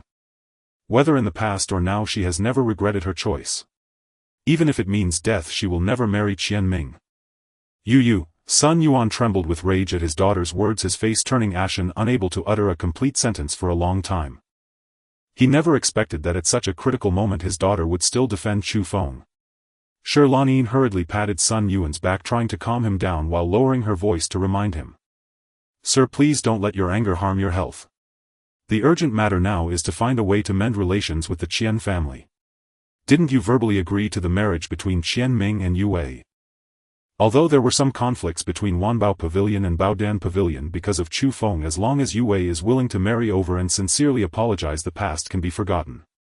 Hearing this, Sun Yuan's eyes brightened instantly and his anger dissipated considerably. He grasped Shi Lanyan's hand tightly and nodded eagerly. Yes. You are right. He turned to Sun Yue, his tone carrying a hint of firmness. Yue, at this point you must marry Qian Ming. If necessary, we can use Wanbao Pavilion as a dowry, offering it all to the Qian family.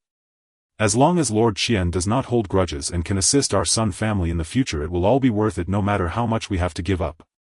What? Sun Yu's eyes turned red instantly, her voice laced with disbelief. For so many years she has been dedicated to managing Wanbao Pavilion, it has become her life's work. Now her father actually wants to hand over Wanbao Pavilion to curry favor with the Qian family. Father Chu Feng has not yet emerged from the Dan Tower. How can you be sure that his talent in alchemy is not as good as Qian Ming's? Ha! Sun Yuan couldn't help but let out a cold laugh, his tone filled with disdain. It is already a miracle to have a 9-layer Dan Dao talent appear once in a millennium. How could Chu Feng possibly have the same? There are not so many extraordinary geniuses in this world. The Sun family has already offended the Qian family. If they don't cling tightly to the Qian family now, when Chu Feng emerges from the Dan Tower, will Qian Ming still pay them any attention? He daren't gamble, nor could he afford to lose. If he lost, the entire Sun family would be ruined because of him. Even if hypothetically Chu Feng also possesses 9-layer Dan Dao talent, what difference would that make? Both being 9-layer talents, why wouldn't he choose the currently more stable Qian Ming? Qian Ming is now recognized by everyone as the future Pill Emperor, and countless forces are eager to curry favor with him. Aligning with him now would secure an advantage. Sun Yue felt a chill in her heart as she looked at the determination in her father's eyes. Her father had already been blinded by Qian Ming's 9-layer talent, and no matter what she said, he would not change his mind. Father, I will never marry Qian Ming. Unfilial daughter. Sun Yuan shouted angrily, no longer having the patience to argue with his daughter. Time was of the essence. They must curry favor with Qian Ming quickly, or it might be too late. He glared fiercely at Sun Yue, then turned and squeezed into the crowd surrounding Qian Ming. The surrounding cultivators, seeing this, voluntarily made way for Sun Yuan, wearing amused smiles. They all understood Sun Yuan's intentions. He merely wanted to cling to the Qian family while Qian Ming was at his peak. Sun Yuan pushed through the crowd, his face plastered with a sycophantic smile, loudly calling toward Qian Ming. Young Master Qian. Young Master Qian. Although he previously verbally agreed to the marriage with the Qian family, he had been delaying it because of the stunning perfect pills refined by Chu Feng wanting to observe the situation. Now that Qian Ming has become the future Pill Emperor with 9-layer talent, the last shred of hesitation in his heart vanished. Choosing Chu Feng would only allow the Sun family to reign supreme in Qingshan City, but choosing Qian Ming would enable the Sun family to soar to new heights and become a first-class family in the Defeng dynasty. The difference between the two options was clear at a glance. Moreover, if he were to oppose Qian Ming at this time, he didn't know how many forces eager to curry favor with Qian Ming would turn against the Sun family. Thus this time he absolutely cannot indulge his daughter's whims. Meanwhile, a figure emerged from the Dan Tower. It was Chu Feng. Chu Feng glanced up at the bright sunlight, feeling invigorated. Not only had he successfully acquired the sacred artifact Qian Kun Purple Gold Furnace, but he had also tamed the Qi Ling Xian from the refining Void Realm as a bodyguard, achieving 2 goals with 1 effort. Seeing Chu Feng finally emerge, everyone turned their heads to look, and the previously noisy discussions quieted significantly. However, the gazes of the crowd were somewhat odd. Because aside from the previous brilliant 9-layer golden light from the Dan Tower, there was no further movement. It must be noted that the talent test during the Dan Tower trial triggers corresponding talent light based on the quality of the pill refined. When Qian Ming emerged, the 9-layer light was still resplendent, undoubtedly triggered by Qian Ming's talent. Yet now that Chu Feng had come out, the Dan Tower showed no response, indicating only one conclusion. Chu Feng's talent in alchemy was either pitifully low, not even reaching the 1st layer, or he had failed in refining the pills, thus not triggering the talent test. Surely Chu Feng's aptitude in alchemy isn't completely non-existent, right? In my opinion, it is more likely that his talents have been overshadowed by Qian Shao's brilliant 9-layered radiance. After all, 9-layered brilliance is simply too dazzling, and even if Chu Feng has talent it would be suppressed and unable to manifest. I think he must have failed in his alchemical attempt, which is why his alchemical talent hasn't been detected. That makes sense. I used to think Chu Feng was impressive, but it turns out his talent is so lacking. It seems Qian Shao is the true genius in alchemy. The cultivators who once praised Chu Feng now turned against him, pointing and whispering, their faces filled with disdain. Hearing the crowd's discussions, Qian Ming's smile grew even more smug. He turned to look at Chu Feng, a smug curve forming at the corner of his mouth. He knew that Chu Feng was merely a lucky waste and the true genius was none other than himself. Qian Ming suddenly raised his hand, holding up a completely translucent white pill, and declared loudly, "Everyone take a good look. This is the Yufeng pill I refined at the Dan Tower, a 4th-grade pill with 80% efficacy." The crowd erupted into excitement. 4th-grade pills are exceedingly rare in Qingshan City, let alone the Yufeng pill with 80% efficacy. For those cultivators stuck at their bottleneck for many years, this pill is a true treasure that could turn their fate around. More importantly, this pill was refined by Qian Ming, the best proof of his 9-layered alchemical talent. Being able to purchase this pill not only offers the chance for a breakthrough but also indirectly establishes a connection with the Qian family. I am willing to pay 80,000 spirit stones for this pill. A plump wealthy merchant was the first to shout, his face filled with urgency. He had been stuck at the Foundation Establishment 9th layer for years and had been unable to break through. If this Yufeng pill was like a lifeline to him. "I offer 100,000. Someone immediately raised the bid. "I'll give 110,000. Qian Shao's pills are definitely worth this price. 150,000. I'll pay 150,000. Qian Shao, sell this pill to me, and in the future I am willing to serve the Qian family. 160,000. My Li family is also willing to follow Qian Shao." The bids surged one after another, with prices skyrocketing from 80,000 spirit stones to 160,000 in just a few breaths, and it was still climbing. Qian Ming watched the chaotic bidding scene before him, his smile growing more and more smug. He glanced at Chu Feng secretly, thinking, "Chu Feng, do you see this? This is the gap between us. What if you can refine a 3rd-grade pill with full efficacy? I can casually refine a 4th-grade pill, and I have a 9-layered alchemical talent. In my eyes you are merely a clown." Just then a loud voice rang out from the back of the crowd, immediately drowning out all the bidding sounds. "I'll pay 200,000 spirit stones." The crowd turned to look, subconsciously parting to make way. Who is so generous? It was Sun Yuan, his face adorned with a flattering smile, striding directly towards Qian Ming. "Congratulations, young master." Sun Yuan reached Qian Ming, deeply bowing with the utmost respect. "My Sun family is willing to pay 200,000 spirit stones for the young master's renowned pill." To curry favor with Qian Ming he has indeed spent heavily. But to him all of this is worth it. As long as he can climb up the big tree that is Qian Ming, the future returns for the Sun family will be endless. Qian Ming glanced at Sun Yuan's fawning face. He had indeed considered marrying Sun Yue, as the Wanbao Pavilion is also a decent asset in Qingshan City. However, now he is the future pill emperor with 9-layered alchemical talent, and a woman like Sun Yue is no longer worthy of him. He raised his hand and patted Sun Yuan's cheek coldly, saying, "Before I entered the Dan Tower for trials, Sun Yue might have had the qualifications to be my concubine, but now she is only worthy of being my maid." Boom! This statement was like a bolt from the blue, crashing down on Sun Yuan's head. His fawning smile instantly froze, and he stood there in shock. He never expected that after lowering himself to curry favor, even offering 200,000 spirit stones to buy the pill, Qian Ming would humiliate him, so utterly humiliating his daughter. Sun Yue is his pride and joy, a well-known talented woman in Qingshan City, yet she is only worthy of being someone's maid. Yet in just an instant a flattering smile reappeared on Sun Yuan's face, even more humble than before. What Qian Shao said is correct. Being able to be Qian Shao's maid is her honor, and it is also our Sun family's honor. For the future of the Sun family, what does this little humiliation count for? As long as he can associate with Qian Ming, let alone his daughter being a maid, he would even be willing to toil like a servant. At the back of the crowd, Sun Yue heard Qian Ming's words and saw her father's abject demeanor, feeling a chill run from her feet straight to her head, her entire body turning cold. Qian Ming looked at Sun Yuan's reaction with satisfaction, and his sense of superiority intensified. He turned his head, his gaze falling on Chu Feng once again.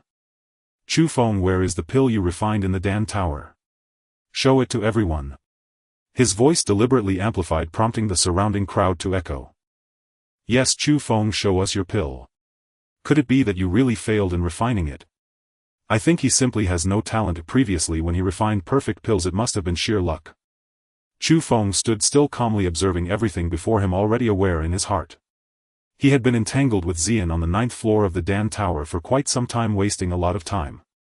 At just the right moment Qian Ming emerged and the crowd naturally assumed that the one with 9-layered alchemical talent was Qian Ming. As for the pill he refined, it had long since transformed into pure medicinal liquid absorbed by Xian. This was something he naturally could not reveal publicly. Even if he did, no one would believe him, and instead it would be seen as an excuse for his alchemical failure. Thus Chu Feng merely cast a faint glance at Qian Ming, choosing not to respond. However, his silence in Qian Ming's eyes was an acknowledgement of his failure in alchemy. Chu Feng, weren't you quite arrogant before? Did you really think that refining a few perfect pills through some unorthodox methods made you a master of alchemy? In front of me, the future pill emperor with 9-layered talent, you aren't even worthy to carry my shoes. Chu Feng's brows slightly furrowed, a hint of imperceptible coldness flashing in his eyes. He couldn't be bothered to argue with a clown, but such a jumping clown was indeed rare. Noisy. With a cold shout, Chu Feng's aura suddenly erupted with the pressure of the nascent soul realm. Everyone felt a blur before their eyes as Chu Feng's figure instantly appeared before Qian Ming. Slap. The crisp resounding sound of a slap echoed throughout the square. Qian Ming didn't even see how Chu Feng moved before he felt a tremendous force rushing towards him. He let out a miserable cry, his body flying back like a kite with a broken string. Pfft! Qian Ming spat out a mouthful of blood, 2 blood-stained teeth flying from his mouth. Half of his cheek swelled at a visible rate resembling a pig's head, the fiery pain nearly causing him to faint.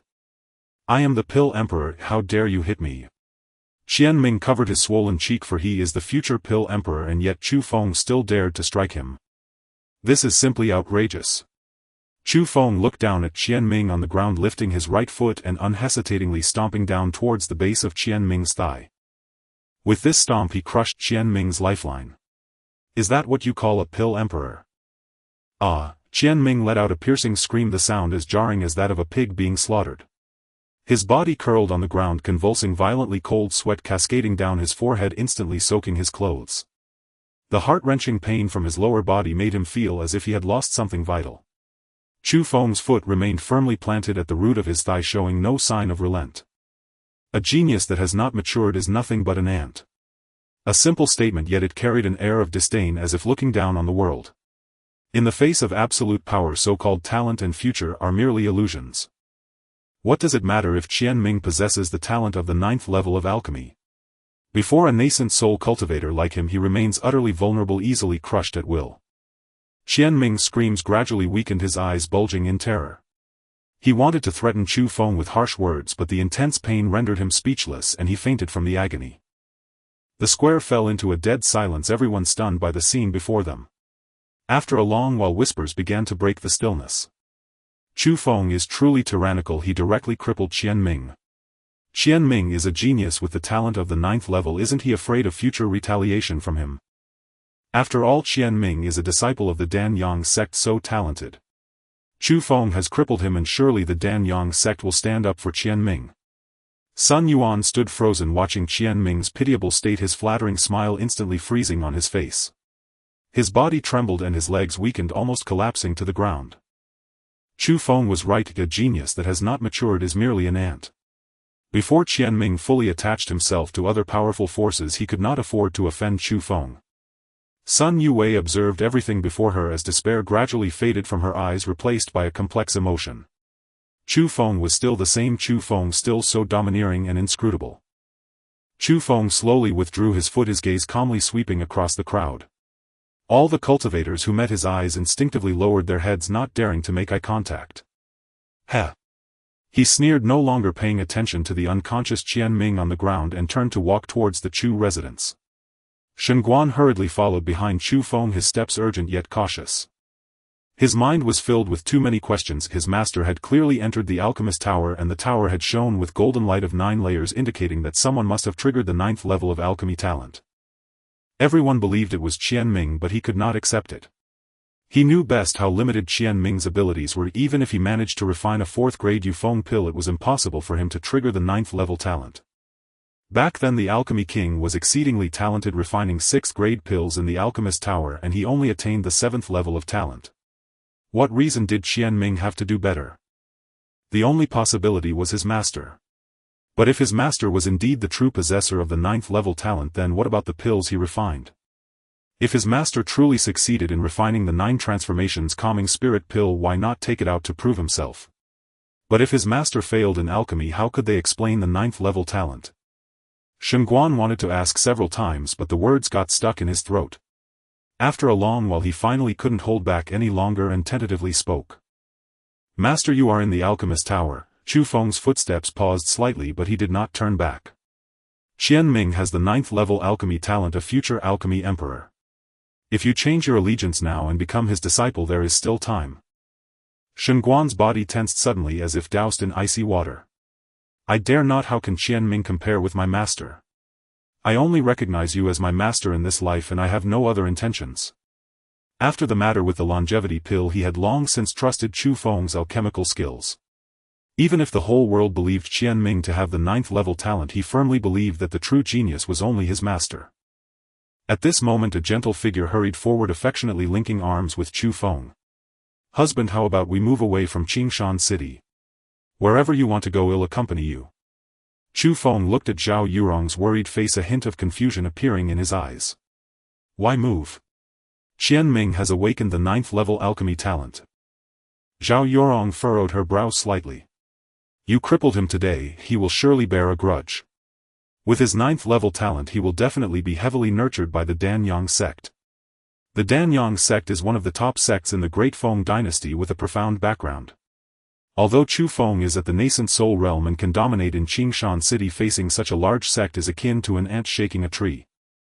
I fear that he will take revenge on you using the power of the Danyang sect. Chu Feng looked at Zhao Yurong's worried expression and gently patted the back of her hand. Don't worry, no need to move. Let him dream for a few more days. When the people from the Danyang sect really come, his dream will come to an end. Upon hearing this, Shengguan fell into deep thought. The Danyang sect. Thud, a deep distant bell rang from the bell tower, penetrating the clouds and echoing throughout the entire Danyang sect. What sound is that? The fortune bell, it hasn't rung in years. I recall that since I entered the sect I haven't heard the fortune bell ring. The disciples of the Danyang sect paused their activities, looking up toward the bell tower. The fortune bell was merely a legend in the Danyang sect, said to ring only when a great opportunity arises. Thud, the second bell rang louder than the first. It rang twice. The fortune bell actually rang twice. What on earth happened? Could it be that a peerless genius has emerged in the sect? Impossible, there haven't been any notably talented new disciples lately. The elders also emerged from their secluded meditation, their figures flickering as they gazed towards the bell tower. The sound of the bell rang on and on, growing louder, echoing like thunder above the Danyang sect. Su Qing grabbed the arm of an elderly man beside her, her face full of curiosity. Grandfather, what is going on with this bell sound? This elderly man was Elder Su of the Danyang sect, currently looking up at the main peak, his lips moving as he counted the bell sounds. 1 ring, 2 rings, 3 rings. As the bell sounds continued, Elder Zu's body began to tremble slightly, his calm expression gradually replaced by excitement. His breathing quickened, his eyes growing brighter. 4 rings, 5 rings, 6 rings. Elder Zu's voice trembled slightly and his bodice shaking became more pronounced. Su Qing looked at her grandfather's unusual demeanor, more curious than ever. Grandfather, what's wrong with you? It's just a few bell sounds, right? 7 rings. Elder Su suddenly raised his voice, his body shaking violently, his eyes bursting with astonishing light. 8 rings. When the 8th bell rang, Elder Zu's eyelids twitched uncontrollably. Having lived nearly 1,000 years, he never imagined he would hear the fortune bell ring 8 times in his lifetime. Thud, the 9th bell rang out thunderously, echoing above the Danyang sect for a long time. 9 rings, it actually rang 9 times. Elder Su could no longer contain his excitement, shouting with a voice tinged with choked emotion. The elders, upon hearing the 9th bell, were utterly stirred. 9 rings, the fortune bell rang 9 times. That ancestor once said, when the fortune bell rings it signifies the arrival of a great talent in alchemy. 9 rings, what an extraordinary talent in alchemy this must be. Su Qing was taken aback by her grandfather's reaction. She quickly supported Elder Su, anxiously asking, "Grandfather, what's going on?" Elder Su took a deep breath, trying to calm his excited heart. "Qinger, you must not know this. The fortune bell was left by an ancestor of our Danyang sect. This ancestor once left a tower of alchemy in Qingshan City, which is not only a place of inheritance but also a tower for testing talents. When an alchemist enters to refine pills, they can test their own alchemical talent based on the quality of the pills." He paused before continuing. "The fortune bell is connected to the tower of alchemy. If a talent of 6th level or above appears, it will trigger the fortune bell. The ancestor left a decree that the day the fortune bell rings 9 times is the beginning of our Danyang sect's prosperity. The tower of alchemy, the fortune bell. The 9th level of alchemy talent." Su Qing's eyes widened. She had heard of the Tower of Alchemy but always regarded it as a mere legend, never taking it to heart. She never expected that the Tower of Alchemy was actually related to the fortune bell and that a person with the 9th level of alchemy talent truly existed. "Grandfather, is this legend really true? How could it be false?" Elder Su sighed. "The Alchemy King once entered the Tower of Alchemy for testing, and he measured a 7th level of alchemy talent. At that time the fortune bell rang 7 times. It's a pity that the Alchemy King was not a disciple of our Danyang sect, otherwise we would have long since become the #1 sect in the Great Feng dynasty." Su Qing's heart raced. She finally understood why her grandfather was so excited. A 7-level talent Alchemy King was already the #1 in alchemy in the Great Feng dynasty. Did the 9th level talent mean that there was an alchemical genius in Qingshan City that surpassed even the Alchemy King? "Grandfather, are you saying that someone with the 9th level of alchemy talent has emerged in Qingshan City?" Elder Su nodded heavily, his eyes sparkling with brilliance. "Such a peerless genius must be brought under our Danyang sect. I must go meet the sect master immediately to discuss this matter." The sacred land of the Danyang sect. Yun Kenglin stood respectfully in front of Xian Zhen Daoist, his tone grave as he reported. "Ancestor, I have found out that the longevity pill with 10-fold efficacy auctioned by the Wantong Merchants Association actually came from our outer sect elder Shenguan." "What?" Xian Zhen Daoist's body jolted, a trace of incredulous shock flashing in his murky eyes. How could an outer sect elder possibly refine an 8th-grade longevity pill with 10-fold efficacy? Yun Kenglin nodded, his tone carrying a hint of certainty. With Shenguan's alchemical skills he could never have refined a longevity pill with 10-fold efficacy. In my opinion, he must have someone backing him. That pill was likely refined by the person behind him and he merely auctioned it off. As soon as his voice fell, a deep and distant bell rang suddenly from afar. Thud, both Xian Zhen Daoist and Yun Kenglin shook, exchanging glances and seeing the shock in each other's eyes. "Is that the fortune bell?" Yun Kenglin exclaimed. Xian Zhen Daoist remained silent, simply straining to listen with a serious expression. The second bell rang. The two of them ceased their conversation, silently counting the bell sounds. 1 ring, 2 rings, 3 rings. When the 7th ring sounded, Yun Kenglin's body began to tremble uncontrollably, his face filled with disbelief and excitement. 7 rings. When the Alchemy King tested, the fortune bell only rang 7 times. This meant that a genius with at least 7th level of alchemy talent had emerged in Qingshan City. 8 rings. The moment the 8th bell rang, Xian Zhen Daoist's eyelids twitched uncontrollably as well. 8th-level talent. This had already surpassed the Alchemy King. The 9th bell rang out thunderously, echoing like thunder above the Xianzhen Hall. Xian Zhen Daoist and Yun Kenglin looked at each other sharply, speaking in unison. 9th level alchemy talent. Xian Zhen Daoist's body trembled violently, the fatigue from before dissipating significantly. 9th level alchemy talent. The talent said to be possessed only by the alchemy emperors had truly appeared in Qingshan City. Moreover, it was highly likely to be the person behind Shenguan. Yun Kenglin's face was filled with ecstasy. He suddenly remembered something and immediately spoke.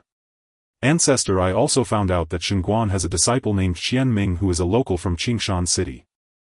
Do you think that longevity pill with 10-fold efficacy could have been refined by Qian Ming?" Xian Zhen Daoist abruptly stood up, radiating a powerful aura.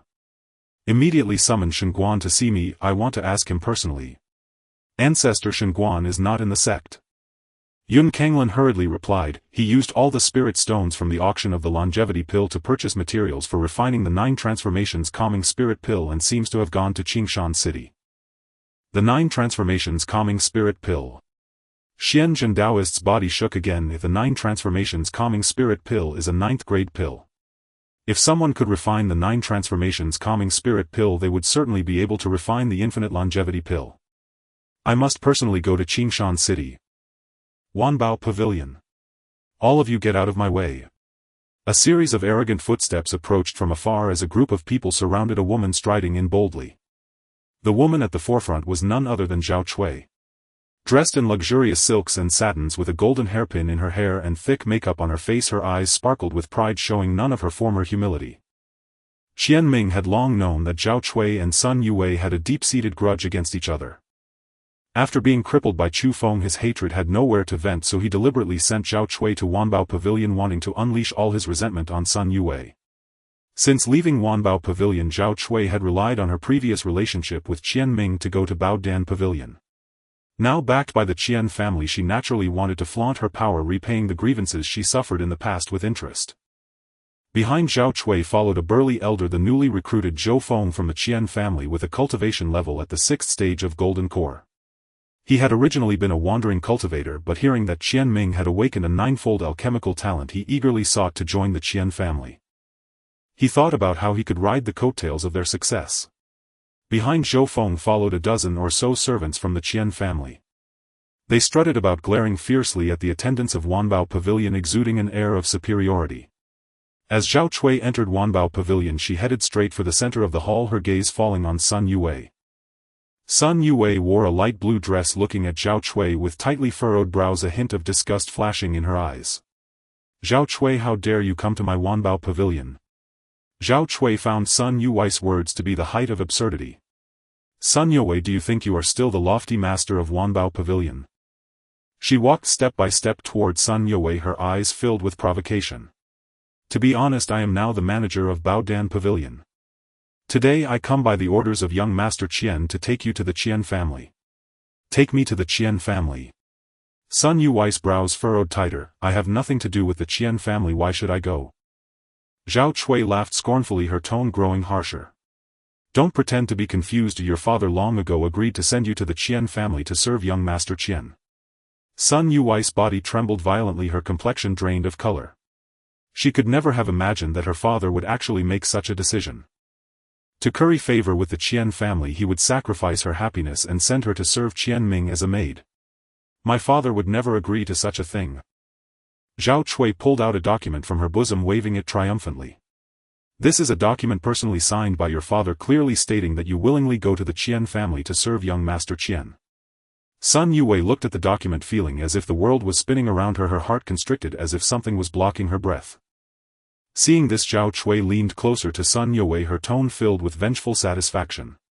"The Sun family no longer has anyone to back you. Today you will go whether you like it or not." Sun Yue's gaze swept over the elders of Wanbao Pavilion, who all lowered their heads, not daring to meet her eyes. Her heart sank little by little. Indeed, if her father had agreed, who else would stand up for her? Sun Yue raised her head, her tone resolute. "Even if I die, I will never serve that useless Qian Ming as a maid." Zhao Cui's expression darkened instantly, a hint of cruelty flashing in her eyes. She suddenly raised her hand and slapped Sun Yue across the face. Slap.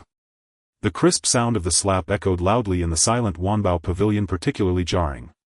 "Sun Yue, you dare to insult young Master Qian, I see you are asking for it." Sun Yue was knocked to the side by the slap, a burning pain on her cheek and a hint of faint blood oozing from the corner of her mouth.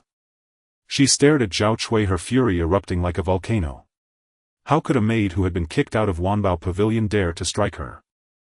"Zhao Cui, you're courting death." Sun Yue suddenly summoned her spiritual energy, intending to teach this ungrateful wretch a lesson. But at that moment Zhou Feng, who was standing behind Zhao Cui, suddenly moved. He snorted coldly and a tremendous pressure erupted from his body, his 6th level golden core spiritual power sweeping forth like a tide, instantly enveloping Sun Yue. Sun Yue felt a massive force pressing down on her, as if her spiritual energy had been frozen, unable to circulate. 6th level golden core. She was merely at the foundation establishment stage, with no power to resist against a golden core expert. Seeing Sun Yue being suppressed by Zhou Feng, Zhao Cui's smile grew even more triumphant. She reached out to gently stroke Sun Yue's swollen cheek, her tone dripping with mockery. Sun Yue, you are now even worse than a dog. Young Master Qian would allow you to be a maid if that is your honor. Sun Yue glared at Zhao Cui, spitting fiercely. Zhao Cui, you ungrateful wretch, if it weren't for me taking you in back, then you would have starved to death on the streets. Now you actually help outsiders to humiliate me, you will face retribution. Zhao Cui laughed scornfully, speaking disdainfully. I am now following young Master Qian, enjoying a better life than being a servant in your Wanbao pavilion. Sun Yue looked at Zhao Cui's smug face, her despair rising like a tide. She knew that she was unlikely to escape this calamity today. However, she would rather die than submit. Sun Yue suddenly reached for a dagger, gripping it tightly in her hand. I would rather die than serve others as a slave or maid. As she spoke, she raised the dagger, ready to stab it into her own neck. Presumptuous. Zhou Feng's expression darkened at the sight. He snorted coldly, increasing his pressure. Sun Yue felt her entire body stiffen, unable to move even a finger, her arms refusing to lift. Her eyes were filled with unwillingness and despair, tears uncontrollably streaming down her face. Taking you back to the Qian family is the first task young Master Qian assigned to me. Zhou Feng's voice turned icy. If you die, wouldn't that be slapping my face? Before his words fell, Zhou Feng suddenly waved his hand. A powerful force of spatial distortion instantly surged forth, striking the dagger in Sun Yue's hand. Bang! The dagger shattered into countless fragments, scattering across the ground. Sun Yue looked at the shards on the floor, her light completely dimming. Even the right to take her own life had been stripped away. Since you are so ungrateful. Zhou Feng's eyes flashed with cruelty as he walked step by step toward Sun Yue. Then I'll first cripple your cultivation before taking you back. He raised his hand, gathering a mass of rich spiritual energy in his palm, and struck hard at Sun Yue's dantian. Sun Yue closed her eyes in despair, knowing that with this strike she would become a cripple. However, the anticipated pain never came.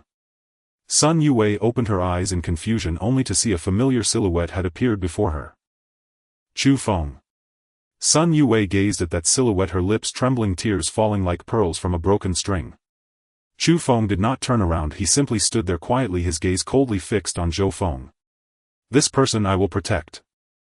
Zhou Feng's hand froze in midair as he looked at the suddenly appearing Chu Feng, his brow furrowing tightly, a hint of wariness flashing in his eyes. He naturally recognized Chu Feng, a powerful being at the nascent soul stage who could be said to overshadow everything in Qingshan City. However, he had already pledged allegiance to the Qian family. If he couldn't handle this small matter, how would he establish himself in the Qian family in the future? Zhou Feng gritted his teeth and said stiffly. Chu Feng, she is someone young Master Qian wants. Aren't you afraid of offending the Qian family by doing this? Before he could finish, Chu Feng threw a punch. Boom! The spiritual power at the nascent soul stage erupted like a volcano, the wind from his fist howling. Zhou Feng's face changed dramatically. He hurriedly summoned all his spiritual energy, forming a thick shield of spiritual energy. Crack! The shield shattered instantly and Chu Feng's fist struck hard against Zhou Feng's chest. Pooh! Zhou Feng spat out a mouthful of blood, flying out of Wanbao Pavilion. Several of his ribs broke and his breath became weak. Seeing Chu Feng's cold gaze, he no longer dared to linger, scrambling to get up and running away without looking back. As he fled, he did not forget to leave a harsh warning. I will report today's incident to young Master Qian. Just you wait. Watching Zhou Feng's disheveled retreat, the servants of the Qian family who had followed were all scared, pale, their legs trembling. They no longer dared to stay, throwing away their clubs and scrambling out of Wanbao Pavilion, fearing that if they were a moment late they would meet the same fate as Zhou Feng. Zhao Cui watched the scene before her, her soul already scared out of her body. Her legs went weak, wanting to flee, but she found she couldn't move. Chu Feng slowly turned around, his cold gaze landing on Zhao Cui. You deserve to die. Zhao Cui trembled all over, kneeling to the ground with a thud, her voice trembling as she begged for mercy. Young Master Chu, spare me. Young Miss, save me. But before she could finish, her throat was seized by Chu Feng. Zhao Cui's body instantly stiffened, her eyes widened, her face turning red. Chu Feng's gaze showed no fluctuation as he tightened his wrist. Crack! With a crisp sound, Zhao Cui's neck was directly snapped. Her body fell limply to the ground, her light completely fading, never to make another sound. After doing all this, Chu Feng slowly turned around to look at Sun Yue. If you encounter any difficulties in the future, let Xiao He find me. After speaking, Chu Feng turned to leave Wanbao Pavilion. Sun Yue watched Chu Feng's retreating figure, her gaze complex, filled with gratitude, grievance, and a trace of indescribable emotion. As she gazed at that silhouette, a surge of courage suddenly welled up from her heart. Chu Feng. Chu Feng paused but did not turn around. Sun Yue's heart raced, her cheeks suddenly burning. Her body trembled slightly and her breathing grew rapid. But still she quickly ran in front of Chu Feng, blocking his path. Sun Yue lifted her head, fixing her gaze firmly on Chu Feng.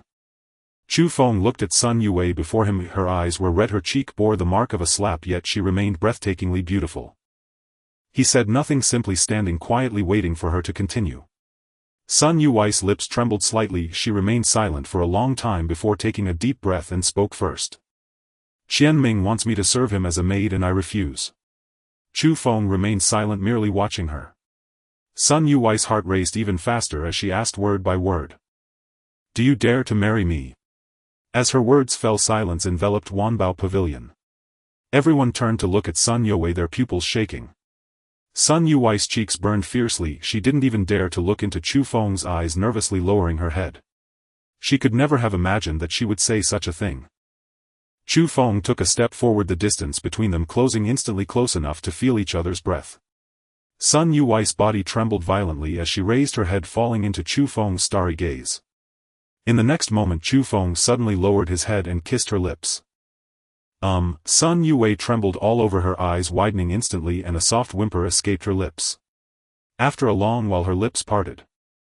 Sun Yue felt as if she were walking on clouds, her head spinning as if caught in a dream after having her first kiss taken from her in public. Until Chu Feng leaned in close to her ear, his warm breath brushing against her earlobe, bringing a tingling sensation. I dare to marry, but have you thought about how to face your family? Sun Yue's body jolted and she instantly regained her clarity. Yes, her father had already agreed to the Qian family's proposal and the Sun family would naturally oppose her marrying Chu Feng. Chu Feng was willing to face it with her, but he wanted to know just how resolute Sun Yue's attitude was. Sun Yue raised her head, a glint of determination flashing in her eyes. From now on I am no longer a member of the Sun family. She had made up her mind, rather than staying with the Sun family she would follow Chu Feng. Chu Feng nodded in satisfaction and then took her hand. Then come back to the mansion with me. Sun Yue's breath caught sharply, going back to the mansion with Chu Feng. She never imagined things would progress so quickly. Just as she was in a daze, a clear voice suddenly rang out. Miss. Little He rushed out from behind the counter, kneeling before Sun Yue with a thud. Miss, please take Little He with you.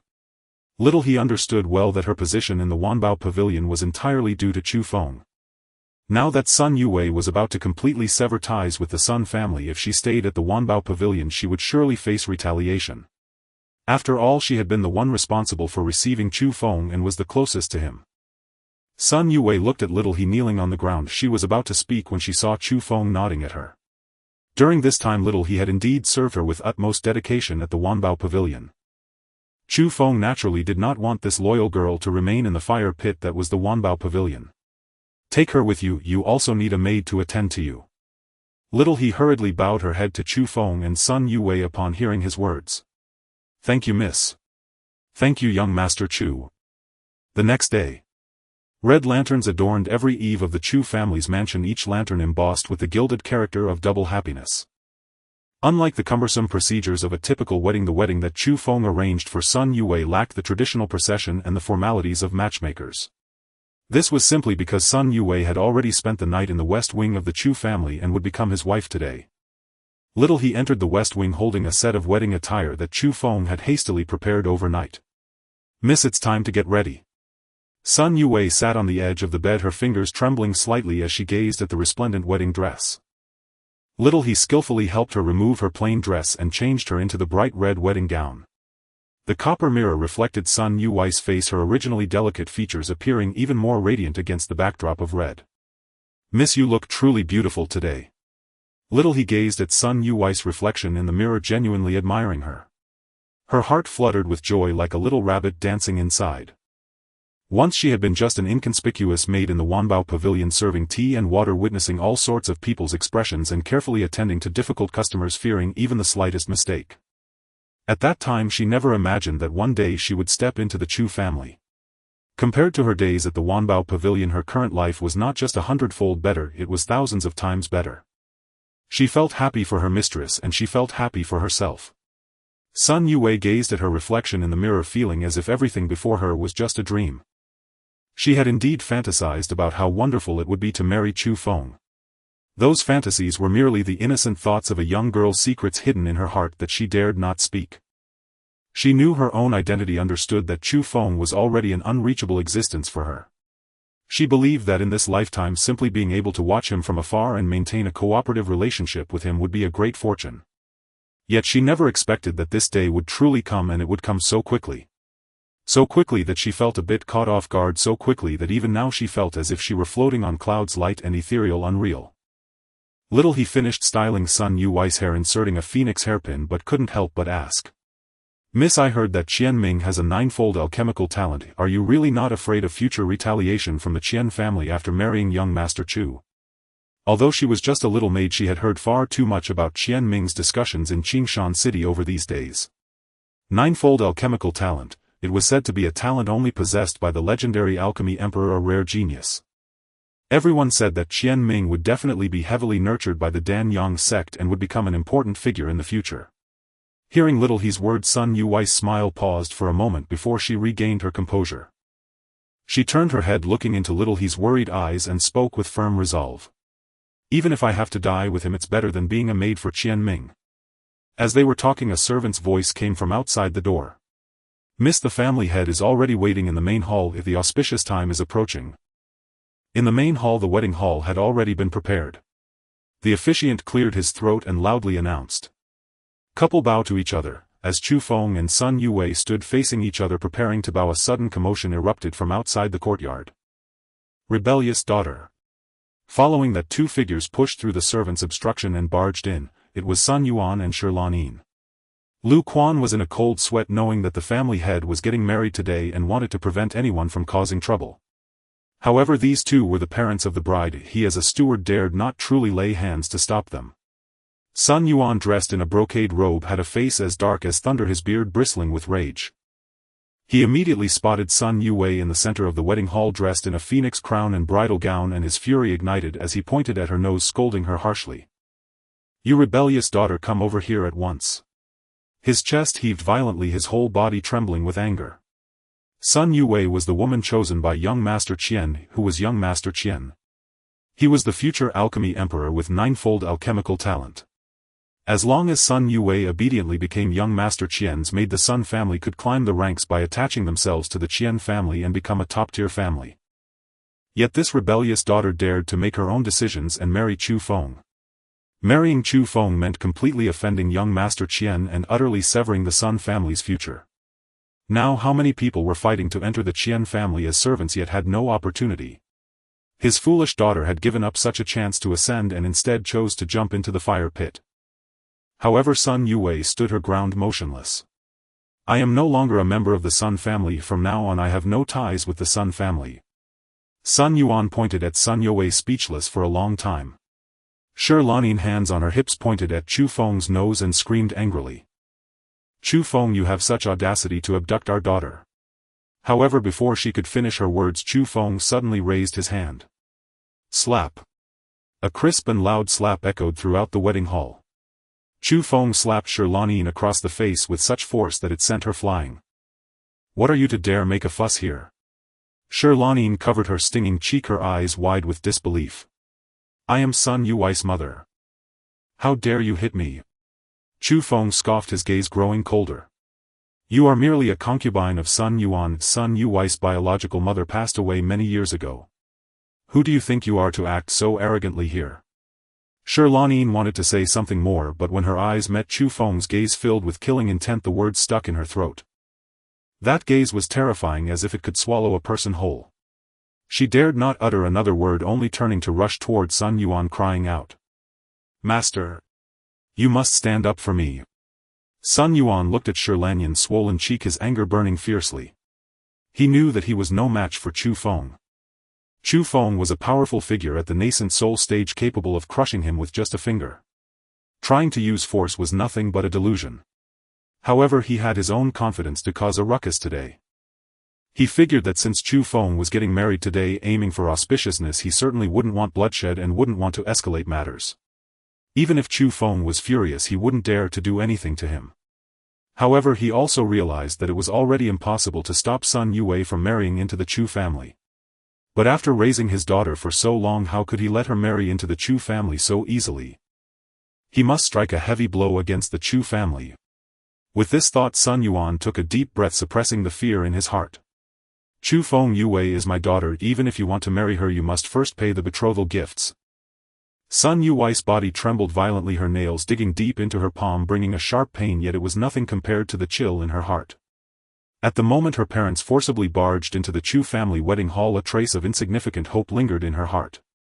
She thought that despite her father's pragmatism and her mother's harshness, they would still remember the bond of blood. However, she never expected that these two people had come not for her but merely for the bride price. For money. In their eyes, Sun Yue was not a daughter but merely a commodity to exchange for spirit stones. Sun Yue took a deep breath, suppressing the bitterness in her eyes as she spoke. I have long severed ties with the Sun family. Today marrying into the Chu family is my own willing choice. There is no need for any bride price. You unfilial daughter. Sun Yuan trembled with rage, pointing at Sun Yue's nose, his chest heaving violently, almost choking on his breath and fainting on the spot. His face turned ashen, his beard bristling with fury. Has the family raised you for nothing? You ate from the Sun family and wore their clothes, and now that you have grown wings you want to kick the Sun family away.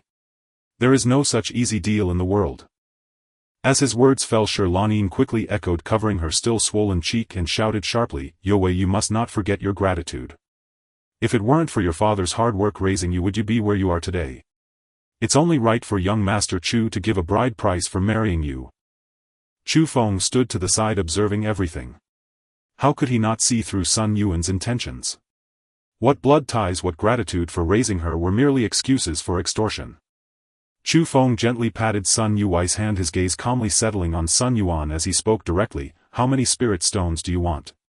Just say it.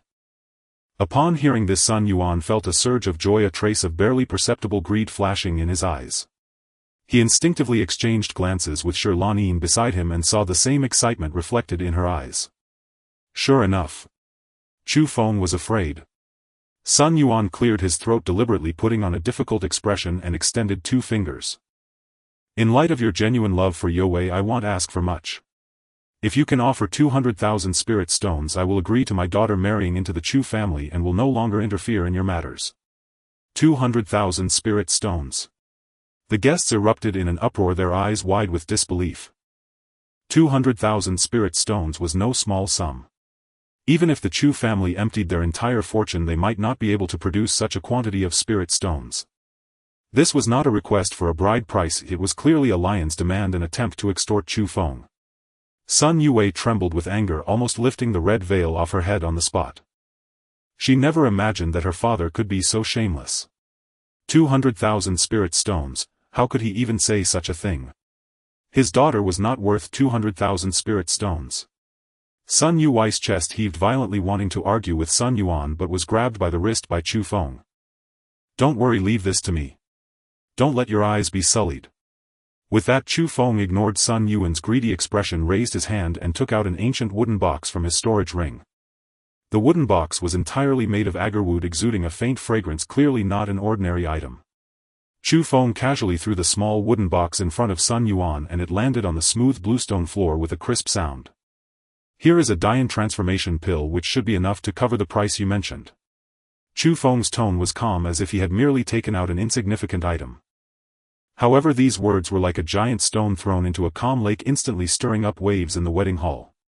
The Dian transformation pill. That's a 5th-grade pill. Where did Chu Feng get the Dian transformation pill? Could it be that Shengguan refined it? Didn't Shengguan become Chu Feng's disciple? Impossible. Shengguan is only a 4th-grade alchemist, how could he possibly refine a 5th-grade pill? The Dian transformation pill was a necessary pill for god transformation experts breaking through to the void refinement realm, significantly increasing the success rate of the breakthrough. Such a pill is undoubtedly worth more than 200,000 spirit stones. Chu Feng casually took out a Dian transformation pill as a bride price if this was too extravagant. However, Sun Yuan's face was filled with disbelief. He stared at the wooden box on the ground, a trace of doubt flashing in his eyes. You don't intend to use a fake pill to deceive me, do you? The Dian transformation pill is so precious, how could you possibly have it? Upon hearing this, Chu Feng calmly retorted, you were the former head of the Wanbao Pavilion, can't you tell whether a pill is real or fake? Sun Yuan was momentarily speechless, his face alternating between green and pale. Looking at Chu Feng's carefree demeanor, his doubts deepened, yet he couldn't help but want to open the wooden box to see what was inside. In the end, he bent down and picked up the small wooden box from the ground. As the box opened, an intense fragrance of medicine wafted out, filling the entire wedding hall. Sun Yuan's gaze fixed on the emerald green pill inside the box, and just by looking at it he could sense the terrifying energy contained within. He couldn't help but hold his breath, his expression of doubt instantly replaced by greed. It really is the Dian transformation pill. Sun Yuan's voice trembled, his heart racing uncontrollably. He never expected that Chu Feng would actually produce a genuine 5th-grade pill. At this moment he realized that he could no longer see through Chu Feng. The other party could so easily produce a 5th-grade pill. What kind of foundation did the Chu family have? Could there be some unknown force hidden behind the Chu family? Countless thoughts flashed through Sun Yuan's mind, his expression changing unpredictably. Meanwhile, Sun Yue standing beside Chu Feng was already dumbfounded. She had heard from Xiao He that Chu Feng had gone to the Wanbao Pavilion yesterday to purchase many precious medicinal materials. Could it be that he refined this Dian transformation pill last night in the alchemy room? Could it be that Chu Feng was not just a 3rd-grade alchemist but a 5th-grade alchemist?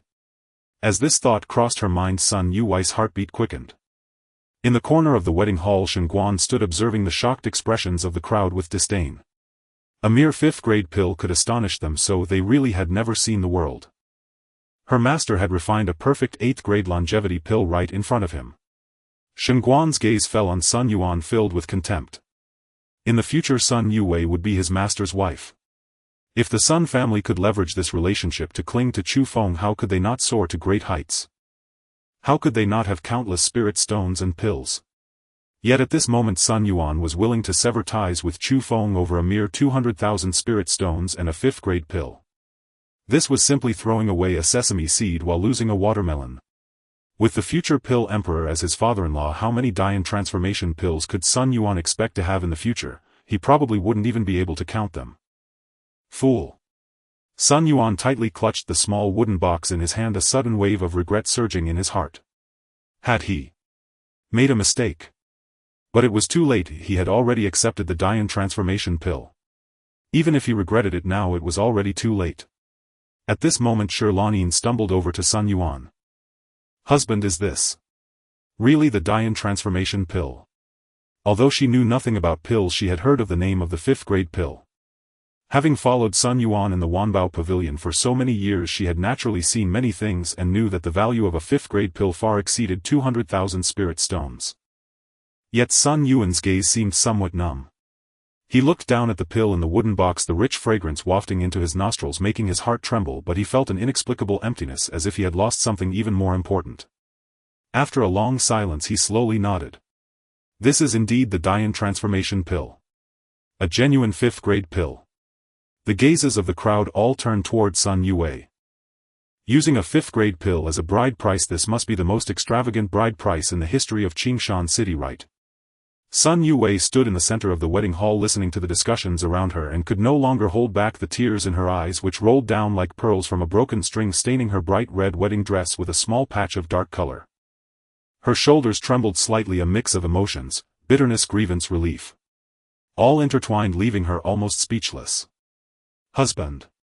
Chu Feng sensed the slight tremor in her palm, and a trace of barely perceptible heartache flashed in his eyes. It's just a mere 5th-grade pill, it's nothing significant. Boom. This statement was like thunder on a clear day, once again shocking the entire room.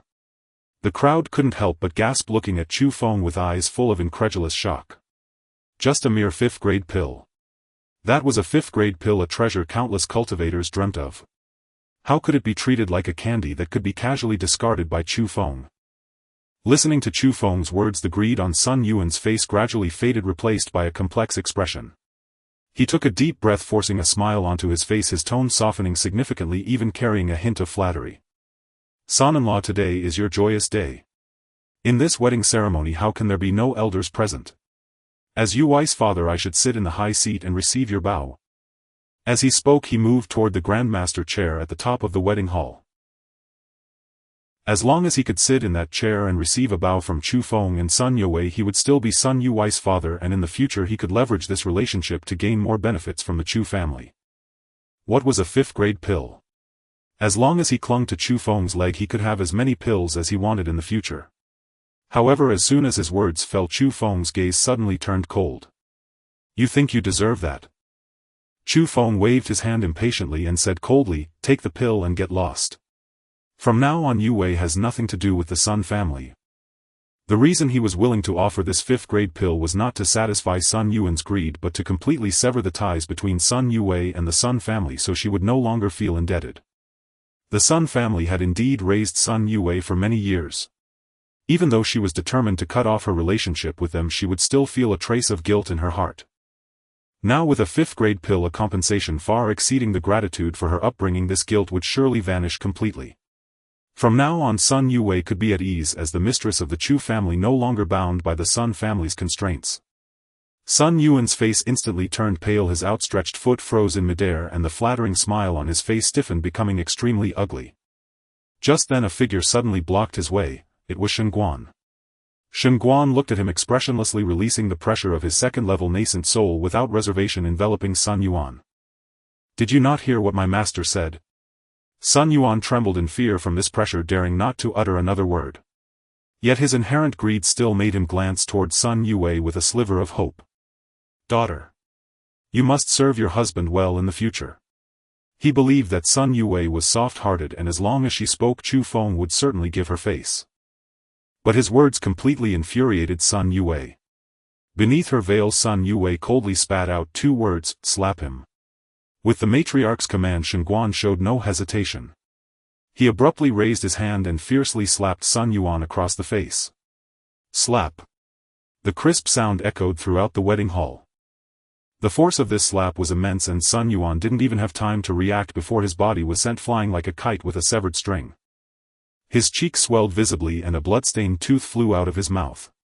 Sun Yuan crashed heavily to the ground, gritting his teeth in pain, convulsing all over, unable to get up for a long time. Seeing this, Shirlanin screamed and rushed over to help Sun Yuan, her eyes instantly turning red at the sight of his pig-like swollen face. She turned to point at Sun Yu Wei and shouted angrily, "You unfilial wretch! How dare you strike your own father? Are you even human?"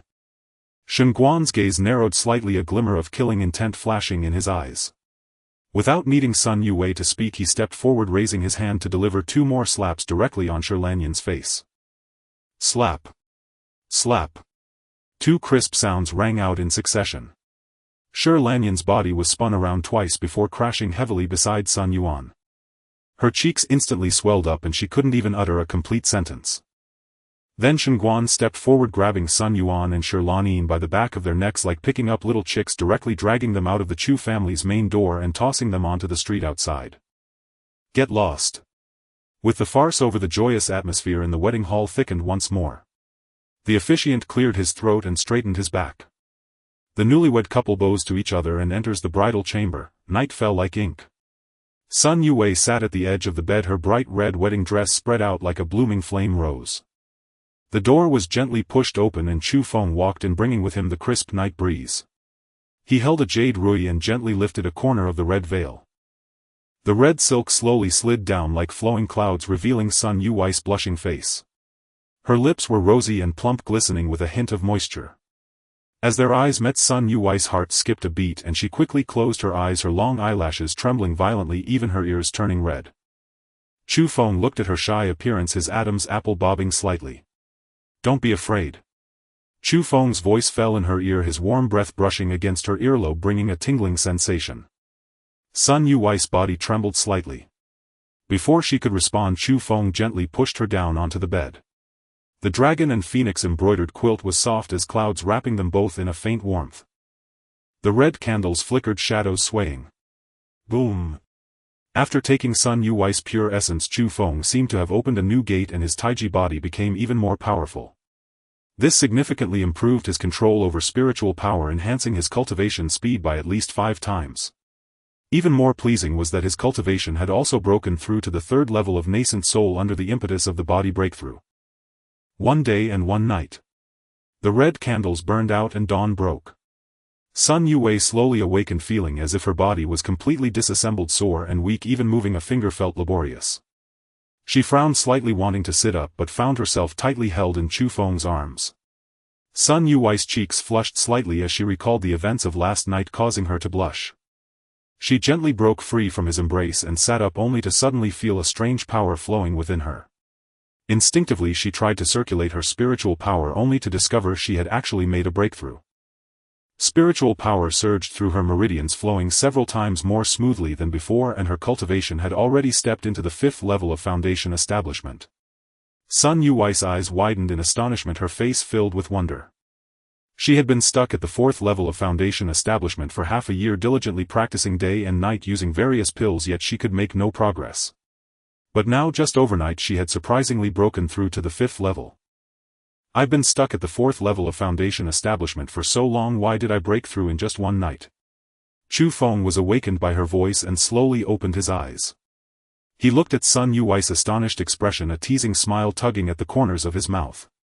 Because I cleared the blockages in your body last night, so it was only natural for you to break through. Cleared the blockages? Sun Yue asked innocently, when did you clear them? I didn't feel a thing. Did you use spiritual power to open my meridians? Before she could finish her sentence, she followed Chu Feng's gaze and looked down at the alluring marks on her body. At that moment she suddenly understood what Chu Feng meant. Sun Yue's face instantly turned as red as a cooked shrimp from her ears down to her neck, even her ears were burning. Feeling both shy and angry, she extended her delicate fist and lightly hammered Chu Feng's chest, her voice tinged with a hint of playful reproach. You actually teased me. Chu Feng grasped her jade hand and gently kissed it by his lips. From now on, as long as you clear more blockages, I assure you can quickly advance in cultivation. Sun Yue recalled that there had indeed been a strange power flowing into her body last night, nourishing her meridians. She blinked, her watery eyes filled with expectation. Really? Chu Feng looked at her, expectant expression, his smile deepening. He wrapped his arms around her waist and pulled her into his embrace. Just try it and you'll know. How to try? Sun Yue's words were cut off as she was once again pushed down onto the bed by Chu Feng. By the time the sun was high in the sky, they had finished washing up and walked out hand in hand. Sun family. Sun Yuan and Shirlanin stared at the 5th grade pill, having not slept all night. Husband, this de Yen Zao Huadan is a 5th grade pill, how should we handle it? And what about Qian Ming's side, how should we explain? Mentioning Qian Ming, Sun Yuan's face instantly darkened. Who was Qian Ming? A future pill emperor with a 9th level pill refinement talent. He had originally promised Qian Ming to send Sun Yue to be his maid in order to climb onto the Qian family's ladder. But now Sun Yue had unexpectedly married Chu Feng, and he even accepted a 5th grade pill as a betrothal gift, which meant he had completely offended Qian Ming. What else can we explain? Sun Yuan irritably scratched his hair. That rebellious daughter Sun Yue has already severed ties with us. If Qian Ming wants to blame someone, he can only blame her.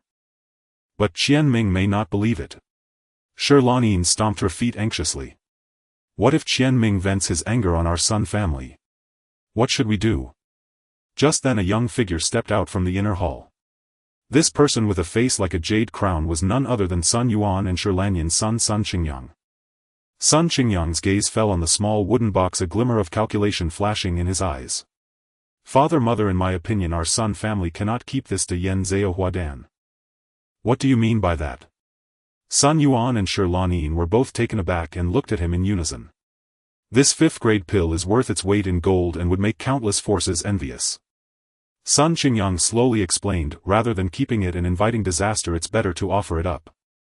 Offer it to whom? Sun Yuan couldn't help but be stunned, instinctively asking. A glimmer of pride flashed in Sun Qingyang's eyes as he spoke. I once met Miss Su Qing from the Dan-Yang sect in the secret realm, and we exchanged communication tokens. Miss Su Qing's grandfather is Elder Suan of the Dan-Yang sect.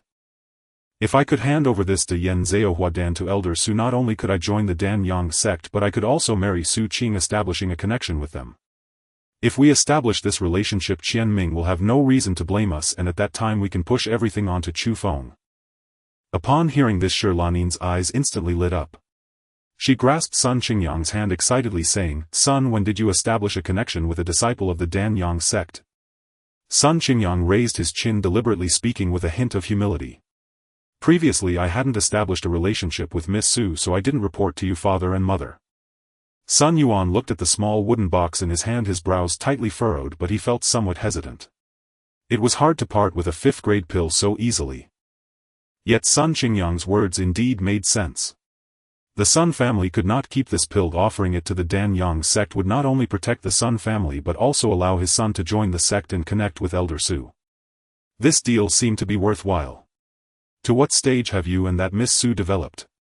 If sending a fifth-grade pill could help his son marry a disciple from the inner sect of the Dan-Yang sect and gain entry, then it would certainly be worthwhile. But if it was just his son's one-sided sentiment and Su Qing didn't fancy him at all, then the Sun family would suffer a huge loss. Sun Qingyang patted his chest confidently. "Father, don't worry. In the secret realm I gifted her a treasure. Miss Su has quite the good impression of me, otherwise she wouldn't have left a communication token. As long as I hand over this to Yen Zhaohuadan, she will definitely help me introduce Elder Su. In the future, as we spend time together, it will naturally fall into place." Saying this, Sun Qingyang took out a blue communication jade talisman from his pocket. "I'll contact Miss Su right now," Sun Qingyang said as he gathered a hint of spiritual power with his fingertip and infused it into the talisman. A faint light glowed from the talisman and soon a message was sent out. "Miss Su, are you there?" Sun Qingyang wore an expectant smile on his face, as if he could already envision himself joining the Dan-Yang sect, marrying Su Qing and becoming the son-in-law of Elder Su, leading the Sun family to prosperity. At this moment, above the sky outside Qingshan City, a massive flying ship floated among the clouds. Su Qing stood at the bow of the ship gazing toward the distant Qingshan City. She wore a flowing blue dress, a hint of curiosity in her brows. This time she had accompanied the ancestor and several elders to Qingshan City to witness the talent who had demonstrated a 9th-level pill refinement ability. After all, a 9th-level talent was a rarity in a millennium, and even the ancestor placed great importance on this person. Just then a blue jade talisman in her sleeve vibrated slightly. Su Qing frowned slightly and reached out to take the talisman. A faint spiritual fluctuation transmitted, revealing a line of small characters. "Miss Su, are you there?" Seeing this line of text, a trace of disdain flashed in Su Qing's eyes. Indeed, Sun Qingyang had helped her once in the secret realm and gifted her a not-so-precious treasure. She left the communication token out of gratitude. However, after that they had no further contact. She was a disciple of the Dan-Yang sect's inner sect, while Sun Qingyang was merely a scion of a small family. The disparity between them was as vast as the clouds and the mud. Su Qing glanced at the message on the talisman, not even having the interest to reply. The elder Su behind her observed this and couldn't help but ask, "Qing'er, what's the matter?" Su Qing shook her head, speaking flatly. "It's nothing, just a disciple from a small family, there's no need to pay attention to it." Elder Su nodded, not pressing further. His gaze turned toward the distant Qingshan City, full of anticipation for soon meeting the genius with 9th-level pill refinement talent. In the Sun family hall, Sun Qingyang eagerly looked at the jade talisman in his hand but had yet to receive any reply. His face was full of embarrassment as he rubbed his nose, glancing at Sun Yuan and Lanin, forcing a smile. Perhaps Miss Su is busy and hasn't seen the message. Sun Yuan and Lanin's faces showed a hint of disappointment, but they didn't say much more. Sun Qingyang, unwilling to give up, infused spiritual power again and sent several messages. "I am Sun Qingyang from Qingshan City. It's been a while since we last met in the secret realm. I wonder how Miss Su has been." Messages continued to be sent out, but he received no reply. Beside him, Sun Yuan watched as his son held the communication talisman, his expectations rising and falling like the tide, eventually unable to bear it. Forget it. He had lived for more than half his life. What kind of winds and waves had he not seen? He could see through Sun Qingyang's intentions at a glance. That Su Qing was a disciple of the Dan-Yang sect's inner sect, the granddaughter of an elder. Their encounter in the secret realm was merely a fleeting moment. How could there be any friendship, let alone marrying into the family? Although this de Yen Zhaohuadan was precious, if it were really used to curry favor, it might as well be a meat bun thrown to a dog, going without return. Hearing his father's words, Sun Qingyang's shoulders slumped, the color drained from his face. Could he really just give up like this? This was his only chance to connect with the Dan-Yang sect. He gritted his teeth. At this point he could only take the gamble. Sun Qingyang took a deep breath and sent another message. My Sun family has obtained a De Yen Zhao Huadan. Buzz. The communication talisman that had been silent for a long time suddenly vibrated slightly and a gentle spiritual light glowed from the talisman. Soon 2 words slowly appeared on the talisman. Really? It moved. The talisman moved. Shi Lanyin exclaimed excitedly. Sun Qingyang's eyes instantly brightened, the gloom on his face disappearing. He straightened his back, breathing rapidly, the heavy stone in his heart crashing to the ground. Sure enough. Miss Su had not forgotten him. He hurriedly infused spiritual power, replying quickly. Absolutely, and it's a fully effective De Yen Zhao Huadan. This time the reply came very quickly, faster than Sun Qingyang had imagined. The talisman glowed again, revealing a line of neat handwriting. I am in Qingshan City, I will come to find you shortly, wait for me. Upon seeing these words, Sun Qingyang felt a surge of excitement rush to his head, his blood boiling. He fixed his gaze on the words on the talisman, reading them over and over, afraid he was dreaming. He trembled as he typed 4 words in response. Okay, I will wait for you. As he put down the talisman, Sun Qingyang's legs went weak, almost collapsing to the ground. Qian family. Su Qing held the jade talisman in her hand, her beautiful eyes subtly shifting. The Sun family is merely a little-known small family in Qingshan City. Sun Qingyang, that boy has mediocre talent and is only at the mid-foundation establishment stage. How could he possibly possess the De Yen transformation pill? However, at this moment she had no time to think about these things. Her gaze fell on the pale young man lying on the bed, for she had already seen the one who possessed the 90-year alchemy talent. At this time Qian Ming lay weakly on the bed, his face as pale as paper, his breath somewhat feeble. Having had his life root destroyed by Chu Feng with a single kick, he had been unconscious for a whole day and night. Upon seeing Yun Kanglan, the sect master of Dan-Yang sect, Qian Ming's eyes instantly brightened and his previously weak aura suddenly gained some strength. With the Dan-Yang sect backing him, what was Chu Feng? What if he was in the nascent soul realm? Today the Chu family would be left with nothing. Qian Bansheng stood respectfully beside the bed, his waist bent like a shrimp, his face full of flattering smiles. Seeing that the members of Dan-Yang sect had their eyes on Qian Ming, he quickly stepped forward and accused Chu Feng of his misdeeds in front of Xian Zhendaoren. You must stand up for my son. That Chu Feng knew my son was a disciple of Dan-Yang sect and still harmed him like this. He clearly does not respect the Dan-Yang sect at all. Qian Ming, lying on the bed, slowly raised his head and focused his gaze on Yun Kanglan. Master, I only have one request: destroy the Chu family. Yun Kanglan frowned slightly upon hearing this but did not immediately agree. He looked at Qian Ming and said in a calm tone. If you truly possess the 90-year alchemy talent, the ancestor will naturally stand up for you. Upon hearing this, Qian Bansheng's eyes widened in shock. He never expected that the elder standing before him was actually the ancestor of Dan-Yang sect. He could not have imagined that not only did the sect master of Dan-Yang sect come, but even the legendary Xian Zhendaoren had personally arrived. With the ancestor's intervention, even 100 Chu Fengs could be destroyed with a snap of the fingers. The Qian family was about to rise, truly on the verge of rising. Qian Ming felt a surge of joy in his heart upon hearing Yun Kanglan's words. He suddenly turned his head, his gaze landing on the elder standing at the forefront of the crowd. It was Qian Ming's first time seeing Xian Zhendaoren, yet he felt no awe, instead a strong sense of superiority welled up within him. He was the future alchemy emperor with 90-year alchemy talent. Even the ancestor of Dan-Yang sect would have to come to pay him respects. Dan-Yang sect was merely the starting point of his life.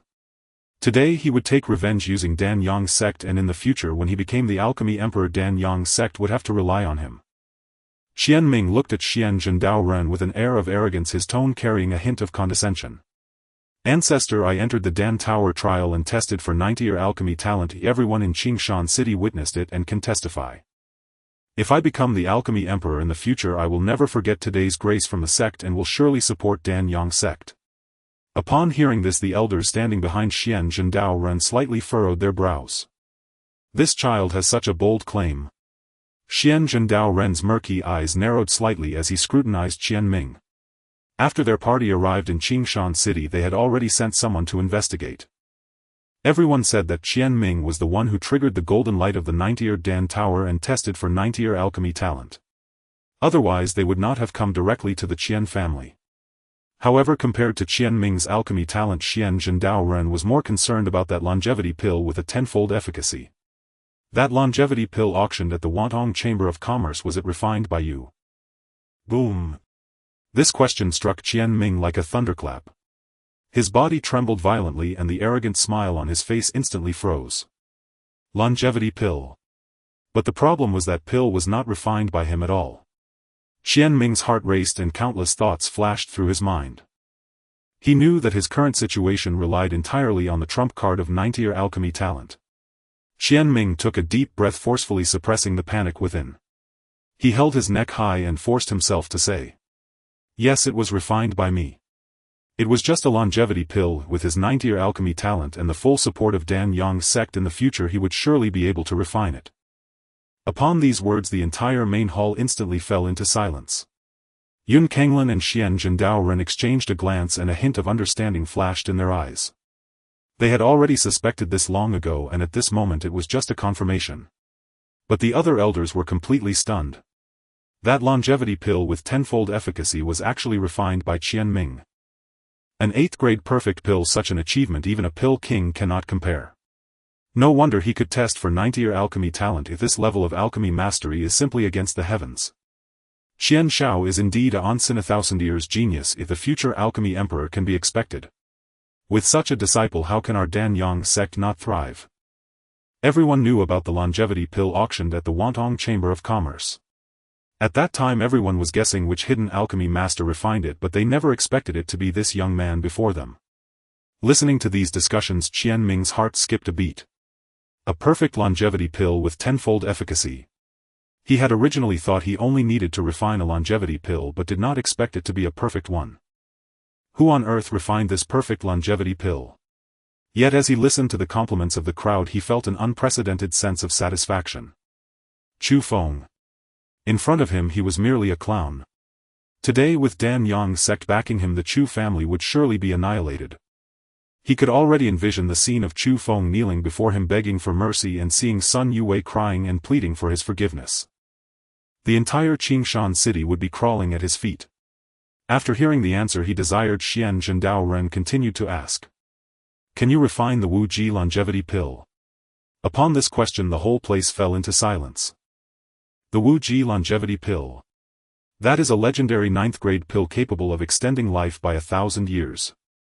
The answer to this question was crucial for Qian Zhendao Ren. If Qian Ming could refine the Wu Ji longevity pill, he would have 1,000 years to strive for the combined body realm and the hope for immortality. Otherwise he would probably be stuck at the refining void realm for the rest of his life, ultimately turning to dust. Upon hearing this question, both Qian Ming and his father felt their hearts leap to their throats. Especially Qian Bancheng, whose body began to tremble uncontrollably. He knew his son all too well. Qian Ming was at most at the level of a 3rd grade alchemist. He struggled even to refine a 4th grade pill, let alone the 8th grade longevity pill, much less the 9th grade Wu Ji longevity pill. Earlier, when Qian Ming lied about the longevity pill being his creation, he was already terrified, fearing that Qian Zhendao Ren would see through him. Now that Qian Zhendao Ren had asked about the Wu Ji longevity pill again, having told one lie, he would need countless lies to cover it up. He truly did not understand why his son had to boast and lie earlier. That perfect longevity pill with tenfold efficacy was clearly not refined by Qian Ming. Lying on the bed, Qian Ming felt a chill rush from the soles of his feet to the top of his head. He was now in a predicament. If he admitted he could not refine it, the earlier lies would collapse and the Qian family would be doomed. That old man. It was one thing not to help him take revenge, but to keep asking questions endlessly. The Wu Ji longevity pill was a 9th grade pill. Even if he truly possessed 90-year alchemy talent, it was impossible for him to easily refine such a precious pill. He was just at the foundation establishment stage. How could he refine a 9th grade pill? But he knew he could not panic. Once he showed weakness, the Qian family would be completely finished. Taking a deep breath, Qian Ming forced down the fear within him, his throat moving slightly. "Ancestor, I am currently unable to refine it." Qian Zhendao Ren seemed to have anticipated this answer but reluctantly asked, "You were able to refine the 9 transformation concentration pill, why can't you refine the Wu Ji longevity pill?" Their conversation was not even on the same wavelength. Qian Ming's heart raced and his mind raced to come up with an excuse. His gaze suddenly darkened and a hint of vengeful light flashed in his eyes. I was injured by Chu Feng and my Tao heart was wounded, so I am temporarily unable to refine high-grade pills. This reasoning was simply impeccable. Indeed, upon hearing this, Xian Zhendao Ren's expression darkened instantly and a strong murderous intent erupted in his eyes. Chu Feng. Xian Zhendao Ren gritted his teeth, spitting out these two words: daring to harm a disciple of my Dan Yang sect, I will surely tear him to pieces. Seeing Xian Zhendao Ren's anger, Qian Ming secretly breathed a sigh of relief. Thank you, ancestor. In the future I will focus on my cultivation, restore my Tao heart as soon as possible and refine the Wu Ji longevity pill for you. Xian Zhendao Ren gradually retracted his pressure, a hint of satisfaction flashing in his eyes. From today onwards you shall be the holy son of my Dan Yang sect, and all resources within the sect shall be at your disposal.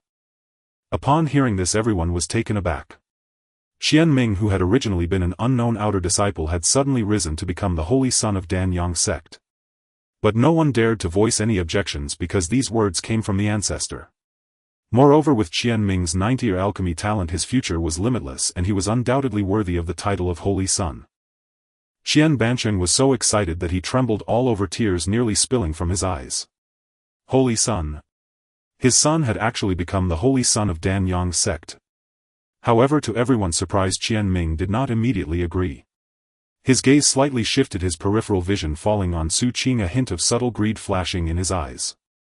While in the sect, he had been desiring Su Qing, having fantasized countless times in his dreams about possessing her. Unfortunately, at that time he was just an inconspicuous outer disciple and was not worthy of looking up to a proud girl like Su Qing. But now it was different, he was the holy son of Dan Yang sect. He was qualified to possess everything, including Su Qing. It was time for his dream to come true. Qian Ming slowly raised his head, his gaze fixed on Xian Zhendao Ren. Ancestor, if you want me to be the holy son, I have one condition. Xian Zhendao Ren frowned slightly, a hint of displeasure flashing in his eyes. But he needed something from Qian Ming now and could only ask patiently. What condition? Qian Ming raised his hand, unabashedly pointing at Su Qing. I have long admired Sister Su and want her to marry me. Buzz. These words struck Su Qing like thunder, causing her to shiver all over. She felt a chill run through her body and a wave of disgust surged from the bottom of her heart. She had heard that Qian Ming had already been rendered impotent by that person named Chu Feng and could no longer engage in intimate relations. Marrying a eunuch was simply a humiliation for her. Moreover, since she entered the door, Qian Ming's gaze had been lewdly fixed on her, making her feel uneasy. Even if he possessed 90-year alchemy talent, even if he was the holy son of Dan Yang sect, she did not want to demean herself. Su Qing took a deep breath and bowed respectfully to Xian Zhendao Ren. Ancestor, I do not wish to marry. What did you say? Qian Ming's gaze instantly turned cold, the greed in his eyes transforming into malice. Wretched woman. Ungrateful wretch. If it weren't for him being rendered impotent, a woman like Su Qing would only deserve to be his plaything, not to be his holy son's wife. Now that he had become the holy son of Dan Yang sect, how dare she refuse him? Qian Ming's mentality had twisted since being disabled by Chu Feng. He hated Chu Feng, hated everyone living better than him, and even more so hated these women who looked down on him. In his eyes, women were merely toys meant to be trampled. The more Su Qing refused, the more he wanted to possess her and then torment her mercilessly to vent his anger. Qian Ming looked at Xian Zhendao Ren, his tone laced with a hint of threat. Ancestor, if my Tao heart is not smooth, I will never be able to refine the Wu Ji longevity pill in this lifetime. This statement struck at the soft spot of Xian Zhendao Ren. To obtain the Wu Ji longevity pill, let alone marrying Su Qing to Qian Ming, even if it meant letting Su Qing die, he would not hesitate to act immediately. Su An's face instantly turned ashen. He looked at the arrogant Qian Ming on the bed and the expressionless Xian Zhendao Ren, and his heart suddenly tightened. His granddaughter had been raised in his palms, how could she marry a eunuch? Su An hurriedly stepped forward, his tone carrying a hint of pleading. Ancestor Qing'er has long had someone in her heart and has been spoiled by me, truly unworthy to marry the holy son. However, Xian Zhendao Ren remained unmoved. He released his overwhelming pressure, heavily pressing down on Su An. Thud.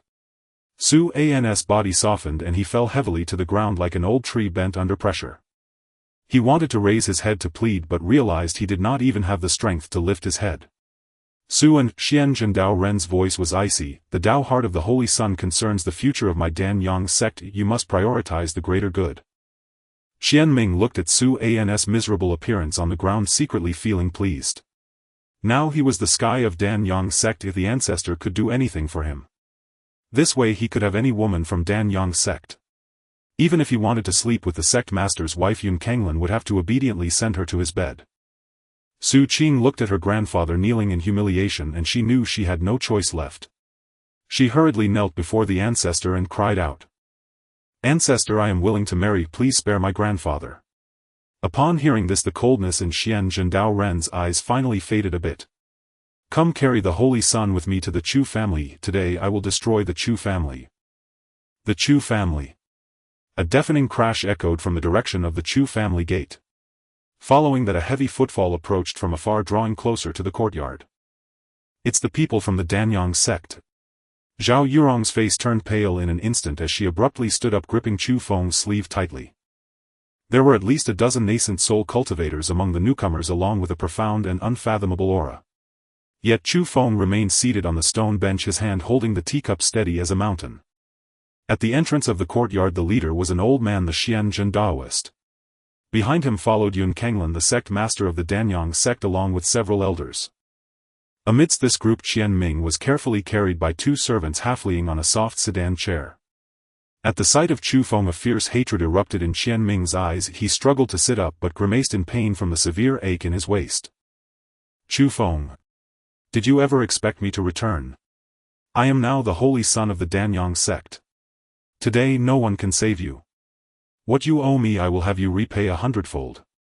With the Xian Zhendaoist, an elder of the refining void stage, backing him, what did it matter if Chu Feng was in the nascent soul stage? "You are doomed to die today." As Qian Ming watched Chu Feng's calm face, a tide of delight surged within him. He imagined seeing Chu Feng crushed to death by the Xian Zhendaoist, the Chu family reduced to rubble, while Sun Yue and Zhao Yurong cried and begged him for mercy. Zhao Yurong and Sun Yue's faces grew even paler as they clutched Chu Feng's sleeve tightly, urging him in hushed tones, "Husband, hurry and leave. The Dan-Yang sect is too powerful. As long as the Green Mountains remain, there is no fear of no firewood. You must go." No matter how powerful Chu Feng was, it was impossible for him to contend with so many people. The Dan-Yang sect had clearly come with the intention to kill Chu Feng. As long as Chu Feng could leave alive, there would always be a day when he could return with vengeance. Chu Feng set down the spiritual pool in his hand and patted the two women's jade-like hands. "What is there to panic about? They are merely a group of clowns." This nonchalant attitude twisted Qian Ming's face in an instant. Especially when he saw Sun Yue and Zhao Yurong beside Chu Feng, he felt as though everything had been taken from him. "Elder. It was this boy who injured me. I want him dead. I want the Chu family to have no survivors." The Xian Zhendaoist's gaze turned cold. After closing himself off for so many years, someone had actually called him a clown. A terrifying pressure from the refining void stage surged towards Chu Feng, turning the stone table and stone bench into dust. "You harmed my sect's holy son, die." The elders of the Dan-Yang sect were rendered speechless at the sight. The pressure from the refining void stage was enough to crush nascent soul cultivators. Qian Ming laughed maniacally, his eyes filled with anticipation. "Chu Feng, I want to see you crushed into a pulp by the elders' pressure." However, an astonishing scene unfolded. Chu Feng stood still in place, unmoving, as the pressure from the refining void stage, which could crush the heavens and the earth, landed on him, seemingly sinking into the sea, creating no ripples whatsoever. How is this possible? Under the pressure of the refining void stage he is unharmed. How can a nascent soul cultivator withstand the pressure from a refining void cultivator? The elders of the Dan-Yang sect immediately erupted into chaos, their eyes wide in disbelief. They stared at Chu Feng as if they were witnessing an impossible monster. Yun Kanglan's expression also turned grave, a hint of deep apprehension flickering in his eyes. The energy emanating from Chu Feng was indeed that of the third level of the nascent soul stage, but why could he withstand the elders' pressure? Qian Ming's smile froze instantly and he muttered to himself, "How can this be?" The Xian Zhendaoist also frowned, a hint of confusion flashing in his eyes. He could feel that his pressure had indeed landed on Chu Feng, yet the latter seemed to possess some kind of treasure that negated the pressure entirely. At that moment hurried footsteps approached and Shen Guan rushed out from the inner courtyard in a flurry. He had been in the alchemy room in the back studying pills, and upon hearing the commotion in the front yard he hurried over. Seeing the crowd from the Danyang sect he was taken aback. "Sect master, why are you here?" Upon seeing Shengguan, Yun Kanglin's brows furrowed even tighter. "Shengguan, what are you doing here?" He had previously wondered why he had not seen Shengguan at the Qian family, only to find out that the latter was actually at the Chu family. Shengguan was Qianming's master, and since Qianming had been injured by Chu Feng, it was one thing for Shengguan not to seek vengeance for him. Why was he still at the Chu family? Upon hearing Shengguan's name, the Xianjin Taoist's gaze fell sharply upon Shengguan. He recalled that Yun Kanglin had mentioned before that the perfect longevity pill, which had 10 times the efficacy, was auctioned off by Shengguan at the Wantong Chamber of Commerce. He slowly withdrew his pressure and asked Shengguan in a deep voice, "Shengguan, what exactly is going on here?" Shengguan then noticed the Xianjin Taoist. His body trembled and he hurriedly took a few steps forward, deeply bowing to the Xianjin Taoist with the utmost respect. Shengguan pays his respects to the elder. After completing his bow, Shengguan raised his head, glanced at Chu Feng, then at the people from the Danyang sect, took a deep breath and introduced both parties.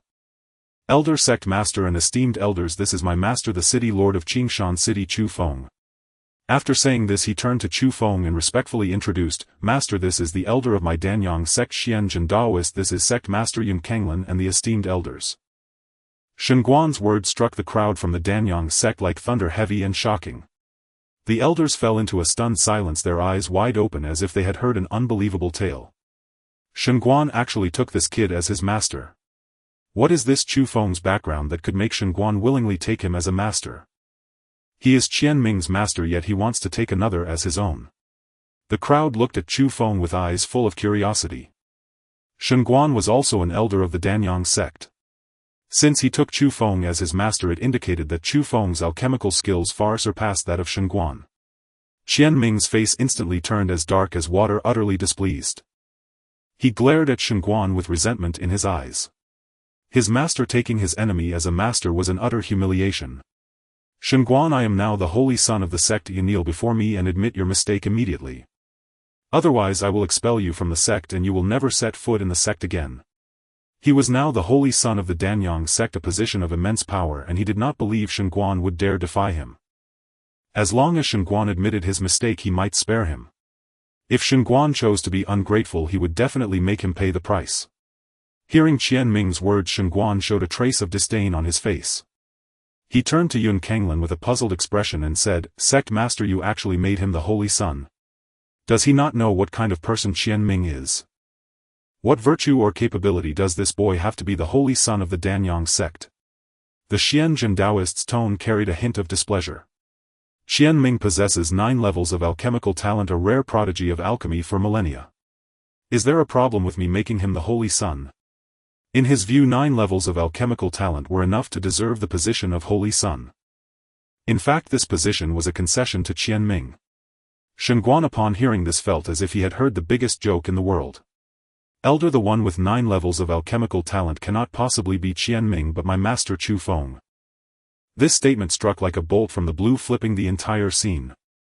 The one with 9 levels of alchemical talent is Chu Feng. Impossible. The people of Qingshan City all saw Qianming emerge from the Dan Tower, illuminating the 9th floor with golden light. Did Shengguan fall under Chu Feng's spell, or how could he say such things? They simply could not believe that the one with 9 levels of alchemical talent could be Chu Feng. After all, Qianming was the first to emerge from the Dan Tower. Qianming was even shaking with anger.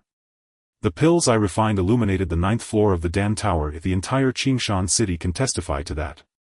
How dare you say Chu Feng possesses 9 levels of alchemical talent? It's the greatest joke." He paused and his expression suddenly turned cold. Chu Feng failed to refine pills in the Dan Tower and not a trace of talent was triggered. Who in Qingshan City does not know? Shengguan, just to please him you dare to tell such lies. Don't you fear being laughed at? The Xianjin Taoist stared at Shengguan, asking in a deep voice, "Shengguan, on what basis do you claim that the one with 9 levels of alchemical talent is not Qianming?" Shengguan answered the Xianjin Taoist's question in a deep voice, simply based on the fact that Qianming only refined a 4th-grade pill, the Yufeng pill in the Dan Tower. Hiss! The crowd collectively gasped, unable to restrain their astonishment. How could a 4th-grade pill possibly detect 9 levels of alchemical talent? When the Pill King was young he refined a 6th grade pill in the Dan Tower and it only detected 7 levels of alchemical talent. I know the Chu Feng pill, it's the simplest type among 4th grade pills with a refining difficulty of only 3 grades. Listening to the surrounding discussions, Qian Ming's expression grew darker. Only I and Chu Feng entered the Dan Tower for testing. So what if I refined a 4th grade pill, the Chu Feng pill? At least I produced a pill while Chu Feng couldn't even produce a single pill. He failed to refine pills and has no qualification to compare with me. As long as Chu Feng could not produce a pill he would be the final winner and the title of 9 levels of alchemical talent would forever belong to him. Chu Feng slightly curved his lips, casting a cold glance at Qian Ming as if looking at a clown. Who told you I couldn't refine pills? Qian Ming was taken aback, then burst into wild laughter as if hearing the biggest joke. If you truly refined pills, why didn't you dare to show them to everyone that day? Heh, Chu Feng scoffed coldly, speaking each word deliberately. You think you're worthy? Qian Ming's smile froze instantly, his face shifting between shades of green and white.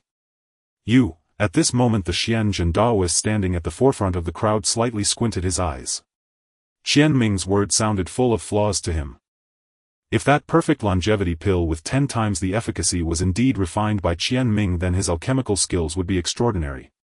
But how could such a prodigy only refine a 4th grade Chu Feng pill in the Dan Tower? Unless Qian Ming had no ability to refine the longevity pill at all and that pill was not refined by him. The Xianzhen Daoist's gaze fell upon Shenguan and he asked in a deep voice, Shenguan, who refined the perfect longevity pill that you auctioned at the Wantong Chamber of Commerce? All eyes turned to Shenguan. That longevity pill was an 8th grade perfect pill, a treasure that countless cultivators dreamt of. To their surprise, that pill was auctioned off by Shenguan at the Wantong Chamber of Commerce. Shenguan took a deep breath and facing the crowd spoke up. It was indeed refined by my master and I personally witnessed the entire refining process. The entire courtyard of the Chu family fell into a deathly silence. The sound of a pin drop could be heard. Everyone was as if they had been struck by a paralysis spell, motionless. Qian Ming had previously claimed that he refined that longevity pill. But now Shenguan stated that the pill was refined by Chu Feng. Who was lying? Upon hearing Shenguan's words, Qian Ming felt as if he had been struck by lightning, freezing in place. The perfect longevity pill with 10 times the efficacy was refined by Chu Feng. How could this be possible? Chu Feng was merely a nascent soul cultivator, how could he refine an 8th grade perfect pill? Qian Ming's mind went blank, he never expected that the longevity pill mentioned by the Xianzhen Daoist would actually be refined by Chu Feng. Fear washed over him like a tidal wave, his lies would likely be exposed. Qian Ming suddenly snapped back to reality as if he had gone mad and frantically yelled at the Xianzhen Daoist. Impossible. This cannot be. Yun Kanglan's expression also turned exceedingly grave as he watched Qian Ming's frantic demeanor, deepening his doubts. Qian Ming, didn't you say that the longevity pill was refined by you? Qian Ming's forehead broke out in cold sweat, his body trembling uncontrollably, yet he still held his head high, forcing himself to say. Of course it was refined by me. Shenguan is clearly jealous of my talent, jealous of me becoming the Holy Son, so he is deliberately slandering me. You are talking nonsense. Shenguan shouted angrily, pointing at Qian Ming with a voice like thunder. Qian Ming, how could I not know your true worth? Don't even mention refining a perfect longevity pill, you have never even seen what a longevity pill looks like. How dare you shamelessly claim that you refined the longevity pill?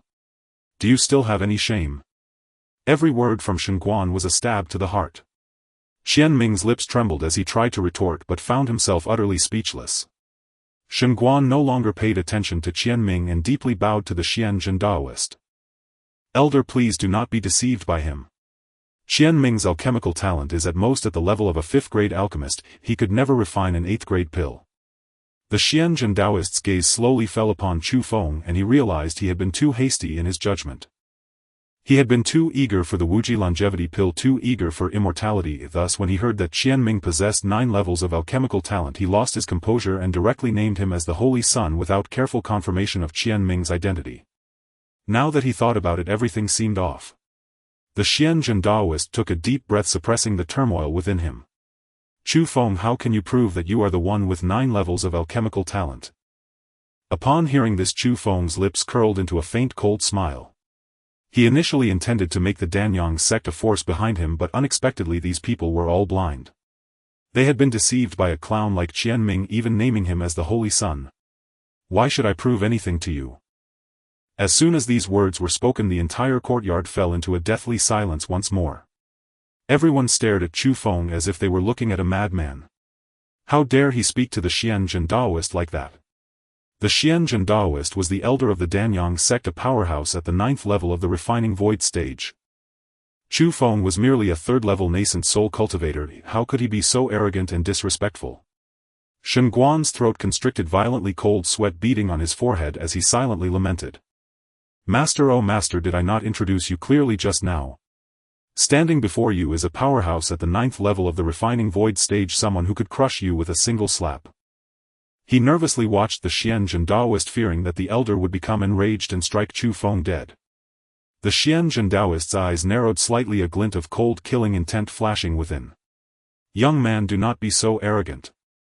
Chu Feng raised his gaze calmly, meeting the Xianjin Daoist's eyes. If not arrogant, would you still call me a young man? The Xianjin Daoist's eyes flickered with anger, his tone filled with disdain. Do you know that even if you truly possess 9 levels of alchemical talent, in my eyes you are but an ant until you grow up? Chu Feng's smile gradually faded, his eyes turning indifferent. Your lifespan is nearing its end. Without the Wuji longevity pill to extend your life, in my eyes you are just a dead man. Boom. This statement ignited the powder keg of the Xianjin Daoist's fury, instantly triggering his wrath. Lifespan, this was the deepest insult in the Xianjin Daoist's heart. His greatest wish now was to refine the Wuji longevity pill to extend his life for 1,000 years and break through to the combined body stage. But Chu Feng had the audacity to humiliate him like this in front of so many people. A fierce killing intent erupted in the Xianjin Daoist's eyes, and the aura around him suddenly surged. A terrifying pressure swept through like a tsunami. The spiritual herbs in the courtyard instantly wilted, turning to dust. Qian Ming trembled in fear from the pressure, but couldn't help but reveal a hint of schadenfreude. Chu Feng, you are dead. The Xianjin Daoist gathered a ball of golden spiritual power in his palm and struck down towards Chu Feng. At the moment when the golden palm print was about to fall upon Chu Feng's head, a clear cold laugh suddenly echoed through the air, piercing the howling wind of the palm strike, distinctly reaching everyone's ears. Immediately after, a graceful figure emerged from behind Chu Feng. She wore a flowing purple gown that trailed to the ground, her phoenix eyes slightly curved, exuding a hint of lazy amusement as she scanned the crowd. As Xian stepped out, a subtle yet formidable pressure radiated from her. Xiao Su, you truly have quite the arrogance. Hearing this familiar voice, Xianjin Daoist's body stiffened abruptly. Boom! The golden palm print that overshadowed the sky shattered violently, transforming into a flurry of spiritual energy fragments. A terrifying wave of energy swept through, causing the robes of the Danyang sect members to flutter. This sudden turn of events left everyone present in shock. What? What is happening? The ancestor's palm print was easily deflected by her. Who exactly is this woman? Such a strong aura, this must be the pressure of a peak refining void stage. Chu Feng actually has a guardian at the refining void stage, and no wonder he is so arrogant. Shen Guan's reaction was even more exaggerated, his eyes wide and his mouth agape as if he could fit an egg in it. His throat rolled violently, yet he couldn't utter a single word, merely staring blankly at Xian's retreating figure. A refining void guardian. The master actually has a guardian at the refining void stage. Shen Guan felt as if his heart was about to leap out of his throat, his mind blank. He had always thought that the master's trump card was merely their extraordinary alchemical talent, but he never imagined that a figure of such immense power would be at the master's side. However, compared to the shock of others, Xianjin Daoist's reaction was the most exaggerated. When he recognized Xian's face, his body trembled uncontrollably and the gathered spiritual energy dissipated in an instant. He naturally recognized the person before him as the spirit of the Qian Kun purple gold furnace who guarded the alchemy tower. When he first took over the Danyang sect, a massive upheaval occurred within the sect. Had it not been for Elder Xian's intervention, the Danyang sect would have likely perished. Yet he never expected that after all this time the power of her spiritual form had not diminished in the slightest, but rather had grown stronger. Boom! Xianjin Daoist's gaze was fixated on Chu Feng, his mind echoing with chaos. He suddenly recalled a terrifying possibility. Yun Kanglin had mentioned that Shen Guan purchased materials for refining the 9-layer spirit gathering pill from the Wantong Chamber of Commerce. Thus Chu Feng's actions in the alchemy tower were not failures in alchemy, instead he had refined the 9-layer spirit-gathering pill which Xian had already consumed, hence her powerful spiritual strength. Everything made sense. Chu Feng had refined a 9th-grade pill, and the one who possessed the 9-layer alchemical talent was undoubtedly him. Otherwise Xian would not be standing beside him. At this moment he couldn't help but feel a pang of regret for forgetting that someone with 9-layer alchemical talent could control the Qian Kun purple gold furnace stored in the alchemy tower. If he had asked Qian Ming for the Qian Kun purple gold furnace from the very beginning, he would have known it was a counterfeit. Yet he was blinded by the desire for longevity, not only failing to verify Qian Ming's identity but also declaring him the holy son leading the sect elders to cause trouble for the Chu family. Xian Zhen Daoist took a deep breath, suppressing the turmoil within his heart, and respectfully bowed to Xian. Xian Zhen pays his respects to the elder. It has been many years, you still possess your former grace and your power surpasses the past. This action instantly caused the members of the Dan Yang sect to gasp in shock. The ancestor actually showed such great respect to this woman and referred to her as elder. Who exactly is this woman? Yun Kenglin stepped forward quickly, lowering his voice. Ancestor, who is this? Xian Zhen Daoist slowly raised his head, his gaze settling on Xian. This is the spirit of the Qian Kun purple gold furnace responsible for testing alchemical talent in the alchemy tower, Elder Xian. Had it not been for her assistance back then, the Dan Yang sect would have long been annihilated. Shengguan instantly understood he had indeed not guessed wrong if the one with 9-layer alchemical talent was his master. Everyone's pupils dilated in shock as they finally comprehended the weight of the person before them. I originally thought it was the alchemy tower testing the alchemist's talents. I didn't expect it to be the spirit. If that's the case, isn't the assessment of alchemical talent in the alchemy tower entirely reliant on this elder's word? This elder is next to Chu Feng, so the one with 9-layer alchemical talent must be Chu Feng. The elders' discussions rose and fell, their gazes toward Chu Feng filled with awe and apology, while their glances at Qian Ming were filled with disdain and anger. Everyone's eyes involuntarily fell upon Qian Ming. His face instantly turned pale as if made of paper. His teeth clenched and the arrogance in his eyes had completely vanished. The spirit of the Qian Kun purple gold furnace. Elder Xian. Qian Ming could hardly believe that the woman beside Chu Feng was such a terrifying existence. He finally realized that his lies had been thoroughly exposed. His trump card, his reliance, crumbled before Chu Feng like paper. The title of 9-layer alchemical talent did not belong to him but to Chu Feng. Qian Ming's legs went weak, nearly collapsing to the ground, only able to clutch desperately onto a servant beside him to support his body. How could this happen? Qian Bancheng, standing on the edge of the crowd, was equally terrified and lost. He staggered back a few steps, a sense of overwhelming despair surging within him. He understood now, he finally understood. The one who truly awakened the 9-layer alchemical talent was not his son Qian Ming but Chu Feng. The Qian family, in pursuit of this illusory title, offended Chu Feng, a peerless genius with a refining void guardian. Qian Bancheng felt a wave of vertigo, a surge of blood rising in his throat, nearly spitting out a mouthful of blood. Unfilial son, what on earth is happening? Qian Bancheng's roar was like the last straw that broke the camel's back, utterly shattering Qian Ming's psychological defense. Qian Ming suddenly shook off the servant's hand and began to scream hysterically. It's clearly me. The one with 9-layer alchemical talent is clearly me. His eyes were bloodshot, fixed intensely on Xian Zhen Daoist. Old thing, I command you to kill Chu Feng. I am the holy son of the Dan Yang sect, you all kill him for me. Upon hearing Qian Ming's frenzied roar, a glint of cold killing intent flashed in Xian Zhen Daoist's eyes. A worthless pretender actually dared to give him orders. You don't know when to stop. Before his words fell, he struck down with a palm toward Qian Ming. Qian Ming was still screaming madly, completely unaware of what was happening. He felt a terrifying power rushing toward him, enveloping him in an invisible force. Puff! With a muffled sound, Qian Ming's body burst apart like a popped balloon. Only in the moment before his death did he finally understand that he was nothing but a clown. He regretted it, he regretted provoking Chu Feng. But it was all too late. Qian Bancheng watched as Qian Ming was killed in one palm strike, his entire being struck by lightning, his legs giving way as he knelt to the ground. He thought his son, who could lead the Qian family to greatness, had died just like that. A wave of overwhelming despair instantly engulfed him.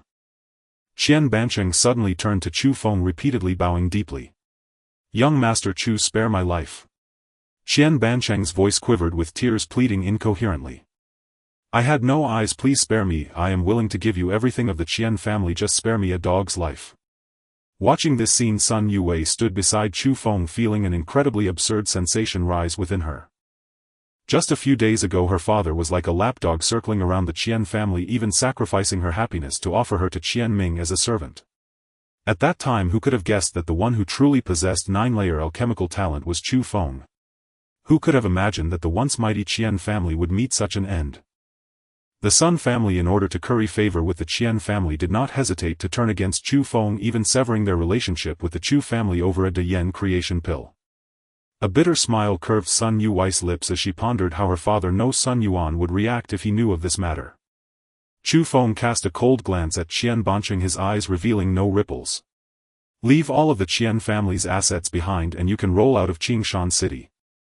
Qian Bancheng's throat moved slightly. What he had just said about surrendering the Qian family's everything was merely a courtesy, yet how could Chu Feng take it seriously? All of the Qian family's assets were the fruit of his lifetime's effort. If he left everything behind, how would he stand in the future after leaving Qingshan City? However, just at that moment of hesitation, an icy killing intent enveloped him entirely. He had no doubt that if he dared to utter a single no, Chu Feng would immediately turn him into a puddle of mush like Qian Ming. Understood, I will surely leave all of the Qian family's assets behind. Thank you, young Master Chu, for sparing my life. Chu Feng ignored him further and turned to Sun Yue beside him. In the future you will take charge of the Baodan Pavilion, I appreciate your hard work. Sun Yue gazed at Chu Feng in front of her, suddenly realizing that she had never truly seen through him, even though they had already come to understand each other last night. Rest assured, I will make the Baodan Pavilion the largest trading company in Qingshan City. Now she was already part of the Chu family. The Baodan Pavilion belonged to Chu Feng. Even if it became a competitor with the Wanbao Pavilion, she would absolutely not hold back. Chu Feng nodded slightly before addressing Lu Quan behind him. Lu Quan, see them out. Upon hearing this, Lu Quan's peripheral vision caught sight of Xian Zhen Daoist, causing him to break out in a cold sweat. Yet he dared not defy Chu Feng's orders, steeling himself as he quickly approached Xian Zhen Daoist. Please everyone. Xian Zhen Daoist's expression tightened instantly. His purpose here was not to kill Qian Ming but to obtain the Wuji longevity pill. If Chu Feng could refine the 9th grade 9-layer spirit gathering pill, he would likely also be able to refine the Wuji longevity pill. This was his only hope for longevity, he could not miss this chance. Xian Zhen Daoist hurriedly stepped forward, his tone even carrying a hint of humility. Chu Xiaoyou, I was deceived by Qian Ming before, I apologize to you here and I hope you can overlook my shortcomings. As soon as these words were spoken, everyone exchanged glances in disbelief. Their ancestor actually apologized publicly to a junior. However, Chu Feng seemed to not have heard it, continuing on without even turning his head. Clearly the conditions for Xian Zhen Daoist's apology were not enough to move him. Xian Zhen Daoist's expression grew even uglier as he watched Chu Feng's figure recede into the distance. If he missed this opportunity today, he would never have a chance to obtain the Wuji longevity pill in his lifetime. Xian Zhen Daoist gritted his teeth and spoke again, Chu Xiaoyou, since you have obtained the inheritance from the alchemy tower, the Danyang sect is willing to make you the holy sun and mobilize all the resources of the sect. Yet Chu Feng's footsteps still did not halt, not even a moment's pause. Shen Guan followed behind Chu Feng, his heart filled with countless emotions. He realized that although his master only had the cultivation of the nascent soul stage, his influence had far surpassed that of the Danyang sect. If forced to choose between the Danyang sect and Chu Feng, he would unhesitatingly choose the latter. Xian Zhen Daoist gazed at Chu Feng's unrelenting back and made up his mind as if he had determined something. The Danyang sect will honor Chu Xiaoyou as the Grand Elder commanding the entire Danyang sect. Boom! This declaration caused the elders of the Danyang sect to lose their composure. Grand Elder, that is one person beneath the heavens above 10,000. Has the ancestor gone mad? Doesn't that mean Chu Feng's status would surpass even that of the sect master? For the sake of obtaining the Wuji longevity pill, the ancestor is truly going all out. The position of Grand Elder had been vacant in the Danyang sect for hundreds of years. Only those who made significant contributions to the sect or possessed extraordinary strength could qualify for it. Yun Kanglin's expression also became somewhat unnatural, but he understood very well what Xian Zhen Daoist meant to the Danyang sect. Xianzhen Daoist was the cornerstone of the Dan-Yang sect. As long as he was present, the Dan-Yang sect could remain unshaken. If he could extend his life for 1,000 years, even if it meant sacrificing his position as sect master, it would be worth it. The only one who could accomplish this was Chu Feng. Yun Kanglan took a deep breath, suppressing the turmoil within. He knew it was time for him to make a choice. Yun Kanglan respectfully bowed to Chu Feng's back. Sect master of Dan-Yang sect, Yun Kanglan pays respects to the Grand Elder. Seeing this, the elders of the Dan-Yang sect all jumped in surprise. They exchanged glances and quickly followed suit, bowing in unison. We pay our respects to the Grand Elder. Shengguan's heart raced uncontrollably as he leaned closer to Chu Feng, whispering, Master, please help the Dan-Yang sect. After all, the Dan-Yang sect had nurtured him for so many years. Without it, there would be no him today. Even though he chose Chu Feng, he still hoped for the Dan-Yang sect's prosperous future. Only then did Chu Feng come to a halt and turn to look at the crowd behind him. He cast a glance at Shengguan and said calmly, For the sake of my disciple, I can agree to your request. Upon hearing this, Xianzhen Daoren suddenly raised his head, the wrinkles on his face smoothing out as if he had regained 10 years of youth. He hurriedly took out a token from his robe and presented it with both hands. This is the token of the Grand Elder. From now on, the Grand Elder can enter and exit any part of the Dan-Yang sect at any time, and any resources within the sect can be freely accessed. Chu Feng reached out and caught the token as it flew into his palm. In that case, I will announce the first order. As soon as he said this, everyone perked up, eager to listen. They all wanted to know what the first command of the newly appointed Grand Elder would be. Chu Feng calmly stated, From now on, Shengguan will be the inner elder of the Dan-Yang sect. Upon hearing this, Shengguan's body trembled violently, a warm current surging from his heart to his eyes. He never expected that the first thing his master would do after becoming the Grand Elder would be for him. After enduring for so many years as merely an outer elder of the Dan-Yang sect, he never imagined that with just one word from Chu Feng he would be promoted. Thank you, Master, for your kindness.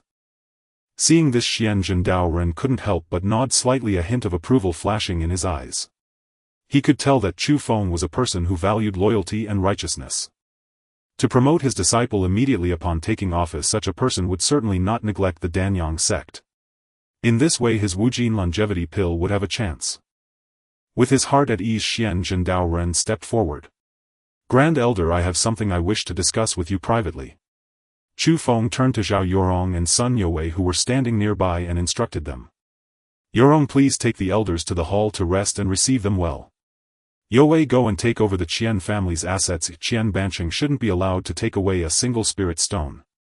The two women acknowledged and left the front yard separately. Then Chu Feng waved to Shengguan and Xianzhen Daoren. Follow me. In the alchemy room, Chu Feng walked to the alchemy furnace, his gaze resting on Xianzhen Daoren as he got straight to the point. Do you have the materials for refining the Wujin longevity pill with you? Hearing this question, Xianzhen Daoren's body trembled violently. His heart raced, nearly jumping out of his throat. Could it be that Chu Feng was going to help him refine pills now? Xianzhen Daoren was so excited that he trembled all over, stuttering as he spoke. He slightly rolled his throat, swallowing hard, fearing he had misheard. Yes, I have it with me. I always carry it with me. Then he took out the materials for refining the Wujin longevity pill from his spatial ring. Chu Feng glanced over the materials, nodding slightly. The age and quality of these materials far exceeded the minimum requirements for refining the Wujin longevity pill. It seemed that Xianzhen Daoren had indeed invested heavily. Since you granted me the position of Grand Elder, I will help you refine a Wujin longevity pill.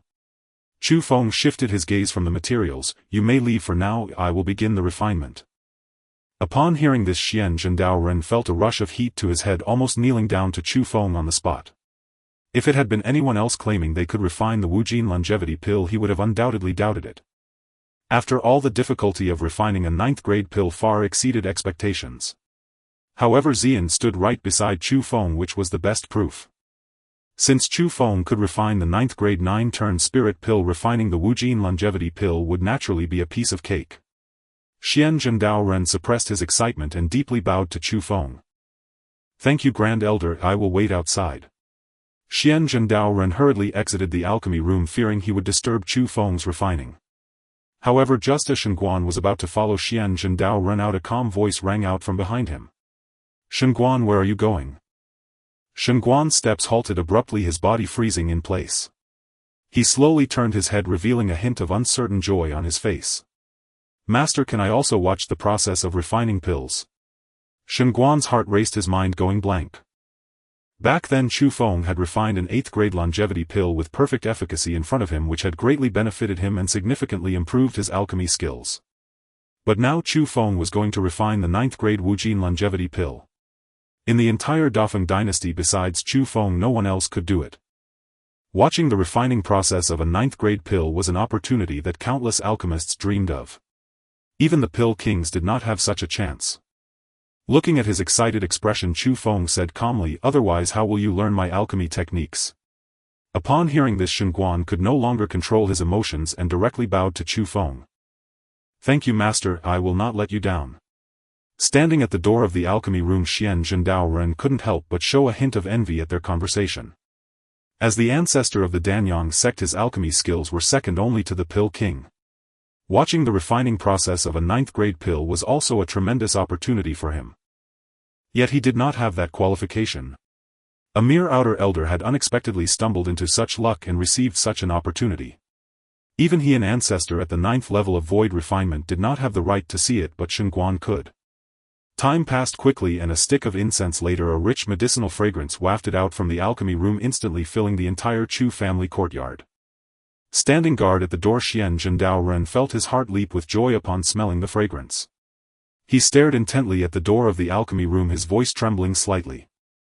The pill is done. As soon as the words left his mouth, the door of the alchemy room swung open from within. Chu Feng stepped out holding a completely golden pill in his hand. Chu Feng casually tossed the pill, saying indifferently, the pill is ready, take your people and go back. If I need anything in the future, I will come to the Danyang sect to find you. Seeing this, Xian Zhendao Ren quickly extended his hands, carefully catching the pill.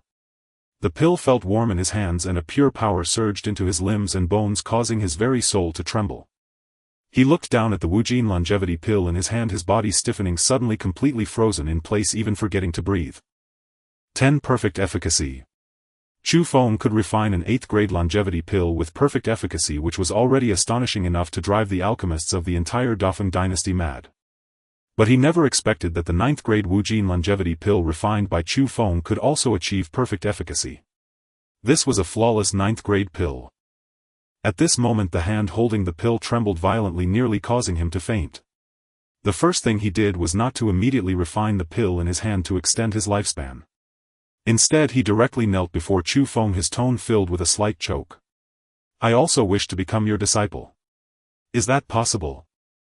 Shengguan froze in the center of the alchemy chamber as if held by an immobilizing spell, utterly motionless. His eyes were wide as saucers, and the pupils still bore the lingering world-shattering vision of Chu Feng refining the pill. What had he just witnessed? That was not mere pill refining, it was the enactment of a miraculous art of alchemy. A 9-grade Wuji Shou Yuan Dan, a pill of legend. And yet Chu Feng refined it as if he were eating and drinking with casual ease. Such alchemical technique is unimaginable even for a nascent soul expert, not to mention those below. Shengguan's throat rolled violently, but not a single word could pass his lips. His mind was blank save for the relentless replay of Chu Feng's refining scene. He felt every scrap of his alchemical learning shrink into childish triviality before Chu Feng's art. Only when Xuanzhen Daoist's choked words came from outside the chamber did Shengguan snap back to himself. He turned his head and stared at Xuanzhen Daoist in incredulity.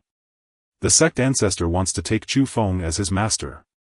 A mighty Lianqiu realm elder bowing to a nascent soul cultivator. If this got out, how would others view Danyang sect? Shengguan felt the world tilt as if in a dream. He pinched his thigh hard. The sharp pain reassured him that it was no dream. Chu Feng, slightly taken aback, raised an eyebrow and looked toward the kneeling Xuanzhen Daoist.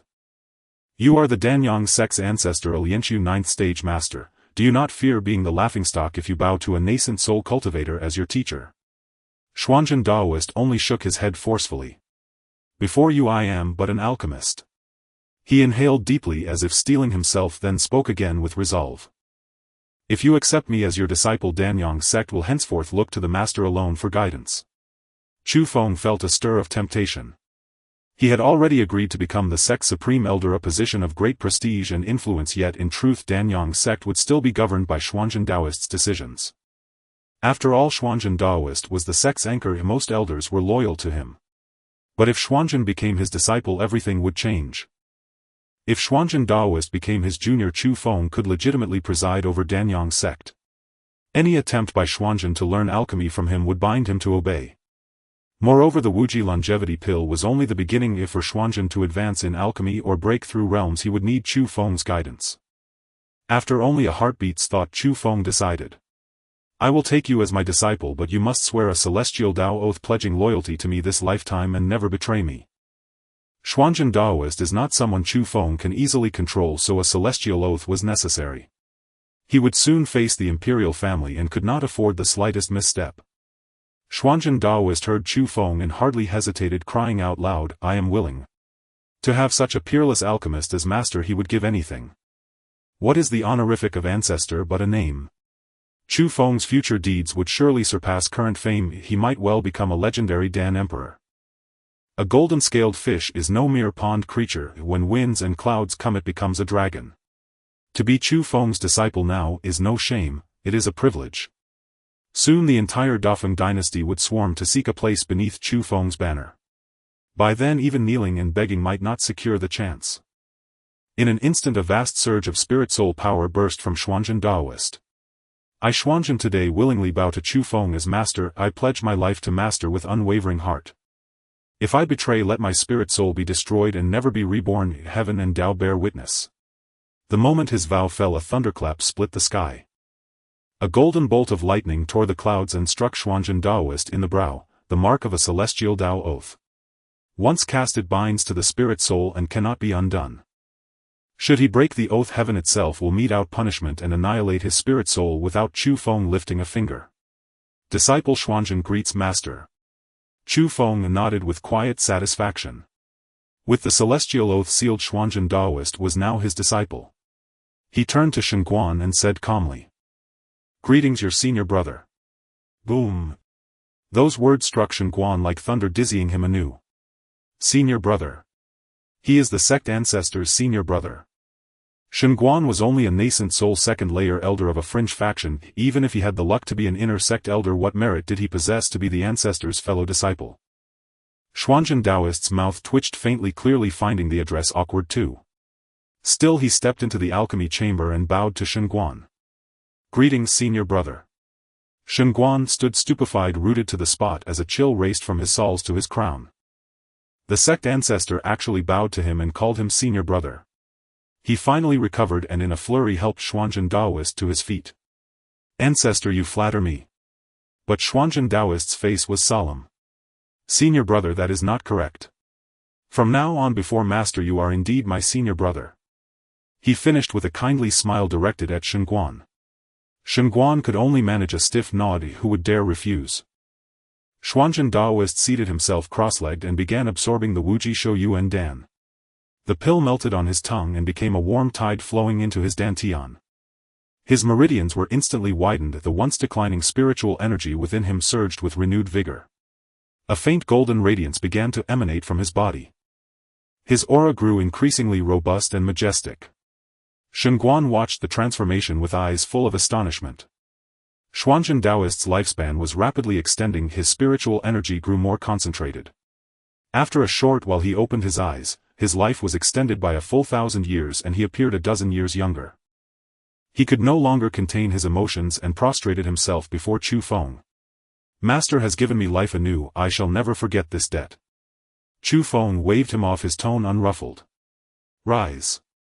Since we are master and disciple, such ceremony is unnecessary. The audience hall. Xuanzhen Taoist cleared his throat and declared plainly, from this day forth Chu Feng is my master. Boom, the declaration detonated in the audience hall like thunder, stirring a titanic upheaval. Everyone present froze in place. Yun Kanglin's teacup slipped from his hand and shattered, tea splashing everywhere while he stood in stunned disbelief. It was as if he had heard a preposterous tale. His throat rolled with unease. The elders erupted, springing upright from their seats. Ancestor, you have taken Chu Feng as master. If this spreads, what face will Danyang sect have? Shengguan taking Chu Feng as master is one thing, but you are our sect ancestor. They could not fathom Xuanzhen Taoist's seemingly mad choice. Chu Feng may possess an otherworldly alchemical gift, but so what? His cultivation after all is only nascent soul. A Lianqiu master bowing to a nascent soul cultivator as his teacher was absurd beyond measure. All eyes turned involuntarily to Chu Feng. Everything was thrown into chaos. Shengguan had become Chu Feng's disciple, and now even the sect ancestor had sworn fealty to him. How should they address Shengguan henceforth? Yun Kenglin finally snapped out of his shock and hurried forward, his voice tinged with entreaty. Ancestor, this matter needs deliberation. No need for words. Xuanzhen Taoist cut him off. I have already performed the ceremony and sworn the celestial oath. I pledge my life to master with no second thought. He paused, a cold killing intent flashed in his eyes as they swept across the elders. From now on Danyang's sect answers to master alone. Whoever disrespects master I will be the first to oppose. At those words Yun Kenglin felt all strength drain away, despair filling his gaze. It was over. Truly over. With the ceremony and the celestial oath, Xuanzhen Taoist's act could not be undone. There was no recourse. From this day forth Danyang's sect might as well take the family name Chu. The sect leader was reduced to a mere ornament. Yun Kenglin closed his eyes as if all hope had died. He had toiled so many years for Danyang's sect only to see it become someone else's possession. Yet as his despair reached its nadir, Xuanzhen Taoist slapped him on the head. What are you standing there for? Hurry and greet your Grand Master. Grand Master. Yun Kenglin's mouth twitched, a swirl of emotions assaulted him. Chu Feng is his Grand Master. If word leaked, other sect leaders would mock him to death. Yun Kenglin glanced at Xuanzhen Taoist, who fixed him with a threatening look that said plainly, if you dare to refuse, bear the consequences yourself. Yun Kenglin shivered and immediately bowed. Yun Kenglin greets Grand Master. At the words his face burned as if on fire. The other elders exchanged glances and after a brief hesitation followed suit with bows. Greetings, Grand Master. Zhao Yorong, who stood beside Chu Feng, was frozen in place. Her husband had just become the sect's supreme elder. And in so short a time he had become Danyang's sect's Grand Master. Zhao Yorong felt the room spin, her heart hammered as if about to leap from her throat. She had never dreamed her husband possessed such transcendent ability. Chu Feng's expression remained composed as if accustomed to such scenes. Rise. Thank you, Grand Master, they answered in unison. Chu Feng's gaze settled on Zhao Yorong. From now on Zhao Yorong shall be Danyang's sect's holy maiden. This revelation added clarity amid the elders' astonishment. They already knew of Zhao Yorong and Chu Feng's relationship. She had formerly been the holy maiden of Yuntian Palace. Now that Chu Feng ruled Danyang's sect, he had the authority to appoint his woman as holy maiden. Who would dare object? The elders showed no hesitation. Salutations, holy maiden. Zhao Yorong stood stunned and bewildered. She had never imagined she might one day resume the title of holy maiden. More than honored, she was overwhelmed that the sect leader and elders saluted her as such. She took a deep breath, calmed herself and bowed to the assembly. Your servant Yorong greets the elders. Chu Feng, aware of their misgivings, explained, do not think I act from favoritism. My wife has regained her Tianling root and is fit to be Danyang's sect's holy maiden. At Chu Feng's words the assembly inhaled sharply. She has reconstituted the Tianling root. Once the spirit root is ruined, recovery is nearly impossible, especially the Tianling root. I heard Zhao Yorong left Yuntian Palace because her root was ruined. I never expected her to be reborn. The Tianling root accelerates cultivation by leagues. With such a holy maiden, how could Danyang's sect not prosper? But Xuanzhen Taoist suddenly stepped forward to correct, Master, that phrase is not quite right. Chu Feng's brows tightened slightly, surprise flickering across his face. What did I say wrongly? Xuanzhen Taoist looked up, his gaze fervent upon Chu Feng. It is not your Danyang sect but our Danyang sect. Chu Feng paused, then let out a faint laugh. He was now Xuanzhen Taoist's master, the highest seniority in Danyang's sect. He was no longer the detached lord of Qingshan City but the true master of Danyang's sect. The shift of identity came too swiftly for full assimilation. Chu Feng pointed at Xuanzhen Taoist and chuckled. As if remembering something, Xuanzhen Taoist continued speaking. The Yuntian secret realm will soon open if the Holy Maiden may return to the sect to partake in the Yuntian assembly. At the name Yuntian assembly, Zhao Yurong's eyes flashed with a strange light. As a former Holy Maiden of Yuntian Palace, she knew the assembly well. Yuntian Palace, Danyang sect, Wanshou sect and Tianjin sect once hailed from the same lineage called Yuntian Daoist sect. In its heyday, Yuntian Daoist sect was the unrivaled first sect of the Dafeng dynasty, dominating all sides. Sadly, the sect master fell and internal strife tore the sect asunder, splitting it into the four great sects of today. The Yuntian secret realm holds countless heavenly materials and treasures, the very foundation of the four great sects. The secret realm cannot be divided, so the sects agreed to hold the Yuntian assembly every 5 years if the assembly's rankings determine how many disciples each sect may send into the realm. Higher ranking yields more quotas and thus greater opportunities. But Danyang sect is not adept at fierce competition. For nearly a century they have been at the bottom in the Yuntian assembly and received the fewest quotas. If this continues a few more rounds, Danyang sect might lose access to the secret realm altogether.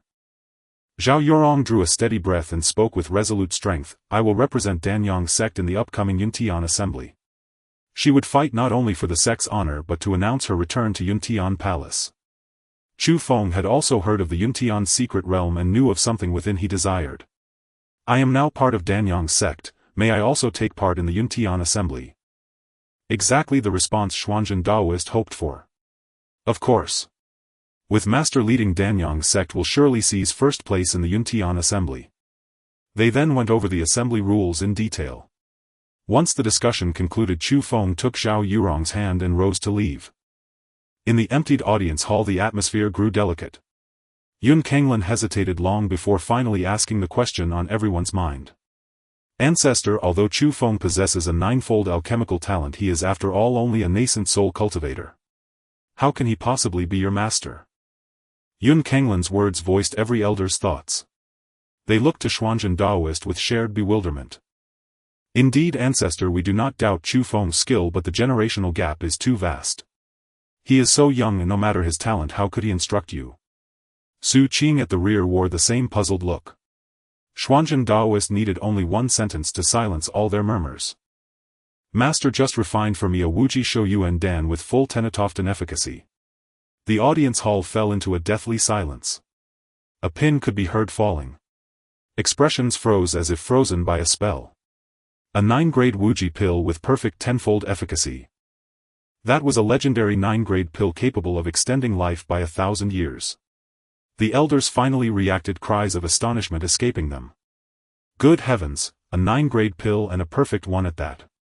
How is it possible? The master is so young yet can refine such a pill. A nascent soul cultivation refining a 9-grade perfect pill. If word spreads, the whole Dafeng dynasty will go mad. What generational gap? Before a perfect 9-grade pill all doubts seemed trivial. Suan stared at Xuanzhen Daoist, lips trembling, unable to speak. He had seen many alchemists but never heard of anyone producing a 9-grade pill at Tenatoften efficacy. And the one who refined it was a man barely in his 20s. Such alchemical attainment was unprecedented. Su Qing's reaction was even more extreme. She trembled as Chu Feng's form rose vividly in her mind. Could he be a 9-grade alchemist? The Sun family. Sir Elder Su of Danyang sect and Miss Su have arrived. They are here. Sun Yuan suddenly sprang up from the armchair wearing an excessively obsequious smile. He adjusted his collar and hurried towards the front gate with Shi Lanyin and Sun Qingyang closely following behind. Upon seeing Suan and Su Qing, the smile on Sun Yuan's face almost creased with joy. Elder Su, Miss Su, your esteemed presence brightens my humble abode.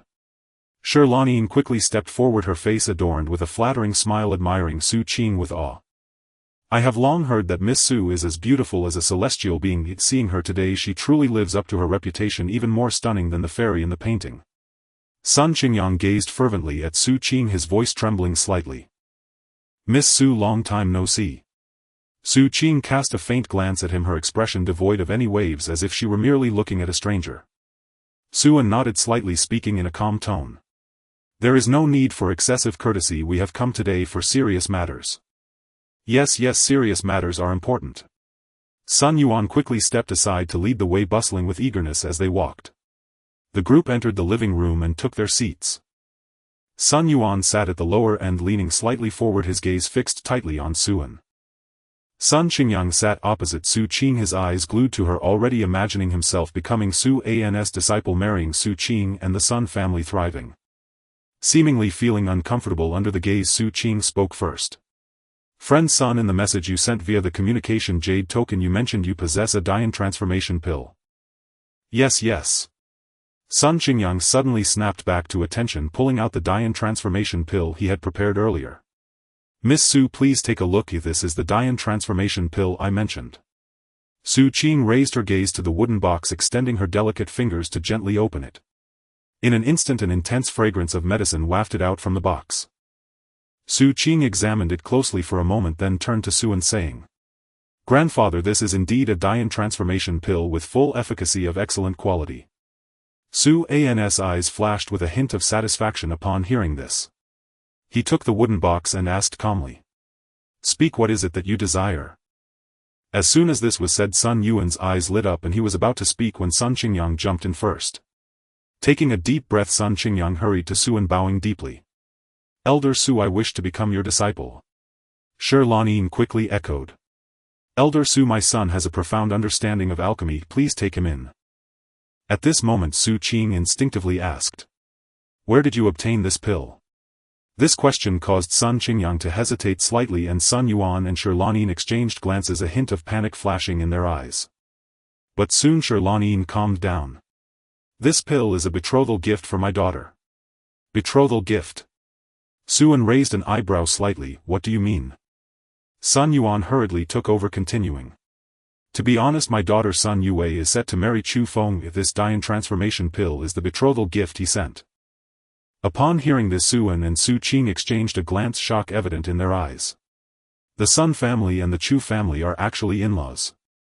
Chu Feng is the master of the ancestor, an extraordinary alchemist capable of refining the ultimate longevity pill. Su An's heart surged with tumultuous thoughts as he looked deeply at Sun Yuan. "I didn't expect you to be Chu Feng's father-in-law." However, as soon as he finished speaking, Sun Yuan's expression suddenly changed and he waved his hands repeatedly as if afraid of getting into trouble. "Elder Su, please do not misunderstand. Sun Yue has long severed ties with our Sun family. We have no connection with Chu Feng." Shi Lanyin quickly chimed in.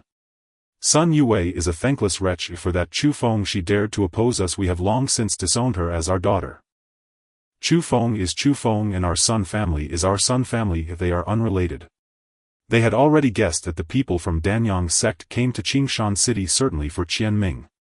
Qianming possesses a ninefold alchemy talent, and he may have already become the holy son of Danyang sect with an unlimited future. At this moment they no longer dared to associate themselves with Chu Feng. Suan looked at the urgent expressions of the Sun family, frowning.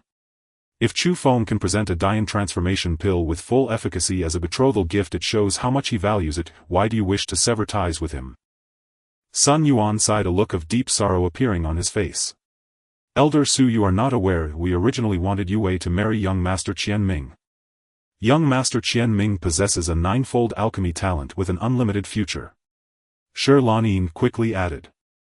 "Chu Feng, relying on the fact that no one in Qingshan city could rival him, forcefully married our daughter and ultimately offered such a Dian transformation pill as a betrothal gift." The three of them spoke one after another, completely distancing themselves from Chu Feng. As Suan listened to them, his expression gradually became strange. Looking at the three opportunistic people before him, he couldn't help but secretly sneer. What a case of not recognizing a true dragon. Little did they know Qianming was merely a fraudulent waste. The one truly possessing the ninefold alchemy talent was Chu Feng. Not only does Chu Feng have a ninefold alchemy talent, but he is also an extraordinary alchemist capable of refining perfect 9-grade pills. Suan shook his head, the last shred of goodwill towards the Sun family dissipated. He slowly pushed the small wooden box back towards Sun Qingyang. "I cannot accept this pill, you should keep it." After saying this, Suan stood up and addressed Su Qing. "Qinger, let's go." Su Qing nodded slightly, taking out a green communication jade token from her sleeve and gently placing it on the table. This jade token was the one Sun Qingyang had previously sent to her. She looked at Sun Qingyang, her tone carrying a hint of aloofness. "Do not contact me again, I fear Chu Feng may misunderstand." With that, Su Qing turned and followed Suan towards the door. The Sun family was completely dumbfounded. Sun Yuan's eyes widened, staring blankly at the wooden box and communication jade token on the table, his face full of confusion. Shi Lanyin was also frozen in place, opening her mouth but unable to utter a single word. What is happening? Things were going smoothly just now, why did they suddenly decide to leave? They wouldn't accept the pill and they returned the communication jade token. Sun Qingyang grew anxious, quickly chasing after them and blocking Su Qing's path. Miss Su, did I offend you in any way? If so, I will definitely change. Su Qing halted her steps, a faint hint of mockery flashing in her eyes. Unable to endure Sun Qingyang's entanglement any longer, she coldly replied. The one who possesses a ninefold alchemy talent is not Qian Ming but Chu Feng. These words struck Sun Qingyang like a thunderbolt. What? What did you say? Su Qing let out a cold laugh, continuing. Chu Feng is currently our Danyang sect's grandmaster. Who would dare accept your pill? With that, Su Qing ignored Sun Qingyang any further and quickly caught up to Su and their figures swiftly disappearing beyond the gate. Sun Qingyang stood frozen in place, the blood draining from his face. He watched Su Qing leave, her words echoing in his mind over and over again. Chu Feng possesses a ninefold alchemy talent. Chu Feng is the grandmaster of Danyang's sect. How could this be possible? The one with a ninefold alchemy talent is actually Chu Feng. Shi Lanyin, who had followed out, directly collapsed to the ground, trembling like a leaf in the wind. Chu Feng is the grandmaster of Danyang's sect. He is the master of the Xianjin ancestor. Sun Yuan suddenly slapped his own head, his eyes bloodshot, wishing he could slap himself twice. He finally understood. He finally realized. Chu Feng could casually present a Dian transformation pill with full efficacy as a betrothal gift, while Qian Ming, that waste, could barely refine a 4th-grade pill. How could he possibly possess a ninefold alchemy talent? The true genius is Chu Feng, who personally pushed this great Buddha out of the Sun family. No wonder Chu Feng could offer a Dian transformation pill with full efficacy as a betrothal gift. The one who truly possesses alchemy talent is Chu Feng. For the sake of a Dian transformation pill to curry favor with that waste Qian Ming, he actually severed ties with Chu Feng, even driving Sun Yue out of the family. He picked up a sesame seed but dropped a watermelon. No. What he dropped was not a watermelon but a mountain of gold, a mountain that could propel the Sun family to greatness. As long as the Sun family established a connection with Chu Feng, let alone a Dian transformation pill, even 100 Chu Feng could easily provide. Everything the Sun family desired could be given by Chu Feng. Having realized all this, Sun Yuan wished he could smash his head against the wall. Just then the steward hurriedly rushed in from outside. Sir, it's bad. A major incident has occurred. Sun Yuan abruptly raised his head, a sense of ominous premonition flashing in his eyes. What happened? The steward spoke breathlessly, his tone laced with fear. I heard that Qian Ming was killed by the Danyang sect's ancestor with a single strike, and the Qian family is packing up all their assets, will be handed over to the Chu family. Boom. This sentence was like the last straw, completely breaking Sun Yuan's psychological defenses. Qian Ming is dead. The Qian family has collapsed. All their assets handed over to the Chu family. Sun Yuan stared blankly ahead, his voice tinged with despair. It's over, our Sun family is finished. Sun Yui's gaze fell upon the 3 members of the Sun family, her eyes showing no fluctuations, as if she were looking at 3 strangers. What are you here for? Sun Yuan wore a fawning smile, his tone laden with flattery. Yue, my good daughter. Shi Lanyin quickly stepped forward, trying to take Sun Yui's hand, but was evaded by Sun Yue turning sideways. Shi Lanyin's hand froze in midair, a hint of embarrassment flashing across her face, yet she still smiled and said, Yue, we were wrong before, we shouldn't have severed ties with you. Please forgive us. Sun Qingyang stood to the side, arms crossed, his tone carrying a sense of entitlement. Sister, I came today to ask for your help with something. Sun Yue looked at the 3 of them with their hypocritical expressions, her voice cold and devoid of emotion. I have severed all ties with the Sun family, why are you looking for me? Upon hearing this, Sun Yuan quickly replied. Qingyang is eager to join Danyang's sect and has fallen for Miss Su.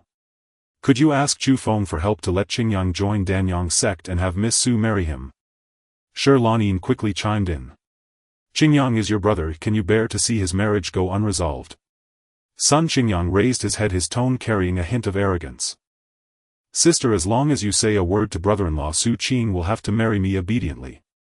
I am the nephew of the Grandmaster of Xiandan sect. I am well suited for Su Qing. Upon hearing this, Sun Yue couldn't help but laugh. She looked at Sun Qingyang, her eyes icy. Sun Qingyang, you think you are worthy? Sun Qingyang's expression changed instantly, his tone filled with anger. Sister, what do you mean by that? Sun Yui's gaze swept over the three, her tone filled with hatred. Who was it that forced me to serve Qian Ming like a servant? Who sacrificed my happiness to curry favor with the Qian family? Who severed ties with me for a Dian transformation pill and called me an ingrate? Sun Yuan opened his mouth wanting to argue but found himself at a loss for words. Seeing this, Shi Lanyin hurriedly tried to mediate, saying, Yue, it was all a misunderstanding. The Qian family forced us. We were doing it for your own good. We wanted you to marry into a good family. For my own good? Sun Yue let out a cold laugh. Whether it was for me or for yourselves, you all know in your hearts. The faces of the three turned from green to white, utterly embarrassed. They lowered their heads, not daring to meet Sun Yui's eyes. Sun Yue took a deep breath, her tone resolute. Since the Sun family chose to sever ties with me, do not think of climbing back to the Chu family. She looked Sun Qingyang up and down, unable to help but shake her head. You should take a good look at yourself. Su Qing is a direct disciple of Danyang sect, the beloved granddaughter of Elder Su. Do not say that Chu Feng will not help you. Even if he did, Su Qing would not marry you. She had almost been forced by her family to serve Qian Ming, so how could she let Chu Feng threaten another woman? Sun Qingyang's face turned ashen and he pointed at Sun Yue in a fit of rage, saying, I am your brother, how can you betray your own family? Slap. Sun Yue directly slapped Sun Qingyang across the face. I do not have a brother like you. From the moment you severed ties with me, I have no family. Shi Lanyin hurriedly stepped forward wanting to plead again but was coldly interrupted by Sun Yue. No need to say more, and now please leave. Sun Yuan's expression instantly darkened, his tone carrying a hint of threat. Sun Yue, I am your biological father. If you do not help us, you will be ungrateful. Sun Yue did not even glance at Sun Yuan, directly addressing Lu Quan behind her. Lu Quan, show them out. From now on, no one from the Sun family is allowed to set foot in the Chu family. Lu Quan stepped forward immediately, coldly saying to the three Sun family members, please leave.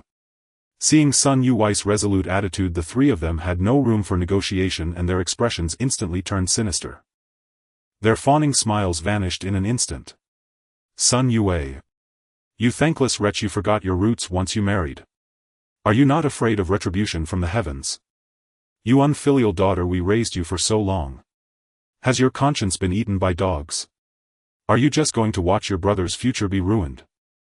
Wait for it. If you do not help me today, there will come a day when you will regret it. Their curses echoed in the courtyard, yet Sun Yue did not even look back, leaving directly.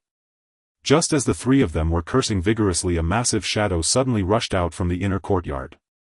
The celestial demonic tiger charged to the entrance, glaring fiercely at the three members of the Sun family, emitting a low growl. Roar. The tiger's roar erupted like thunder, causing the three members of the Sun family to feel an ear-piercing pain, their heads spinning. A terrifying pressure swept over them like a tide, making it hard for them to breathe. Sun Yuan's body trembled violently, his legs giving way as he collapsed to the ground. Celestial demonic tiger. Help! Help! Shi Lanyin cried out in fright. Sun Qingyang looked at the icy eyes of the celestial demonic tiger, feeling a chill run from his feet straight to the top of his head. The celestial demonic tiger let out another roar, stepping forward abruptly. The three members of the Sun family, terrified to the core, scrambled and rolled towards the gate of the Chu family. Sun Yue, you dare to commit patricide? Danyang sect. Deep within the sect there is a courtyard named Jingyun Pavilion, which is particularly elegant. At this moment, however, the atmosphere in the main hall of Jingyun Pavilion feels somewhat heavy. The Grand Elder Lin Yin sits at the head of the table, dressed in a moon-white Dao robe that accentuates her delicate and graceful figure. Her face is stunningly beautiful, with phoenix-like eyes as clear as water. As one of the highest-ranking elders in Danyang sect, she has not only reached the realm of alchemy void but is also recognized as a beauty within the sect. Yunar, the allocation of positions in the sect has been adjusted. You will not be able to participate in this Yuntian conference. Opposite her stands a young man in a green robe with sharp brows and bright eyes, tall and upright. He is her direct disciple Qin Yun.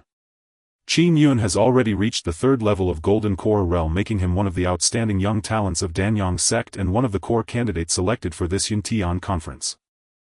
Why? His voice suddenly rose, his chest heaving violently. I have prepared for a whole decade to participate in the Yin-Yang conference. Now you tell me that I cannot participate. The Yin-Yang conference is an exceptional opportunity for young cultivators to gain access to secret realms, and at 28 this is his last chance to participate. If he misses it, there will be no second chance. Lin Yin observed Qin Yun's agitated demeanor and felt a pang of reluctance in her heart. She sighed, her tone heavy. Yuner, please calm down. It's not that I don't want to help you, it's just the arrangements of the sect and I have no power to change that. She paused, continuing to explain. There are only 5 slots for our sect in the Yin-Yang conference, and these 5 slots have indeed been decided already. You and Meng Shishir are among them. However, a supreme elder has arrived at the sect, and after discussions between the sect master and the ancestor, it has been decided that this supreme elder and his wife will replace you and Meng Shishir. Supreme elder. Qin Yun was taken aback for a moment, then furrowed his brows. The requirement for participation in the Yin-Yang conference is that participants must be under 30 years of age. Since this supreme elder can hold such a position, he must be at least over 1,000 years old, right? How could he possibly meet the participation criteria? This is against the rules. In Qin Yun's understanding, supreme elders are all veteran figures in the sect, having lived for over 1,000 years with unfathomable cultivation. How could they be young cultivators under 30? Lin Yin looked at Qin Yun, her tone tinged with complexity. That supreme elder is named Chu Feng, and he is only 20 years old. Boom. These words struck Qin Yun like a thunderclap, hitting him hard on the head. Qin Yun's body trembled violently and the expression on his face instantly froze. He stared blankly at Lin Yin as if he had heard something inconceivable. 20 years old. How is that possible? A 20-year-old supreme elder. Even among those rare prodigies, reaching the nascent soul realm at 20 is already against the heavens, let alone becoming a supreme elder of a first-rate sect. Qin Yun's mind went blank with only the words, 20 years old, and supreme elder, echoing wildly within. After a long time he gradually regained his senses, looking at Lin Yin with eyes full of unwillingness. Even if he is a 20-year-old supreme elder, so what? I am the strongest among the 5 selected by Danyang sect. Why should I give up my spot? He questioned himself, believing that in terms of both talent and effort he was not inferior to anyone. Why should a suddenly appeared supreme elder easily take away the result of his 10 years of hard work? Lin Yin looked at Qin Yun, her eyes flashing with guilt. She stood up, walked to Qin Yun's side and gently patted his shoulder, her tone tinged with helplessness. Yuner, it's not that I don't want to help you fight for it, it's just that this slot cannot be moved to anyone else. You and Shishir will have to be wronged. She paused and continued explaining. Among the 5 slots, the Su sisters Su Qing and Su Bai practice the sect's inherited combined martial arts Qinghuan Shuangming, and their strength together is comparable to that of a transformation god realm cultivator if the sect's trump card cannot be broken up. Another slot is reserved for the ancestor's granddaughter, whom the ancestor has high hopes for making that slot absolutely untouchable. The remaining 2 slots were originally for you and Shishir. Now that Chu Feng and his wife are coming after much thought, we can only wrong you too. Lin Yin's tone carried a hint of bitterness. In fact, she was also very dissatisfied with this arrangement. Qin Yun is her most valued disciple, exceptionally talented and hardworking, and he should have shone brightly at the Yin-Yang conference. But this was a decision made jointly by the sect master and the ancestor. Even the ancestor specifically instructed that Chu Feng and his wife must participate in the conference. Although she is the Grand Elder, she cannot disobey the ancestor's orders. As Qin Yun listened to Lin Yin's words, his expression changed between blue and white. He knows the Su sisters' strength is indeed irreplaceable and the ancestor's granddaughter is also untouchable. But that does not mean he should willingly give up his spot. Qin Yun suddenly raised his head, a glint of determination flashing in his eyes. Since Master cannot help me fight for it, then I will fight for it myself. You. Lin Yin opened her mouth, wanting to advise him. But Qin Yun interrupted her, his tone filled with stubbornness. Master, I know you are in a difficult position. But this is my last chance to participate in the Yin-Yang conference. I cannot just give up like this. Since Chu Feng can become a supreme elder, he must possess extraordinary strength. I will challenge him. If I lose, I will willingly give up my spot, but if I win. His words trailed off, but the meaning was clear. Lin Yin opened her mouth but ultimately did not stop him. She sighed secretly thinking. If Qin Yun can really defeat Chu Feng, she would then go to the sect master and the ancestor to plead for him, believing they would have nothing to say. After all, the Yun Tian conference ultimately relies on strength to speak. Danyun Pavilion. This is the residence specially arranged for Chu Feng by Xian Zhendao Ren, and the courtyard is even more elegant than Jingyun Pavilion. Chu Feng is sitting beside a stone table holding an ancient alchemy manual in his hand. Next to him, Su Qing stands respectfully holding a freshly refined 4th-grade pill, her face full of inquiry. Master Ancestor, the efficacy of the Xian Huangdan I refined is only 80%, I hope Master Ancestor can guide me. Since hearing that Chu Feng refined a 9th-grade Wujidan with 100% efficacy in Qingshan City, Su Qing's admiration for him has reached its peak. These days she has been visiting Danyun Pavilion almost every day to ask about alchemy issues, and Chu Feng occasionally gives her some guidance, allowing her alchemical skills to improve rapidly. Chu Feng put down the alchemy manual and took the Xian Huangdan from Su Qing's hand, examining it carefully for a moment. His fingertips lightly brushed over the surface of the pill, sensing the fluctuations of its spiritual energy, and he slowly spoke. Your control of the alchemical fire is not precise enough. If the Xian Huangdan requires gentle alchemical fire to slowly extract the medicinal properties of the materials. You are too eager for success, and the fire is too fierce, resulting in a loss of some medicinal properties. Su Qing, upon hearing this, suddenly realized and quickly nodded. Thank you for your guidance, Master Ancestor. Just then a sudden sound of hurried footsteps broke the tranquility of Danyun Pavilion, accompanied by a noisy discussion. Chu Feng raised his head, frowning slightly, and looked towards the courtyard entrance. He saw Qin Yun striding into the courtyard, followed by Meng Shishir and several disciples of Danyang sect. Qin Yun walked up to Chu Feng, looking down at him with a hint of provocation in his tone. You are Chu Feng. Who are you? Su Qing, seeing this, quickly stepped forward to explain to Chu Feng. This person is named Qin Yun, a direct disciple of Grand Elder Lin Yin and also one of the candidates selected by the sect for the Yun Tian Conference. You and the Saintess have replaced his and Meng Shishi's slots. After saying this, Su Qing turned her gaze back to Qin Yun, frowning tightly. Qin Yun, this is our sect's Master Ancestor. How dare you be so rude as to intrude into Danyun Pavilion? Qin Yun snorted coldly, completely ignoring Su Qing's scolding. He looked at Chu Feng, his eyes filled with defiance. Chu Feng, I don't care if you are a Supreme Elder or a Master Ancestor, I only know that you took away my participation slot. I want to challenge you. If you lose, return my Yun Tian Conference slot to me. As soon as he finished speaking, the disciples behind him began to stir. This kid looks young, how can he be our Danyang sect Supreme Elder? I heard he came from Qingshan City, he is the one who tested the 9th grade alchemical talent. But the Yun Tian Conference is about strength, not alchemy. How impressive can he be at alchemy? This kid looks to be only around 20, how strong can he be? Senior brother Qin could crush him with a single finger. What were the sect master and ancestor thinking, allowing such a kid to become a Supreme Elder and take away senior brother Qin's slot? It's too much. These disciples have always held Qin Yun in high regard, so upon seeing his slot taken away, they naturally stood on Qin Yun's side. Chu Feng listened to the discussions, his face still showing no sign of disturbance, as if he had not heard anything. His gaze gradually fell on Meng Shishir, who stood behind Qin Yun. Meng Shishir was surrounded by a faint blue aura, indicating that she too was a woman of great fortune. Seeing Chu Feng's gaze land on Meng Shishir, Su Qing continued to introduce. This is Meng Shishir, Qin Yun's fiancée. Hearing this, Chu Feng's eyes flashed with understanding. He looked at Qin Yun, his tone carrying a hint of amusement. You want to challenge me, betting the Yun Tian Conference slot? Qin Yun puffed out his chest, a proud expression on his face. That's right, do you dare to accept the challenge? Chu Feng looked at him, his tone laced with faint sarcasm. What qualifications do you have to bet with me? He paused before continuing. If I lose, I will give up the slot, but if I win, what will I get? You want to bet my slot while coming empty-handed? There is no such good deal in the world. Qin Yun's expression darkened slightly, he did not expect Chu Feng to make such a request. However, upon careful consideration, what the other party said was also reasonable.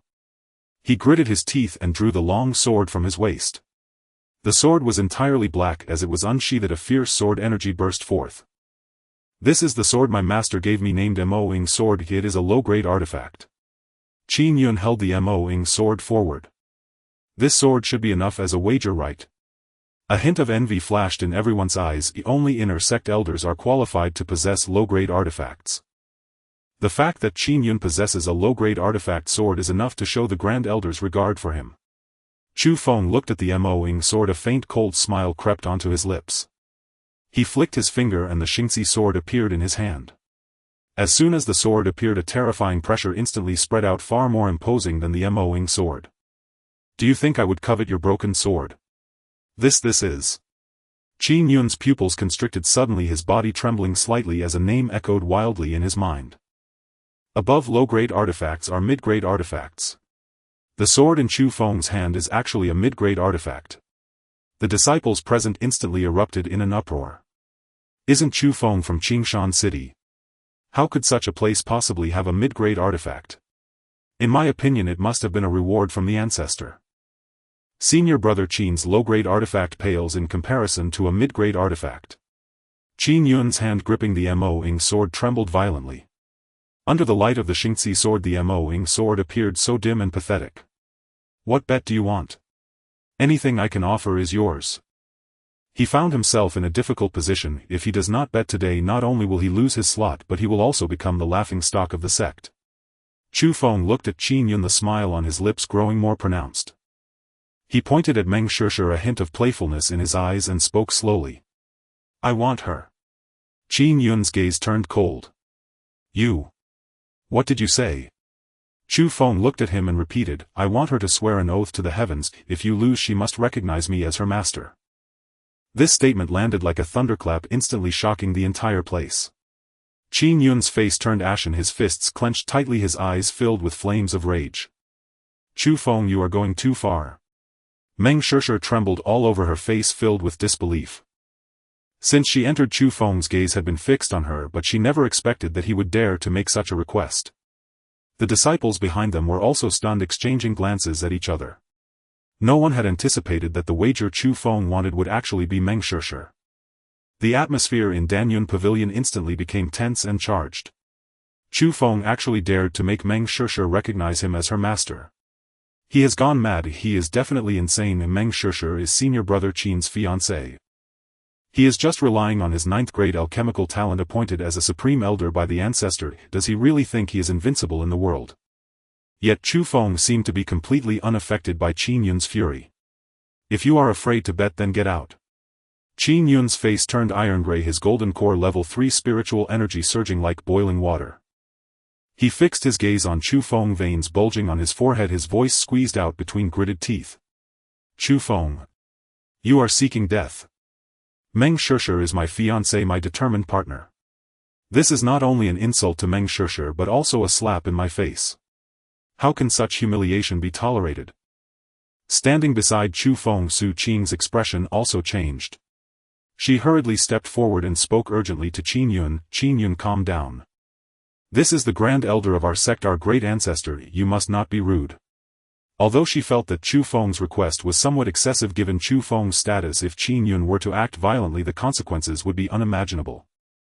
However, Qin Yun was now blinded by rage and could not heed Su Qing's advice.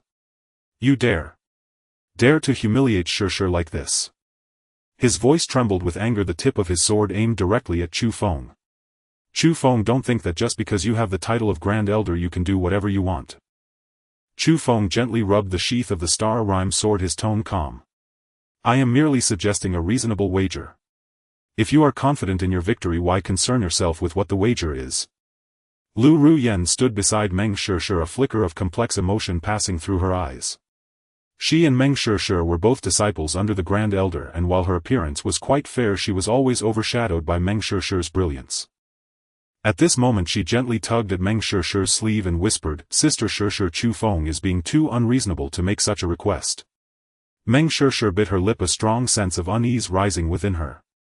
Although she was also angered by the loss of her opportunity, Chu Feng's composure made her feel that this Grand Elder, seemingly only 20 years old, was likely not as simple as he appeared. What's wrong? Are you afraid to gamble?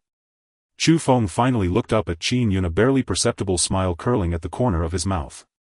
If you lack the courage, then don't waste my time. Qin Yun surveyed the surroundings. The disciples who had followed him were all watching him.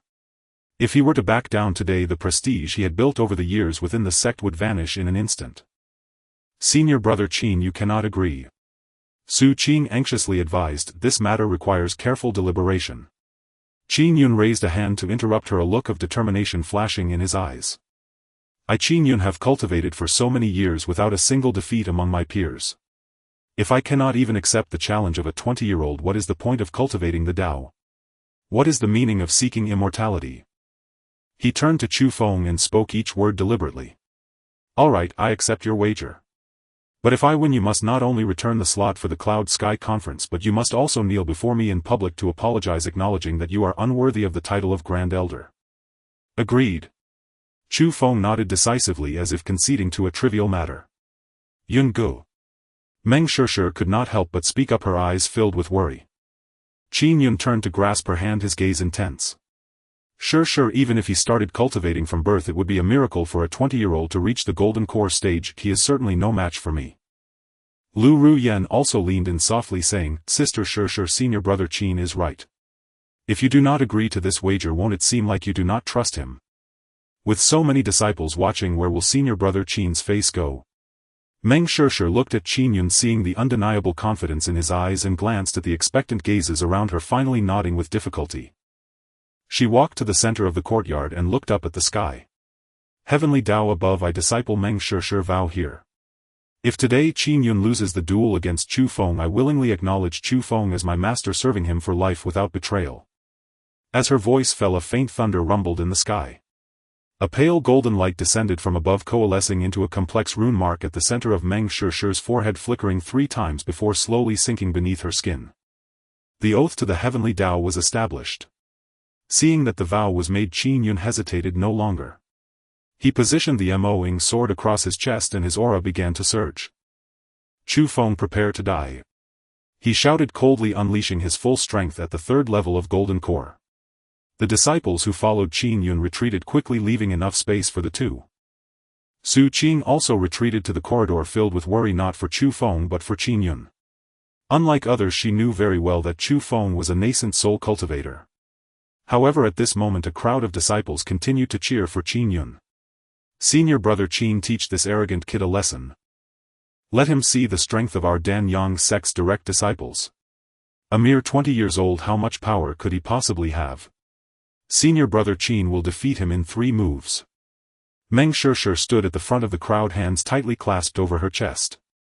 She watched the increasingly intense fluctuations of spiritual energy around Qin Yun, silently praying.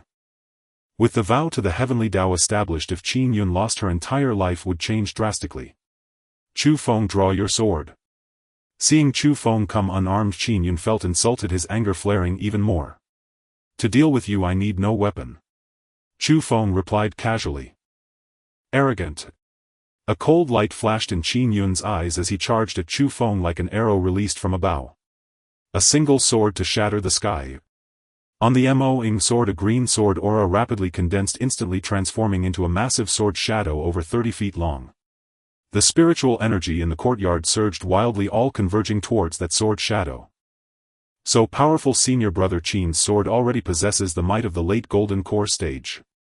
No wonder he is a direct disciple of the sect, if this sword to shatter the sky has received 7 parts of the Grand Elder's true teachings. Yet Chu Feng remains unmoved. Could he be stunned into silence?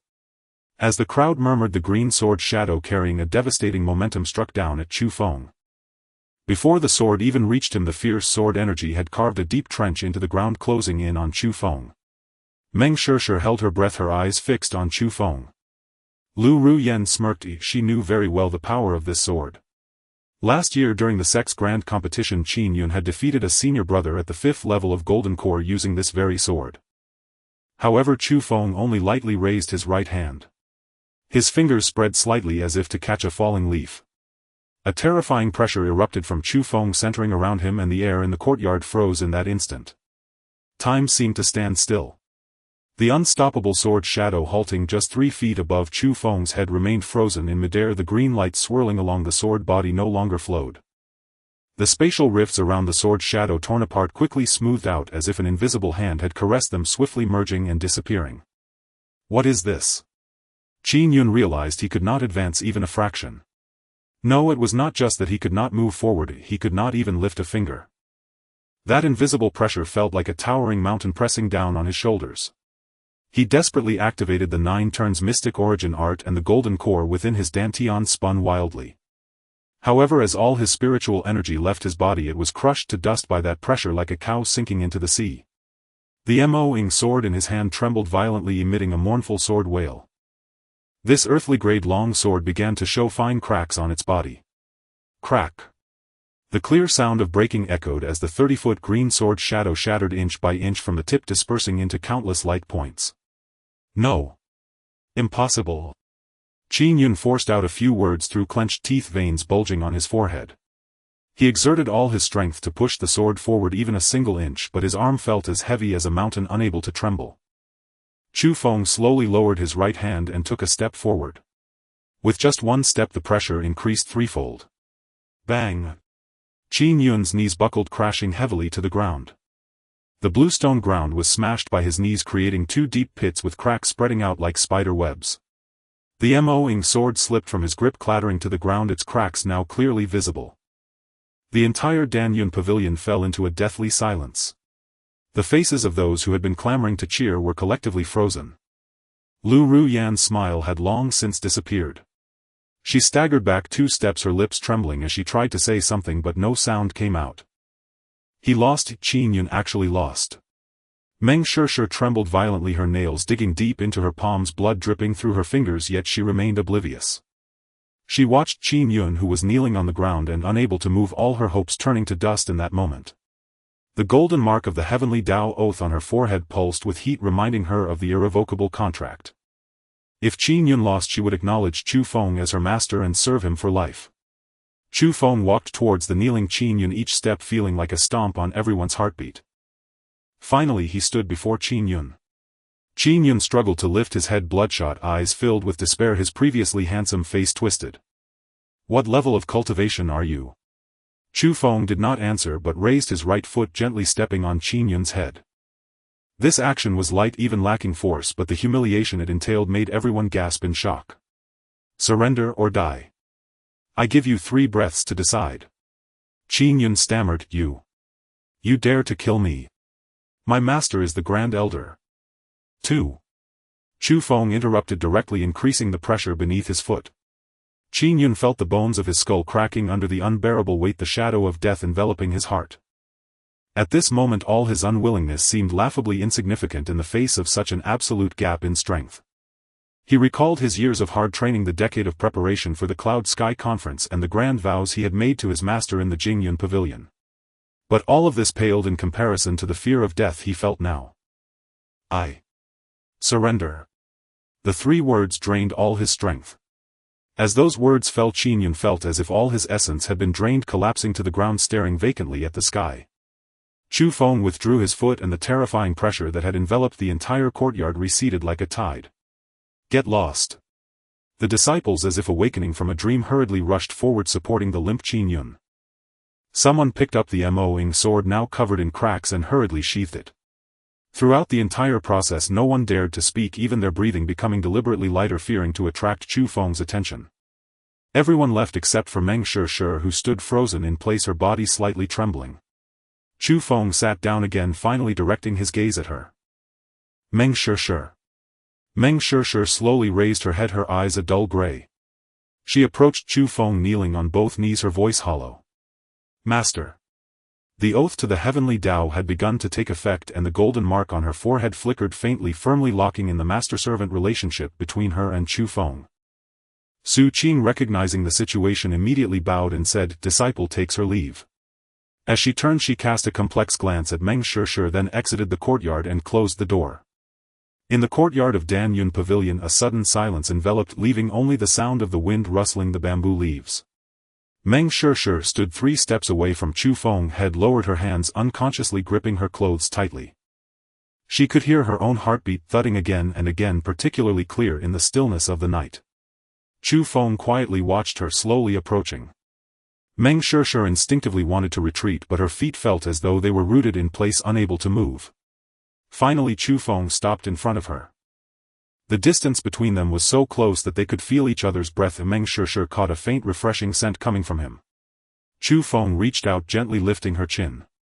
Meng Shishir's body instantly stiffened, a tingling sensation spreading from her jaw to the top of her head. She had never had such intimate contact with a man. Even with Qin Yun, the closest they had been was holding hands. Don't move. Chu Feng's tone dropped slightly. From now on you are my woman. This declaration struck Meng Shishir like thunder, echoing in her mind. Her eyes widened, terror, humiliation and unwillingness flooding them. She wanted to shake her head, to retreat, to push him away, but, as the thought of resistance arose, the golden mark on her forehead suddenly burned hot, an invisible force spreading from her soul. No. She struggled to utter a syllable, but it was already too late. Chu Feng's face loomed larger before her, and then his lips descended.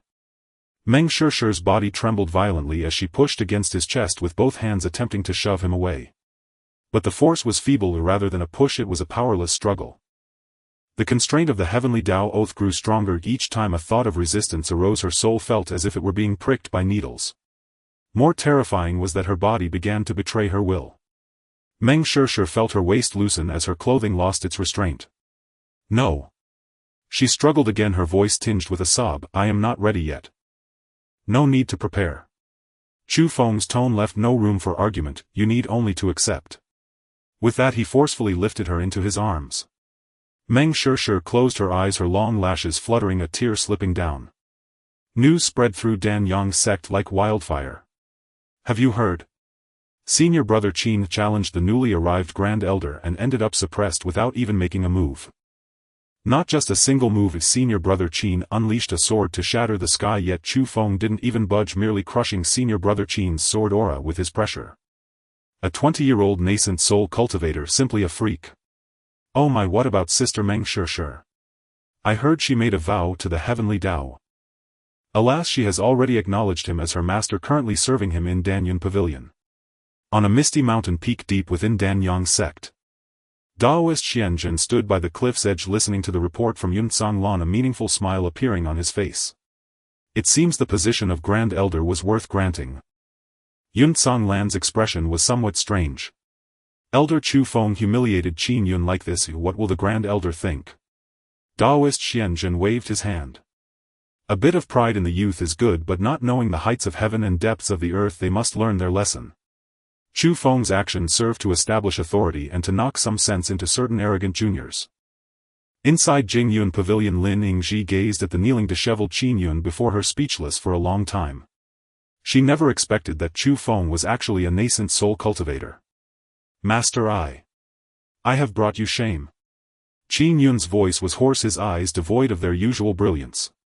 Lin Yingji sighed, reaching out to help Qin Yun up. It is not your fault, a 20-year-old at the third level of nascent soul. Don't say you, even I was far from being able to compare in my youth. She paused, her tone complex. But that child Shishir, with the oath to the heavenly Tao established, I am powerless to assist her now. Qin Yun's body trembled, his eyes bloodshot. I will definitely get her back. Yuntian Palace. The Grand Elder Yi Tang sat upright and handed over a list. This is the list of the other 3 major sects participating in the Yuntian conference. Please take a look. The Holy Maiden of Yuntian Palace Shirya reached out to take the list. She flipped through it casually, her tone laced with disdain. That bunch of useless alchemists from Danyang sect, how dare they compete with us for a spot? Upon hearing this, Yi Tang nodded in agreement. This time you must secure the first place in the conference. It would be best to push Danyang sect out entirely, eliminating their chances of entering the secret realm. Shirya's smile grew even broader. Rest assured, Master. I have already broken through to the 8th level of Golden Core. Among the younger generation who can match me. As she spoke, she continued to browse through the list. However, when her gaze landed on a certain name, her fingers instinctively tightened around the list and her previously relaxed expression suddenly froze. What's this about Zhao Yorong on the list? Zhao Yorong. How could she possibly forget this name? Back in Yuntian Palace, Zhao Yorong was her strongest rival. Both were inner disciples competing for the position of Holy Maiden, engaging in both open and covert battles for years. Ultimately, Zhao Yorong defeated her with her innate spiritual root and became the Holy Maiden of Yuntian Palace. However, later Zhao Yurong's spiritual root was completely destroyed and she was expelled from Yuntian Palace, disappearing without a trace. How could a waste with a destroyed spiritual root appear on Danyang's sect's participant list? Yi Tang observed Shi Ya's shocked expression, gently sipped from his teacup and said nonchalantly, "You don't think this is the Zhao Yurong who was expelled from the sect back then, do you?" She put down her teacup, shook her head, revealing a hint of emotion. Back then Zhao Yurong had her spiritual root destroyed and her cultivation lost. Even if she didn't die, she would merely be a waste. The Zhao Yurong from Danyang's sect must be a case of mistaken identity. There are countless people with the same name in the world. Shi Ya's brows furrowed tighter. Her fingertips stroked the 3 characters Zhao Yurong on the list and her unease grew stronger. She felt that things were not that simple. Those who can attend the Yuntian conference are the top talents of their respective sects. It is impossible for an obscure nobody to be among them. However, I have never heard of a disciple named Zhao Yurong in Danyang's sect before. She paused, her gaze once again falling on the list, pointing at another name as she continued, and this Chu Feng, I have never heard of this name either. The strongest among Danyang's sect's younger generation should be Qin Yun. Yet this time he is not on the list. Something is definitely amiss, very wrong indeed. Qin Yun's absence from the list has been replaced by 2 obscure individuals. What on earth is Danyang's sect up to? Yi Tang was also stirred by Shi Ya's words. He took the list and carefully examined it again, his brows slightly furrowing. Could it really be Zhao Yurong? Regardless of whether it's her or not, I will visit Danyang's sect tomorrow and everything will be clear. Shi Ya suddenly stood up, her tone carrying a hint of coldness. The next morning the gates of Danyang's sect swung wide open and on the misty mountain path 2 figures walked slowly. Leading the way was Shi Ya, the holy maiden of Yuntian Palace, her figure graceful, her demeanor radiating a hint of arrogance. Following closely behind was a young man in a blue robe with sharp brows and bright eyes, standing tall, her partner Lu Bin. Lu Bin had also reached the 6th level of Golden Core. He looked at Shi Ya beside him with eyes full of affection. Just as they reached the mountain gate, they were stopped by a disciple from Danyang's sect. Shi Ya took out the Holy Maiden token of Yuntian Palace and spoke indifferently, "I am Shi Ya, the Holy Maiden of Yuntian Palace, here to visit your disciple Zhao Yurong." The gatekeeper disciple, upon seeing this, did not dare to be negligent and hurriedly said respectfully, "Please wait a moment, I will report this right away." A moment later a disciple of Danyang's sect in a blue robe quickly approached, bowing to Shi Ya and Lu Bin. "Please follow me." Passing through layers of spiritual bamboo, a refined courtyard appeared before them. The courtyard door was open and the sound of clear sword strikes resonated from within. Shi Ya and Lu Bin looked towards the sound and saw a woman in a light purple long dress practicing her sword in the open space of the courtyard. Her movements were graceful and each sword strike radiated with a fierce surge of spiritual power. Sunlight filtered through the gaps in the leaves, casting a warm glow on her figure, outlining her slim silhouette. Her beauty was stunning with a hint of coolness in her expression. It was Zhao Yurong, who they thought had long since become a waste. It really is her. Shi Ya's footsteps abruptly halted, her pupils constricting. Shock filled her eyes as if she had witnessed something incredible. Though she had her suspicions, seeing it with her own eyes left her mind blank. She could not fathom how the once crippled Zhao Yurong could reappear in Danyang's sect. Meanwhile Lu Bin, standing behind Shi Ya, reacted even more dramatically. His body trembled violently, his throat constricting as he instinctively took half a step back, panic evident in his eyes. He never expected to see Zhao Yurong here. Back in Yuntian Palace he had fallen in love with her at first sight and pursued her for years, but he could never win her heart. Later, after Zhao Yurong's spiritual root was destroyed and she was expelled from Yuntian Palace, he ended up with Shi Ya after her advances. But now, seeing Zhao Yurong standing there practicing her sword, a long-buried feeling surged within him. The guiding disciple of Danyang's sect noticed the reactions of the two and a hint of confusion flashed in his eyes. Still he respectfully approached Zhao Yurong, who was practicing her sword, and reported. "Holy Maiden, this is Shi Ya, the Holy Maiden of Yuntian Palace, who claims to be your old friend and has come specifically to visit you." Zhao Yurong heard the voice, her wrist turned and the long sword returned to its sheath. She slowly turned around, her gaze landing on Shi Ya with a hint of coldness flashing in her eyes. Back in Yuntian Palace the two had been fierce rivals for the position of Holy Maiden, engaging in open and covert battles. Little did she expect that after leaving Yuntian Palace Shi Ya would become the new Holy Maiden. As for Lu Bin, Zhao Yurong's gaze swept over him lightly without a ripple of emotion, as though she were looking at a stranger. After a brief moment of shock, Shi Ya quickly regained her composure. She had already scanned Zhao Yurong's cultivation with her divine sense. Zhao Yurong was merely at the first level of golden core. Though she didn't know how Zhao Yurong had regained her cultivation at the first level of golden core, she was no match for Shurya, who was at the 8th level. Shurya adjusted her skirt and slowly walked into the courtyard, a hypocritical smile appearing on her face. "Oh, isn't this junior sister Zhao? I didn't expect to see you here at Danyang sect." Her tone was laced with heavy sarcasm despite calling her junior sister. She deliberately unleashed her spiritual pressure at the 8th level of golden core, the pressure sweeping toward Zhao Yurong like a tide, hoping to make her feel the gap between them. Zhao Yurong felt the overwhelming pressure approaching her brows slightly furrowing, yet she remained standing still, unyielding. She looked at Shurya, her tone carrying a hint of aloofness. "Did you come to see me just to say these things?" Shurya, surprised that Zhao Yurong could withstand her pressure, displayed a flicker of astonishment in her eyes. She walked in front of Zhao Yurong, sizing her up, her smile becoming even more pronounced. "What do you mean by that, junior sister? I saw your name on the list for the Yin-Yang conference and thought it was a case of mistaken identity. I didn't expect it to be you after all.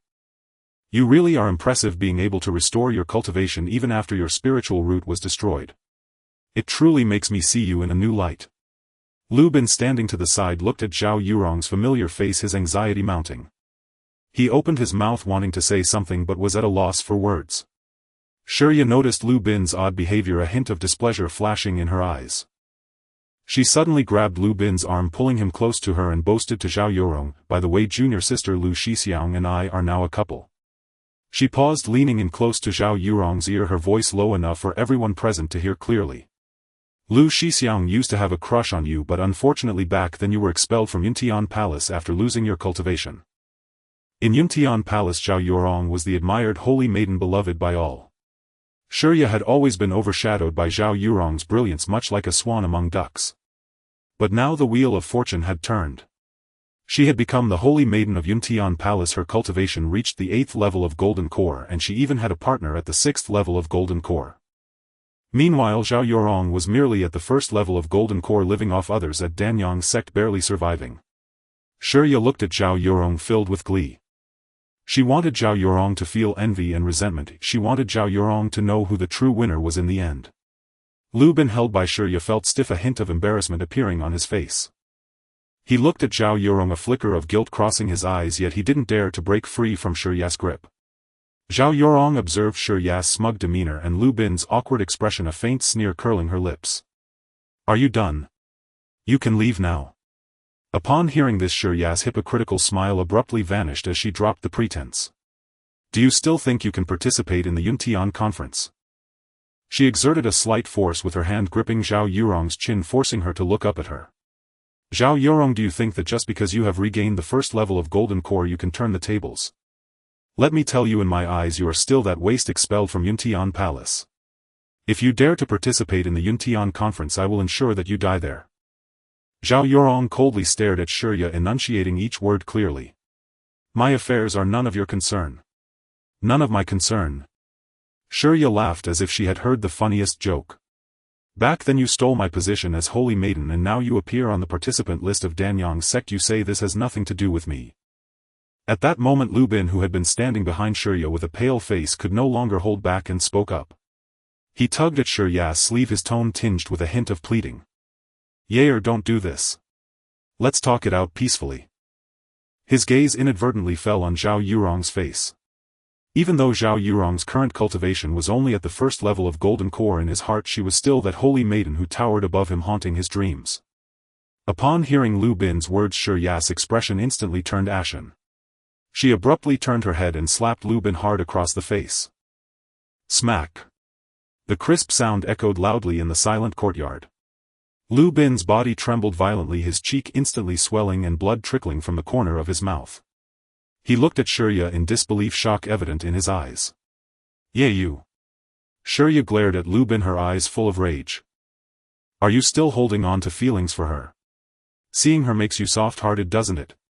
Lu Bin, don't forget you are my partner now. And she is merely a waste expelled from the sect." Lu Bin was scolded harshly by Shurya, his face alternating between green and white. He opened his mouth wanting to defend himself but found himself without words. He indeed still had feelings for Zhao Yorong, and the moment he saw her a storm surged within him. However, before Lu Bin could speak, Zhao Yorong coldly interjected. I already have a husband. Please watch your words. What? Both Shurya and Lu Bin were taken aback, exchanging glances, disbelief flashing in their eyes. Shurya examined Zhao Yorong from head to toe, her tone laced with mockery. You were expelled from Yin-Yang Palace and left alone, so you must have just found some man to marry, right? I want to see what kind of man would marry you, a waste. Lu Bin's heart felt as if it were gripped by an invisible hand, making it hard for him to breathe. He clenched his fists tightly, his nails nearly embedding into his flesh. She actually got married.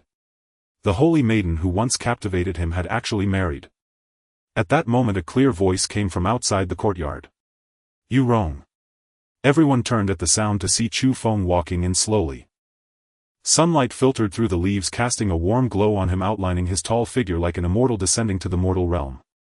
The moment Zhao Yorong saw Chu Feng, the coldness in her eyes melted away. She quickly stepped forward, affectionately linking her arm with Chu Feng's, resting her head gently on his shoulder. This is my husband, Chu Feng. Chu Feng was taken aback by Zhao Yorong's sudden intimacy. He looked down at her, resting on his shoulder, then up at Shurya and Lu Bin in the courtyard, confusion flickering in his eyes. He nodded slightly to the two, asking in a neutral tone, who are these two?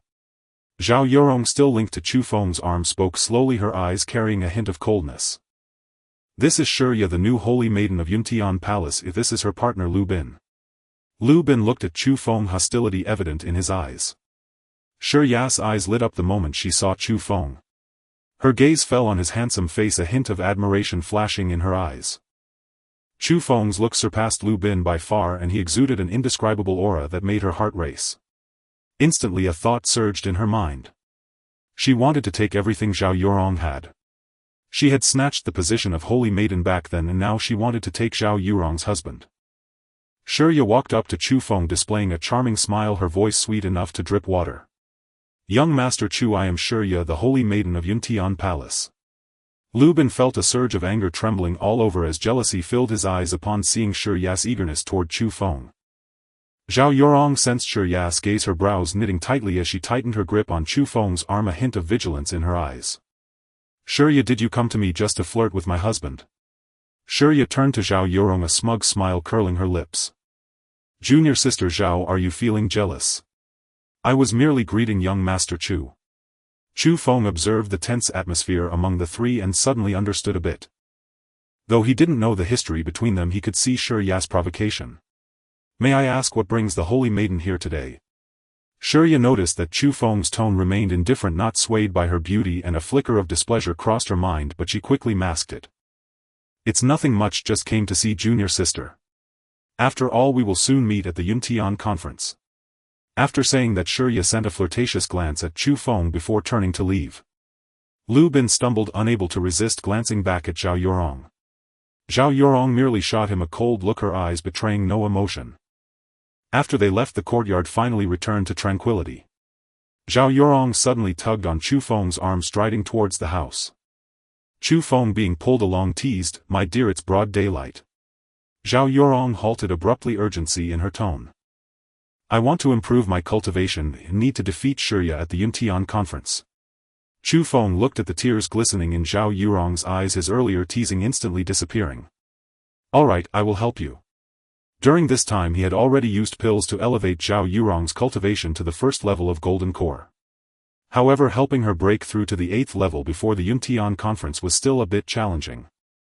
Nevertheless, he already had a plan in mind. Soon Zhao Yorong's suppressed gasps echoed from within the house. 1 month later. The fluctuations of spiritual energy within the room reached their peak, and the rich spiritual energy almost solidified. Zhao Yorong suddenly arched her back, trembling violently. I've broken through. I've broken through. As soon as the words left her mouth, a torrent of spiritual energy erupted from her body, sweeping through the entire room. Her aura skyrocketed, having broken through to the 6th level of golden core. Zhao Yorong slowly opened her eyes, her internal spiritual energy now thick and robust, her meridians having widened several times. In just a month her cultivation had remarkably risen by 5 whole realms, reaching the 6th level of golden core. If this were to spread, it would surely shake the entire Dafeng dynasty. Zhao Yorong gently embraced Chu Feng, her voice tinged with a bit of choking emotion. Thank you, my husband. Chu Feng lightly patted her back, speaking in a calm manner. We are husband and wife, there's no need to thank me. Zhao Yorong lifted her head, the excitement in her eyes gradually fading, replaced by a hint of regret. Tomorrow is the Yuntian conference. I am now at the 6th level of Golden Core, but Shurya is at the 8th level. I am still 2 realms away from her. Chu Feng looked at her dejected expression and took out a small cauldron from his storage ring. Take this to the conference tomorrow. If you encounter Shurya, activate this cauldron. Zhao Yorong received the small cauldron, a powerful pressure emanating from it causing her heart and mind to tremble. This is a holy artifact, the Qian Kun Purple Gold Furnace. She had seen records of the Qian Kun Purple Gold Furnace in ancient texts at Yuntian Palace. It was the treasure of the Pill Tower, a true holy artifact. Chu Feng nodded, speaking in a calm tone. That's right, with this you will certainly be able to defeat her. Zhao Yorong tightly clutched the Qian Kun Purple Gold Furnace, but a hint of hesitation flashed across her mind. Won't this be somewhat unfair? Chu Feng gently stroked her hair. The path of cultivation emphasizes wealth, partners, laws, and the land. Holy artifacts are also part of strength. Moreover, the Yuntian conference does not prohibit the use of holy artifacts, right? Zhao Yorong put away the Qian Kun Purple Gold Furnace and then pounced onto Chu Feng. Husband, let's do it again. Danyang sect. A figure hurriedly approached. It was Xuanzhen Daoist. He stopped at the entrance of the Danyun pavilion, adjusted his collar and respectfully called out to the courtyard. Master, I have gathered all the herbs needed to refine the 9-turn concentration pill as you instructed. As soon as he finished speaking, a calm voice came from within the courtyard. Come in. Xuanzhen Daoist quickly pushed the door open, a flattering smile on his face, and hurried to stand before Chu Feng, presenting the storage bag with both hands. These are all top-tier herbs that I found in the sect's treasury, each one perfectly suited for refining the 9-turn concentration pill. Chu Feng took the storage bag, lightly brushed his fingers across it, and the bag opened, automatically releasing a rich medicinal fragrance. He scanned the herbs within the bag and nodded slightly. Not bad. Upon hearing this, Xuanzhen Daoist's smile grew even wider. He rubbed his hands together, his tone laced with anticipation. Master, may I observe and learn while you refine the pills? The 9-turn concentration pill is a 9th-grade pill, and witnessing Chu Feng refine a 9th-grade pill would be a tremendous opportunity for him. Chu Feng glanced at him and nodded faintly. Of course. Thank you, Master. Xuanzhen Daoist was so excited he almost jumped up, quickly bowing in gratitude. He cautiously retreated to a corner that wouldn't obstruct anything, his eyes wide open, afraid of missing any detail. Boom! With a light sound, the Qian Kun Purple Gold Furnace suddenly ignited with spiritual fire. Qian Kun, borrowing the law pill fire, condensing the soul 9 turns, returning to 1 concentration, gathering qi. As the incantation was infused, the flames within the furnace grew even more vigorous. Xuanzhen Daoist stood by, his eyes fixed on Chu Feng's movements, his breathing becoming cautious. So this is how the pill fire can be controlled, and this is how the incantations can be combined. My previous alchemy skills were truly child's play. A stick of incense passed. Chu Feng suddenly halted and called out. Condense. As he spoke, the flames within the purple gold furnace instantly converged, and the golden mist at the furnace's mouth began to gather. With a flash of golden light, a pill slowly flew out from the furnace mouth, hovering in midair. Chu Feng reached out and grasped the 9-turn concentration pill in his hand. Xuanzhen Daoist, standing beside him, was already dumbstruck. In his pupils was reflected the 9-turn concentration pill, and the expression on his face had solidified. After a long while, Xuanzhen Daoist slowly regained his composure. 10% efficacy. He had seen countless alchemists and pills, but he had never witnessed anyone refine a 9th-grade pill with such ease and achieve full efficacy. Xuanzhen Daoist's admiration for Chu Feng had reached an unprecedented height. Chu Feng ignored Xuanzhen Daoist and turned to the empty space beside him, speaking calmly. Aunt Pei, come out. As he spoke, a light shadow flew out from the Xingxi sword at Chu Feng's waist. Pei Yuhan looked at the 9-turn concentration pill in Chu Feng's hand, her eyes flashing with excitement. Is this for me? This is the 9-turn concentration pill. If you take it, Aunt Pei, you will be able to restore your soul's strength. Chu Feng handed the pill to Pei Yuhan. The reason he had first given the 9-turn concentration pill to Xian was that he wanted to obtain the Qian Kun Purple Gold Furnace. Otherwise with his current cultivation level he would not be able to refine a 9th-grade pill with full efficacy using an ordinary alchemy furnace. Pei Yuhan's eyes instantly moistened as she took the pill and placed it directly into her mouth. The pill melted upon entering, transforming into a hot current that surged down her throat and into her soul. A surge of pure power instantly exploded within her soul. Pei Yuhan felt an indescribable sense of comfort wash over her entire body. The warm current flowed through her damaged soul, visibly repairing it. Her originally transparent form gradually became solid and her aura grew increasingly rich. Xuanzhen Daoist stood by, his eyes filled with envy. The 9-turn concentration pill, a pill that could drive countless void refinement realm cultivators mad, was casually given to a spirit by Chu Feng. Such generosity was astonishing. Moments later Pei Yuhan slowly opened her eyes. Her form had now become indistinguishable from an ordinary person, radiating a terrifying aura of the void refinement 9th layer. She stood on her tiptoes, leaned in and kissed Chu Feng on the cheek. The soft touch caused Chu Feng's body to stiffen slightly. Pei Yuhan's cheeks instantly turned crimson, her tone carrying a hint of shyness. "I will repay your kindness in the future." After speaking, Pei Yuhan's figure transformed into a light shadow and flew into the Xingxi sword. Chu Feng stood there in a daze, reaching up to touch his cheek where she had kissed him, revealing a hint of astonishment. Yuntian Conference. Yuntian Palace, as the first place of the last Yuntian Conference, was qualified to host the event. At this moment the martial arts square was already crowded. In the center of the square stood a massive arena constructed of Tenthisandir spirit wood, equipped with defensive formations capable of withstanding the full force of a transformation realm cultivator. Just then a commotion arose at the entrance of the square. The members of Danyang's sect walked in, led by a woman. Her waist was as slender as a willow, her shoulders rounded. Even in a loose Daoist robe her stunning curves could not be concealed. She was the Grand Elder of Danyang's sect, Lin Yingji. Following behind Lin Yingji were the 5 participants from Danyang's sect for the Yuntian Conference: Chu Feng, Zhao Yurong, Su Qing, Su Bai and Yao Meng. When Zhao Yurong's figure appeared in everyone's view, the square erupted in an uproar. "Isn't that Zhao Yurong? My heavens, it really is her. Wasn't she supposed to have her spiritual roots destroyed and be expelled from Yuntian Palace? She's wearing Danyang's sect's Daoist robe. Could it be? She joined Danyang's sect." The disciples of Yuntian Palace widened their eyes as everyone recognized Zhao Yurong, who was once the saintess of Yuntian Palace. Later, after her spiritual roots were destroyed and she was expelled from the sect, everyone thought she had become a complete waste. Unexpectedly she appeared at the Yuntian Conference as a disciple of Danyang's sect. The elders of Yuntian Palace frowned. Yi Tang's gaze turned cold as he looked at Zhao Yurong. Amidst the discussion some other voices emerged. "The Grand Elder of Danyang's sect is stunningly beautiful." These remarks reached Lin Yinzi's ears, but her expression showed no signs of disturbance. She led Chu Feng and the others to their seats in Danyang's sect, sitting down. Chu Feng glanced at the 4 people beside him, quietly complaining in his heart. Danyang's sect is indeed dominated by women. Among the 5 participants in the Yuntian Conference, 4 are women and he is the only man. He was acquainted with the 2 sisters Su Qing and Su Bai. Yao Meng was Xuanzhen Daoist's granddaughter with a cultivation level reaching the golden core 3rd layer, cute and lovely, her big eyes curiously darting around. At that moment an elder from Yuntian Palace stepped onto the arena holding a black lottery tube. He cleared his throat and spoke in a loud voice.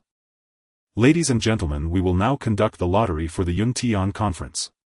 The 4 major sects will battle 2 by 2, with the winners advancing and the losers eliminated. The final 2 sects will compete for the first place in the Yuntian Conference." As soon as he finished speaking, the square fell silent. "Representatives of the 4 major sects, please step forward to draw lots." As soon as the words were out, the representatives of the 4 major sects stood up and walked toward the arena. The representative of Danyang's sect was Lin Yingji, while the representative of Yuntian Palace was Yi Tang. The representatives of Tianjin sect and Wanshou sect were also the grand elders of their respective sects. The 4 stood at the center of the arena surrounding the lottery tube. The judge shook the tube and addressed the 4. "There are 4 lots in the tube, 2 red and 2 blue. Sects drawing the same color will be opponents." Lin Yingji took a deep breath, stepped forward first and drew a lot from the tube, revealing a red lot. Yi Tang also stepped forward and drew a lot. "Red." The judge looked at the lots in their hands and announced loudly, "The drawing result is Danyang's sect versus Yin-Yang Palace. As soon as this was said, the square erupted in an uproar. Danyang sect vs. Yin-Yang Palace. This will be a spectacle. Yin-Yang Palace was the last champion. The Danyang sect is likely to suffer a crushing defeat this time. Danyang sect has never been good at killing. Encountering Yin-Yang Palace this time, they might not even have a chance to advance. Yi Tang looked at Lin Yingji, a faint smirk appearing at the corner of her mouth. I didn't expect we would be so fated to meet in the first match. Lin Yingji looked at her, her tone flat. Indeed, I didn't expect it either. Yi Tang continued, by the way, your Danyang sect has ranked last in the Yin-Yang conference for several years in a row, right? You need to work harder this year or you might not even qualify for the Yin-Yang secret realm. The disciples of Danyang sect turned red in the face, their eyes filled with fury, yet they could not refute her, for what Yi Tang said was the truth, a painful reality for everyone in Danyang sect. Lin Yinzi's expression instantly turned icy. Elder Yi need not worry, this year our Danyang sect will surely win. Win? Yi Tang laughed dismissively, glancing at the 5 from Danyang sect. Look at your people, what can these waste do? She then turned to the 5 participants from Yin-Yang Palace. The weakest among us is at the Golden Core 6th layer, and the strongest Shurya has even broken through to the Golden Core 8th layer. What do you think your Danyang sect can use to win? Lin Yinzi's face turned pale as Yi Tang's words struck her, and a hint of determination flashed in her eyes.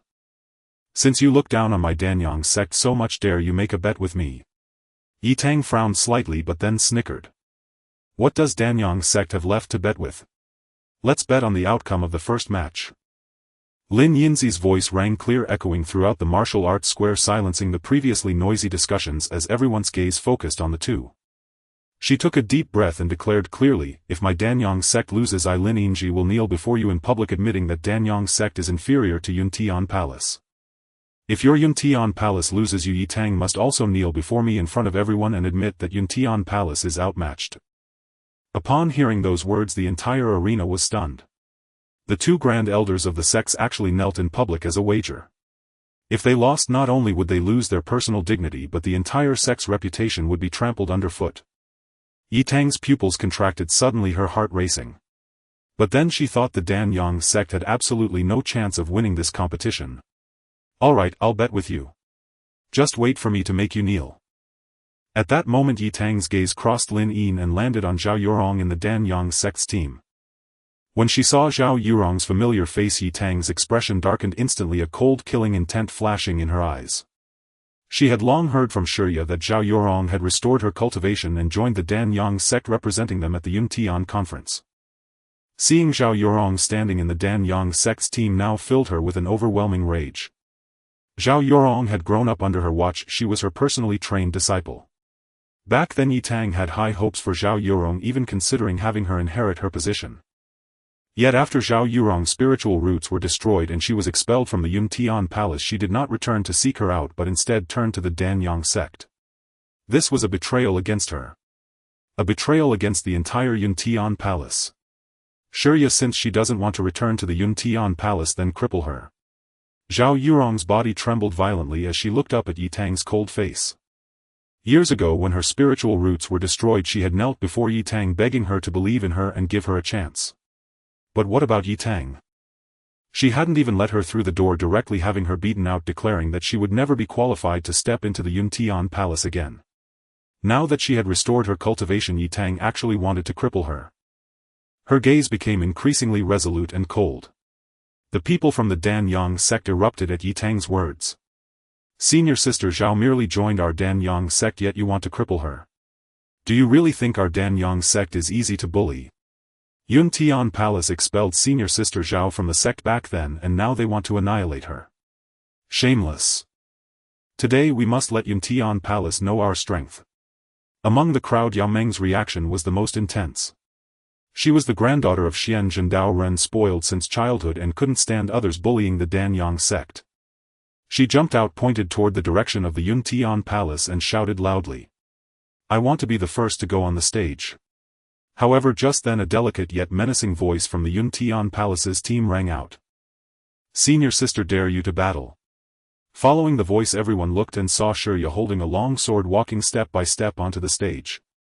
Zhao Yurong looked at Shurya on the stage, a hint of coldness flashing in her eyes. As she walked towards the stage, her momentum intensified with each step. The moment she stepped onto the stage, a torrent of spiritual power erupted from her body. 6th level of Golden Core. 6th level of Golden Core. The smile on Shurya's face froze instantly. She clearly remembered that a month ago when she saw Zhao Yurong at the Danyang sect, her cultivation was only at the 1st level of Golden Core. In just a short month, Zhao Yurong had jumped 5 minor realms, reaching the 6th level of Golden Core. How could this be possible?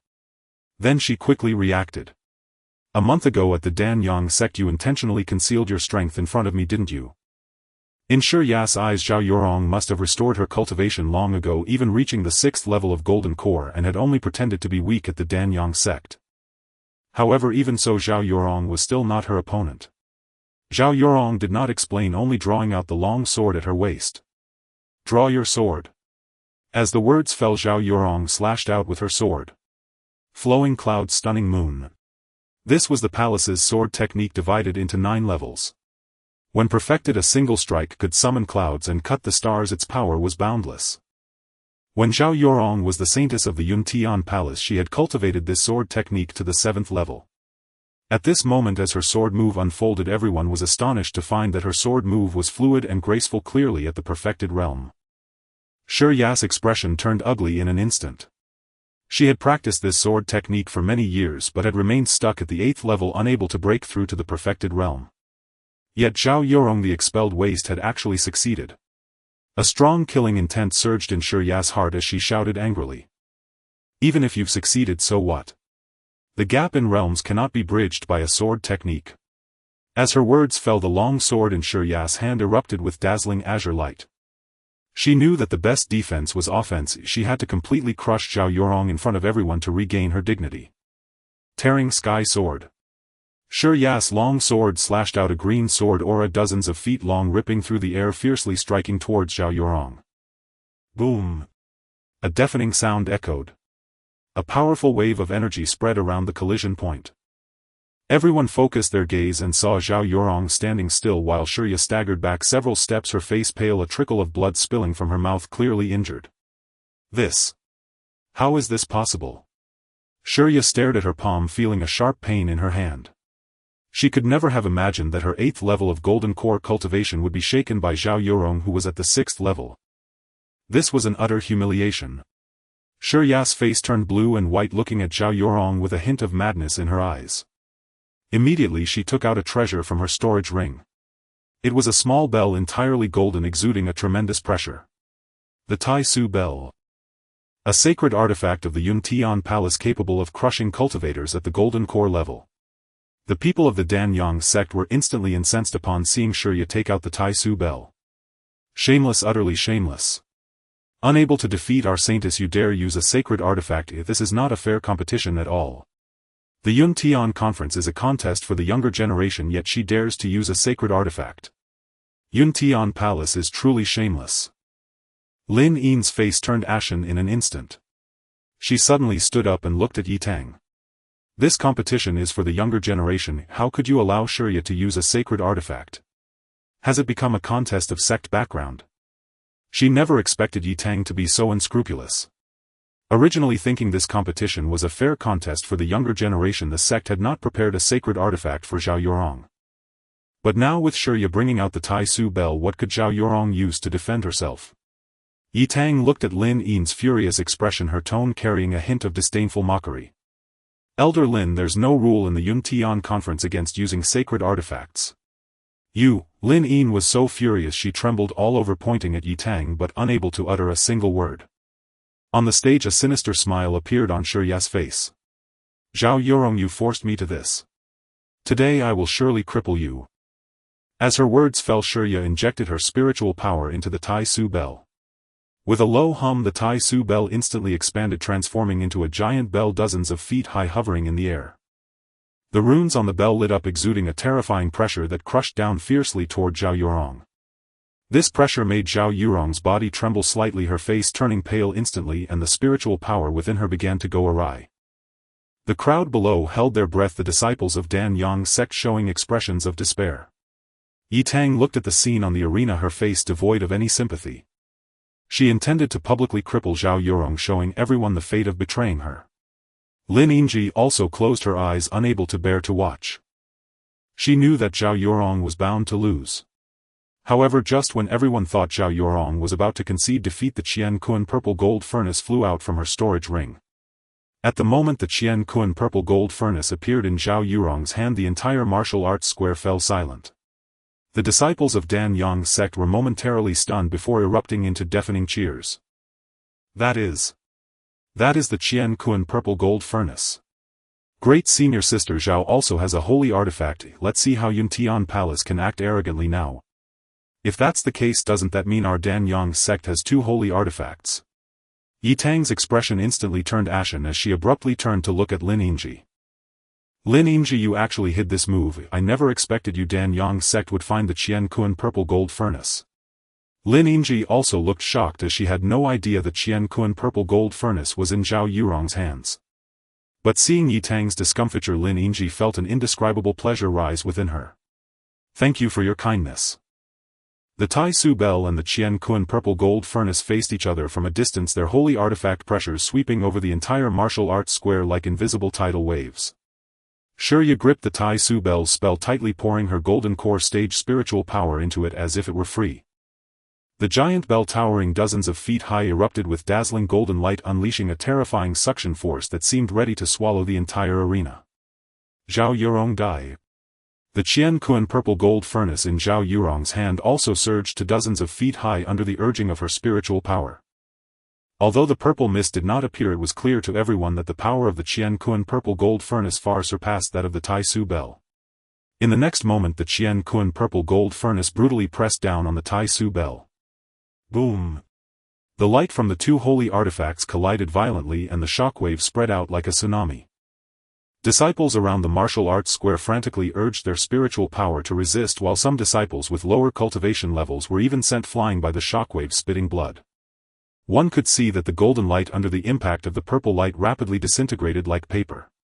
The spirit of the Tai Su Bell was already on the verge of dissipating and could not contend with the powerful spirit within the Qian Kun purple gold furnace. Clang! With a crisp sound, the Tai Su Bell was violently knocked away by the pressure of the purple gold furnace, crashing heavily onto the martial arts square. As the controller of the Tai Su Bell, Shirya suffered a terrifying backlash the moment the holy artifact was knocked away. A violent energy surged along her arm, frantically pouring into her meridians.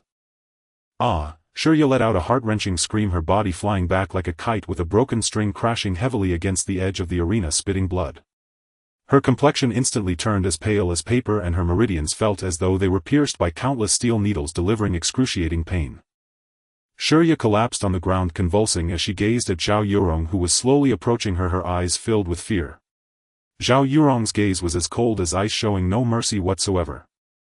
She walked step by step to Shirya's front, looking down at her from above, exuding a faint aura of killing intent. The humiliation, pain and despair of these years had all transformed into a bone-chilling coldness at this moment. Shirya stared at the killing intent in Zhao Yurong's eyes, terrified to the point of losing her soul, desperately shrinking her body back, her voice trembling slightly. You can't kill me. I'm the saintess of Yuntian Palace. If you kill me, Yuntian Palace will not spare you, and neither will the master. Just then an angry shout rang out. Rebellious disciple! Stop! Yi Tang's figure instantly appeared at the edge of the arena, her body trembling with rage as she looked at the severely injured Shirya. Zhao Yurong, how dare you attempt to kill the saintess of Yuntian Palace? You have such audacity. Zhao Yurong slowly raised her head to look at Yi Tang, her eyes showing no fear, only a chilling mockery. I was already expelled from your sect long ago, and even expelled from Yuntian Palace. What identity do you have to speak to me today? This statement pierced Yi Tang's heart like a knife. Her expression turned ashen and she coldly replied, even if you were expelled from the sect, you are still using the techniques of Yuntian Palace. The flowing cloud surprising moon sword technique is the ultimate skill of Yuntian Palace. Without this sword technique, do you think you can defeat Shirya? Zhao Yurong couldn't help but laugh at her words. What do you still want to cripple my cultivation? Back then she had lost her spiritual roots and knelt before Yi Tang, begging her to believe in her, asking for a chance. But what about Yi Tang? She didn't even let her in the door directly, having someone beat her away, declaring that she would never have the qualifications to step into Yuntian Palace again. Now that she had restored her cultivation, Yi Tang wanted to use techniques to bind her. It was simply a huge joke. Yi Tang was choked by Zhao Yurong's words, her face alternating between green and white, feeling utterly humiliated. A flicker of ruthlessness flashed in her eyes, her tone carrying a hint of threat. "Do you think I wouldn't dare?" As her voice fell, the pressure around Yi Tang grew even more intense, clearly indicating her intention to kill. Zhao Yurong's body trembled slightly. She knew she was no match for Yi Tang. But she did not back down. Instead, she turned to look at the seats of Dan-Yang sect. Chu Feng was sitting there calmly looking at her. Their eyes met and Chu Feng nodded at her. "Do what you want to do. If anything happens, I will bear it." Zhao Yurong's eyes turned slightly red, a warm current surging within her. With him around, she feared nothing. Zhao Yurong looked at Shirya, who was collapsed on the ground, the killing intent in her eyes growing ever stronger. She no longer hesitated and suddenly raised her hand, slapping it down on Shirya's dantian. "Ah!" Shirya let out an extremely heart-wrenching scream, her body convulsing violently with veins bulging all over. Her spiritual roots were breaking apart inch by inch and her golden core level cultivation was completely obliterated. Like the Zhao Yurong of the past, she had completely become a waste. Zhao Yurong crouched down and patted Shirya's cheek. "I won't kill you. I want you to also experience the feeling of having your spiritual roots destroyed and see if that master who had high hopes for you will abandon you like she did to me back then." Shirya collapsed on the ground, feeling as if she had fallen into an ice cave. She could clearly sense that her spiritual roots had completely shattered and her dantian felt empty. With her cultivation gone and the saintess identity lost, everything was gone. What Yi Tang valued was never her as a person but her cultivation and her status as the saintess. Now that she had become a waste, Yi Tang would certainly no longer care about her. Shirya's body trembled violently and she let out a whimpering cry. Yi Tang looked at Shirya, whose spiritual roots had been completely destroyed, and instantly gritted her teeth. "You rebellious disciple, I will definitely cripple you today." Yi Tang's palm gathered rich spiritual power and struck fiercely towards Zhao Yurong's crown. If that palm fell, Zhao Yurong would surely perish. At that critical moment, a figure suddenly appeared before Zhao Yurong. "Yi Tang, stop!" Lin Yingji extended her palm, blocking Yi Tang's attack. In the next moment, her body trembled slightly, stepping back 2 paces before stabilizing herself. "Yi Tang, this contest is a competition of the younger generation. As a senior elder of Yuntian Palace, how dare you strike against a junior? Do you still have any shame?" Yi Tang looked at Lin Yingji, who was blocking Zhao Yurong, her anger boiling even more. "Lin Yingji, if you dare to obstruct me, do you want to provoke a war between the 2 sects? So what if we fight?" A calm voice suddenly rang out. The crowd turned to see Chu Feng slowly standing up, step by step walking towards the arena. Yi Tang looked at Chu Feng, a flicker of disdain crossing her eyes. "This is not your place to speak. A mere young pup dares to act recklessly before me." To her, Chu Feng was merely a 20-year-old youth, hardly worthy of fear. However, Lin Yinzi's next words completely stunned Yi Tang. "He is the Grand Elder of Dan-Yang sect. Under the Grand Elder's command, everyone in Dan-Yang sect must comply." At these words, the crowd from Yuntian Palace erupted in chaos. This young man is actually the Grand Elder of Dan-Yang sect. My heavens, he looks only around 20, how could he be the Grand Elder? Is Xianzhen Daoist getting senile, allowing a young man to become Grand Elder? On the other side of the martial arts square, the Beast sect seats were also in an uproar. Ji Fu, who came to participate in the Yuntian conference, couldn't help but whisper to Wen Yuyan beside her. "Who is this Chu Feng? How can he be the Grand Elder of Dan-Yang sect at such a young age?" She had seen countless geniuses but had never encountered a Grand Elder this young. This was simply unheard of. Wen Yuyan's reaction was even more pronounced than Ji Fu's. She looked at Chu Feng's figure, her body shaking violently. She never expected to see Chu Feng here. Back in Qingshan City, Chu Feng was merely a small city lord. But now he had transformed into the Grand Elder of Dan-Yang sect. This change was too great, so much so that she could hardly accept it. Wen Yuyan's heart raced, her mind going blank. Ji Fu frowned at Wen Yuyan's abnormal behavior. "Yuyan, what's wrong?" Wen Yuyan quickly came back to her senses and hurriedly shook her head. "I just think he's too young, too incredible." She didn't dare to reveal her connection to Chu Feng, merely suppressing her shock. Yi Tang looked at Lin Yingji, then glanced at the slowly approaching Chu Feng, her lips twitching slightly. She never expected this young man to be the Grand Elder of Danyang sect. But she quickly calmed down. This was the territory of Yuntian Palace. Today no one can save her, I declare. As her voice fell, Yitang suddenly waved her hand. Come here. 3 figures instantly appeared behind Yitang, all elders of Yuntian Palace with their cultivation levels reaching the later stage of transformation god. Clearly Yitang had long been prepared. The 3 elders surrounded Zhao Yorong, and the atmosphere in the martial arts square instantly became tense. The disciples of Danyang sect had expressions of anger but were powerless. However, just as the 3 were about to act, a brilliant purple light suddenly erupted from the Qian Kuan purple gold furnace. The purple light spread like a tide, enveloping the entire arena. Everyone's gaze was instantly attracted by the purple light. They saw a faint purple silhouette emerging from the furnace's opening. The silhouette was graceful and stunningly beautiful, exuding an air of majesty that looked down upon the world. It was Ziyan. Everyone's gaze was fixed on that purple silhouette, even their breaths unconsciously halted.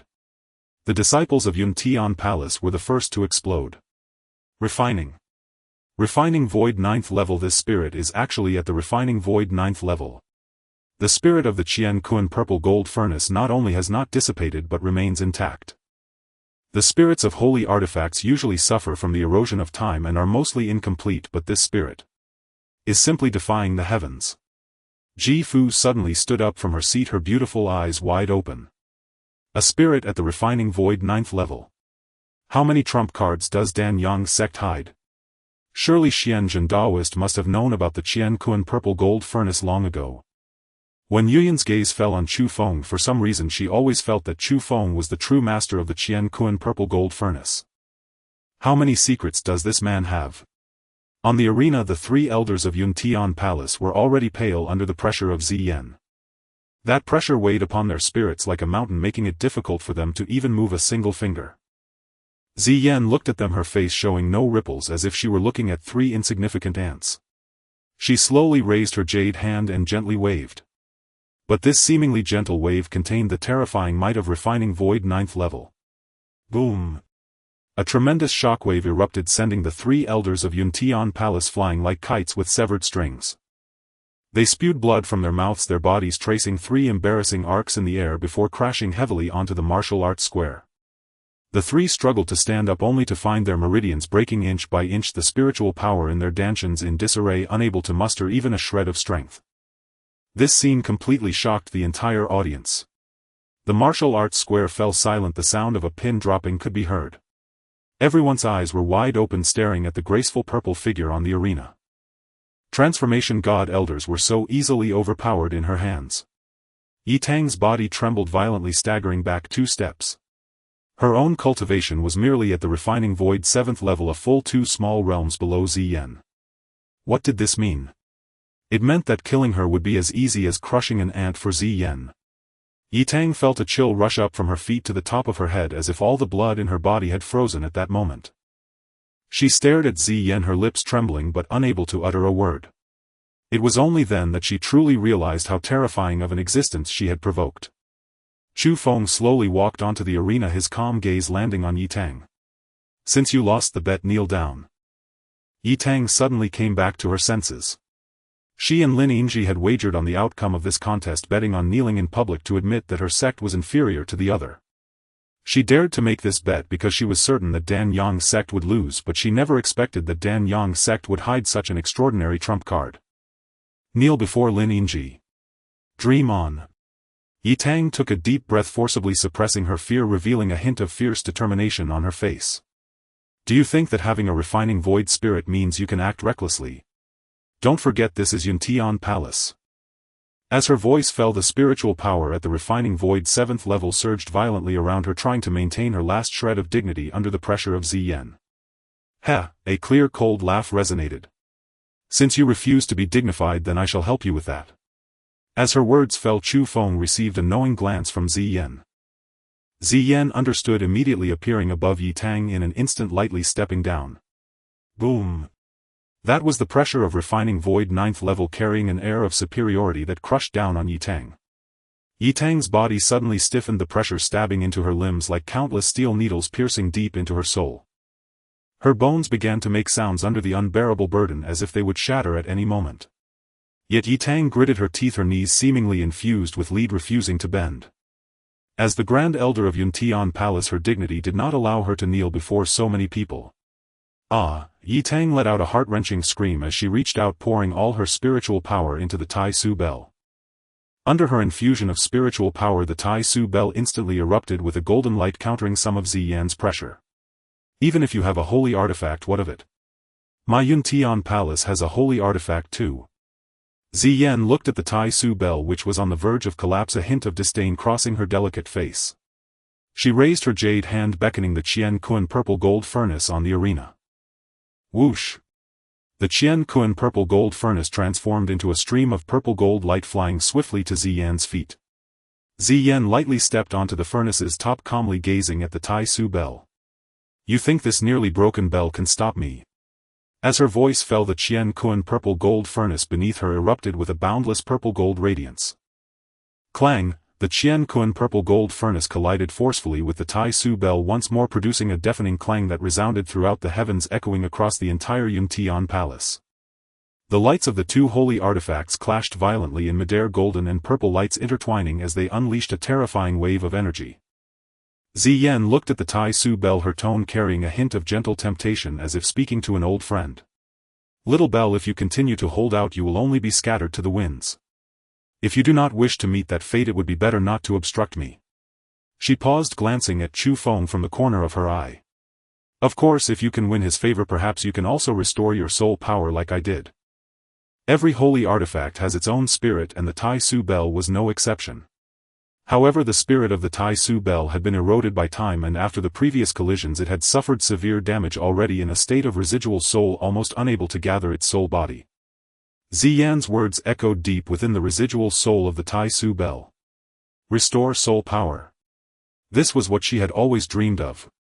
The Tai Su bell trembled violently again, its golden light flickering. Immediately afterward, a shocking scene unfolded. The Tai Su bell suddenly broke free from Yi-Tang's control, transforming into a beam of golden light flying towards the sacred ground deep within Yuntian Palace. It moved at incredible speed, instantly disappearing from everyone's sight. What? Yi-Tang's expression of triumph vanished in an instant as she reached out, trying to grasp the Tai Su bell, but only grasped at empty space. Come back. You return to me. The Tai Su bell was the sacred artifact of Yuntian Palace, her greatest trump card. But now this trump card had actually abandoned her. This scene caused an uproar in the entire square. The disciples of Yuntian Palace turned pale as if they had seen a ghost. The Tai Su bell ran away. It's over, even the holy artifact abandoned us. Could the spirit of the Tai Su bell really want to ally with Danyang's sect? Without the protection of the Tai Su bell, Ziyan's pressure surged like a tide, once again brutally crushing down on Yi-Tang. Crack. Yi-Tang's bones emitted a crisp sound, her waist bending even lower, her head nearly touching her chest. Her knees trembled violently, veins bulging clearly at their limit. Everyone could see that Yi-Tang could not hold on for much longer. Just then an unexpected event occurred. A loud bang suddenly echoed in the sky. Following that, a gigantic golden hand like a heavenly arm slowly appeared in the sky above the martial arts square. The hand gently lifted, supporting the Qian Kun purple gold furnace beneath Ziyan's feet. A deep voice resonant like a giant bell echoed throughout the martial arts square. Let it go, today's event counts as I owed Danyang's sect a favor, how about that? Everyone turned to look, only to see a middle-aged man slowly appearing atop that giant hand. He was handsome, with a hint of authority between his brows. It was none other than the leader of Yuntian Palace, Jian Zhou. Ziyan's brows furrowed slightly, her gaze shifting to Chu Feng, her eyes filled with a question. How this matter would conclude would naturally depend on Chu Feng's wishes. Chu Feng lifted his gaze towards Jian Zhou in the air, coldly stating, "How much is your favor worth?" A single light sentence left everyone stunned. The members of the Yuntian Palace gasped in unison if this Chu Feng actually dared to confront their sect master in such a manner. Jian Zhou's expression turned cold and a fierce killing intent flickered in his eyes. He had lived for nearly 1,000 years, and this was the first time he was so humiliated by a junior. Such arrogance. Jian Zhou bellowed angrily, "You ungrateful wretch." He suddenly raised his hand and waved it towards the sky. Buzz, suddenly dazzling golden runes lit up in all directions around the Yin-Yang Palace. Those runes then coalesced into a massive golden barrier enveloping the entire martial arts square. This was precisely the Yin-Yang Palace's protective array, the locking sky and trapping dragon formation. This array was not only a defensive formation but also a terrifying killing array. Once activated, it could trap and kill all cultivators below the void refinement stage. Even a strong void refinement cultivator would find it difficult to escape for a short time. The locking sky and trapping dragon formation, the sect master has actually activated the protective array. Now the Danyang sect's people have nowhere to escape. That Chu Feng is too arrogant, he is simply seeking his own death. Inside the formation, Xian's expression slightly changed. With a wave of her jade hand, the Qian Kun purple gold furnace erupted with a magnificent purple gold light attempting to break free from the array's constraints. Boom! The purple gold light crashed violently against the golden barrier, producing a deafening roar. However, the runes on the barrier merely flickered briefly before returning to calm. Xian's body was instead shaken slightly by the backlash from the array. The power of this array is indeed stronger than I imagined. As Xian was trapped by the locking sky and trapping dragon formation, the members of the Danyang sect instantly fell into a disadvantage. Jian Zhou looked at the trapped Xian and his pressure surged like a tidal wave sweeping towards the Danyang sect members. Puff! Several lower cultivation disciples were directly forced to spit out blood by the pressure. Jian Zhou's palm pressed down violently. Today you all shall kneel before me. You wish. A clear cold voice rang out. Lin Yingji suddenly appeared in front of the Danyang sect members, taking a deep breath as her spiritual power erupted without reservation, forming a barrier. Crack. The spiritual barrier was instantly covered with cracks and Lin Yingzi's face turned pale, a hint of blood spilling from the corner of her mouth. Gritting her teeth, she desperately urged the spiritual power within her to hold the barrier firmly. Yi Tang, the bet between us has been heard by everyone. Do you want to go back on your word? Yi Tang looked at Lin Yingzi's disheveled appearance, her tone laced with disdain. Do you really think the Danyang sect is worthy of making me kneel? After a pause she continued, that was merely a joke I made, yet you took it seriously, how laughable. The members of the Danyang sect also felt that immense pressure. Even though Lin Yingji had neutralized most of it, the pressure from the void refinement stage was still enough to cause their breathing to stagger. Zhao Yorong looked at the scene before her, a strong sense of powerlessness surged within her. She wanted to rush forward but found it difficult to even move a finger under the pressure of the peak of the void refinement stage. Jian Zhou reveled in the despair of the Danyang sect members. Today I shall teach you ungrateful juniors a lesson on behalf of the Xianzhen Daoists, so you understand what it means to show reverence. With that, Jian Zhou suddenly struck out with his palm. A golden palm print dozens of feet long surged towards Lin Yingji with the momentum to destroy the heavens. If this palm were to land, Lin Yingji would not survive, let alone be unscathed. Lin Yingji looked at the golden palm print, her eyes flashing with a hint of resolution. She knew she could not block this palm, but as the Grand Elder of the Danyang sect she had to protect the disciples behind her. Taking a deep breath, she prepared to sacrifice her own soul for a single strike of power. Boom! An even more profound pressure surged in like a tsunami. Immediately after, a powerful wave of energy rushed towards Jian Zhou. Wherever the wave passed, even the space slightly distorted. Jian Zhou's expression changed drastically. He had no time to think, retracting his hand aimed at Lin Yingji and frantically channeling his spiritual energy to form a shield. Bang! The wave crashed violently against the spiritual shield. A deafening sound echoed through the skies. The spiritual shield shattered instantly, turning into countless specks of light. Jian Zhou was sent flying 100 feet away, spitting out a mouthful of blood midair. He landed awkwardly on the ground, staggering back a few steps before steadying himself. From the direction of the incoming wave, a figure stepped out from the void. The Xianzhen Daoist. Following behind him was Yun Kanglin. The Xianzhen Daoist stepped out and had already appeared above the Yin-Yang Palace. He looked down at Jian Zhou with cold eyes. My Danyang sect's people are not to be taught a lesson by juniors like you. Xianzhen Daoist. Jian Zhou's pupils constricted. How could he be here? Everyone knew that the Xianzhen Daoist's lifespan was nearing its end, and he had long ceased to concern himself with sect matters. He never expected the Xianzhen Daoist would actually attend the Yin-Yang conference. The members of the Yuntian Palace were also taken aback if the Xianzhen Daoist was a powerful figure at the 9th level of void refinement on par with their ancestors. Yi Tang looked at the figure of the Xianzhen Daoist. A strong sense of unease surged within her. Alas! An elderly sigh came from the sacred ground of the Yuntian Palace. Hearing that familiar sigh, the Xianzhen Daoist's eyes lit up. He raised his head and looked towards the direction of the sacred ground of the Yuntian Palace, speaking aloud.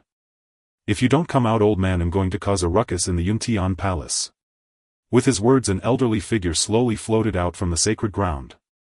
The newcomer wore a tattered robe full of patches. His hair and beard had turned snow white and were pitifully sparse, exposing his bald scalp. This person was none other than the ancestor of the Yuntian Palace, Song Yi. His lifespan was nearly exhausted, barely hanging on by a thread. Chu Feng's gaze swept over Song Yi. It seemed that Song Yi had even less lifespan left than the Xianzhen Daoist, at most a few months. Seeing this, Chu Feng's heart settled. Since the Yuntian Palace had wronged his mother, today he would take vengeance for Zhao Yorong. Song Yi slowly raised his head, his murky eyes looking at the Xianzhen Daoist. When his gaze landed on the Xianzhen Daoist, his pupils suddenly shook. His body trembled violently and disbelief was evident on his face.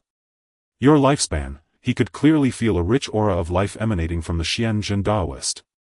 Both of them were of similar age, both at the 9th level of void refinement, and their lifespans were nearly identical.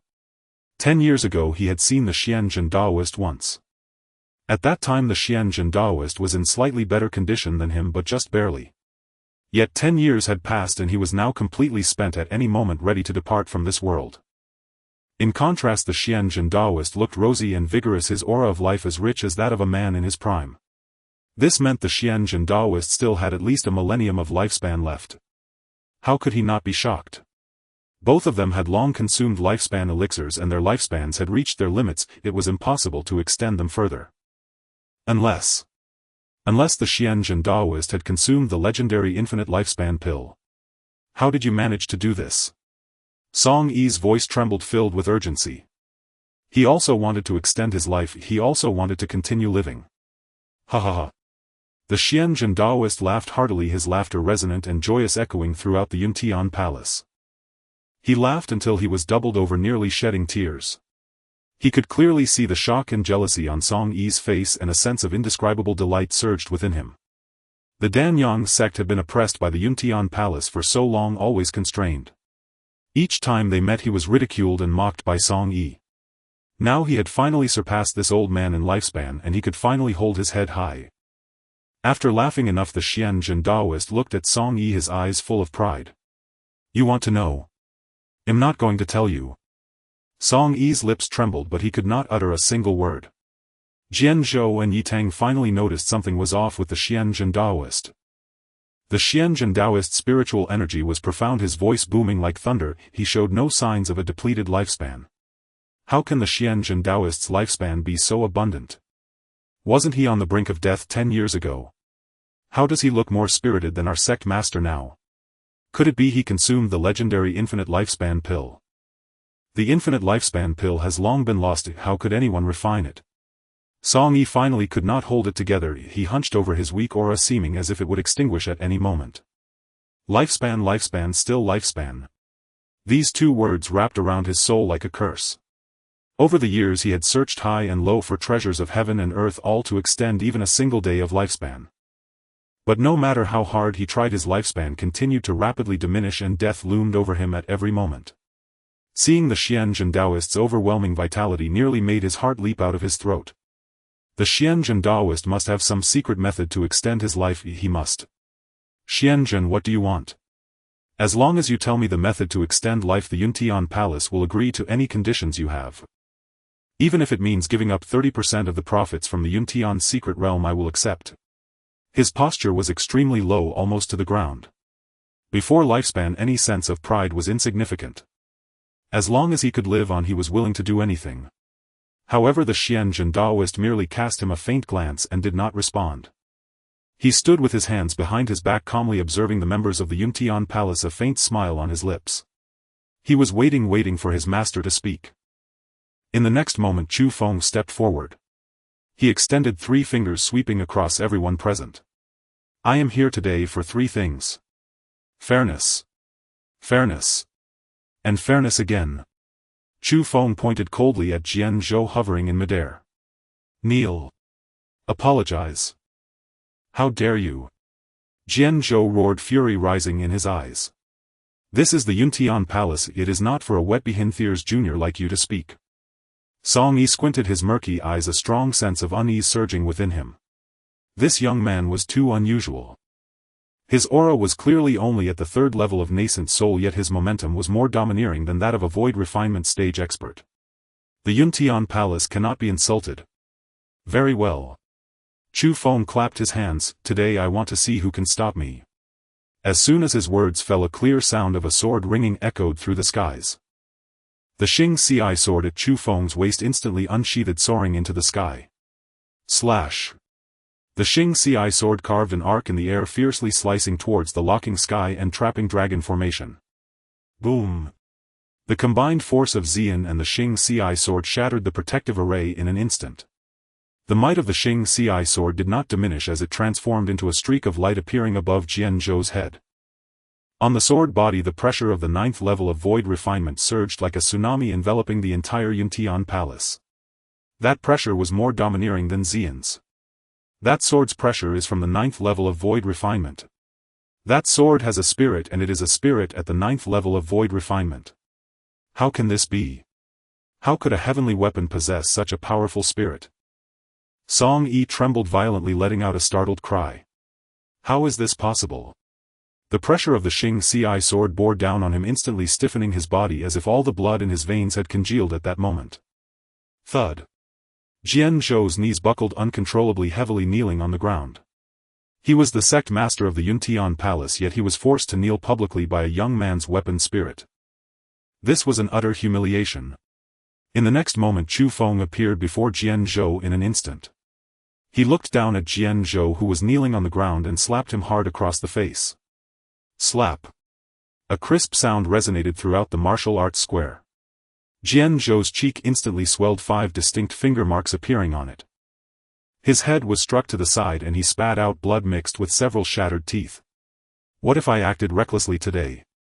Everyone was stunned, their minds blank. Chu Feng actually dared to slap the face of the Yuntian Palace's master in public. He's gone mad. Chu Feng has gone mad. How dare he hit the sect master? Ji Fu's face turned pale, her beautiful eyes wide open.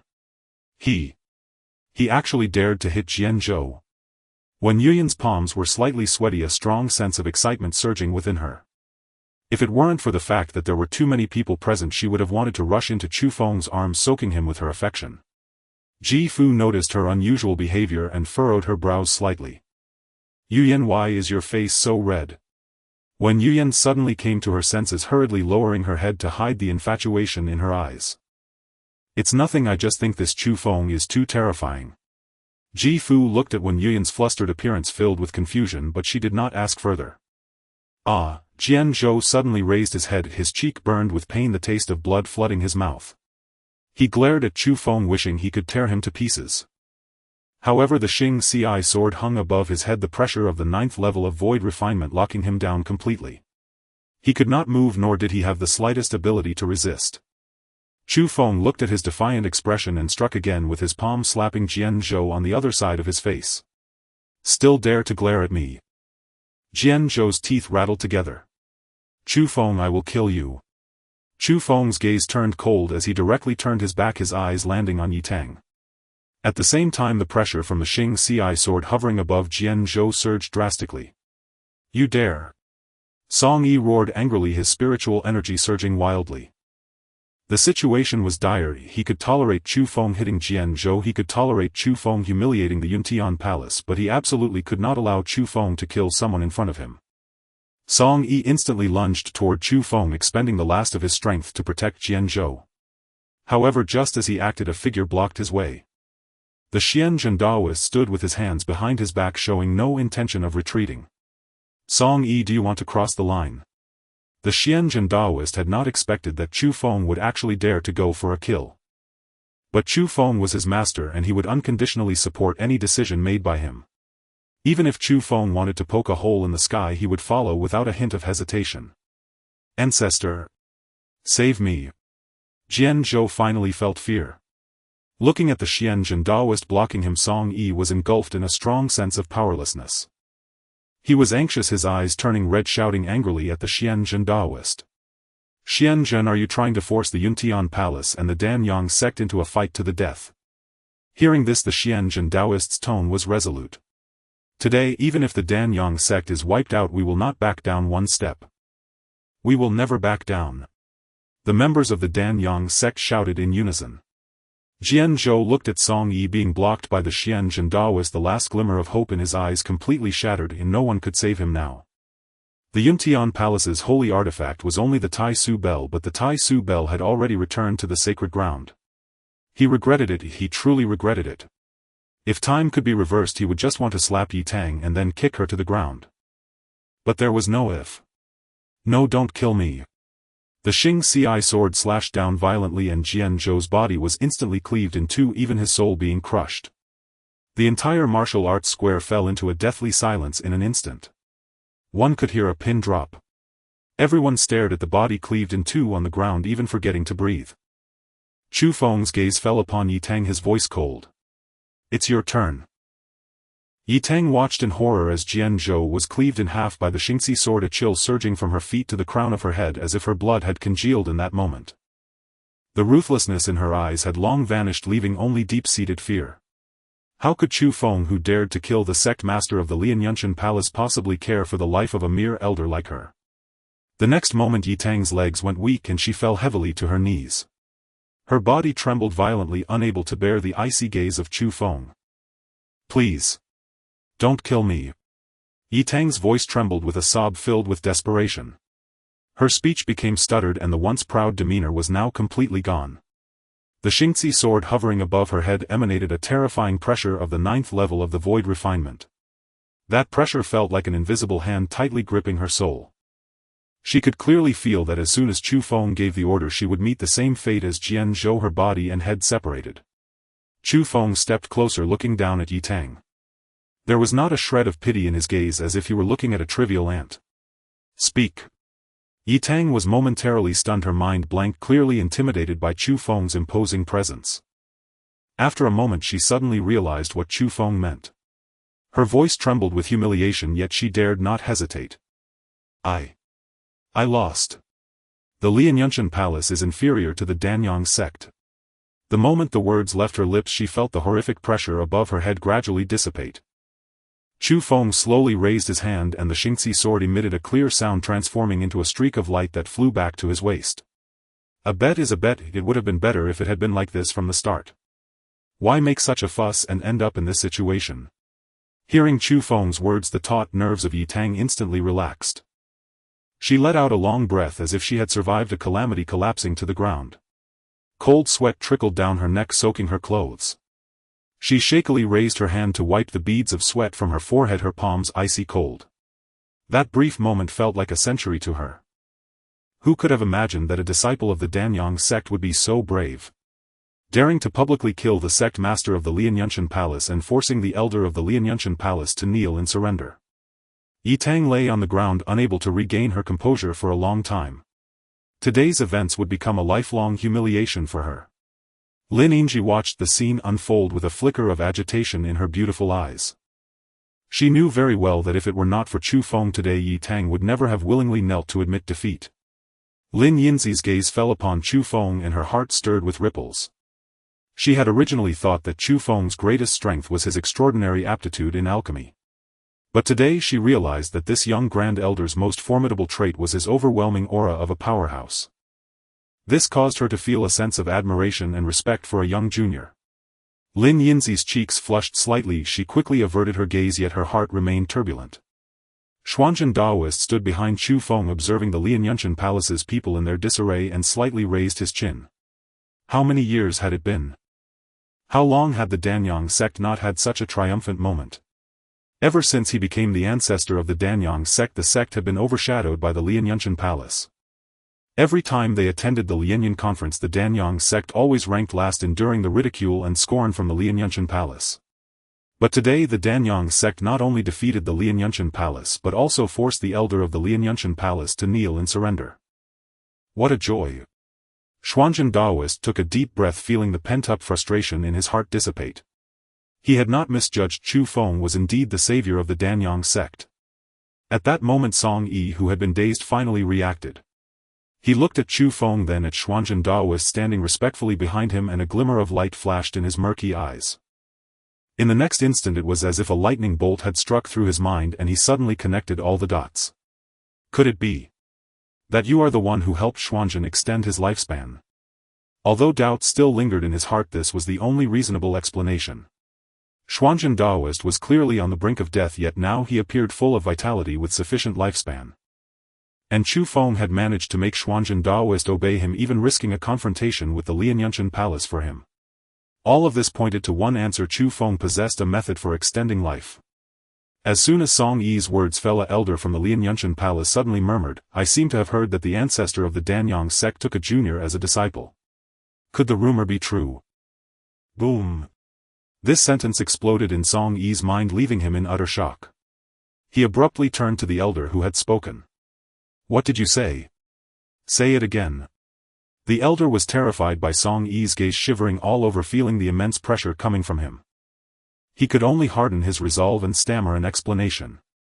"It is said among many in the sect that Xuanzhen Daoist took a junior as a disciple." However, he had always regarded this as a rumor and never believed it. After all, Xuanzhen Daoist was a powerful figure at the 9th level of void refinement. Who could possibly be his master? Even a pill king would not be worthy. But now it seemed that this seemingly absurd rumor was not without foundation. Song Yi's eyes widened, nodding repeatedly as if enlightened. No wonder. No wonder Xuanzhen Daoist would obey Chu Feng. No wonder Chu Feng could act so arrogantly. It turned out he was the master of Xuanzhen Daoist.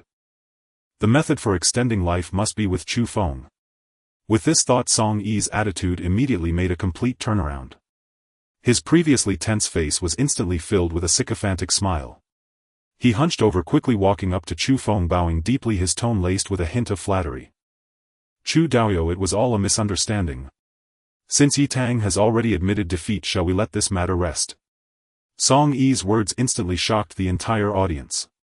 The people of the Lianyunchen palace looked at their ancestor, who had changed his face at the speed of light. The ancestor actually bowed to Chu Feng. "Does that mean our palace master died in vain? Chu Feng is the master of Xuanzhen Daoist. If Xuanzhen Daoist can extend his life, it must be due to Chu Feng's merit. The ancestor must be seeking the method for extending life." Chu Feng looked at Song Yi's fawning demeanor, his tone tinged with amusement.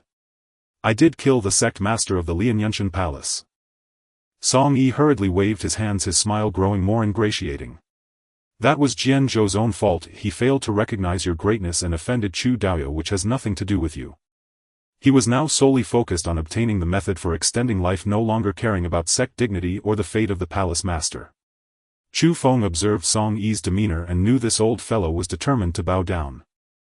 With the other party's attitude already so low, even if he wanted to find fault, there was no opportunity left. Chu Feng cast a faint glance at Song Yi without speaking.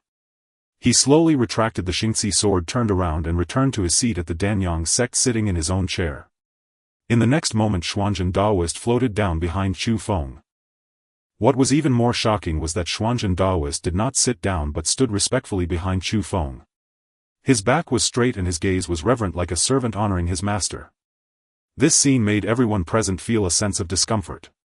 The ancestor actually stood behind a young generation. If this were to spread, it would surely shock the entire De Feng dynasty.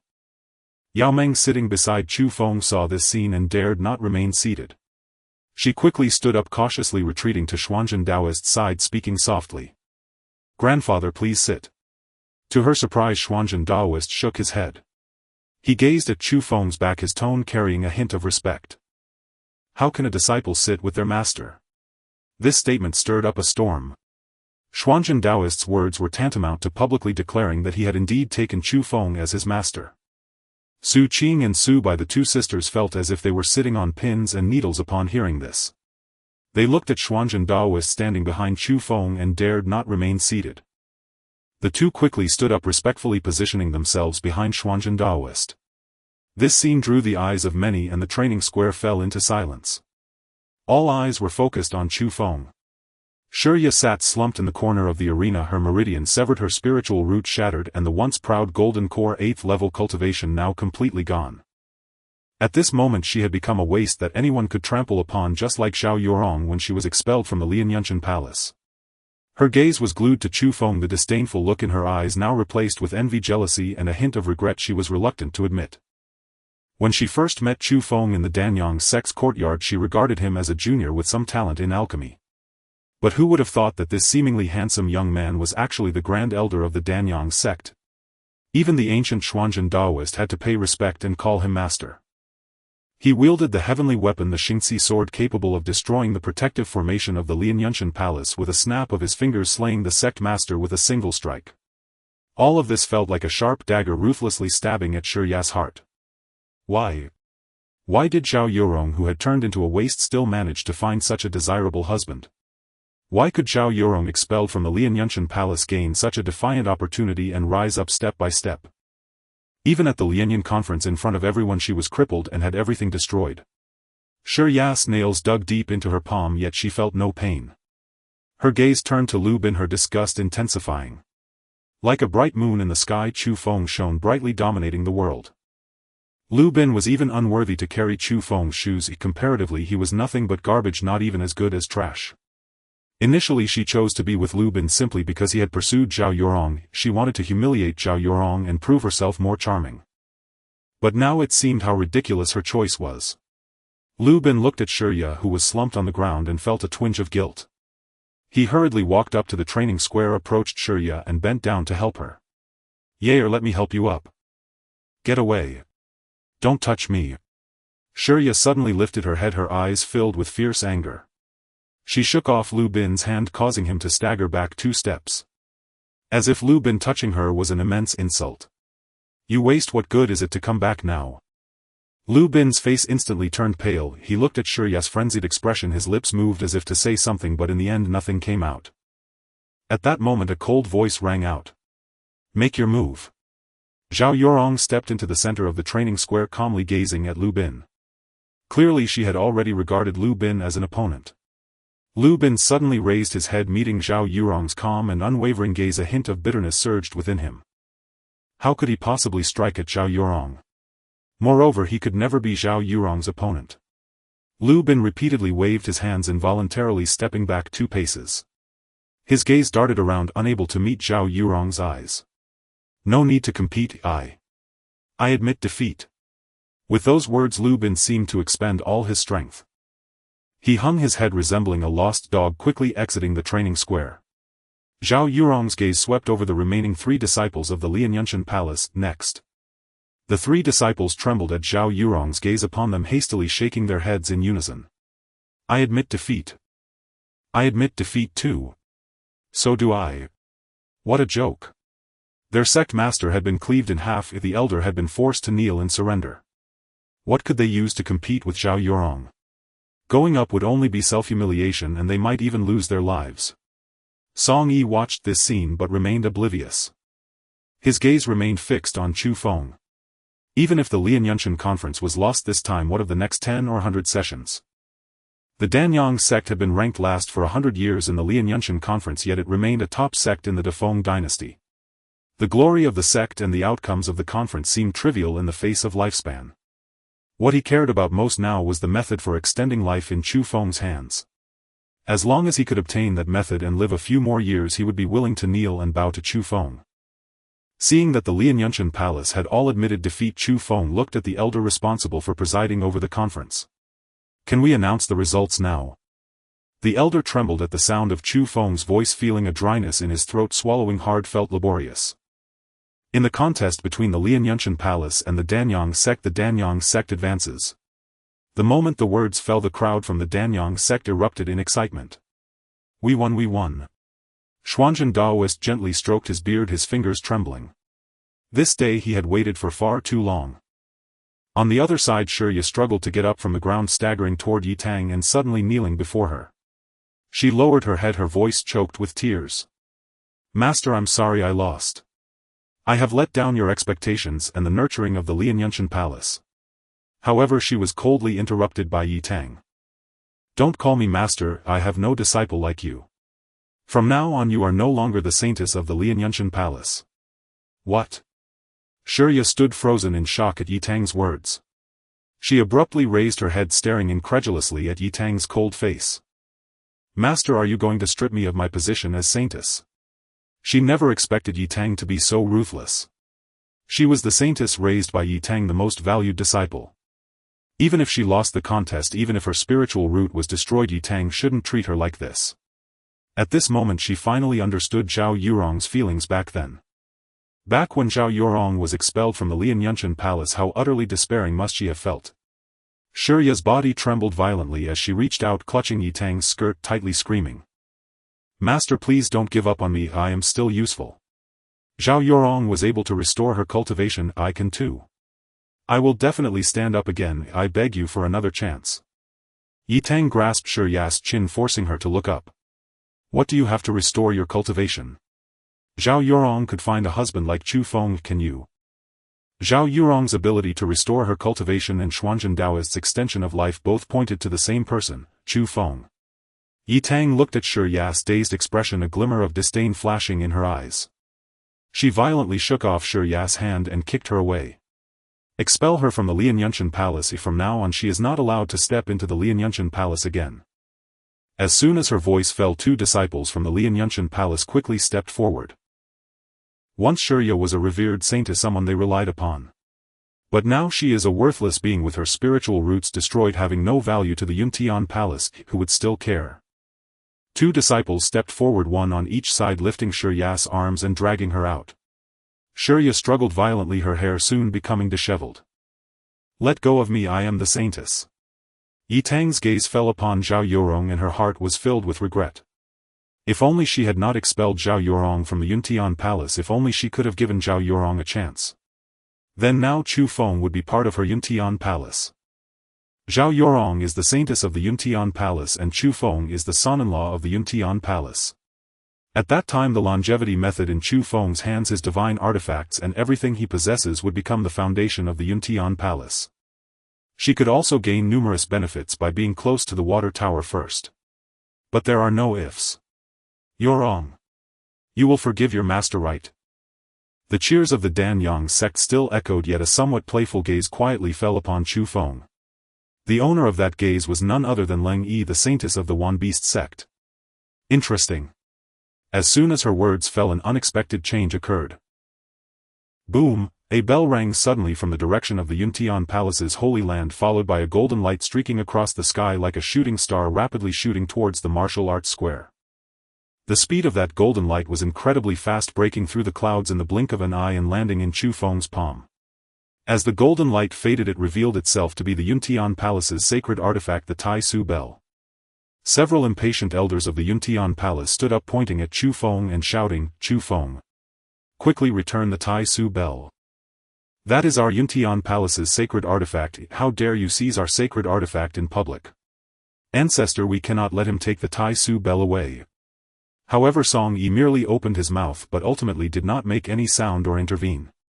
The Qinkuan Purple Gold Furnace and the Tai Su Bell were sacred artifacts from the same era, previously renowned throughout the world. But now the spirit of the Qinkuan Purple Gold Furnace Xian had solidified its soul. The spirit of the Tai Su Bell, on the other hand, was already on the verge of dissipating, barely able to condense a soul body. Having lived for so long, Song Yi could see through the intricacies. The reason the Tai Su Bell flew towards Chu Feng was that its spirit sensed a chance to restore its soul power from him. After all, even the Xuanzhen Taoist could extend his life by 1,000 years. With Chu Feng's help, repairing a spirit's residual soul would likely not be a difficult task for Chu Feng. Even if he wanted to intervene, could he really stop it? Rather than forcibly obstructing and offending Chu Feng, it would be better to go with the flow and do him a favor. As long as he could build a good relationship with Chu Feng and seek the longevity method, he would be willing to give up not only the Tai Su Bell but even the sacred land of the Yuntian Palace. Song Yi took a deep breath, slowly closed his eyes as if he were ignoring everything before him. Chu Feng looked down at the Tai Su Bell in his palm, where a faint residual soul was trembling and trying to curry favor with him. You are quite perceptive. At that moment the elder in charge of hosting the Yuntian conference finally regained his composure. Next we will proceed with the second match of the Yuntian conference, with the Wan Beast sect facing the Tianjin sect. The gazes of the crowd finally shifted away from Chu Feng and focused on the stage. Among the team of the Tianjin sect, a young man dressed in a black robe stepped forward first.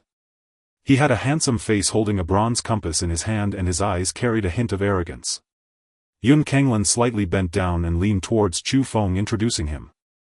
This person is Tianjin sect's holy son Huaxiu, the most outstanding formation genius of this generation in the Tianjin sect, already a 4th grade formation master. Chu Feng